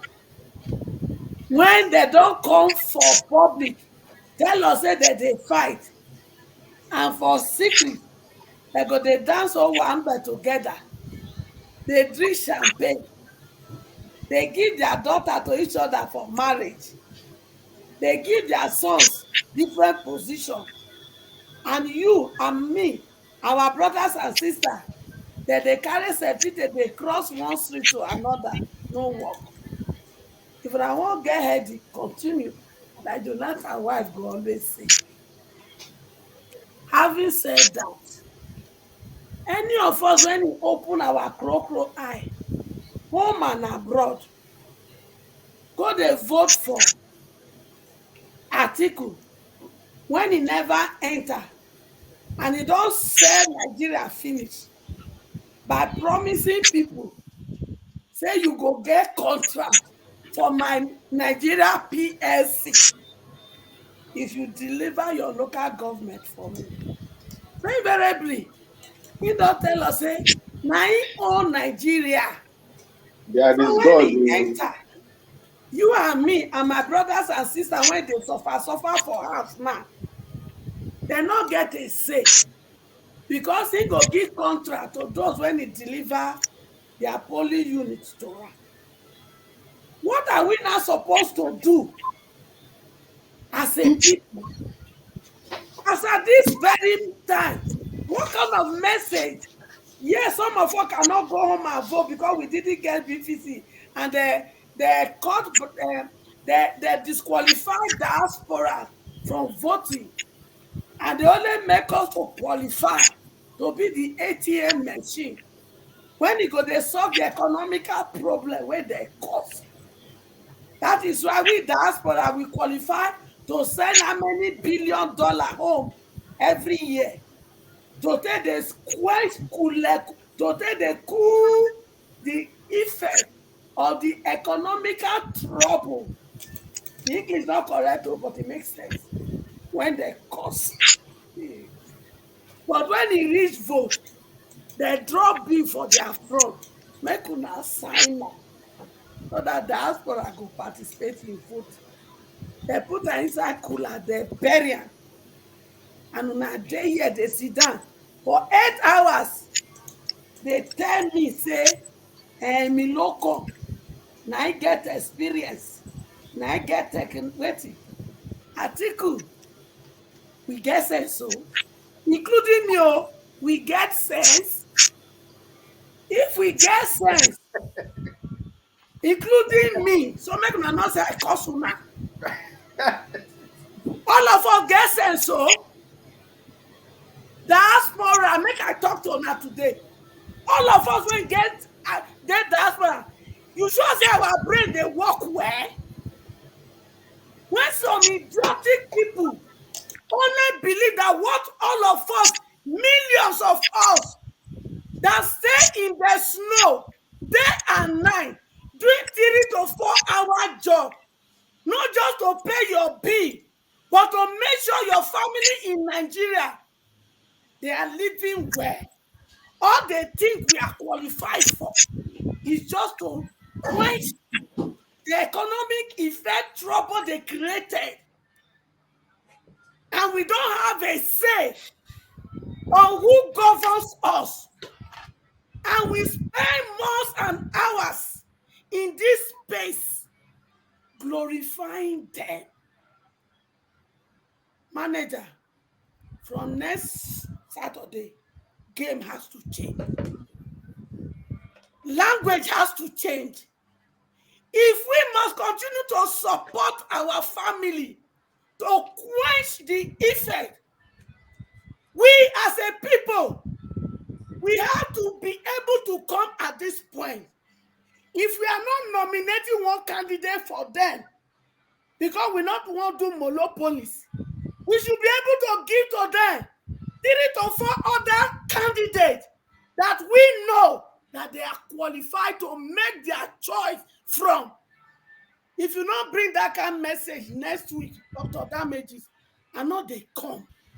I am done with this game. The remaining period when we get, we can change the narrative. So, make una vote. I don't submit my Pikin Showore. And the one where my children support, now, Obi. So that those 3 candidates, if you get another one to add, make una order. From next week, the message will change. Because I am tired to be ATM. I am tired to be ATM for the pain and trouble they cause. All of you, are you doing one job? You don't enjoy your leisure because you must work to pay your own bill and to support family at home. Is that what Papa God created into this world to come and do? No. Thank you. Thank you. Change this, we must change the situation at home. Thank you. Thank you, Echo. When we have staff meeting, I will invite you so that you can help us plan what you have in mind for next week. I have no idea what you have in mind. When we have staff meeting, I will invite you to help us plan it. Some people don't know that we plan what we are going to do here, even though when we come here, something else happens. Paul, you're next. Doctor, I don't tell you, say they put HO before me. Now, I don't make me the reason like Tinubu now. I don't forget my line, my script. Before I'm going to go do Bulaba Bala Blue. I don't tell you. So, doctor, there's this conspiracy theory that I'm thinking, not from any source. I may be wrong, and equally I may be right. So my conspiracy theory goes this way. Doctor, just imagine. Hold on, Paul. Okay, go ahead. Okay, so just imagine Tinubu went to Abeokuta and insult President Buhari, talk all type of things, finish. At the end of the day, Tinubu went ahead for the primaries and Tinubu won. Don't you think it's a strategy after Buhari must have promised Osibanjo presidency, must have promised Lawan, must have promised so many people, and Tinubu went there and do this thing, Buhari couldn't say anything. And suddenly, Tinubu also went back again to Abeokuta again and said another thing again. Because Buhari couldn't say anything. Then from the interview that they granted Festus Keyamo yesterday in TVC, it's just kind of funny because the way the Northerners behave, this funny way they behave, this their way. Buhari truly must have cried 3 times losing that election. And Tinubu successfully make him achieve that place. We don't know whether Buhari want to pay Tinubu back. Also, not to make people feel bad because Tinubu is campaigning based on what he achieved in Lagos, not with Buhari's government, for people not to criticize him very well. But Festus Keyamo said something. He said Tinubu may just be, Buhari may be Tinubu's joker. The last minute, Buhari might support Tinubu. Because I keep wondering why Tinubu is insulting Buhari like this. And Buhari is not doing anything. It's kind of funny to me. I may be wrong, I may be right. This is just my thinking, not from anywhere. I find it because the way Tinubu is going, it's kind of mind-boggling. It's just shocking. Well, what do you want Buhari to do to tell you that he's angry? No, doctor. Buhari is not supporting Tinubu in public. Buhari say vote for the right candidate. Buhari say don't vote for corrupt person. He only, like Kene will say, he only reluctantly supports Tinubu once in Adamawa State. Other than that, he never. So when people talk all those things that they off the mic because of that, Buhari went to Lagos. Buhari have mic anywhere to talk about Tinubu, but he has not been saying anything. So we don't even know whether behind the scene, maybe last minute, he will come out and support Tinubu before people like us will try to diffuse everything to criticize Buhari. It's too late. People will just follow. Then also, the northern vote, the election that we practiced in Nigeria for a very long time, is a 2-party system. So which means it is either from the north and the south. So if you are coming from the north, good percentage, you have the northern vote. That's why we keep saying that Buhari has the 12 million vote every time he comes, because he has in that northern vote. But in this case now, we have 3 strong people that is coming from the north. So to some extent, that vote too may be divided because it's a 4-party system. Konkoso is still strong in the north. He may not be strong in any other place, but he's strong in the north. Atiku is also there in his own way with his money bag. Tinubu is also there with a bigger money bag plus the gang dollars and the likes. So it's kind of funny. So I don't know. I may be wrong and I may be right. But I just think that Buhari is also not being fair to us, where he's taking his own stand, like the way Obasanjo take his stand, even call late Yaradua Umaru in Germany, Umaru. But Buhari is just being diplomatic with the way he's doing his thing. So on that ground, it's kind of shocking and shaking to me. I don't really know the way the country is going, but I just felt these guys, they don't mean well for the country, truth be told. They don't mean well. And I feel the pain of the obedient, why they are saying all these things. And then, doctor, when I see the obedient people, let me insult some of them. When I see the obedient people, some of them don't really know politics. They have what America will call freshmen. That's why they are so sentimental and the likes. Of course, some of us want to support Obi, but how do you win election? You need that independent voter. You understand? You need that swing vote. Those undecided voters, how you can convince them. You understand? Not to insult them. I don't need to support Obi 100%. If I'm in Nigeria today, if I have my PVC, I love Showore to the call. But I want to give Obi down my vote because I know Obi have a better edge than Showore. but nobody will insult me to say because I criticize Obi, I stand to be corrected. I will criticize Obi. You understand? It is only normal. I will criticize Obi if you ask me. I will judge Obi. That's how leadership, that's how things work. And ever I will criticize Obi for all I care. So people will not tell me that, oh, you don't have the right, you don't have the guts to talk anything because of Obi is the only transparent person. Who said so? Did anybody from Lagos did visa to go to Anambra State when Obi was governor? If Anambra was booming, why people in Zamfara, Anambra, Enugu, Bayelsa, everybody don't run to Anambra State to say, Anambra is the new Dubai, is the new London, is the new New York. Come on now. Obi did well, yes. You understand? But we can challenge him for so many things and we can criticize him so that he will understand that the people are not that gullible. You understand? Because some of us are so gullible to vote for the same Buhari, this same sentimental way that is transparent, is everything. Look at what Buhari gives to us. So my obedient people, make on our pipe low, or still be the freshman, or still they learn the politics. We will run the game. We know what they talk. It can only get better. All right, thank you so much. Let's see, Ike and Justice, and then we do Ovie, and then walk you see up at night. That's it. Ike, go ahead. I have to go. Yeah, Brother Paul, let me give you an information because you said that the people who support Obi said they cannot criticize Obi. It's a lie. Mr. Obi said that if you want to work for me and I call you into an office, and every time you tell me good news, you are not going to work for me. What I want to hear from you is to criticize me. Tell me what is bad. I want to hear bad news. He said it everywhere. And he did it when he was the governor of Anambra State. Another information I want to give you, Brother Paul, which you will agree with me. If you are truly a Nigerian, the hardest state in Nigeria to rule is Anambra State. Because everybody is a king in Anambra State. Everybody is a billionaire in Anambra State. So you don't look at Mbadinuju. Mbadinuju was a disaster because he was following the Godfathers. And Peter Obi came. Nobody gave him a chance in Anambra State. But look at what he did with all the whole Godfather. That's why they are still after him up to today. So that's one simple fact I want to tell you. Peter Obi is not that man who say you can't criticize me. No. He said if you're my commissioner and every day you come to the office, you tell me, oh, everything is, I will fire you.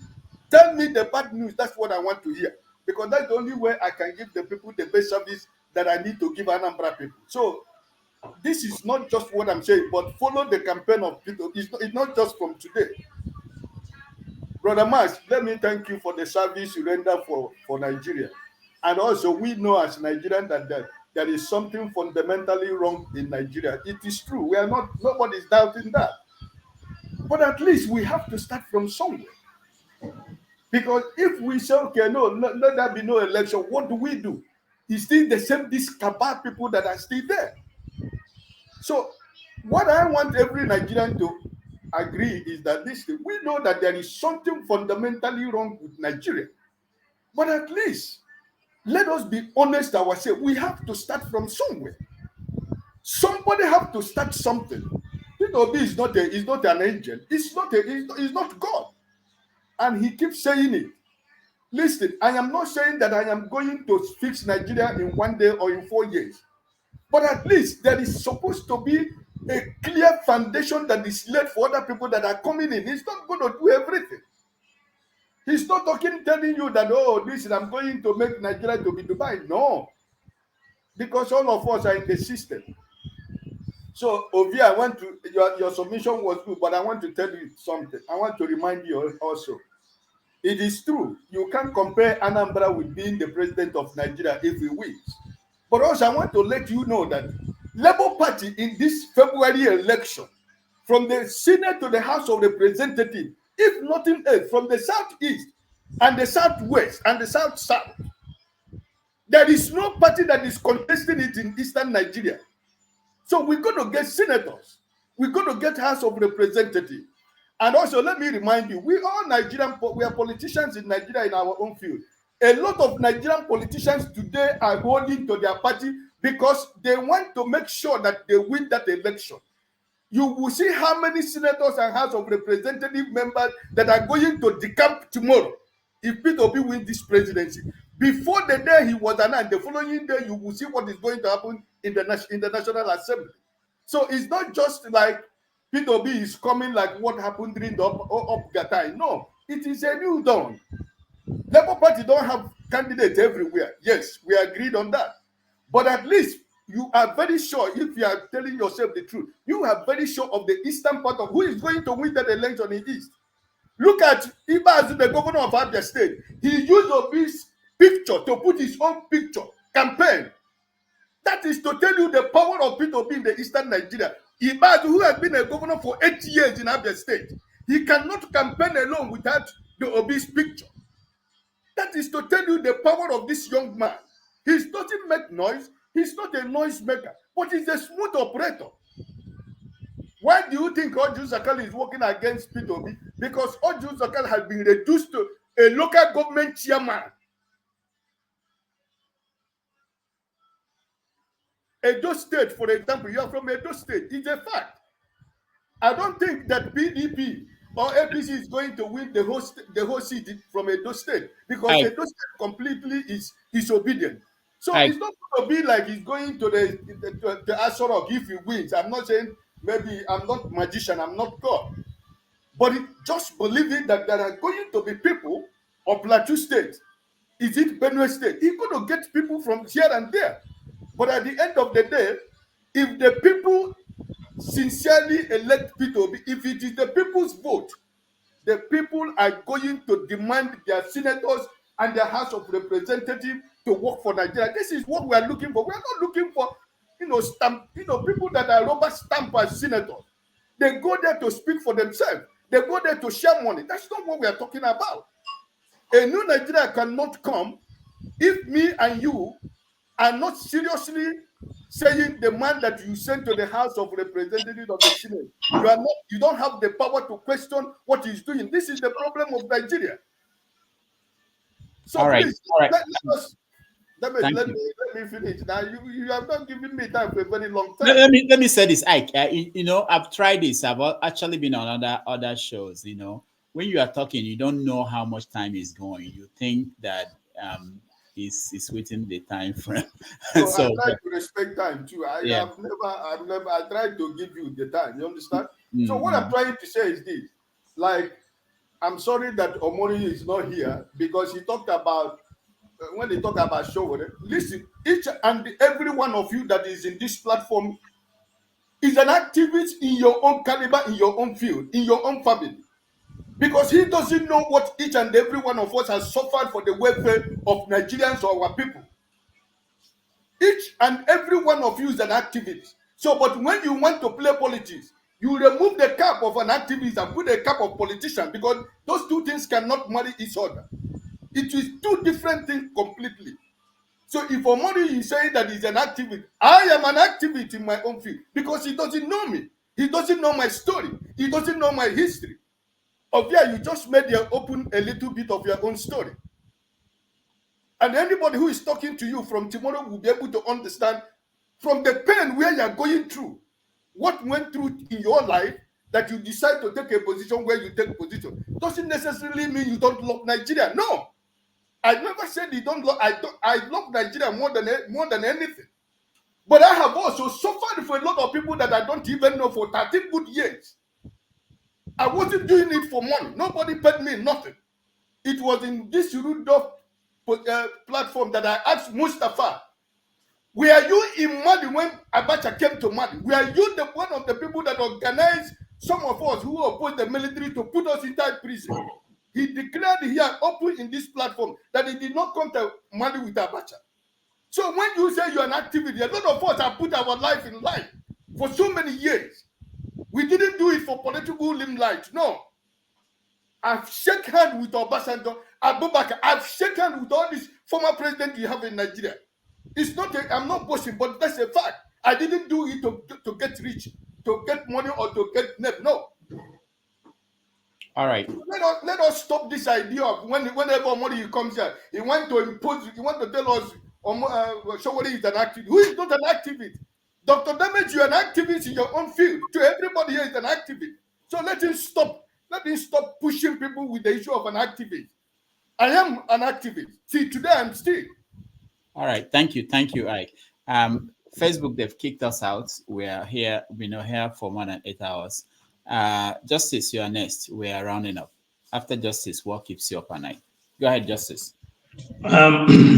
Thank you, Rudolph. When I listen to everybody on this stage and outside the stage and everything going on in Nigeria, the question that comes to my mind is it the Nigeria that I know, that I live almost over my 32 years in it, is what people are saying? Or is it another Nigeria? Or is it the Nigeria that I was in? The last time I went to Nigeria was March 2022. And I was able to move around from Port Harcourt to Owerri to Lagos. I even get to the point of moving to the barracks of the military and the police in Lagos. And I see how people live. And when people are making analysis of how Nigeria is going to be better, I'll be asking myself, within these 8 months that I left Nigeria, is there any miracle that have happened? And then Nigeria is on the path of becoming the world's largest economy. When I look at when people analyze the thing Obi is going to bring to the table, I ask myself question. I'm married from Anambra State, and I pay homage there when I go, a place with no road, and they tell me Obi did well. Obi lived in Britain for over 10 years before becoming Anambra governor. Obiano lived in Texas before becoming Anambra governor. And you go to Anambra, and Soludo is telling you that we still need to clean up. We need to chaya. And I'm asking people, what did that miracle that Obi did that is going to put us in that quagmire of Nigeria he's going to present? Singapore is not up to the population of Anambra. Hong Kong is not like the population of Anambra. But go to these areas. At least if I'm giving myself as an example, if I want to praise any of these people, I'll praise them based on where they have lived. I have lived in California, Southern California. I have lived in Vegas. I have lived in Hong Kong. So if I want to place a comparison of a nation or a state in Nigeria that I rule as a governor, I will be comparing it with like Singapore or even Little London. So if Obi did not give us a picture that looked like Little London, anybody coming to tell me that he's going to do miracle in a whole Nigeria with dangerous diversity, you are deceiving people. And how long are we going to continue deceiving people like this? Our children are dying. Our mothers are being raped. We don't have any opportunity. People are jabbering every day. And I ask this question, what is the difference between the Jabba movement and the separatist movement? It's just the same thing. But we are here deceiving ourselves that we are going to election.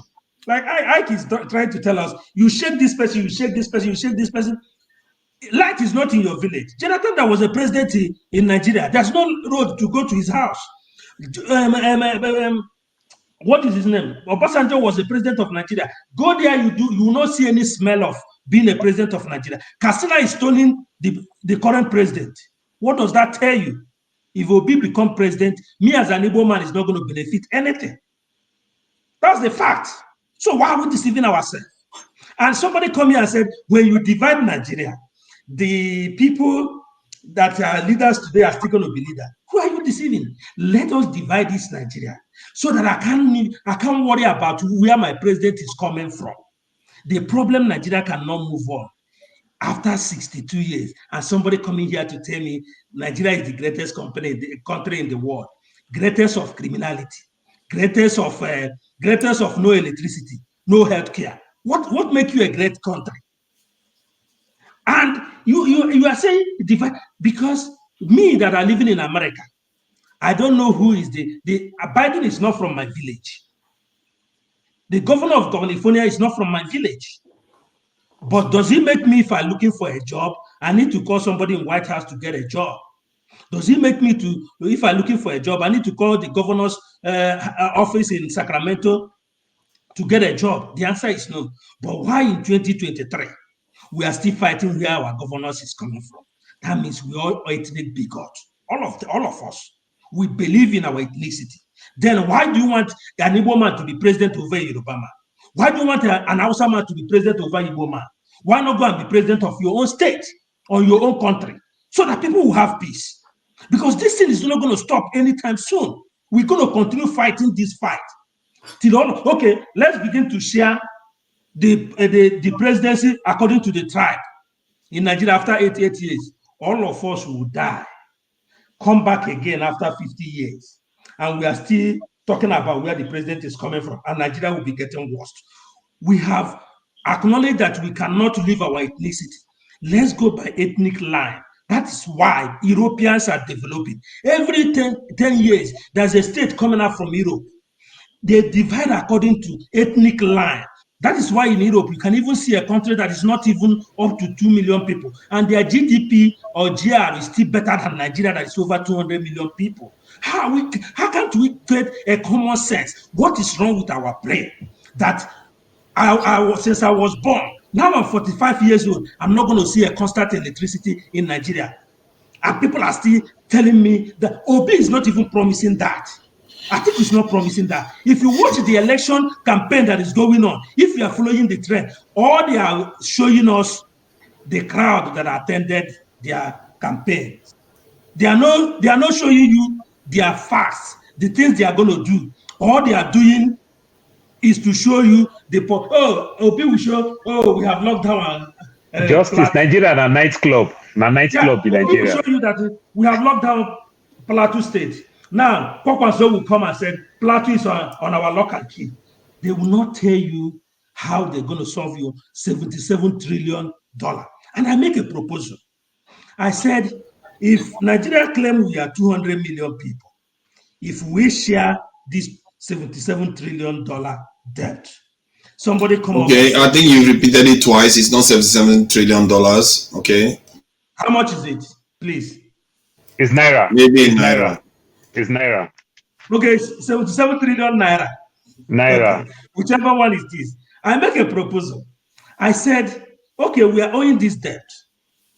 If we share it among the 200 million people in Nigeria, according to Nigeria, because we are lying to ourselves. We don't even know how many people we are in Nigeria. That is a lie.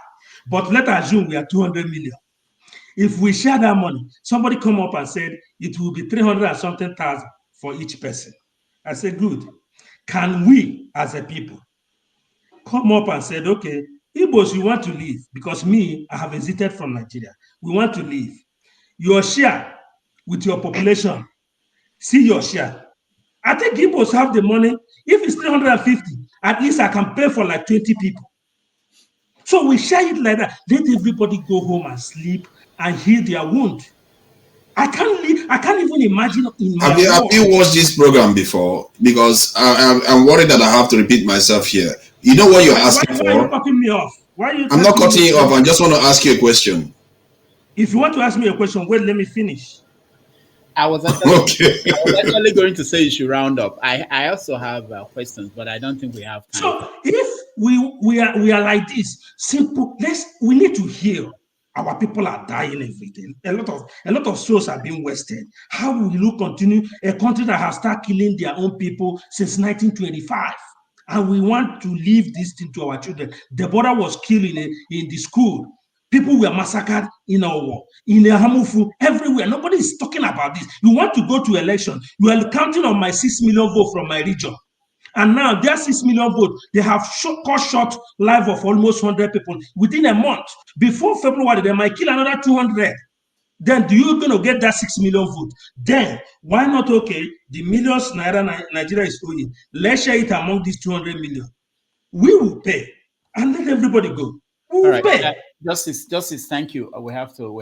You go pay my own portion though, because me are not this is back to the future. Justice, this is the good thing is this. This is an open forum. We allow everybody to come here and air their view. There are so many things that I would like us to discuss based on what you said, but that will be another day.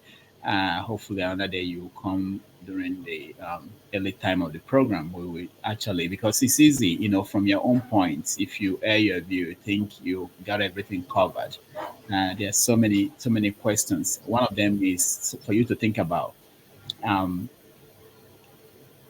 Everybody here, we all have different opinions about what should be the solution. The point is for us to convince more people. It's just like the people running for office. Their job is to convince people to vote for them. So if you believe that this is what you think is the solution to the country, your job is to convince people to be in your own position, to agree. When you get majority of the people in the country supporting you, that will be the position of the country.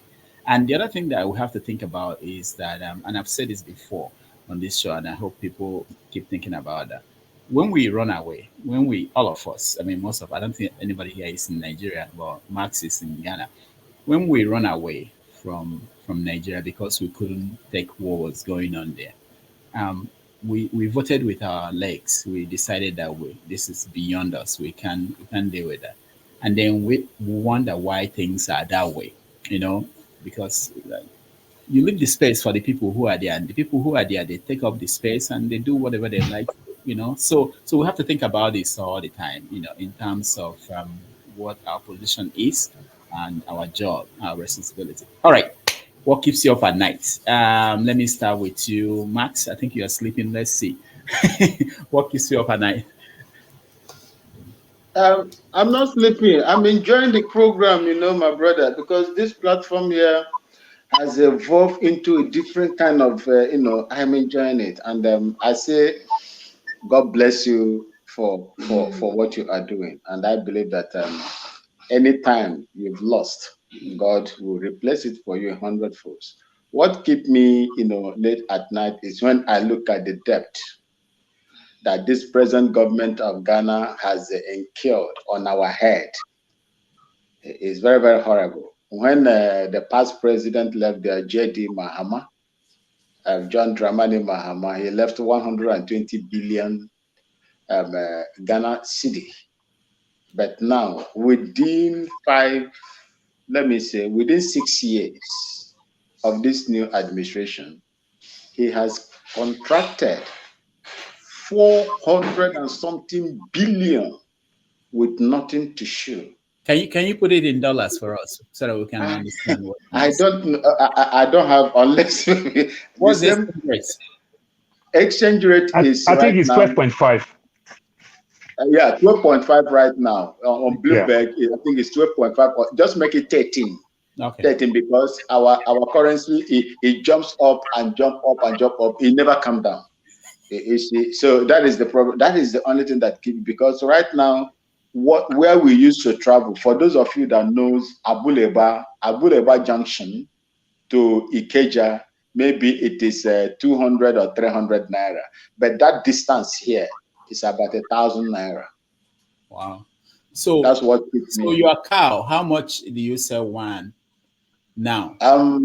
If I have a 1-year bull that is kept for beef, injected for 1 year, it's around, if I'm selling wholesale, it should be $850 to $1,200, depending on how big the cow is.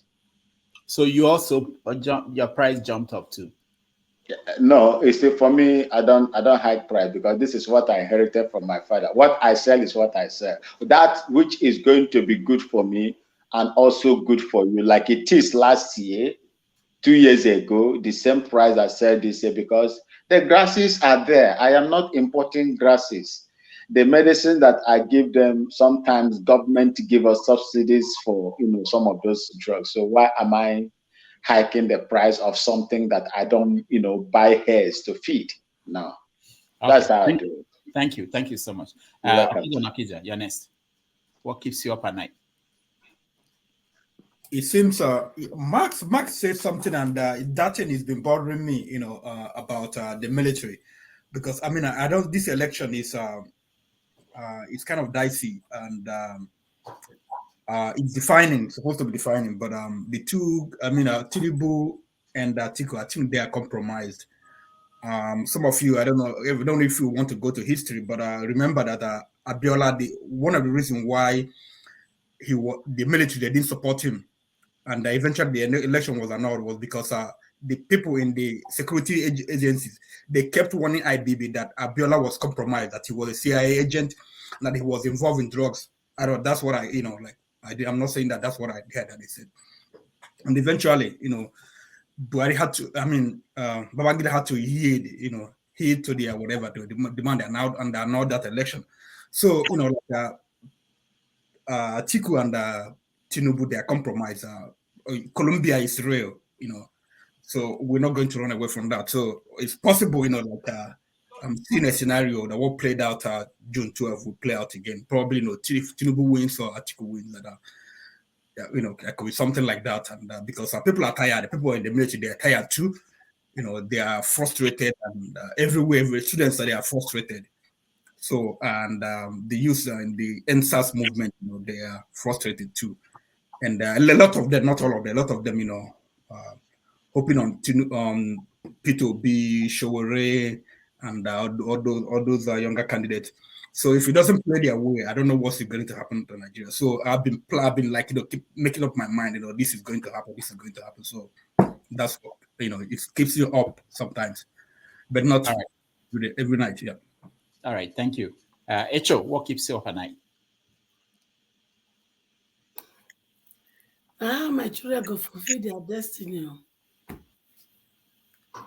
3 days ago, I was in a distress, a very big one, because the life of 24 young ones that needs to go to Malaysia were in my hand.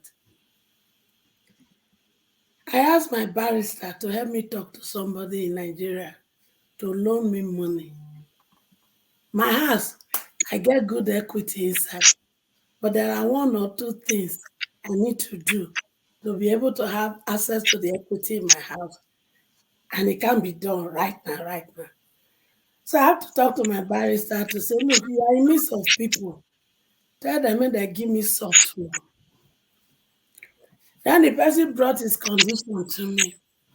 And one of the conditions is for me to drop a vehicle so that they can use it to give me money. Then I said, okay, barrister, reach out to Tony. Let us bring the Lexus that we wanted to sell. And the news that got to me was Tony sold the car, spent the money without me knowing. And hair went gaga. I said, okay. I reached out because I had a discussion with the person that wants to give us money, 3-way call with my barrister. And I was sincere. I put everything. I told him we will not get money, we will not get collateral. The car we want to able to give to is not up to the money I'm looking for. But there is things I want. The only thing that we have that we can't place currency to it is trust, integrity, honesty, and accountability. Upon that, we have built Andamo charitable organization in Nigeria and in US. Upon that, we established ADG Sport Academy, of which platform these children are traveling. I have my integrity to add to it. Barrister Wasu has his integrity to add to it. Barrister Wasu is a Muslim. He has not seen me face to face, but he has been working with me for the past 3 years. Among him and other Christians, title Christian that came to work with me, but I can guarantee you, every of the Christians has duped me one way or the other. But this Muslim guy has remained steadfast. So we brought our integrity on the table. Then the person we asked to go and take this other car, Toyota 4Runner, to bring to Abuja, now send me picture that is not Toyota 4Runner. My head scattered. Does it mean Tony also said this 4Runner? So I couldn't be myself. start yesterday. Until yesterday, throughout the day before yesterday, until yesterday morning, barrister snapped the picture and sent to me. It calmed me down. But then the vehicle does not worth the amount I'm looking for. I'm looking for 15 million naira. Vehicle does not even worth 2 million. So I went back to God. I said, Father, if you don't do something, the life of 12, 24 children, their hope will just be dashed. I not send myself, oh, now you send me. How you want to? I'm not certain. But the hearts of kings are in your hands. The hands of Mr. Ima and his friends who will help me, they are in your hands. Do what you know how to do best. This morning, we had a good discussion. Madam, we can't give you 15, but we have 10 million. I said, okay, let me take what you have. I will look for the remaining 5 million. I don't know where it will come from, but I'm trusting God. So if God is touching your heart to look for somebody to loan us, please do. It is money we can pay back as soon as they enter into Malaysia.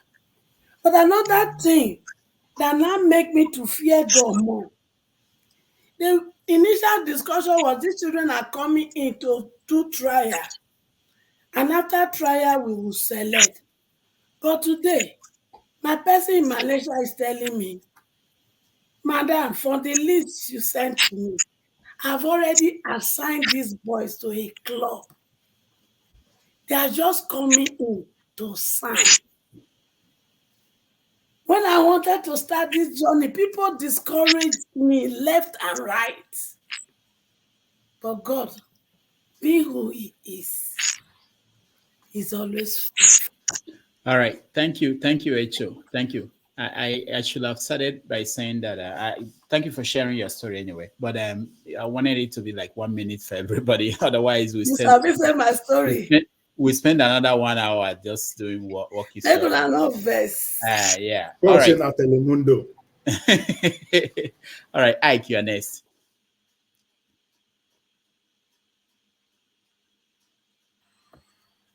Well, what kept me late in the night is when you look at the 77 trillion naira debt Nigeria is owing.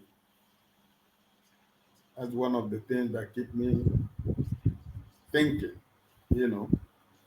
Even sometimes you forget your own personal family problem where you're thinking about the welfare of Nigeria as a nation. And it is sad. Another thing that keeps me late in the night, Max talked about it, about Imo State, my state. Like Madam Esho shared his own personal story. I have to tell you that my sister and the husband and the family invested a lot of money to open a very standard restaurant for them to make a better living.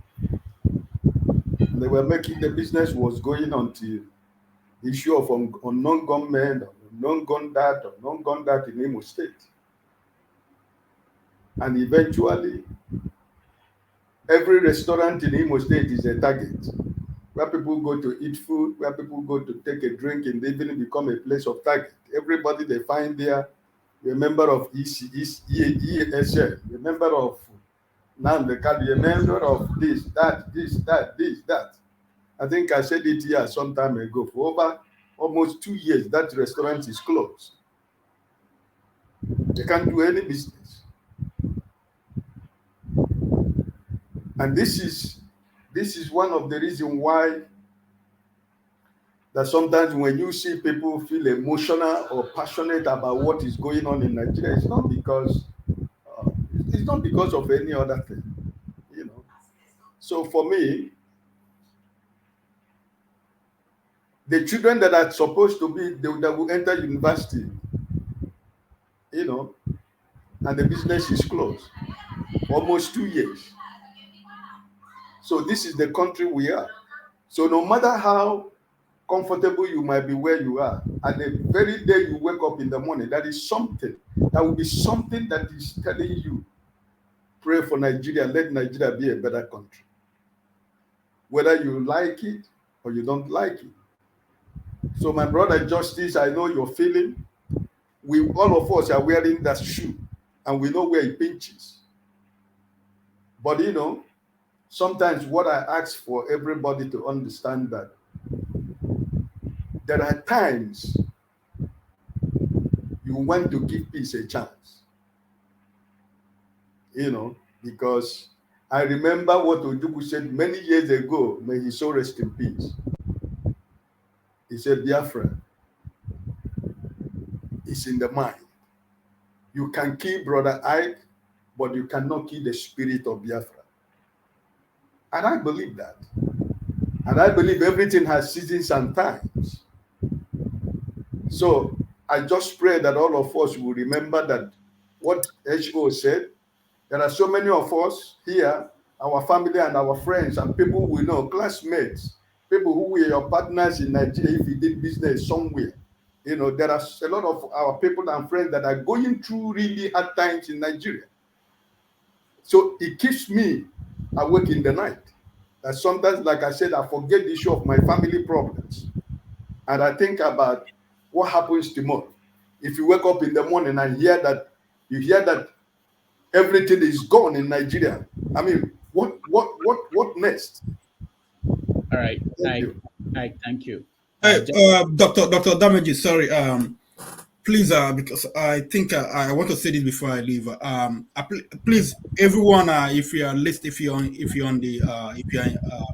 in the room or whatever, or if you are offline, please contribute. We have to contribute. I mean, Dr. Damages, he has been doing a lot of job here. This platform is paid for. You know, someone pays for it, so we should contribute to help with upkeep of this platform. Dr. Damages, I see some people they're giving what you call it on YouTube stickers or whatever.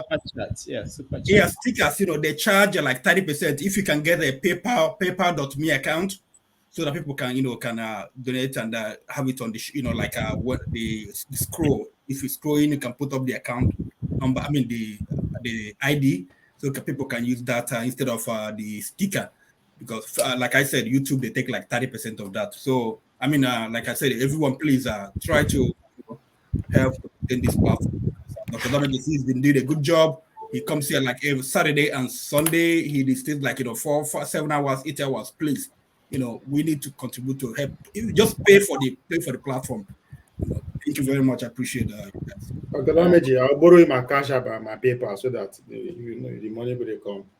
PayPal.me, go get PayPal.me so you can share it so people can. Yeah. All right. They charge like less than 3% or so. Yeah. Thank you, Akeja. Thank you so much. Where was I? Justice, you're next. Okay. What keep me late at night is the way black people reason. He have given me a concern, the way the black people reason. Sometimes I wonder why we reason the way we reason. We hate dialogue. We love talking down on our own people. Because you are not the one leading the force, you have that pull down syndrome. That is one of the problems I have seen that are ravaging our people.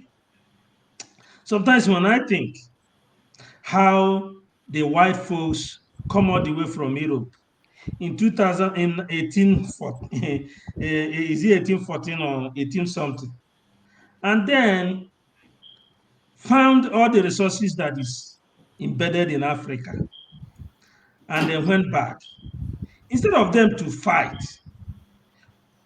the fight of supremacy, who is going to get the lion's share of African wealth, they went to sit in Berlin and discuss without no single black man sitting on that dialogue on how they share Africa. And today, a Benin person who is a brother to a Yoruba man is being cut off as a francophone country. And then another Yoruba man is being cut off and put in Nigeria and tell you that you're a brother to somebody in Castilla, who you don't have the same food, you don't have the same culture, you don't have the same understanding. Your worldview is different. And the white man tell you that person in Castilla is your brother, and the person in Benin Republic you share the same boundary is from Francophone. You and him are not brothers. And this is the fake boundary they have assigned to us, and we keep running with it as long as they push us to run with it. And we have never made progress since that time. At the same time, Nigeria was formed by a man and a woman from Europe called Lugard in 1914 or 1814, I don't know. And these people, when they formed this Nigeria, no black person was sitting with them and say, okay, call us Nigeria. They just decided and call us Nigeria and match us together. We still hold this thing that was alien to us with our blood, with the life of our children. And we cannot even ask ourselves, what was the process of bringing us together? Who gave them that right to bring us together? It's like me arriving in Heathrow Airport and said, I'm an Imo State man. From today, I'm changing the Heathrow Airport to Imo State name. I don't know. They will put me in psychiatric to think if I have mental problem.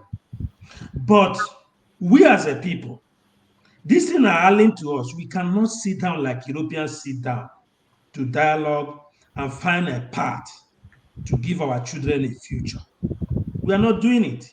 But you can see how we hold Nigeria with two hands, but in our heart, we don't want to accept that Nigeria.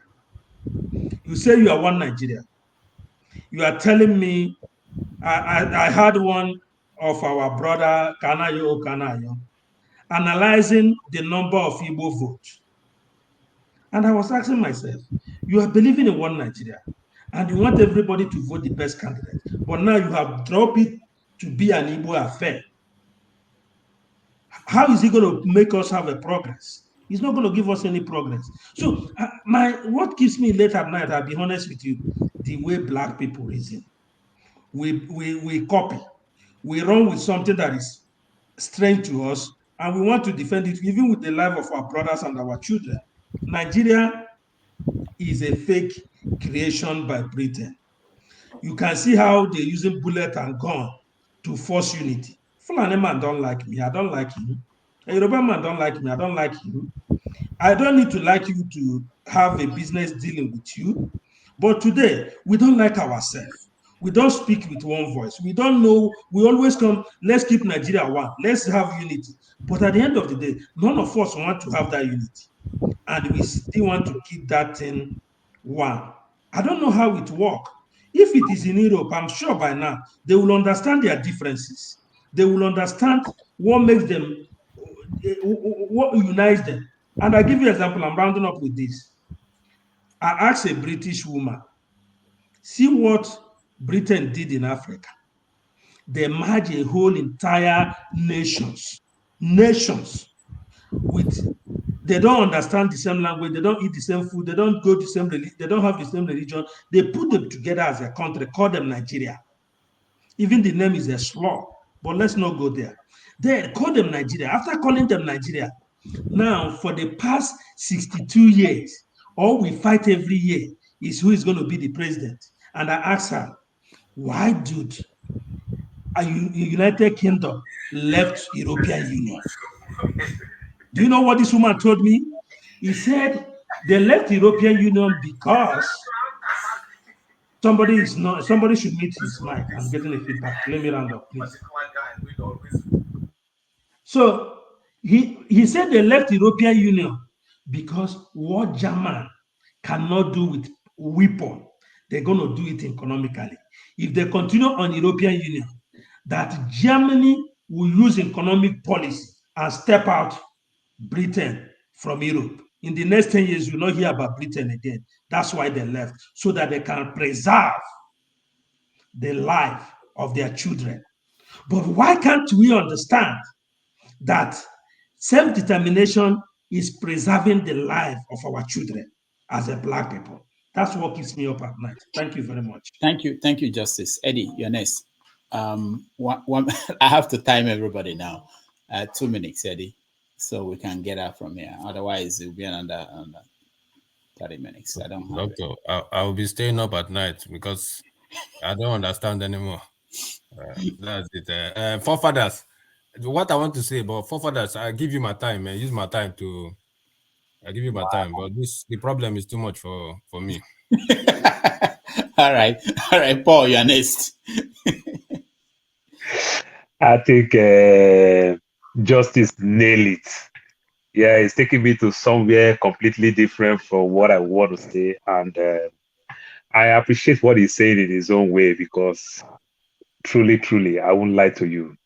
Nigeria, the word called Nigeria, the way we reason and everything, it's a joke. I won't lie to you. You know, today we are 7 siblings in my family. I lost one a few months ago, last year. We were 7. But our reasonings are completely different. And why is our reasonings different? Different places that we find ourselves in, different states in that country, and our religious belief, plus the different churches we attend. You understand? It completely changed our narrative. As I am the black sheep, but funny enough, I don't used to be the black sheep that I used to be, that we understand when we're young. Like, for example, when we're young, the Muslim people give us food when they are doing salah. Of course, we won't eat it. But these days now, they class me like the devil. But if I give them money, they'll take it. you understand? Because the country is tough.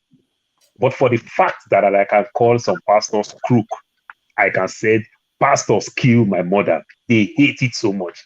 Even when I knowing fully well that these pastors, doctor, don't hate me too. I know you're a pastor. But pastors actually kill my mom.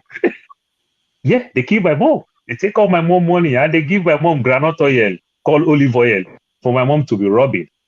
I begged that woman, visa, everything, to come here. She refused. At the time, I even threatened her. I said, Mom, why am I sending you money to take care of my little niece and nephew? But you don't love my own kids so much for you to come see my own kids. Is that my own kids are not part of your grandkids?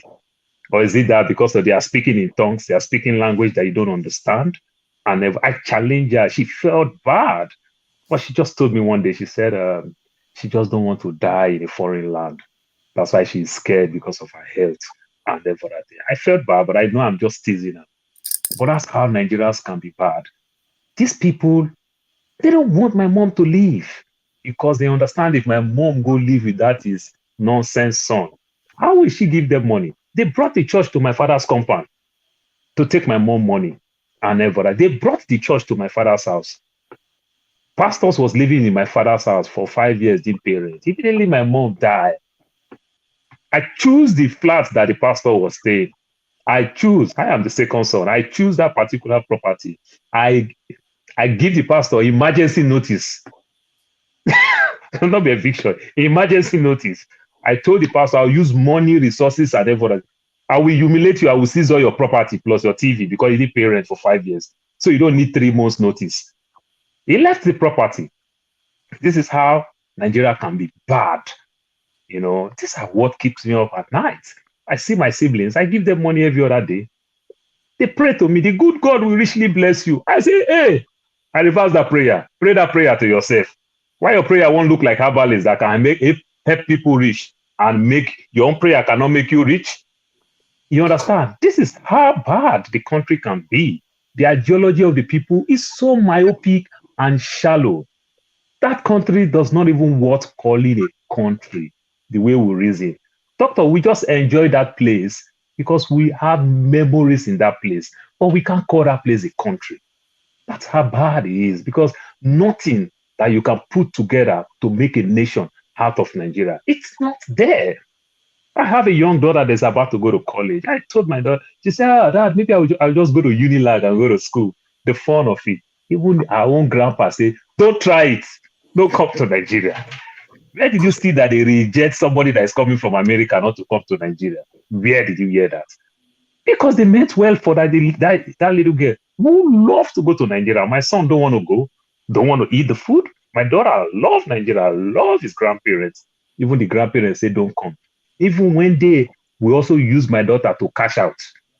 They say, no, don't come for your own interest. Don't even come at all. Stay in America. This is how bad the country can be. This is what keeps me up at night. Wow. Thank you, Paul, for sharing that story. Before John Abba, let me say this. Paul and Justice.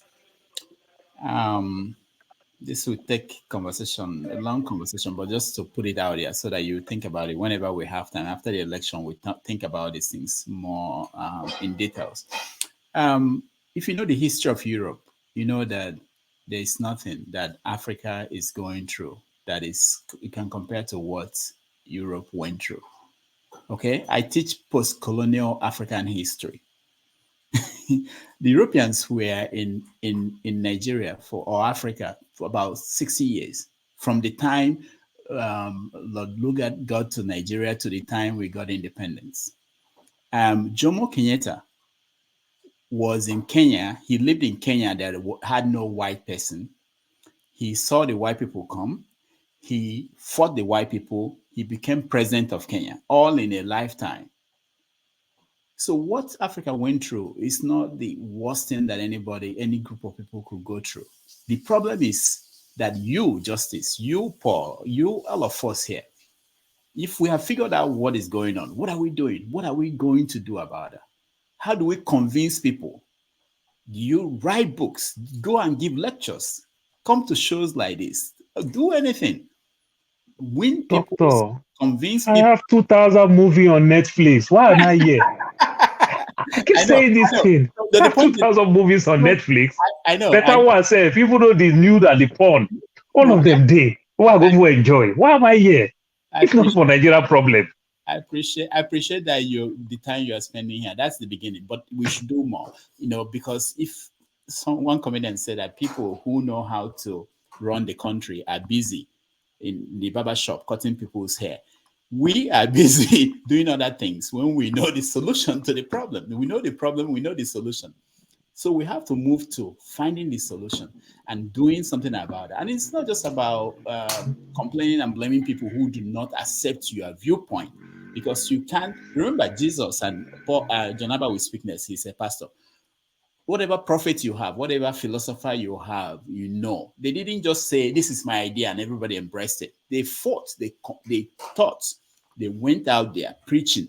Sometimes they won't get any supporter. Jesus didn't get anybody. Most people didn't support his ministry until he died and left. So it may not even happen in your lifetime, but you have an opportunity, all of us, whatever you believe in. That's what I tell forefathers. Maybe in the next 100 years, Africans will be thinking like forefathers. Oh my God, we have to build our security, our military, our police. But now it may not happen. But you have to go out there and preach what you believe in. Keep talking, keep convincing. Don't abuse people because they don't accept what you are saying today. There's no guarantee. Nobody's making it easy for you. It's not going to be easy for you. That's true. Anyway, all right. But doctor, it's true. I understand when you say things like this. I keep fighting. I try to convince people. I try to tell people, don't hate me because I'm saying this thing. Maybe because I'm also privileged. It's like somebody talking about the state of Arizona, New York, New Jersey, North Carolina. These are states that I've lived. You understand? I can sell the state to you. Somebody will say, oh, American time is 6 hours. My siblings will call, no, you're wrong. Let me call my brother. Then they'll call me. They'll ask us, oh, the West Coast, this is their time. This is their time. This is what you do. So when I try to convince some of those people, I don't want you to take me like an emperor. Just take all my word. But the politicians over there, our leaders over there, they've bastardized the minds of the people so badly. I am telling you, so badly. An average Nigerian can't make a sentence without not using God. That's how bad it can be. You understand? But when is the result? Yeah, Doctor, if you have your password, if you have your account, you have everything, you have your ATM in your hand, and you know you have money in that account. If you don't know your password, you can't use that ATM. That's how it is. Python is stealing money. Monkey is catching away money. It can be very, very bad. I don't want to put my family off the line online like this. My little daughter here, she have backed over 17 admission. She's going to college for this fall of this year. one of the best 10 universities in America. She got a scholarship to go there. You understand? Who do I know? Who know me? I am asking you these questions. You understand? Who do I know? Just hard work. This is the result. It's just there for you. You understand? But it's painful. Then you talk to the other people. They pray, say, "I God 90 do and I God 90 do." Doc, I want to tell you one thing from what you said. Just 1 minute, 1 second. You said what Europeans went through, that Africans, what we are going through is not up to what Europeans went through. But I want you to have this thing in mind. Europeans, whatever they went through, they were able to apply their mental toughness to overcome. What is lacking in us today, majority of us don't want to go through that pain. That's why we have Yahoo boys. That's why we have scammer pastors. That is why we have our government stealing our money. Nobody, as I'm talking to you now, that's why people are cashing out through miracles. Nobody wants to apply the mental toughness the Europeans apply to be able to solve our problem. Any day we summon that courage, knowing the pain that have to deal with our mental strength, we will overcome. But the way our government and everything is restructured today, our children will not stop being criminals. Our children will not stop being Yahoo boys. Our pastors will not stop telling you about miracles. I told Pastor Tunde Bakari, let me make it clear here. I told them, because I was a former member of Lateran Assembly, I told them, nations are not built by miracle. Nations are built by men. Okay. Thank you, Justice. We'll get to this. Let's get this. And Doctor, sorry, before I leave, please. I'm so, Doctor, talking about you teaching history, I know you're a lecturer, but Doctor, how many years did it take Singapore to do well? How many years did it take South Korea to do well? Do you know why? Because there is prototype. There are countries to learn from. Oh, because America actually built those countries. I bet. If one goes to Nigeria have good partnership with America too. So leave that thing that you are talking. America also have good partnership with America. Nigeria. I am asking you, it takes America a long time. Why America didn't build 60 years Liberia? ago. I don't understand. 60 years So ago why America didn't build Liberia? Why America didn't build Liberia? You know if you talk like this. Why America didn't What build I'm telling you, because America does not have prototype that they were learning from. Why America didn't build Liberia? We are talking about can destroy before you stay here.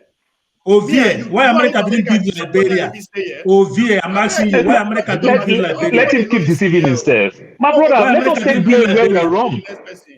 Let's take blame where we are wrong.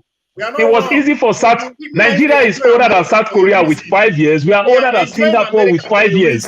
How much is American investment in South Korea and the Singapore you are talking about? I am asking you, they have that same relationship with Nigeria. What are we doing with it? That same relationship, they have it with Nigeria. What are we doing with it? 60 years ago, me and you know if you talk like this for America. 60 years ago. I am asking you 60 years ago. Where is South Korea? You are saying 60 years ago. Where is South Korea? Where is Singapore 60 years ago? Let me ask you a question. Who is going to build Nigeria if not Nigeria? Who's going to build Nigeria if not Nigeria? Don't me and you go build Nigeria. That's why I say I am taking the blame. We are taking the blame. Period. And look outward. We are taking the blame. I am taking the blame. Okay, guys. I wanted to let you guys see how it will look like if I'm not here and nobody's. No, because they don't talk. To be like this. Everybody won't leave here. And I don't think talk. They are saying the same thing all over and all over again. I mean, when we don't talk finish, they will come continue that. Let it go around first. All right, I'll bring my bell in now. Jonaba. Hey, my brother, one love. Yeah. So what keeps you up at night? Oh, madness make my blood pressure go. all this thing make me go. How can you sleep when you watch this everything? How do you go to bed? It's just image of the Dr. Rudolph, image of politics, image of politics, HO, mass from Ghana. When you see all of this, how do you sleep? How do you just sleep down to dedication? So I worry because we do well outside Nigeria. But why don't we do well in Nigeria? Because of what? Let's ask Hold on, ourselves. Jonathan, hold on. Just so you know, I think you may not know, your audio is not very good. Maybe it's listening here. Talk to us. So good? Eh? It has not been good today. Throughout today, we just managing me. Yeah, we just we're just managing you. You know, it's even worse now. We can't hear. Go buy better earbud, I beg. All this your $3 earbud that you are using. All right. I think we when he comes, you can join us after the show. Let's go to Oh, okay. Okay, Janaba. No. I think it should be better. Okay, just round up in 1 minute. It's okay. We can hear you. I just want to let you know. Maybe next time check here. Go ahead. Go on. I'm not here in your country. So is it better so I can talk quick? Yeah, just quickly finish up. Maybe we can be. The thing look like say get whooping cough. It a cough. It a jerk.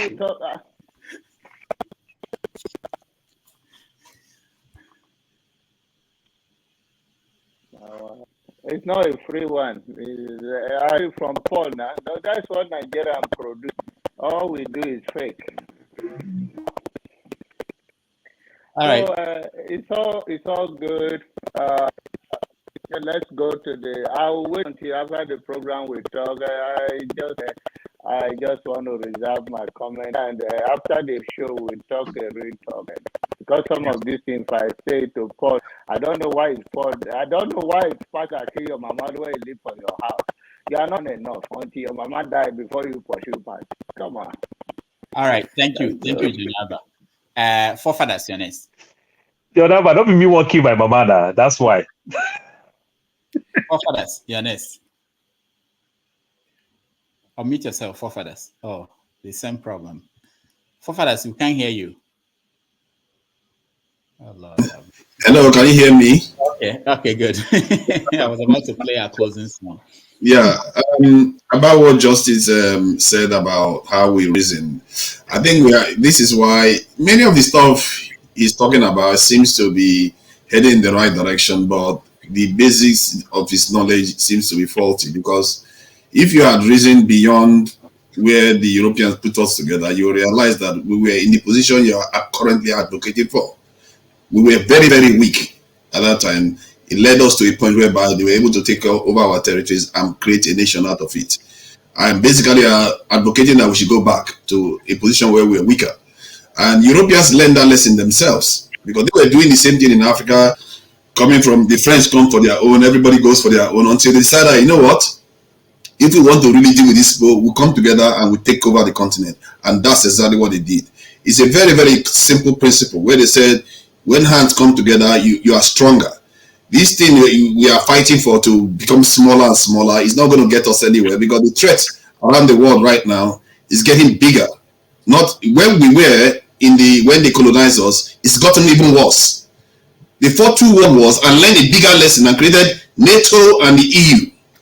And now they're even going bigger. The Euro-Asian continent is about to come together. The Chinese, the Indians, and the Europeans, if they come together, if you think your Igbo land is the one you're going to be fighting for, you are going to have something coming then. So you better be ready for the future. Don't fight the wars of the past, because we are facing a life and death situation here. If you think what you are facing in the future is this petty fight you are fighting within the country, then you are really not. You know the country you are in. You think they're messing about in the US? They don't play around. These people are taking on the country with 5,000 something nuclear warheads. What has Nigeria got to show for it? Are you not a man? What has Nigeria got to show? You are arguing, you should go and create more here and create this one, create that one. You are fighting the war of your forefathers that they messed up and gave us this mess we have inherited today. That's why our continent, we are suffering the way we are suffering. If you remove the entire north Africa will still be suffering. Get rid of Fulani, we are still going to be suffering. Is Fulani in Congo? You are in Somalia? Look at the entire black nations. We take loans and we, you know, one of the problems I found out recently, like the Ghanaian loan that they wanted to take, they tell them that they are not allowed to recruit people. So most of these IMF loans we take, they tell us what to do with our countries. Yes. It's like somebody telling you that they want to fund your family, but you should never sleep with your wife, never have children. What is the purpose of that? They want to kill you. But our leaders sign up to these things and they use the money to bribe them basically. I said they sell us constantly away. Yes. Instead of us to start waking up to the dangers. And we are sitting here right now. What could happen to us if you think the world cannot change overnight? You've not seen anything. The Second World War, when it happened, within a day, one man died, and I think in the First World War, that's how it happened. One man died, I think one prince or something, or king, died, and it led to the First World War. The Second World War, very, very little things can happen, it leads to the Second World War. Ukraine didn't think they were going to be at war today. They are at war today, fighting for their life. Africa could turn on a dime. These people have the power to change the paradigm anyhow they see fit because they control power. What have you controlled? What do you control? The reason why I say some of the things you say is heading in the right direction because you are trying to take ownership of the responsibility to protect your heritage. But if you want to do that, you have to band together with people of like minds because the other people have done it. They are like so massive now. NATO and all of them, they are coming together. Why do you think they are doing it? Is it by coincidence that all the European countries are doing better than other countries? Look at all the countries black people are in. How about by accident we do better than European countries? It doesn't happen by accident. The game plan, if you people don't know, they want to wipe out the black race so that they can take over our continent and control the resources that heaven gives to us. That is the real deal here. So when they talk like that, I just No. And we the men are the ones that should be doing this job. We raise our men not to realize that their primary duty is to protect their heritage, their children, and their families. We don't teach them this thing that this is what they are supposed to be doing. Our men, if they are not thinking of side chicks, they are thinking of how to slap the women sideways, and the women now are rebelling against them. They are thinking of divorces and embracing the European copycatting the Western way of life. And our children are running away from the country, and there is nobody trying to let them understand that, you know what, that place you are going is a dead end. They control the genetic flow. You are going to die a slow death. Tomorrow, if they force you to marry a dog, you have to marry a dog. They used to force the people that they took as slaves, parents, to sleep with their children, to have children. They breed them like animals. Because you don't have power, you've lost it. Our forefathers made that mistake, and if we make that mistake with this our generation that is coming, we don't even have 100 years, we don't even have 40 years. But this conflict you are seeing in Europe now is going to end. The tension you are seeing between the Europeans and the Chinese is going to end. And when they settle, and we are still this week, guess what's going to happen? Believe me, if I was them, I would do away with us. And if you can think like that, think about what they will be thinking about. And they think ahead of us. Thank you. All right, thank you. Ovie, did you speak? No? Oh. All right. Oh, yeah. Okay. You're the final one. Go ahead. Yeah. Paul and Josie, I don't mean to scream over now because I don't talk like 3 times over everybody, so I have to snap anything so that we'll all come back to the same order. 3 things keep me awake. One, person, I'm broke. Oh, now politics. Maybe I'm broke, you know, if you sleep, so that one day, temporary broke, so I know if you sleep. That one. Second one, I think the lack of history, where I'm not saying I mean no history past, but I think it's affecting pretty much everyone, because the idea that Nigeria, they saw Nigerians in Nigeria is not great, then that will be the problem now. But let's even put that aside and go back to all these countries that we glorify. It's like of Singapore and the rest.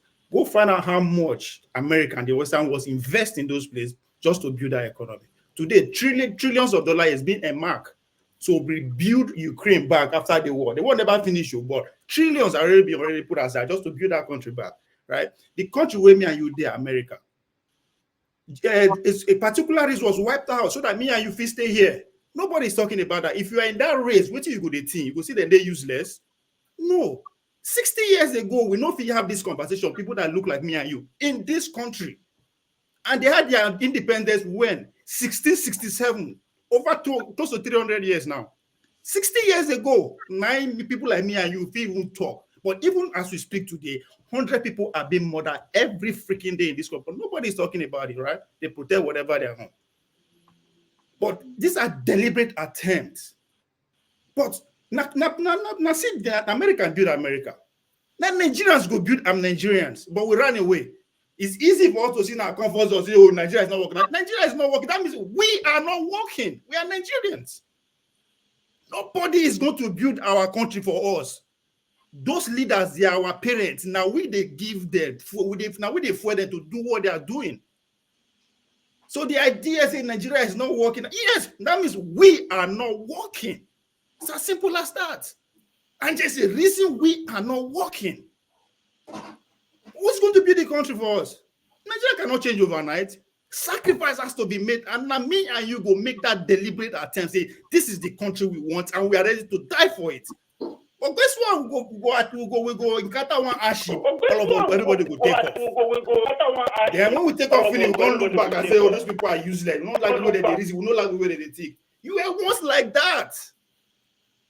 But if we channel this energy to say, "Oh," because the leaders who would they believe they mess our country, are they foreigners? They are our brothers and sisters. They are our uncles. We live with them. We eat together. We know them. But because it is easy to complain, that's the easiest. Anybody can complain. Anybody. You don't have to be educated to be able to. After you can talk, you can complain. But that is not going to lead us anywhere. Every country get history. The Singapore, billions of dollars were deliberately invested to make that country the way it is. Just look around the world now. How many countries in Africa is great? Maybe we could talk about South Africa, right? Guess what? Now I see deliberate investment by some people that made that country the way it is. Nobody is going to build our country for us. So it is very easy to complain. Now just go back to history. If you read the history of America, I swear you not go only for this country. If you actually have a conscience, when you read the history of America, you will not want to live in this country. And it has not changed. It's still happening. Until today, it's still happening. It's a game. But guess what? They believe in it and they are ready to do everything to make it the way it is today. And that is what me and you are lacking. Just because we are out of control means we are better than those people who are still there. No. It is because of what we are seeing, but we are not saying, how these people take be like this? How they take God to this point? No, we just want me Nigeria to be like America overnight. It's not going to happen. And the way we are going, with the mentality, the way we get, might not live to see the Nigeria we want. It is not going to happen. And the fourth is not going to be ours. Guess what? 50 years from now, the generation that will be alive, they're going to see they insult me and you say, we fuck up. That is going to complain and complain. Now, our parents complain. They live for us. We are still complaining. What are we living for our kids? Now complain. And once our children live with it like this, they will continue from where we stop, where we are now. So when I decided to snap that time, just that we are living so much that we don't want to actually talk about. Nigeria is what it is because of me and you. And the earlier we see like that, the better. That is a lie. Stop deceiving people. This is a lie. Nigeria is the way it is, not because me and you. Who is speaking? Okay. I didn't say anybody should speak. How many times have you hold your leaders accountable? Okay, you are holding somebody you didn't put there accountable. How does it work? Why did you as a person? Why did you have justice? You are making excuses. Justice. That's an excuse. You don't have a country that you want to build. You have to have something to build on it. Excuse them. You don't have anything to build. If you have something, you will not be in Atlanta. Me? Yes. If I challenge you. If you have a country, you will not be in Atlanta.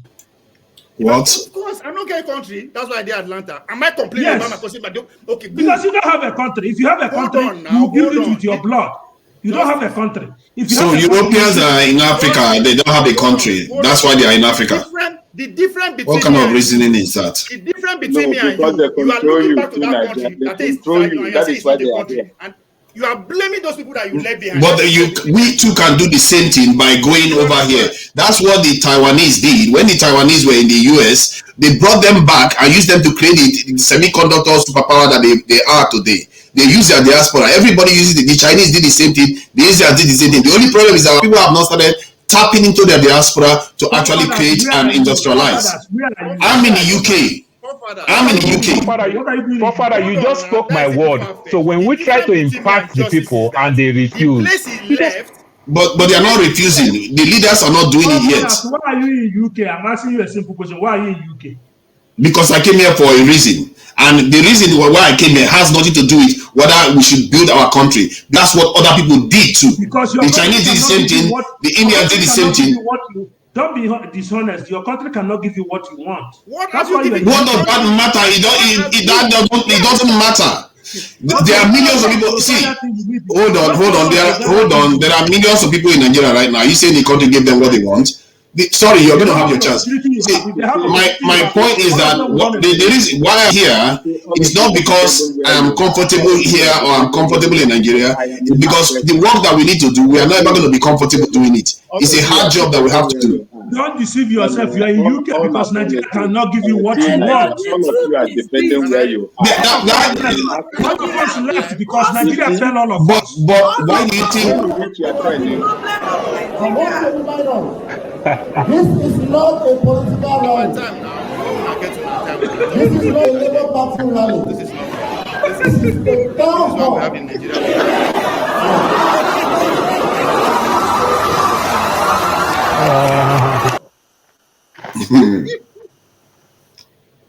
When I talk, I know it. We all left because Nigeria didn't give us what we want. I think this thing that Nigerians do, just because you're overseas, you shouldn't talk about Nigeria. That is very, very wrong to say that. Just because Europeans are in Nigeria right now, you don't question them that why are they in Nigeria? They don't have the country. Why don't you ask them that? See, if being here is hold on. If being here is going to enrich my country, can I just say something? If being here in the UK is going to help Nigeria, you shouldn't necessarily do away with it. If being here help Nigeria, the same thing happened with the Jews, the same thing happened with the Indians and the Chinese. Nigerians have to be overseas for Nigeria to do well to Nigerians in Nigeria, because you have to use the advantage you have. Father, you just spoke my mind. Father, that is the thing that we are talking about. So, for example, now, if I can try to do certain things, for example, I bought computers from the school. I bought school chairs and desks and everything to help. You try to bring things from here to help people over there, but the ideology is completely different. People went to Africa from Europe to better Europe. So if we find ourselves in the West to better Africa, and Africa refused to do it, my brother, it can be worrisome. It can be very, very painful. I don't want a situation where my siblings will beg me money, and my little niece and nephew will also beg their own cousins money, which means my brother's kids will beg my own kids money because they live in the West. This is not what I want. I want to transfer knowledge. I want to transfer opportunity. I want to give them hope. A situation where you see one president called the President of America can invite 51 presidents in Africa out of 54 to come to his own country. For the interest of America, Joe Biden will not benefit, make money on the ground. But in Africa, you negotiate with an African leader. If you negotiate with an African leader, a good percentage of that negotiation is going the individual way, not for the nations, not for the city, not for the state. This is what we get. You see, you are making a good point. The problem with people like this in justice is that they learn half and they become self-hating and abhor everything about where they came from, and you forget. All right, thank you. Forefathers. Forefathers, you are just you run away from Nigeria because Nigeria will give me 10. Why do you like muting me? You don't mute other people when they are talking live. You wait for them to finish. You keep muting me right when I'm talking. Now me are you in the mute pass? I do, but you don't say that. We mute everybody, including me. You see the problem. Hold on, guys. When they talk, I don't interject anyone. I bear everything when they talk, even though I disagree with it. I bear it. Okay, because you are lying now. Stop lying. Okay, hold on. Ovie, I want to rebut some of the things that you said that was wrong. Hold on. Listen. Ovie, hold on. Do you think I agree with everything you guys said? I don't. But I like you guys spoke. Obie, hold on. I don't, but I like you guys spoke. Yeah, hold on. Janaba, can you mute yourself? I can't do that. Janaba, can you mute yourself? when people are plotting to say something, they turn their they turn themselves anyway, their mic on, and then all right. Ovie, I want to thank everybody that joined us today. Ovie, thank you so much. No, this is a marginalization. I know. I'll get you to say something before, because I know that when you say something, other people will say something too. But I want to make sure that I thank all of you. Ike, thank you so much for joining us. Max, thank you so much for joining us. Echo, thank you so much for joining us. Thank you too. Eddie, thank you so much for joining us. It's very important to me that I individually, Paul, thank you so much for joining us. John Albert, thank you so much for joining us. Forefathers, thank you so much for joining us. John Albert, thank you. When is Justice gone? I would have liked to speak to him in the background. He's in purgatory. I will bring him up again to just say thank you, because he was. Thank you so much for joining us. All right, so I will let Ovie say something to let us to the end, and then I'll play the music. And you can also come back after the show. We can continue the conversation, but we really have to go. Okay, Ovie, go ahead. Once Ovie is done. The last prayer, offering time, blessing time. Let me make it short. 20 years ago, where all of us in Nigeria, those were in diaspora are seen as fools and stupid. You understand? We don't come on now. We are calling those who are on ground fools and stupid. Who is going to be the country? Now, me and you be Nigeria. Nigeria no be now human being be the Nigeria that we're talking about. The question you should be asking yourself: what did you do while you were in that jungle? The place that you regard as nothing good now. You were once there, and people were regarding you to be stupid. What did you do? Nothing. But we'll do that one for posterity. The last thing that's keeping me awake is people keep asking me why Konkoso, why Konkoso. I'll give you three short reasons. One, he no get 40 bank account. Among his equal, this is a man who has spent more than 30 years in government.